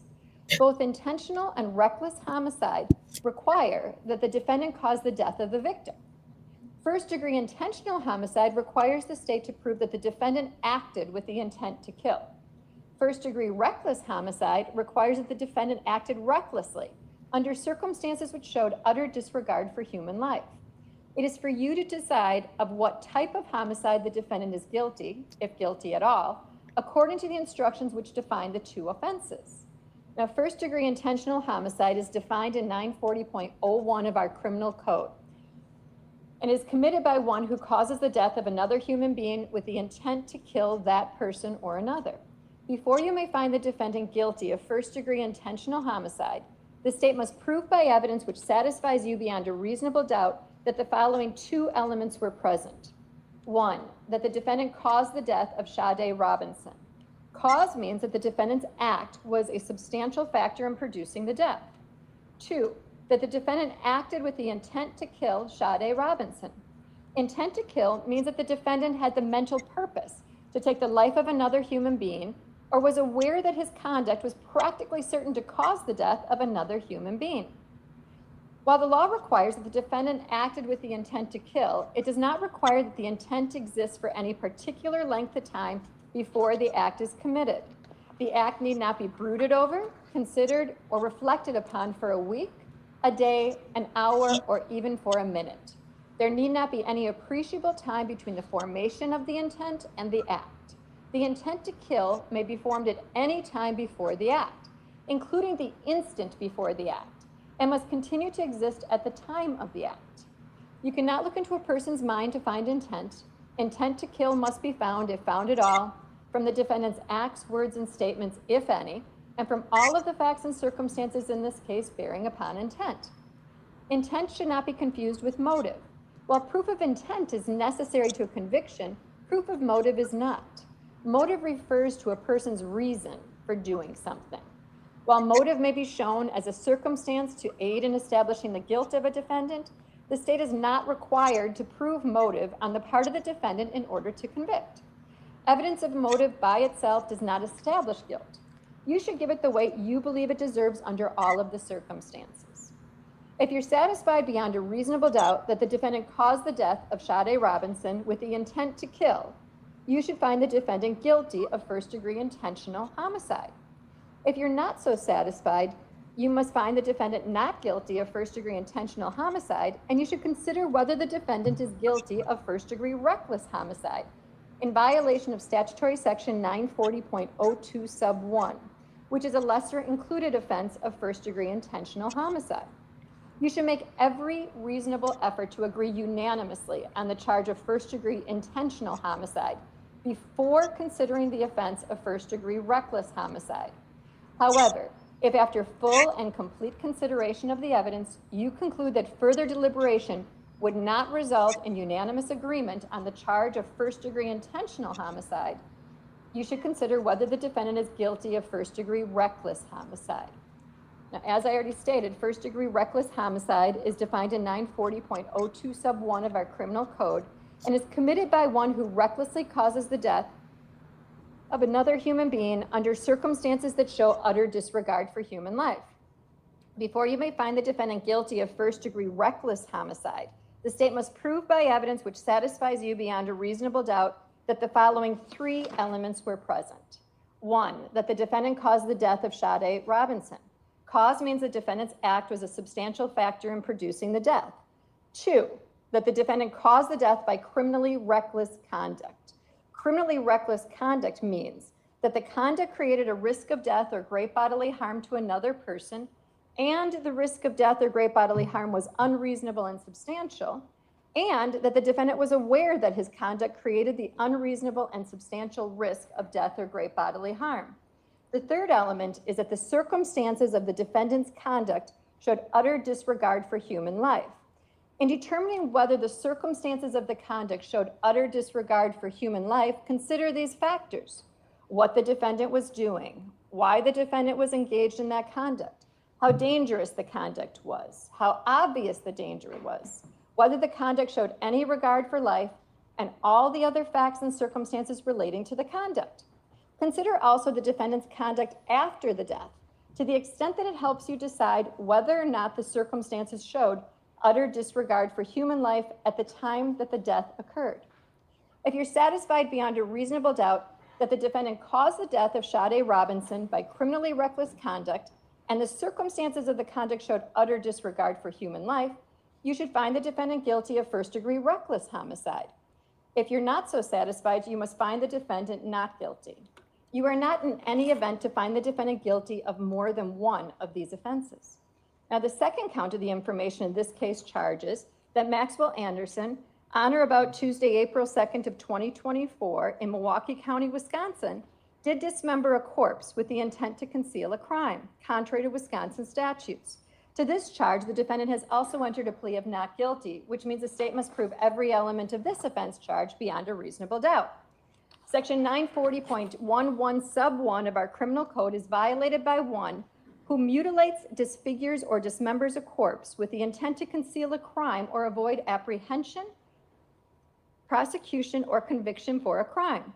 Before you may find the defendant guilty of this offense, the state must prove by evidence which satisfies you beyond a reasonable doubt that the following 2 elements were present. 1, that the defendant dismembered a corpse. 2, that the defendant dismembered a corpse with the intent to conceal a crime. This requires that the defendant acted with the purpose to conceal a crime. You cannot look into a person's mind to find intent. Intent must be found, if found at all, from the defendant's acts, words, statements, if any, and from all of the facts and circumstances in the case bearing upon intent. If you're satisfied beyond a reasonable doubt that both elements of this offense have been proved, you should find the defendant guilty. If you're not so satisfied, you must find the defendant not guilty. Now, the third count in the information in this case charges that Maxwell Anderson, on or about Tuesday, April 2nd of 2024, at 2926 West Lisbon Avenue in the city of Milwaukee, Milwaukee County, Wisconsin, by means of fire, did intentionally damage the property other than a building of Sade Robinson, valued at $100 or more without that person's consent, contrary to Wisconsin statutes. To this charge, again, the defendant has entered a plea of not guilty, which means the state must prove every element of this offense charge beyond a reasonable doubt. Arson is defined in 943.03 of our criminal code and is committed by one who, by means of fire, intentionally damages any property of another without that person's consent if the property is not a building and has a value of $100 or more. Before you may find the defendant guilty of this offense, the state must prove by evidence which satisfies you beyond a reasonable doubt that the following 5 elements were present. Number 1, that the defendant intentionally damaged a 2020 Honda Civic by means of fire. Damage means injured, charred, defaced, and includes smoke damage. Intentionally means that the defendant must have had the mental purpose to damage the property of another by means of fire, or was aware that his conduct was practically certain to cause the damage to the property. The second element is that the 2020 Honda Civic was the property of another. Property of another means property in which a person other than the defendant has a legal interest, which the defendant has no right to defeat or impair, even though the defendant may also have a legal interest in the property. The third element is that the defendant damaged the property by fire without the owner's consent. The fourth element is the value of the 2020 Honda Civic was $100 or more. And the fifth element is that the defendant knew that the 2020 Honda Civic belonged to another person, and that the other person did not consent to the damage of the property, and that the value of the property was $100 or more. Again, you cannot look into a person's mind to find intent and knowledge. Intent and knowledge must be found, if found at all, from the defendant's acts, words, and statements, if any, and from all of the facts and circumstances in the case which bear upon intent and knowledge. If you're satisfied beyond a reasonable doubt that all 5 elements of this offense have been proved, you should find the defendant guilty. If you are not so satisfied, you must find the defendant not guilty. The fourth count in the information charges that Maxwell Anderson, on or about Tuesday, April 2nd, 2024, in Milwaukee County, Wisconsin, did hide a corpse with the intent to conceal a crime contrary to Wisconsin statutes. To this charge, again, the defendant has entered a plea of not guilty, which means the state must prove every element of the offense charged beyond a reasonable doubt. Section 940.11 sub 2 of our criminal code is violated by one who hides or buries a corpse with the intent to conceal a crime. Before you may find the defendant guilty of this offense, the state must prove by evidence which satisfies you beyond a reasonable doubt that the following 2 elements were present. 1, that the defendant hid a corpse. 2, that the defendant hid a corpse with the intent to conceal a crime. Can't look into a person's mind to find intent. Intent must be found, if found at all, from the defendant's acts, words, and statements, if any, and from all of the facts and circumstances in the case bearing upon intent. If you're satisfied beyond a reasonable doubt that both elements of this offense have been proved, you should find the defendant guilty. If you're not so satisfied, you must find the defendant not guilty. Now, evidence is, first, the sworn testimony of witnesses, both on direct and cross-examination, regardless of who calls a witness. Second, the exhibits the court receives, whether or not they go to the jury room. Third, any facts to which the lawyers have agreed or stipulated or which I've directed you to find. Anything you have seen or heard outside of this courtroom is not evidence.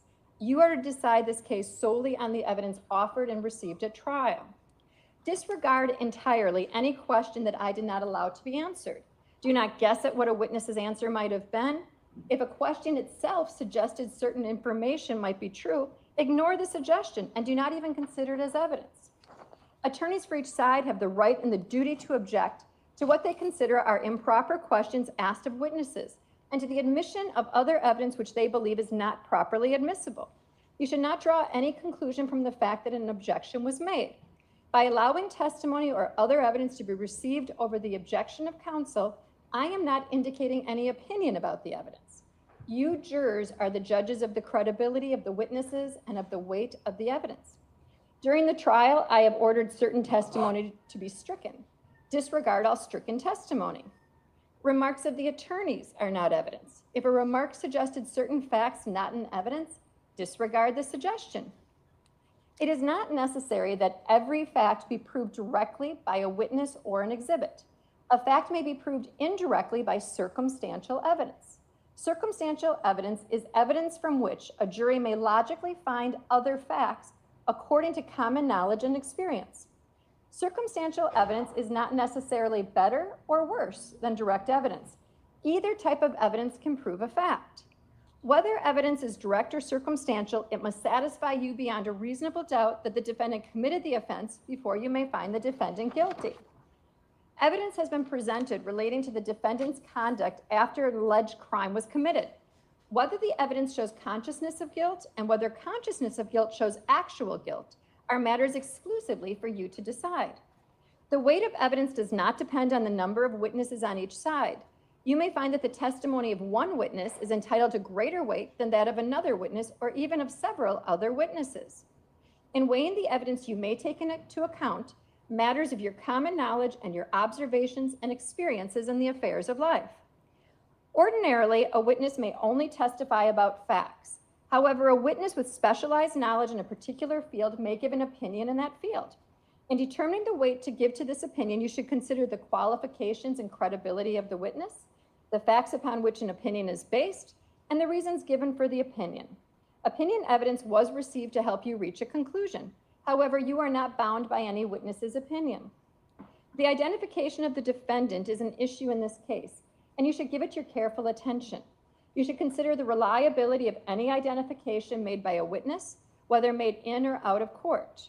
You should consider the credibility of a witness making an identification of the defendant in the same way you consider credibility of any other witness. Identification evidence involves an expression of belief or impression by a witness. Its value depends on the opportunity the witness had to observe the offender at the time of the offense and later to make a reliable identification. Consider a witness's opportunity for observation, how long the observation lasted, how close a witness was, the lighting, the mental state of the witness at the time, the physical ability of the witness to see and hear events, and any other circumstances of the observation. You should also consider the period of time which elapses between a witness's observation and the identification of the defendant, and any intervening events which may have affected or influenced the identification. In evaluating the identification evidence, you are to consider those factors which might affect human perception and memory, and all the influences and circumstances relating to the identification. Then give the evidence the weight you believe it should receive. If you find that the crime alleged was committed, before you may find the defendant guilty, you must be satisfied beyond a reasonable doubt that the defendant is the person who committed the crime. Ordinarily, a witness may testify only about facts. However, in this case, Detective Casey Donahue was allowed to give an opinion as to what he heard on a video-audio recording. In determining the weight you give to this opinion, you should consider the witness's opportunity to observe what happened and the extent to which the opinion is based on that observation. Opinion evidence was received to help you reach a conclusion. However, you are not bound by the opinion of any witness. During the trial, a witness was told to assume certain facts and then was asked for an opinion based upon that assumption. This is called a hypothetical question. The opinion does not establish the truth of the facts upon which it is based. Consider the opinion only if you believe the assumed facts upon which it was based have been proved. If you find that the facts stated in the hypothetical question have not been proved, then the opinion based on those facts should not be given any weight. A defendant in a criminal case has the absolute constitutional right not to testify. The defendant's decision not to testify must not be considered by you in any way and must not influence your verdict in any manner. It is the duty of the jury to scrutinize and to weigh the testimony of witnesses and to determine the effect of the evidence as a whole. You are the sole judges of the credibility.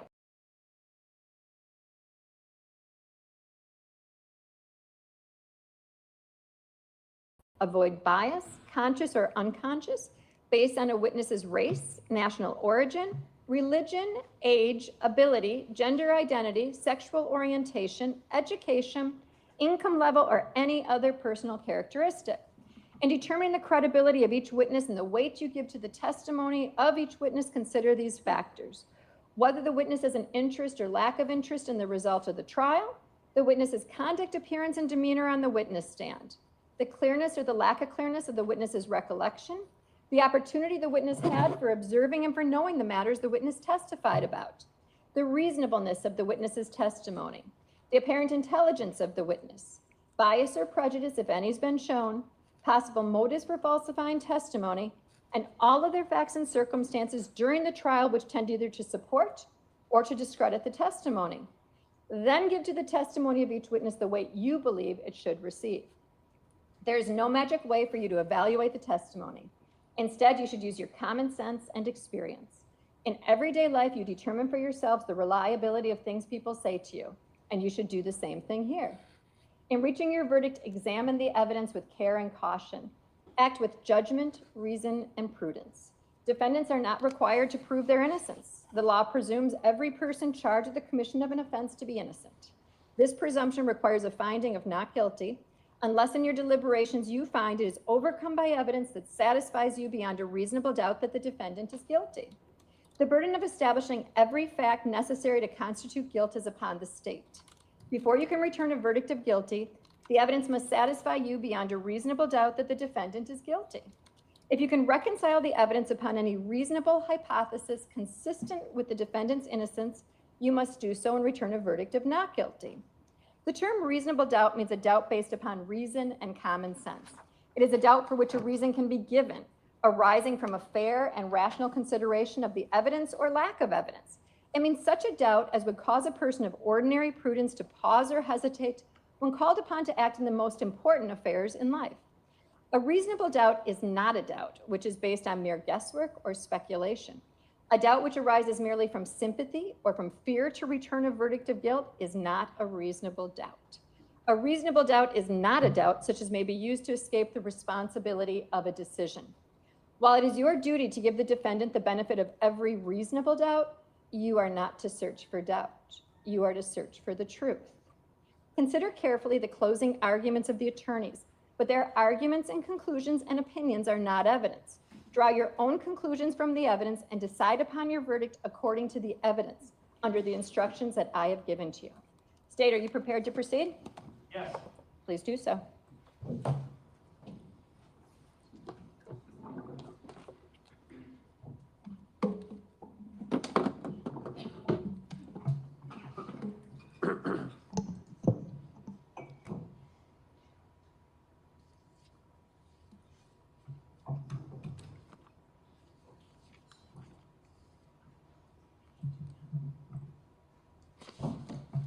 Ladies and gentlemen, at the beginning of this trial, I told you that I was going to ask you to do two things then. I'm asking you to do the same two things now, and it's use your common sense and search for the truth. That is what the bulk of those instructions are telling you to do. You have heard all of the evidence in this case. You have heard from dozens of witnesses. You have seen hundreds of images, watched stacks of videos. You are fully equipped to determine what the facts are, what it is that happened on April 1st and April 2nd. All of that information has rendered you capable of rendering fair and rational verdicts. And the judge has instructed you on the law, and shortly, probably not today, but when you come back tomorrow, it's going to be your time to let your voice heard after hearing everything that you have heard. On the night of April 1st, 2024, into April 2nd, 2024, Sade Robinson was murdered. She was taken to Warnemont Park, cut into pieces, dispersed mostly into Lake Michigan, her car taken to the north side of Milwaukee, and burned behind an abandoned building at 30th and Lisbon. And the evidence in this case has shown you beyond a reasonable doubt that the individual responsible for those intentional acts is Maxwell Anderson. This is my opportunity to summarize the evidence for you, and I'm going to do it in kind of essentially the form of a timeline on the TV screen here. So we'll start out with Sade's day. And Sade Robinson, she was a 19-year-old young woman just coming into adulthood. She was anything and everything that any 19-year-old would want to be. She worked a job. She worked two jobs. She went to MATC. She was supporting herself. She had her small Lower East Side apartment, modest. And most of all, she was loved and respected by her family. She was fun, social, and clearly anybody knew her, cared about her deeply, until she came into contact with 33-year-old Maxwell Anderson. At 9 a.m., April 1st, Sade left her apartment at 1858 North Commerce Street. She is wearing the last clothes she would ever wear, that white cable knit top, the black puffy coat, the ripped jeans, and the white shoes. And she went to work at Pizza Shuttle. She arrived at Pizza Shuttle over there on North Farwell Avenue on the Lower East Side around 9:15 a.m., and she worked her shift, just like any day of her life. Beginning around 4:15 p.m., she began texting with Maxwell Anderson. They had met the previous weekend at Victor's. You saw the video of her going into Victor's and then him walking her out.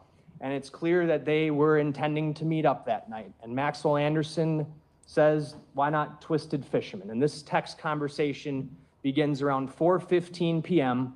and they agree to meet there shortly after 5 p.m. We know from the cellular records where each of them are at those times. Maxwell Anderson is over at his house on South 39th Street, and Sade is up here at Twisted Fisherman. When her shift is over, she goes to meet him at the Twisted Fisherman. Maxwell Anderson takes an Uber ride. Sade leaves work at 5, And the phone information shows them both moving towards the Twisted Fisherman right around the same time. And we know that Maxwell Anderson walks in to the Twisted Fisherman at 5:09 p.m. wearing that black Carhartt shirt that would later be found in his laundry, and the red plaid jacket that police found inside Maxwell Anderson's house that you know has Sade Robinson's DNA on it and Maxwell Anderson's DNA on it. 5:11, 2 minutes after he gets there, he sits down at the bar, he sends a text to Sade, just got to Twisted. Sade arrives around 5:20. We know that from about 5:20 p.m. to 6:24 p.m., the two of them sit at Twisted Fisherman. They eat, they have some drinks. They both take shots. In fact, at one point, Sade turns down a shot, but they're just hanging out. And after 6:24 p.m., the two of them leave Twisted Fisherman together. They walk out and they walk together to Sade Robinson's 2020 Honda Civic that she has driven there. Sade drives the two of them from Twisted Fisherman to Dukes on Water. We know they travel to Dukes on Water between 6:24 p.m., arriving there just around 6:33 p.m., and you saw the video of them parking. Sade, again, driving, Maxwell Anderson riding passenger, just the two of them. They walk into Dukes on Water at 6:36 p.m., consistent with the phone information showing them arrive at Dukes on Water at 6:36 p.m. At 9:03 p.m., actually, I'll go back up. They stay there. They hang out right here. Maxwell Anderson is drinking. He's having multiple drinks. Sade's got a couple drinks. Mr. Anderson takes it upon himself to play a few games of bar dice, and he takes several shots. But at no point at any time when they're at Twisted Fisherman or Dukes on Water is Sade Robinson doing anything that comes close to excessive drinking or anything like that. In fact, when you watch her on these videos, she is totally coherent. She has her wits about her. When they leave at 9:03 p.m., she's fine. They walk out together. She's not stumbling. She's totally fine. They walk together to her car. She gets in the driver's seat, and he gets in the passenger seat, and it's just the two of them who leave the bar together. And ladies and gentlemen, this video right here that's playing on the screen and the surrounding videos that watch Sade going into her car, this is the last time Sade Robinson was in public with anybody else. That young lady who's in Dukes, who she gives a hug to at the end of the night when they're leaving, that's the last person other than the defendant who she was with, who she had contact with. That's what the evidence shows. After this time, they leave, and we know exactly what route they took. Through the videos from downtown, they drove Sade Robinson driving, Mr. Anderson riding passenger. They take McKinley up. They get on the interstate. They drive to the south side. This is occurring from 9:04 to 9:14 p.m. By 9:14 to 9:25, they're getting off the interstate, heading westbound on Morgan Avenue. It's the Holt Avenue exit, but it's Morgan Avenue to the west of the interstate. And they go and they arrive at his residence just around 9:20 to 9:25 p.m. That's what the phone records confirm. And that is what the videos, here's one of them from around Sade's residence, show as well. You had the videos of them pulling into the alley. All of this confirming, by the way, that Sade Robinson's phone is essentially wherever her car is that night, right? It's at Pizza Shuttle when she's working, it's at Twisted Fisherman when she's there, and it goes back to her with Maxwell Anderson after they leave Dukes. And they don't stop anywhere. Remember that. When they leave Dukes, they don't stop anywhere. It's a continuous trip on that Life 360 app from Dukes to Mr. Anderson's home, and they arrive there at 9:20 p.m.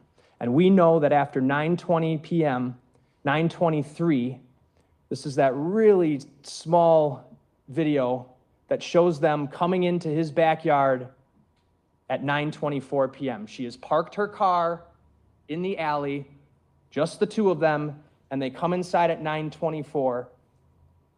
And by 9:25 p.m., they are upstairs. That motion light is on. And You heard from the detective who watched this video for hundreds of hours. You saw a lot of the clips from here overnight, some of them pretty cumbersome, but what did that establish that happened? It established that they were both there in Maxwell Anderson's apartment, and there is constant movement coming from that upstairs front window, starting at 9:25 p.m. when they're up there and going essentially on and off all the way up until 12:45 a.m., at which time all movement at that house, in that front window, and in that backyard by that back gate stops. What else happens in that time?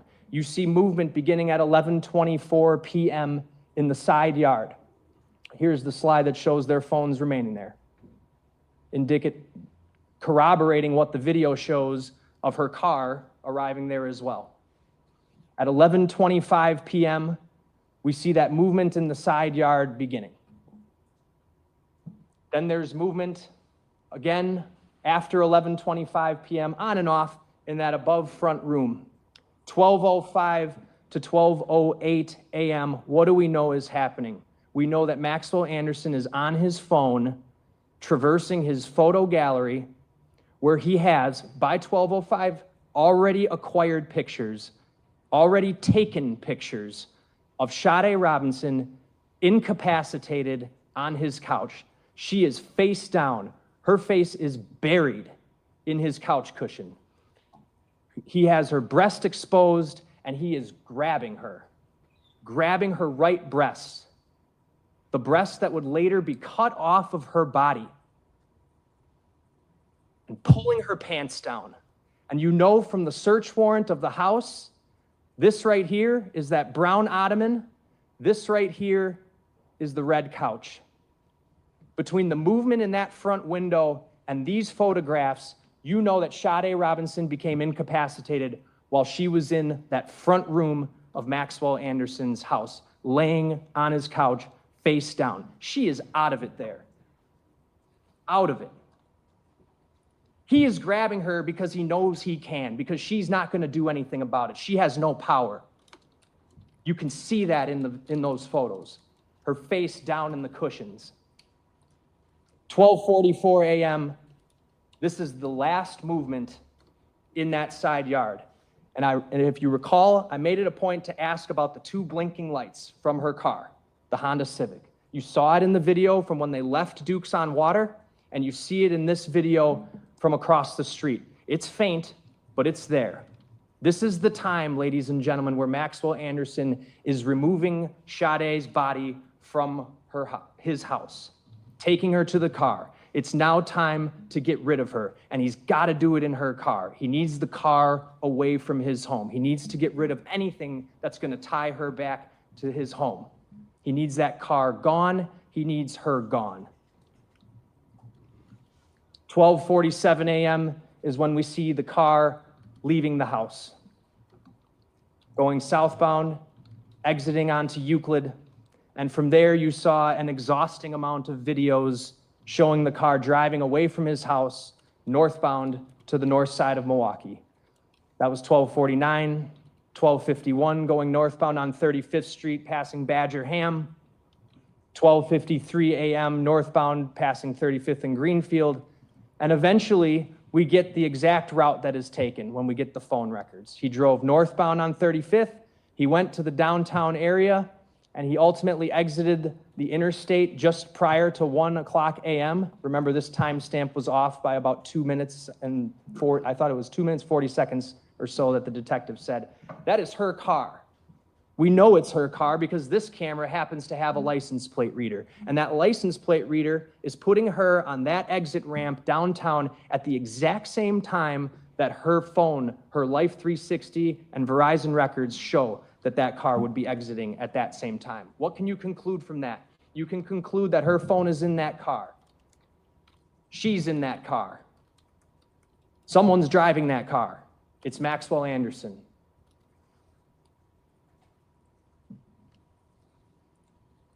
Continues to drive. He goes up Commerce, passes by her apartment building. I know something Defense was trying to make some note of it. They never stop at her apartment building. There's no evidence that that happened whatsoever. And the detectives reviewed hours and hours of video footage from her apartment building to ensure that that car never came back and that Sade never came back to the apartment. He didn't stop there, and these records confirm that.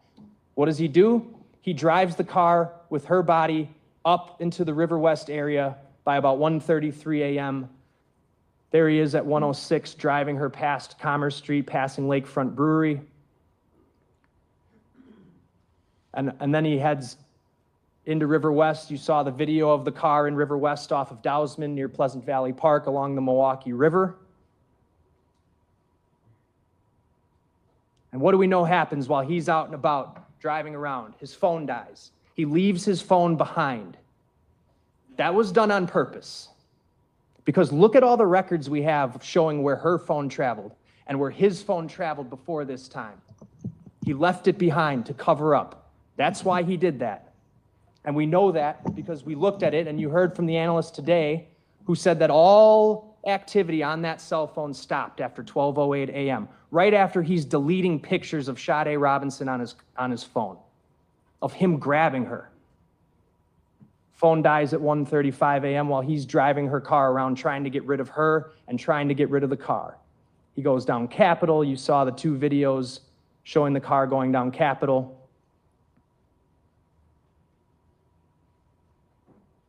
He doubles back towards the interstate. And by 2:20 to 2:25, he's back on the interstate heading back towards downtown. He eventually goes down through downtown on Interstate 94, ends up heading sort of west over to Greenfield, and then he comes back. And where do we know that he's heading at this time? He's heading to Warnemont Park. The phone records show that between 2:34 and 2:39, he's on the interstate, getting off on College Avenue. We saw the video of him exiting on College Avenue, and you saw the video of the car going through the airport tunnel in the direction of Warnemont Park. No stops being made, by the way.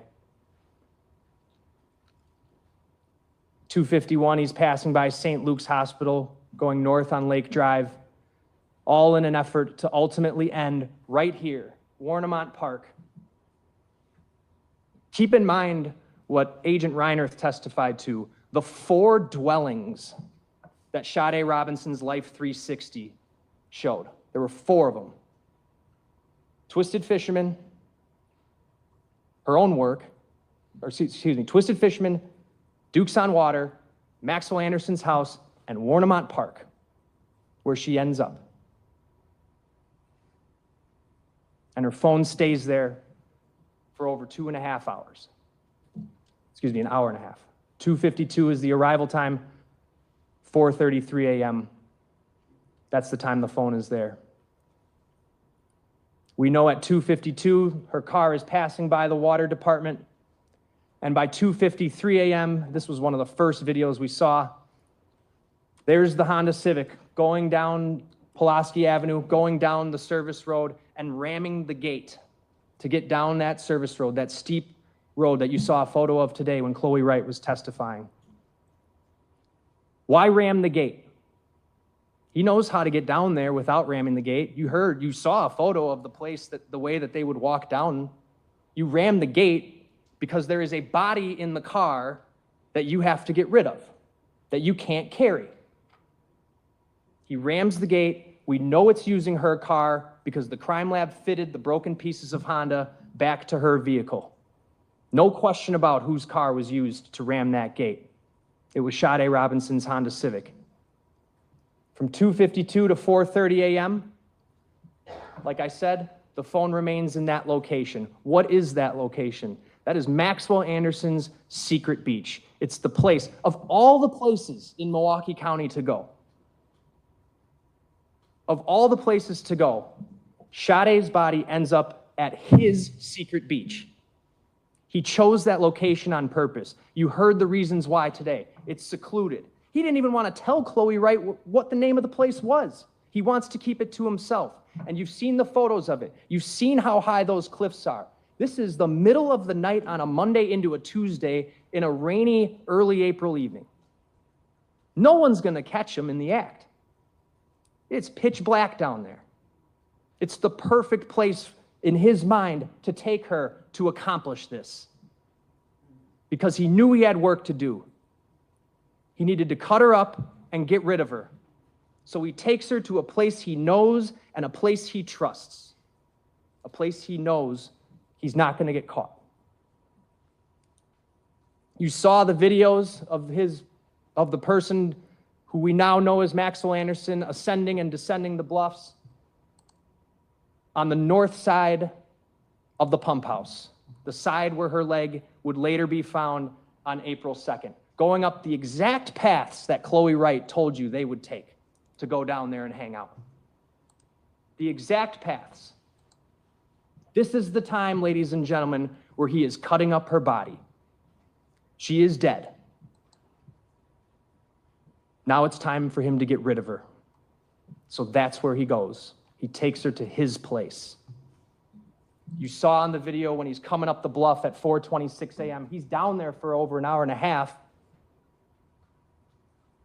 And in that time, you heard gruesomely all that was done to Sade. All the cutting. The blunt force trauma to her bones. All of it done to get rid of her, to make her disappear. That's what he wanted to do. That's what he tried to do. And he did it in this time frame.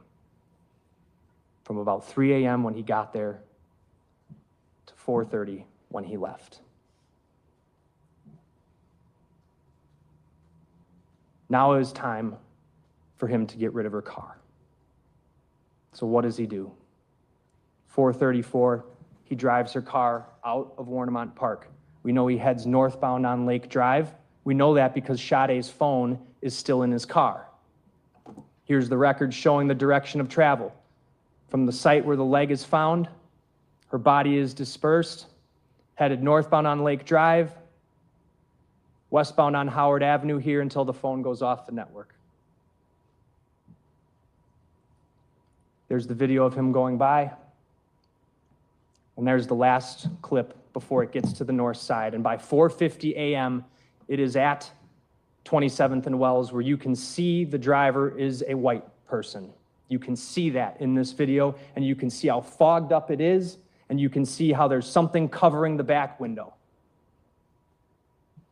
He then drives north, circles the area of 32nd and Vliet, tries to go down this dead end near 34th and McKinley, but activates a ring light, so he decides, I got to go to a different place than this. There's no reason for him to drive down that street. Circles around until about 5:20 a.m. when he goes off camera and reappears at 6:50. And it is at this point, ladies and gentlemen, that he is in the 31st and Galena playground. This is the area where her leg is found, her left leg. That gap shows that during that time period, he went into that playground to dispose of her leg. By 7:30 a.m.,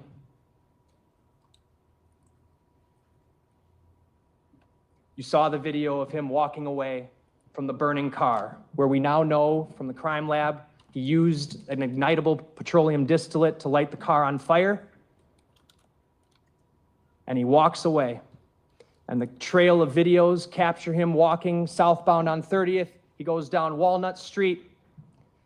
Trail of videos captures him all the way at 8:12 when he boards a Milwaukee County Transit bus, where his face is clearly visible, clear as day, and he's wearing a hoodie, that gray hoodie that would later end up in a dumpster 2 houses down from his.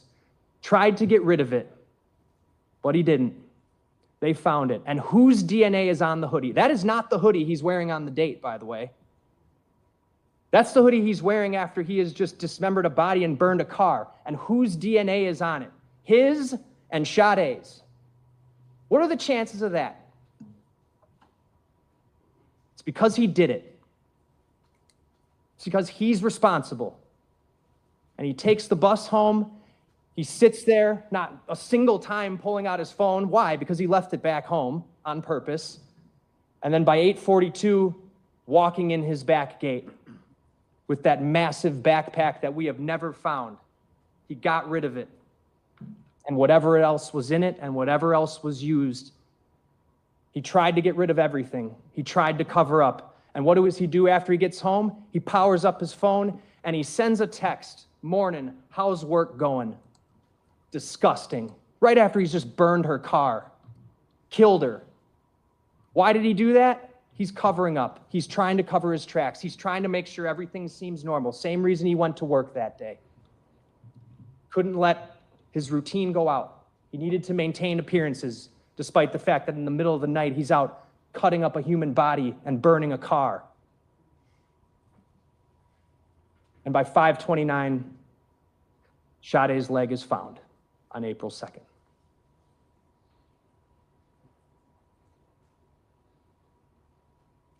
By 9 p.m. that day, she's reported missing and the welfare checks begin. By 1 p.m. on the 4th, Mr. Anderson's arrested. And we know that in the subsequent days and month later, April 18th, May 11th, additional body parts are found. Her head, her right breast have never been found. He succeeded in getting rid of those. That's what happened. Those are the facts. That's what the evidence showed. Now you have to decide, based on the law given to you, the crimes. I want to focus on the homicide count.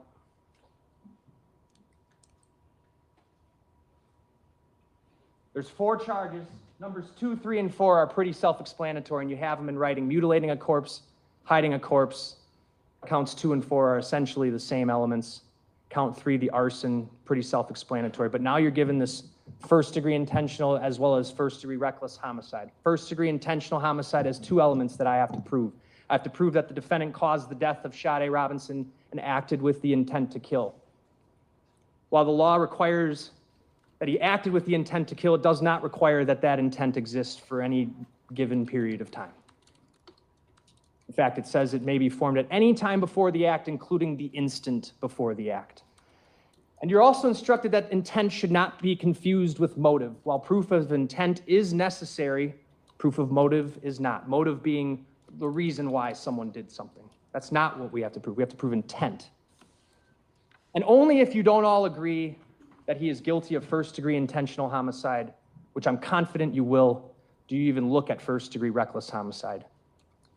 The defendant caused the death of Sade Robinson, caused the death by criminally reckless conduct under circumstances that showed utter disregard for human life. Did he show any regard for life at all? No. So how do we know this was intentional? Everything you heard shows this was intentional.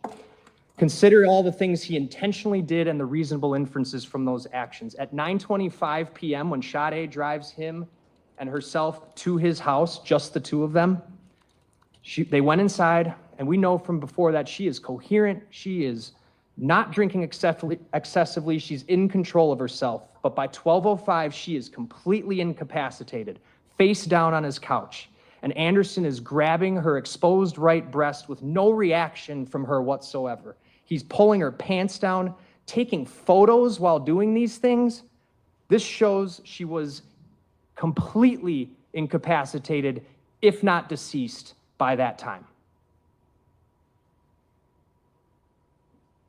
Consider all the acts to this point. He has her at his house, on his furniture, completely deprived of any strength or power over herself. He's then taking pictures and then intentionally takes her car and her and drives her away because he's now got to get her out of there, and he has to separate himself from her and her car. He drives with seemingly minimal direction, leaves his phones behind, brings with him a huge bag, some kind of a tool to cut up the body, takes her to a place he knows well, all done in the middle of the night.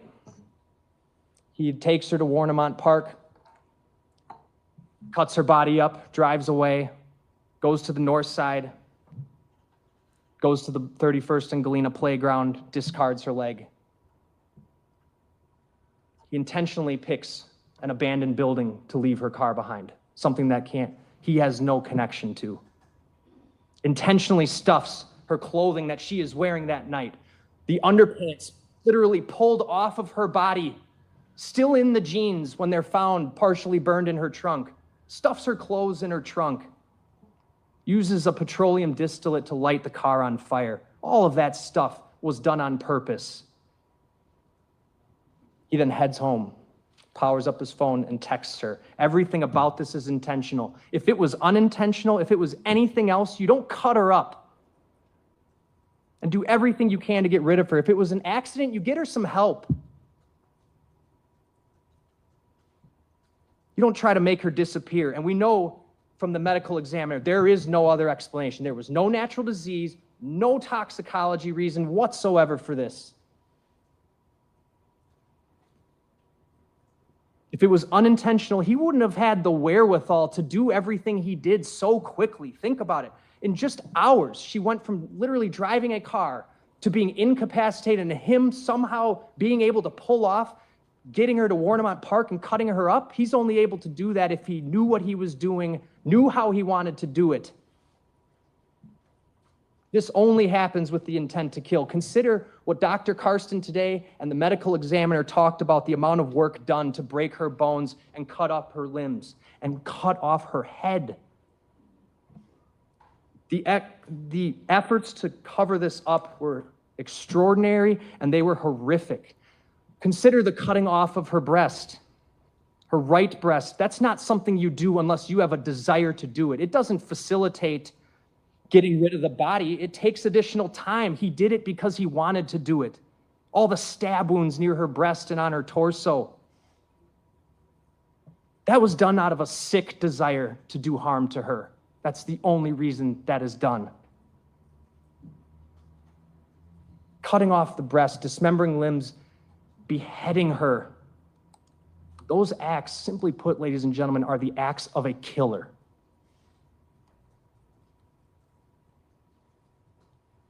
They are not the acts of someone who is acting on impulse in a moment or acting on emotion. Who does this? What kind of person cuts someone's head off? A killer who's trying to get away with killing. His actions afterwards betray any innocence.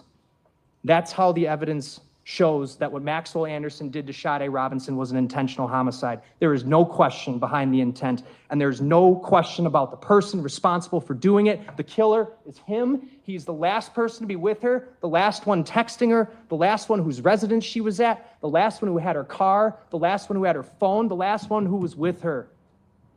The one who burned her car. He did everything he could to try to get away with it. He tried to cover up. He tried to fool the police. He's trying to fool all of you, but he doesn't get to do that.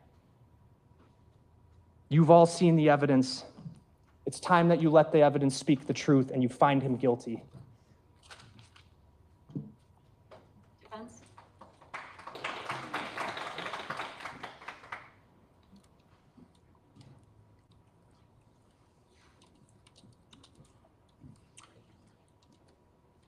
I'm going to take that down then, or just close it. Good afternoon, everyone. Wanted to start by telling you what the purpose of closing argument is. It's, of course, my chance to speak to you. This is my last chance to speak to you as jurors. I don't get a rebuttal. The state does, so they still have an opportunity to come up here and speak to you again. This is the only opportunity that I have, and so I just wanted you to be aware of that. When I got up here in opening, it feels like ages ago now, it was 2 weeks ago when I stood up here and talked to all of you, and you've listened to a lot of testimony. I asked you to keep an open mind and to study the evidence closely. And I'm going to make the same request of you here today, tomorrow, when you deliberate, to study the evidence closely.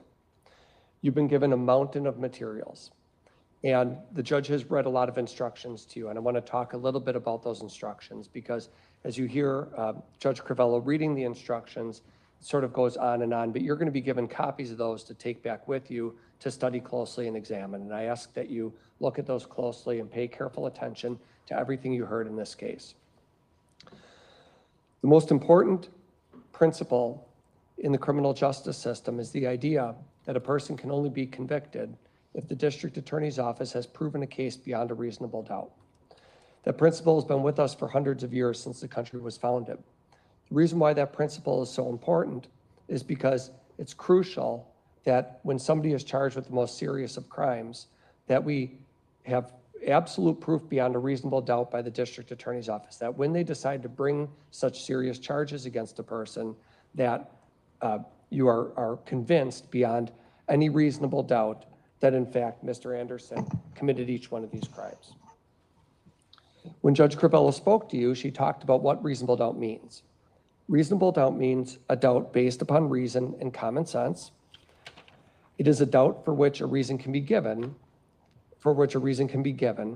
arising from a fair and rational consideration of the evidence or lack of evidence. So you can look at evidence as well as lack of evidence. It means such a doubt that would cause a person of ordinary prudence, meaning any of us, to pause or hesitate when called upon to act in the most important affairs of life. And of course, this is the most important affairs of life because you are deciding Mr. Anderson's guilt on, or whether he's not guilty on each of the counts. Another important instruction the judge had read is that each verdict, each count in this case, requires a separate analysis.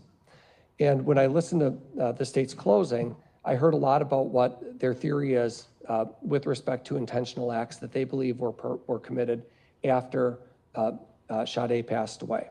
I heard a lot about intentional acts that that Mr. Vance Krizan talked about in opening and again here in closing. But I want to emphasize that when you go back to the jury room and you evaluate the evidence, you are required to evaluate each count separately. And what the judge told you, what Judge Crivello said when she read the instructions a little bit ago, is that your verdict for the crime charged in one count must not affect your verdict on any other count. Why is that important? It's important because this is a highly emotional case, obviously. We all know that. We all know that it's that type of case. And we'll just call a spade a spade. I mean, we have a victim's family sitting right here. We just heard them applause when the state finished their argument. I don't criticize them at all, what they're going through. It's not at all what I'm here to do. I can't even imagine it. Can't imagine it. But here's how the system works. We get 12 jurors together. We have 15 of you here, and you've been amazing jurors, all of you, here on time, ready to go, listen to everything. And what we try to do when we're representing somebody and representing Mr. Anderson is we try to pay attention to what's happening in court, but also all of you, because your decision is what really matters. It's not what Mr. Vance Krizan says. It's not what I say. It's really what all of you say once you go back in that jury room and carefully consider the evidence or lack of evidence. And it's important to evaluate each one of these counts separately. And the judge told you, as hard as that can be in cases like this, to try to check your emotions at the door. I know it's hard. I don't think any of us envy any of aspect of what our jobs are. We all have a job to do. The most important job is yours. And it's to check your emotion at the door, put aside passion, put aside prejudice, and look at the case from the evidence. That's all I ask you to do. And on each count, render a separate verdict unanimously. All of you agree. And there's a number of things I could say to you. The idea here is that each side is given 45 minutes. I don't know if I need 45 minutes when you've sat here and heard everything the same way I've heard everything, and the same way the state has heard everything. We try to look at the jurors to see some people are taking lots of notes, some people are taking less notes. And at the end of the day, really it's just what you remember and what you ask to see. That's what counts. And you can ask to see anything. You can make a request when you go back there of the judge to view videos again, if that's something that you'd like to do, or look at DNA reports or look at photographs. You can make those requests, and I would encourage you to do so. And so I'm going to touch on some of the points that I think are important. You may agree with me, disagree with me, but this is my chance to present to you what I think are the important points in Max's defense. We do have separate crimes that are charged here. Obviously, if we broke them into sort of broad categories, there's the state's theory that Max intended to kill Sade Robinson. So that seems to be the glaring charge, of course, that is here. We also have charges of dismemberment hiding a corpse, and arson of a vehicle. I'm not going to go through each of the elements of every one of these crimes with all of you, because that will go back with you to the jury room, and you can read those and decide. But we start with the fact that everything the state showed you in this case was that Max had met Sade. You saw the videos that were just played again in closing. The two of them met each other, and the two of them went out in public. They texted, they made arrangements to go out, and they went to places. When you watch the videos, they went to places that Max is known.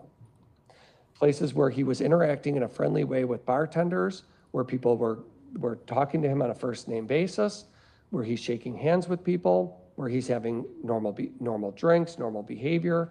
They go to Twisted Fisherman, they spend time there together. There's nothing in the videos that you've seen that suggests that Max is planning to do anything like an intentional homicide. There's nothing in the text messages that even comes close to suggesting that. Because of course, intent does have to be formed at some point, as they just said, and as the judge told you, before a person passes away. Nothing about the Twisted Fisherman video shows for 1 minute an intent to kill. And the same is true with Dukes. They go there, they're sitting at the edge of the bar, they're playing beer pong with another couple that shows up. Again, you can see, even if you want to watch the video again, you can see when Max leaves, he's saying goodbye to people that know him. Obviously, he used to work at Twisted Fisherman, we know, because he had to pick up his W-2 there. He's known at Dukes. So this is not any evidence at all that Max intended to kill Sade. And like many people do, they went out after drinking and they went back to his house. We asked you in jury selection, all of you, we asked the question of whether or not you would insist that a defendant testify. The defendant has a constitutional right not to. That's a hard principle for some people to embrace. You don't have to testify. The system doesn't require that. It's human nature. It's to want to hear sometimes, you know, like we say to our children sometimes, what did you do? What happened? Give me the side of your story. But that's how we handle things in our personal lives and not what is required here in court.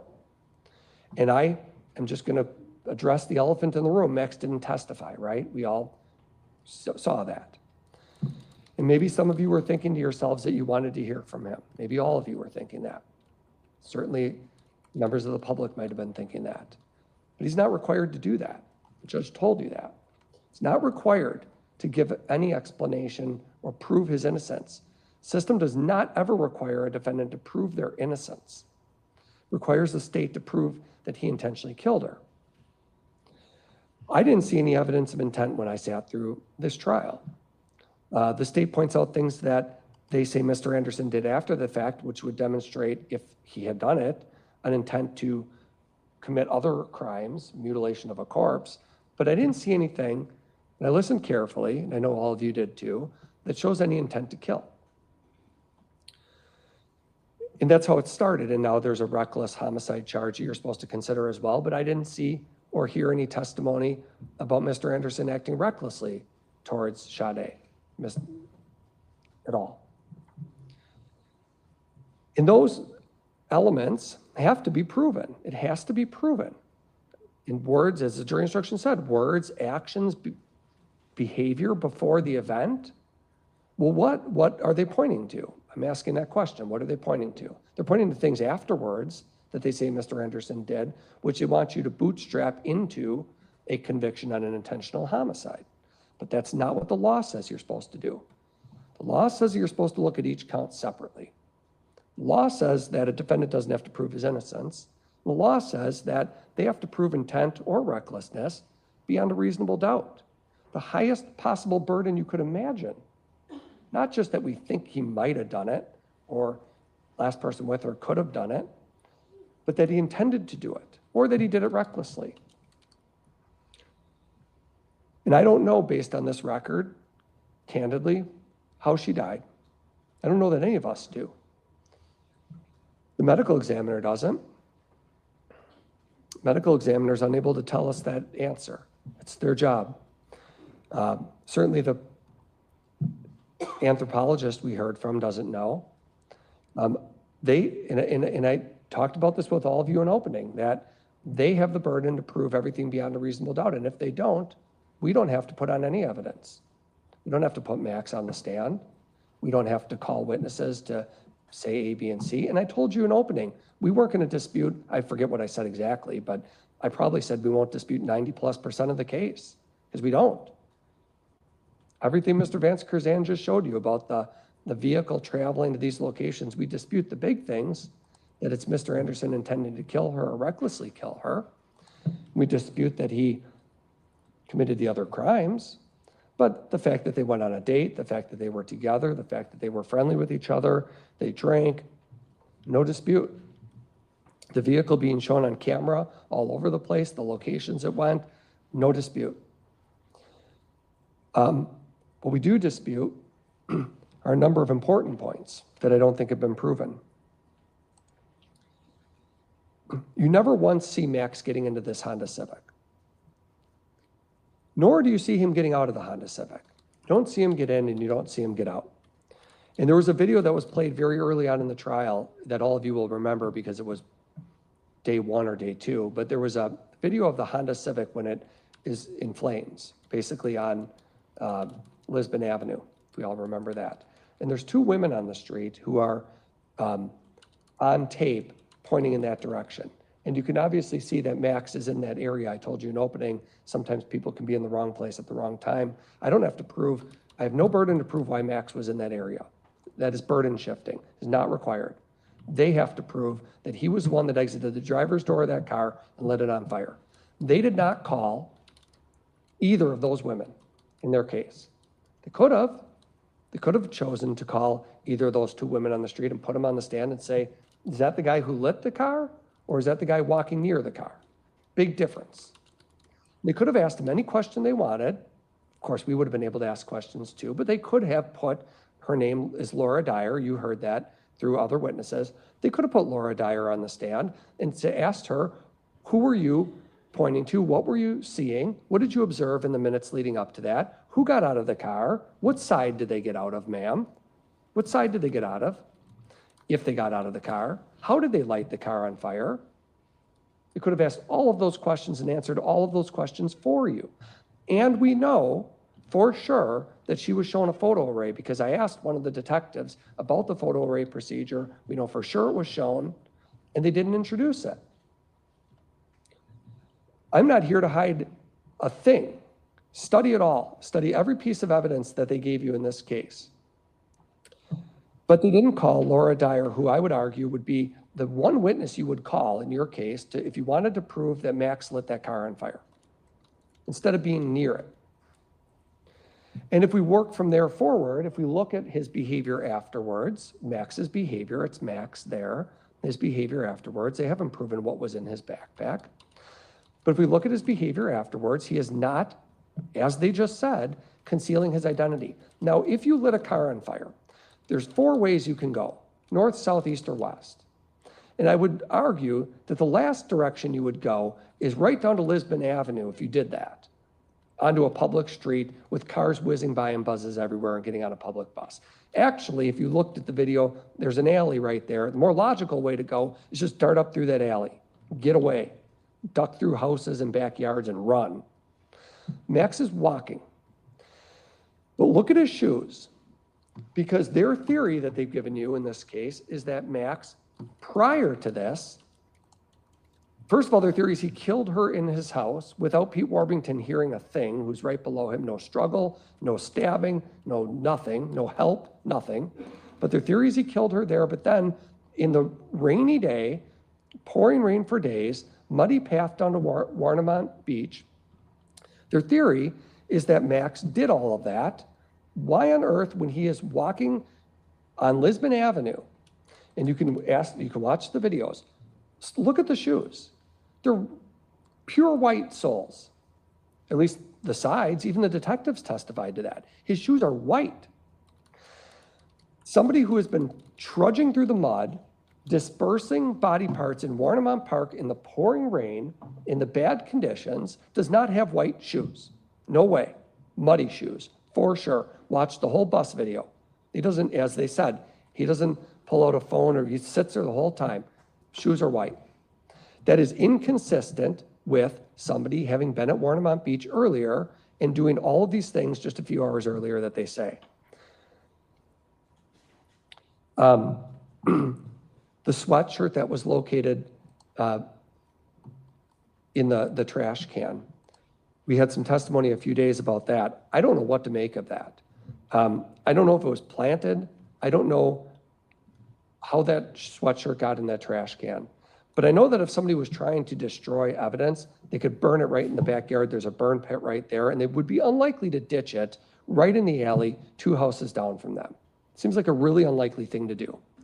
But what you didn't hear about the sweatshirt, and we know it's found on April 12th. After Max has been arrested, he was arrested on April 4th. So 8 days later, they find this sweatshirt. And how on earth is a detective, I think it was Lopez, how on earth is a detective on April 8th, he told you his job was to go down this alley to look in the trash cans. Remember, he was going to go look for clothes or evidence. If you were going down an alley to look for clothes or evidence, and he's now telling you, I remember seeing a sweatshirt in a trash can, but I just left it there. His job was to look for a sweatshirt or any clothes. I just find it really hard to believe. I think he's not being honest when he says that. I find it really hard to believe that if you found a sweatshirt in a trash can when that was your job to go the alley behind Max's home, you would grab it. And the trash came through on April 8th. Max is in jail. And there is none of Sade's blood on that sweatshirt. We were just told, again, he's wearing that sweatshirt supposedly when he dismembered a human corpse. The amount of blood and bodily fluid that would require, look at the video of him on the bus. If you can see a speck, there's no gloves on him. There are gloves at Warnemont Beach, which exclude him, but there's no blood on him at all. There's nothing on his hands. He's not wearing gloves. Max's DNA is also not on the driver's door of Sade's car, which is lit on fire, but her DNA is. So if their theory is that the DNA on the car driver's door was washed off by the fire department, why is Sade's DNA there? And his isn't. It's because he didn't close the driver's door.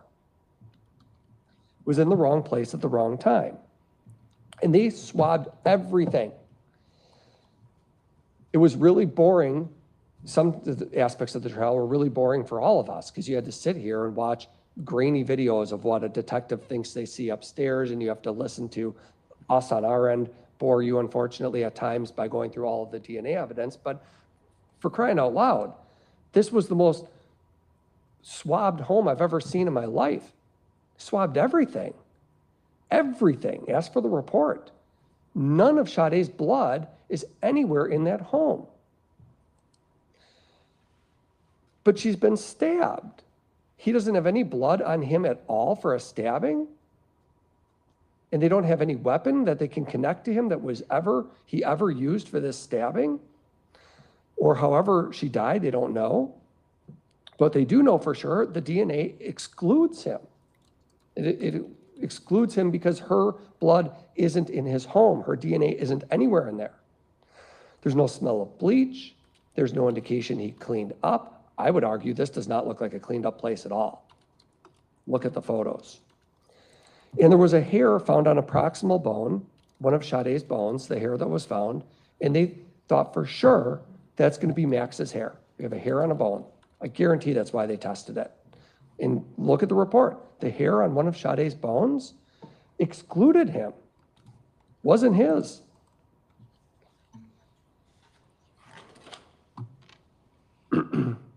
The video of the house, there's look at the pictures if you want to. It's grainy, it's poor quality. I also heard Rachel Smith said she spent 100 hours or whatever she said about the quantity of hours looking at video. The reality about the video is, again, we don't dispute that Max and Sade went back to his house. We don't dispute that they were there. Which silhouette is what or what it shows, your guess is as good as mine. I know that the FBI could look at it if they wanted to and was never asked of them to do that. They offer a witness with no specialized training in an effort to convict Max of homicide to say, well, I saw this silhouette and that silhouette, but they didn't do any height analysis. They didn't ask the FBI to be involved. And it doesn't show anything that we don't already agree happened. They were back together. But that front window is piled full of plants and other debris and miscellaneous things in there, so it's unlikely that there's really a whole lot of interaction you can truly see. It's probably dogs run around. I don't think Max is so sophisticated of a guy.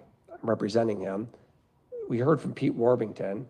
I don't know that Max is the most sophisticated guy out here. He's a smart guy, but he's working 3 days a week. He's a bartender. And Pete Warbington says, I complain about a hydraulic arm. He won't fix it. And Max doesn't like hearing that he's a bad landlord. I know. But the reality is that he's not a highly sophisticated guy where they introduced all sorts of evidence of his planning and research on wanting to kill someone. 30-some years living in the area, working for a decade as a bartender, well-known throughout the city. They didn't introduce one weird thing about him. No psychological profile evidence to show you that he fits the pattern of someone who's going to just decide, I'm going to kill someone tonight after a date where I went everywhere that everybody knows me, and I've never researched it, and I've never looked into it, nor have I even so much as looked at how to dispose of a body or remove body parts, which you can only imagine what kind of feat that is. Use your common knowledge of even examples you can think of cooking about how hard it might be at Thanksgiving to remove a turkey leg, let alone a human. No research on it, no planning on it at all. Again, that's because he didn't have any such plan to do anything like that. It's not that secret of a beach either, if I can just say that. I mean, a few hours after someone is down there in the rain and the horrible conditions, there's 2 kids there a few hours later in that same spot, right? They're there. They find a bone or a leg. So it's not that secret. It's Warnemont Park. It's a public park, 18-hole golf course. Everybody in the community is familiar with that area. Officer Desmet testified, very familiar with the park. People go there all the time. We have 2 youngsters there right away a few hours later finding human remains. So not exactly a secret area that nobody's ever heard of before. What is Max's behavior afterwards? A lot of times in our human affairs, and judge state has told you, use your common sense. The reason they keep saying common sense, and again, I didn't tell you not to use common sense. I talked about this in opening. Go ahead and use it. Use it galore. But also, please look at the evidence. You have to do more than just base things on this expression, common sense, okay? Look at the evidence. We do know that somebody who committed a crime like this, who had done something like this, when they haven't, would be highly likely to change something about their life. He didn't do any such thing. He continued to go about his day-to-day affairs. You heard that he went to work at Dugout 54 the next morning, and his phone died, not turned off intentionally. It died during the hours that one would be asleep. And he went to Dugout 54, and he worked at Dugout 54, which was his job, the next day. No issue. You didn't hear from one person who said that suddenly his behavior was different or that he started acting strange. He continued to work, stay in the area, didn't cut his hair, didn't change his appearance, didn't have a whole pile of cash in his car with a passport to Mexico, none of that. Just going about his day-to-day affairs. That's because he's innocent. And the police are the ones who make a decision on what to collect and what not to collect. And they give you that evidence, and then you decide whether it is proof beyond a reasonable doubt. They could have asked for more footage if they wanted to see what was going on the side of Max's house in the days after, or the alley in the days after. Does he ditch a sweatshirt in a trash can? But they chose not to, because they zeroed in on him, they zeroed in on a time frame, and that was all they needed to do. I know that when the evidence shows that when Sade's car left Max's house, and you never see him driving that car, when it left that house, and we know things can happen in an alley, when the car left that home, it went straight to Sade Robinson's apartment building. I never said it went there, to be clear. I never said she went in there. I'm just saying, what are the odds that with no evidence he even knew where she lived, that Civic goes from his home right past the building she lives in? a hell of a coincidence, I think it's very likely that perhaps something happened to her in the alley and perhaps she was directing them where to go. I don't know, but I do know maybe it was a stalker. But whoever did it obviously had an idea where she lived because they went right from point A to point B. I think the reason that the state spent such little time talking about the DNA evidence for you is because they know how powerful it is for the defense case. But we don't have to prove that DNA proves proof his innocence. They have to prove beyond a reasonable doubt that he's guilty of each of these crimes, that he intended to kill her. Now they're saying recklessly, but either one, whichever one they're saying. They had to form that intent or that reckless decision before. There's no evidence, by the way, of any reckless behavior at all that they've shown you on video, that they've shown in his house, that they've shown at all. But the reason why they spend so little time on DNA and they sort of brush past that, and yet they'll spend days and days and days going through monotonous video of things we don't dispute, is because they know that the DNA evidence is powerful for us. And ask that you look at the evidence closely. That's all I can do. I turn Max over to you. It's your decision. You have to look at each count carefully, and I'm convinced you'll conclude that the state hasn't met its burden of proof on each count. Thank you. State, any rebuttal? Sure. Ladies and gentlemen, the reason Maxwell Anderson went to work the next day and didn't cut his hair or do any of that stuff is because he thought he got away with it. Because he did it alone. He did it in the middle of the night. So leaving town, doing that stuff, that brings attention to yourself. That's also why he sends that text message to her the next morning. Hey, morning, how's work going? He's trying to cover up. He thought he was going to get away with it. That's the whole point. Because everything he did the night of this incident was done in the middle of the night in a secluded place that he knew was secluded, that he took her to and cut her up. He thought he got away with it. Let's talk about blood. You saw the images of her on that couch. She's out of it. She is gone. There's no blood in there. You heard from the medical examiner how people can die without blood. Strangulation, suffocation. It's no coincidence that she is face down in his cushions in those. That she is so out of it that he's able to lift her shirt up and grab her breast and yank her pants off without her putting up a struggle.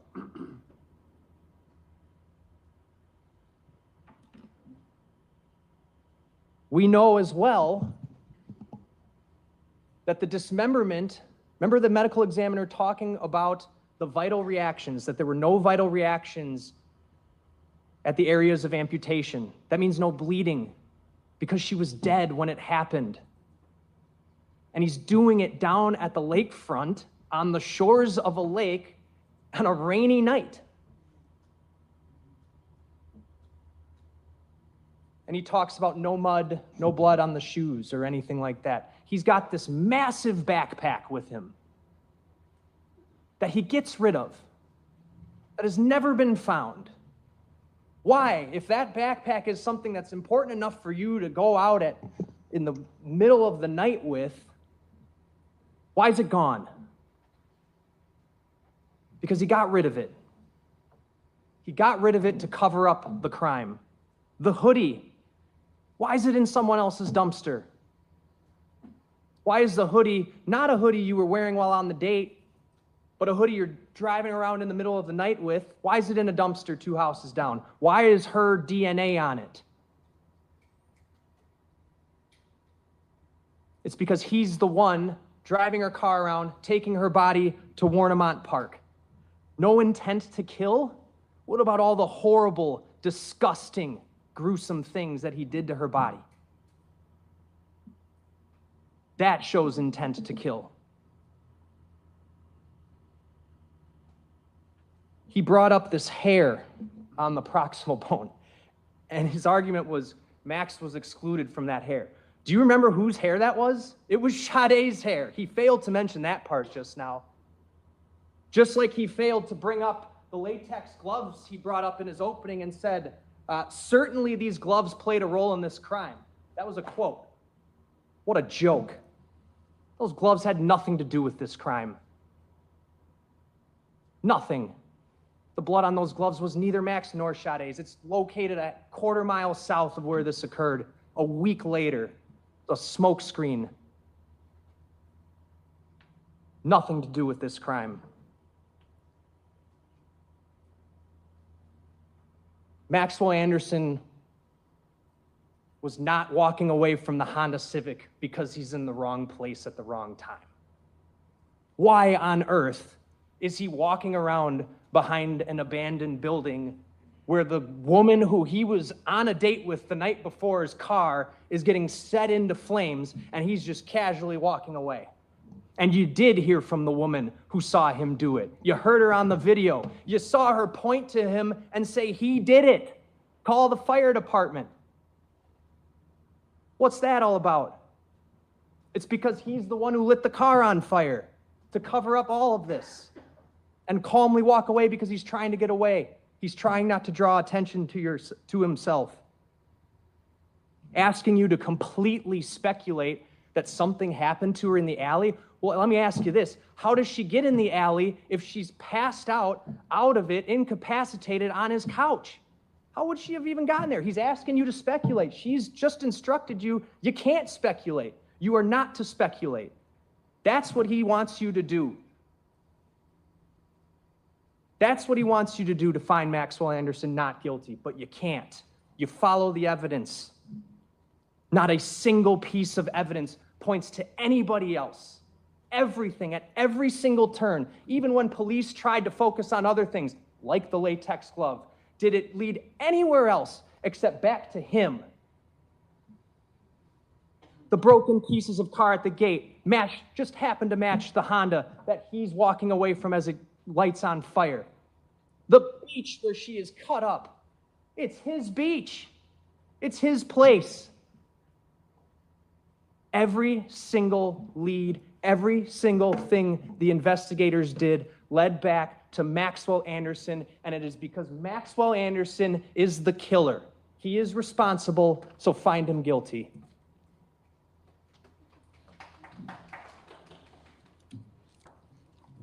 Now, members of the jury, the duties of counsel in the court have been performed. The case has been argued by counsel. I've instructed you regarding the rules of law which should govern you in your deliberations. The time has now come when the great burden of reaching a just, fair, and conscientious decision of the case is to be thrown wholly upon you, the jurors selected for this important duty. You will not be swayed by sympathy, passion, or prejudice. You will be careful and deliberate in weighing the evidence. I charge you to keep your duties steadfastly in mind and as upright citizens to render a just and true verdict. You are to decide only whether the defendant is guilty or not guilty of the offenses charged. Any consequence of your verdicts are matters for me alone to decide and must not affect your deliberations. There will be 9 forms of verdict submitted to you regarding the charges against the defendant. As to count 1, there will be 3 verdicts. The first verdict reads, we, the jury, find Maxwell Anderson guilty of first-degree intentional homicide as charged in count 1. Another reading is, we, the jury, find the defendant Maxwell Anderson guilty of first-degree reckless homicide in violation of section 940.02 sub 1 of the Criminal Code of Wisconsin at the time and place charged in count 1 of the information. And a third reading, we, the jury, find the defendant Maxwell Anderson not guilty. As to count 2, there are 2 verdicts. We, the jury, find the defendant Maxwell Anderson guilty of mutilating a corpse as charged in count 2. Another reading, we, the jury, find the defendant Maxwell Anderson not guilty of mutilating a corpse as charged in count 2. As to count 3, there's 2 verdicts. We, the jury, find the defendant Maxwell Anderson guilty of arson of property other than a building as charged in count 3 of the information. Another reading, we, the jury, find the defendant Maxwell Anderson not guilty of arson of property other than a building as charged in count 3 of the information. Lastly, as to count 4, there's 2 verdicts. We, the jury, find the defendant guilty of Hiding a corpse is charged in count 4, and another reading, we the jury find the defendant not guilty of hiding a corpse is charged in count 4. You are to bring in 1 verdict per count.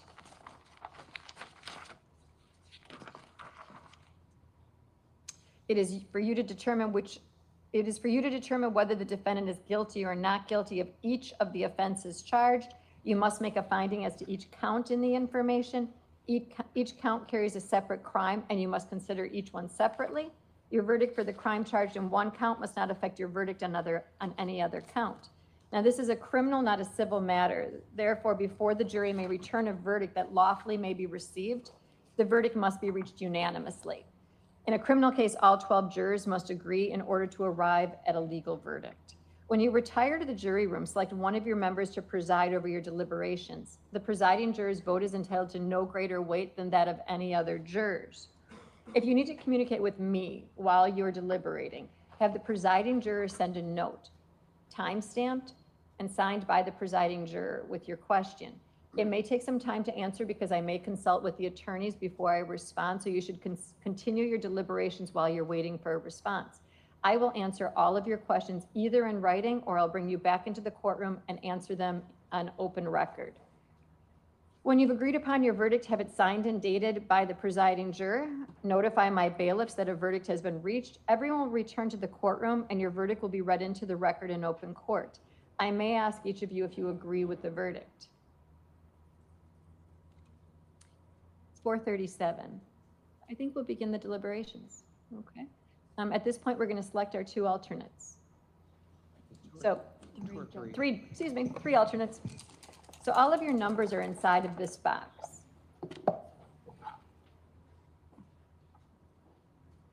Juror number 53. Who's 53? Okay. Your first alternate?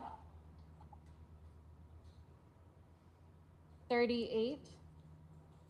Second alternate? And the last one, 26. Okay, the 3 of you are my alternates. So at this point, your service is complete for the next 4 years. If you need a notice for your employment that you've been here with us, you'll have to go back to jury management to get that. Otherwise, it'll come out to you in the mail in about 2 to 3 days. Now, you're not allowed to speak to any of the other jurors, but after you leave here, you're free to speak to anyone that you wish or to no one. It is completely up to you. If you wish to return to the courtroom and wait for the verdict, you're welcome to. If you want to call my court at a later point and find out what happened, you're welcome to as well. Or you're welcome to check CCAP. Now, do the 3 of you have anything in my jury room? Okay, I need to release the 3 of you before I release the other jurors. So thank you for your time and attention and service. I've used alternates way too often, so I appreciate you being here. You're not allowed to communicate with the other jurors at this time.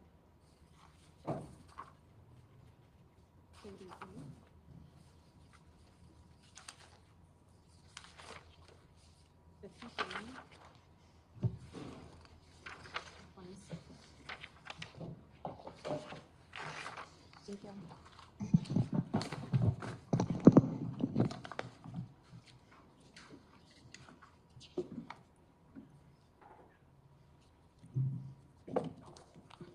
She don't play no game. She don't waste no time. None of that. She said, we're gonna start this. Are y'all finished? All right, let's get these instructions together.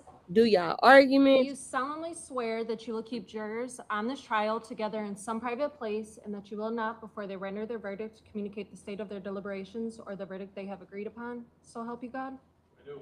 Thank you.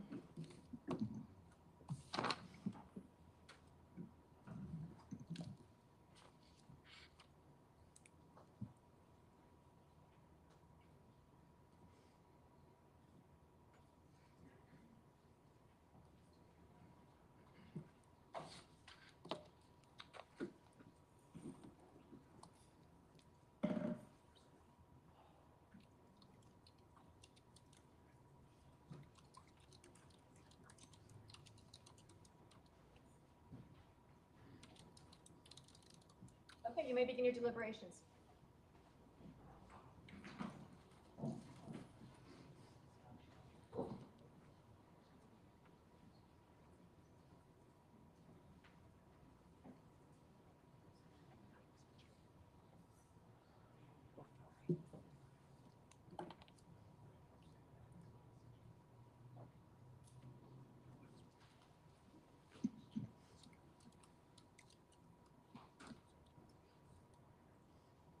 Y'all think they gonna get a verdict today?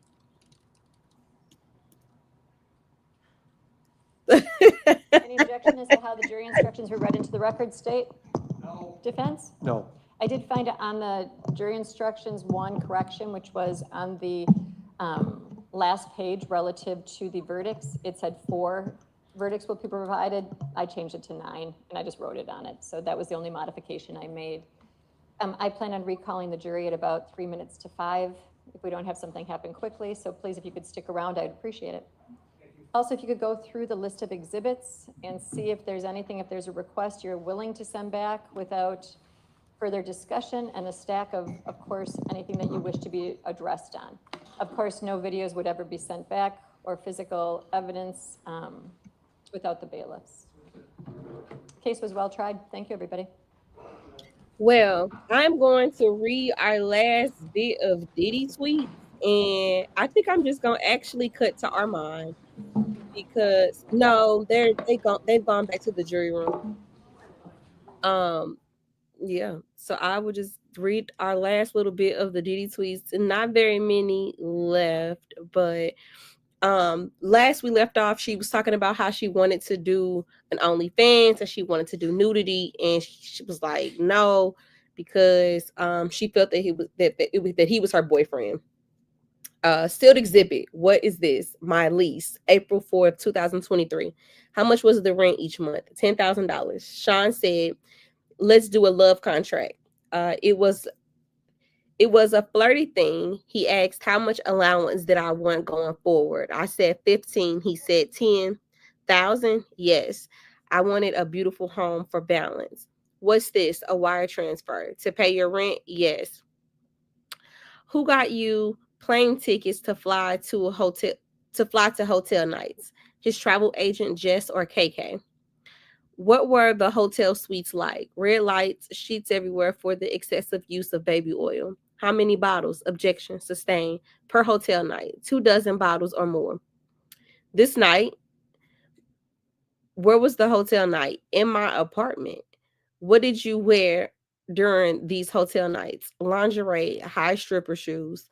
What would you and the other man do first? Objection, rephrase. Who would you greet? The entertainer. I was on drugs. Sean told me to touch myself, then sex. Forgive me for asking, but oral intercourse. Oral. Later, I would be with Sean. Would you clean up the... Yeah, I know what that is. I don't know if YouTube gonna ban me for saying it or not. And then she said no. How long were the hotel nights? 20 or 30 hours. We could break here, says the ASA. And then the jurors, we may start staying later. Don't speak with each other about the case. All rise. And that was it for today. That was it for the day. So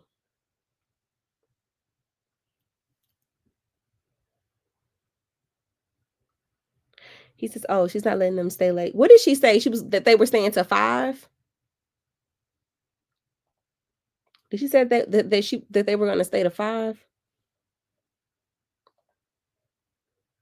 So that's what happened over there in the Diddy trial. So I am going to, I'm getting ready to watch Armand. And I do want to interact as Taylor Unbridge and not be a host. So thank y'all for rocking out with me today. If we end up getting a verdict,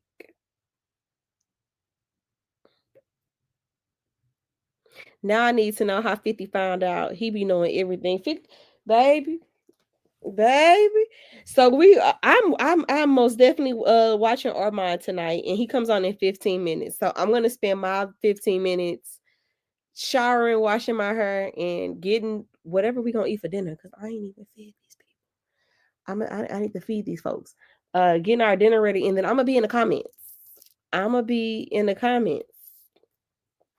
D Wood. Oh my God. Oh my God.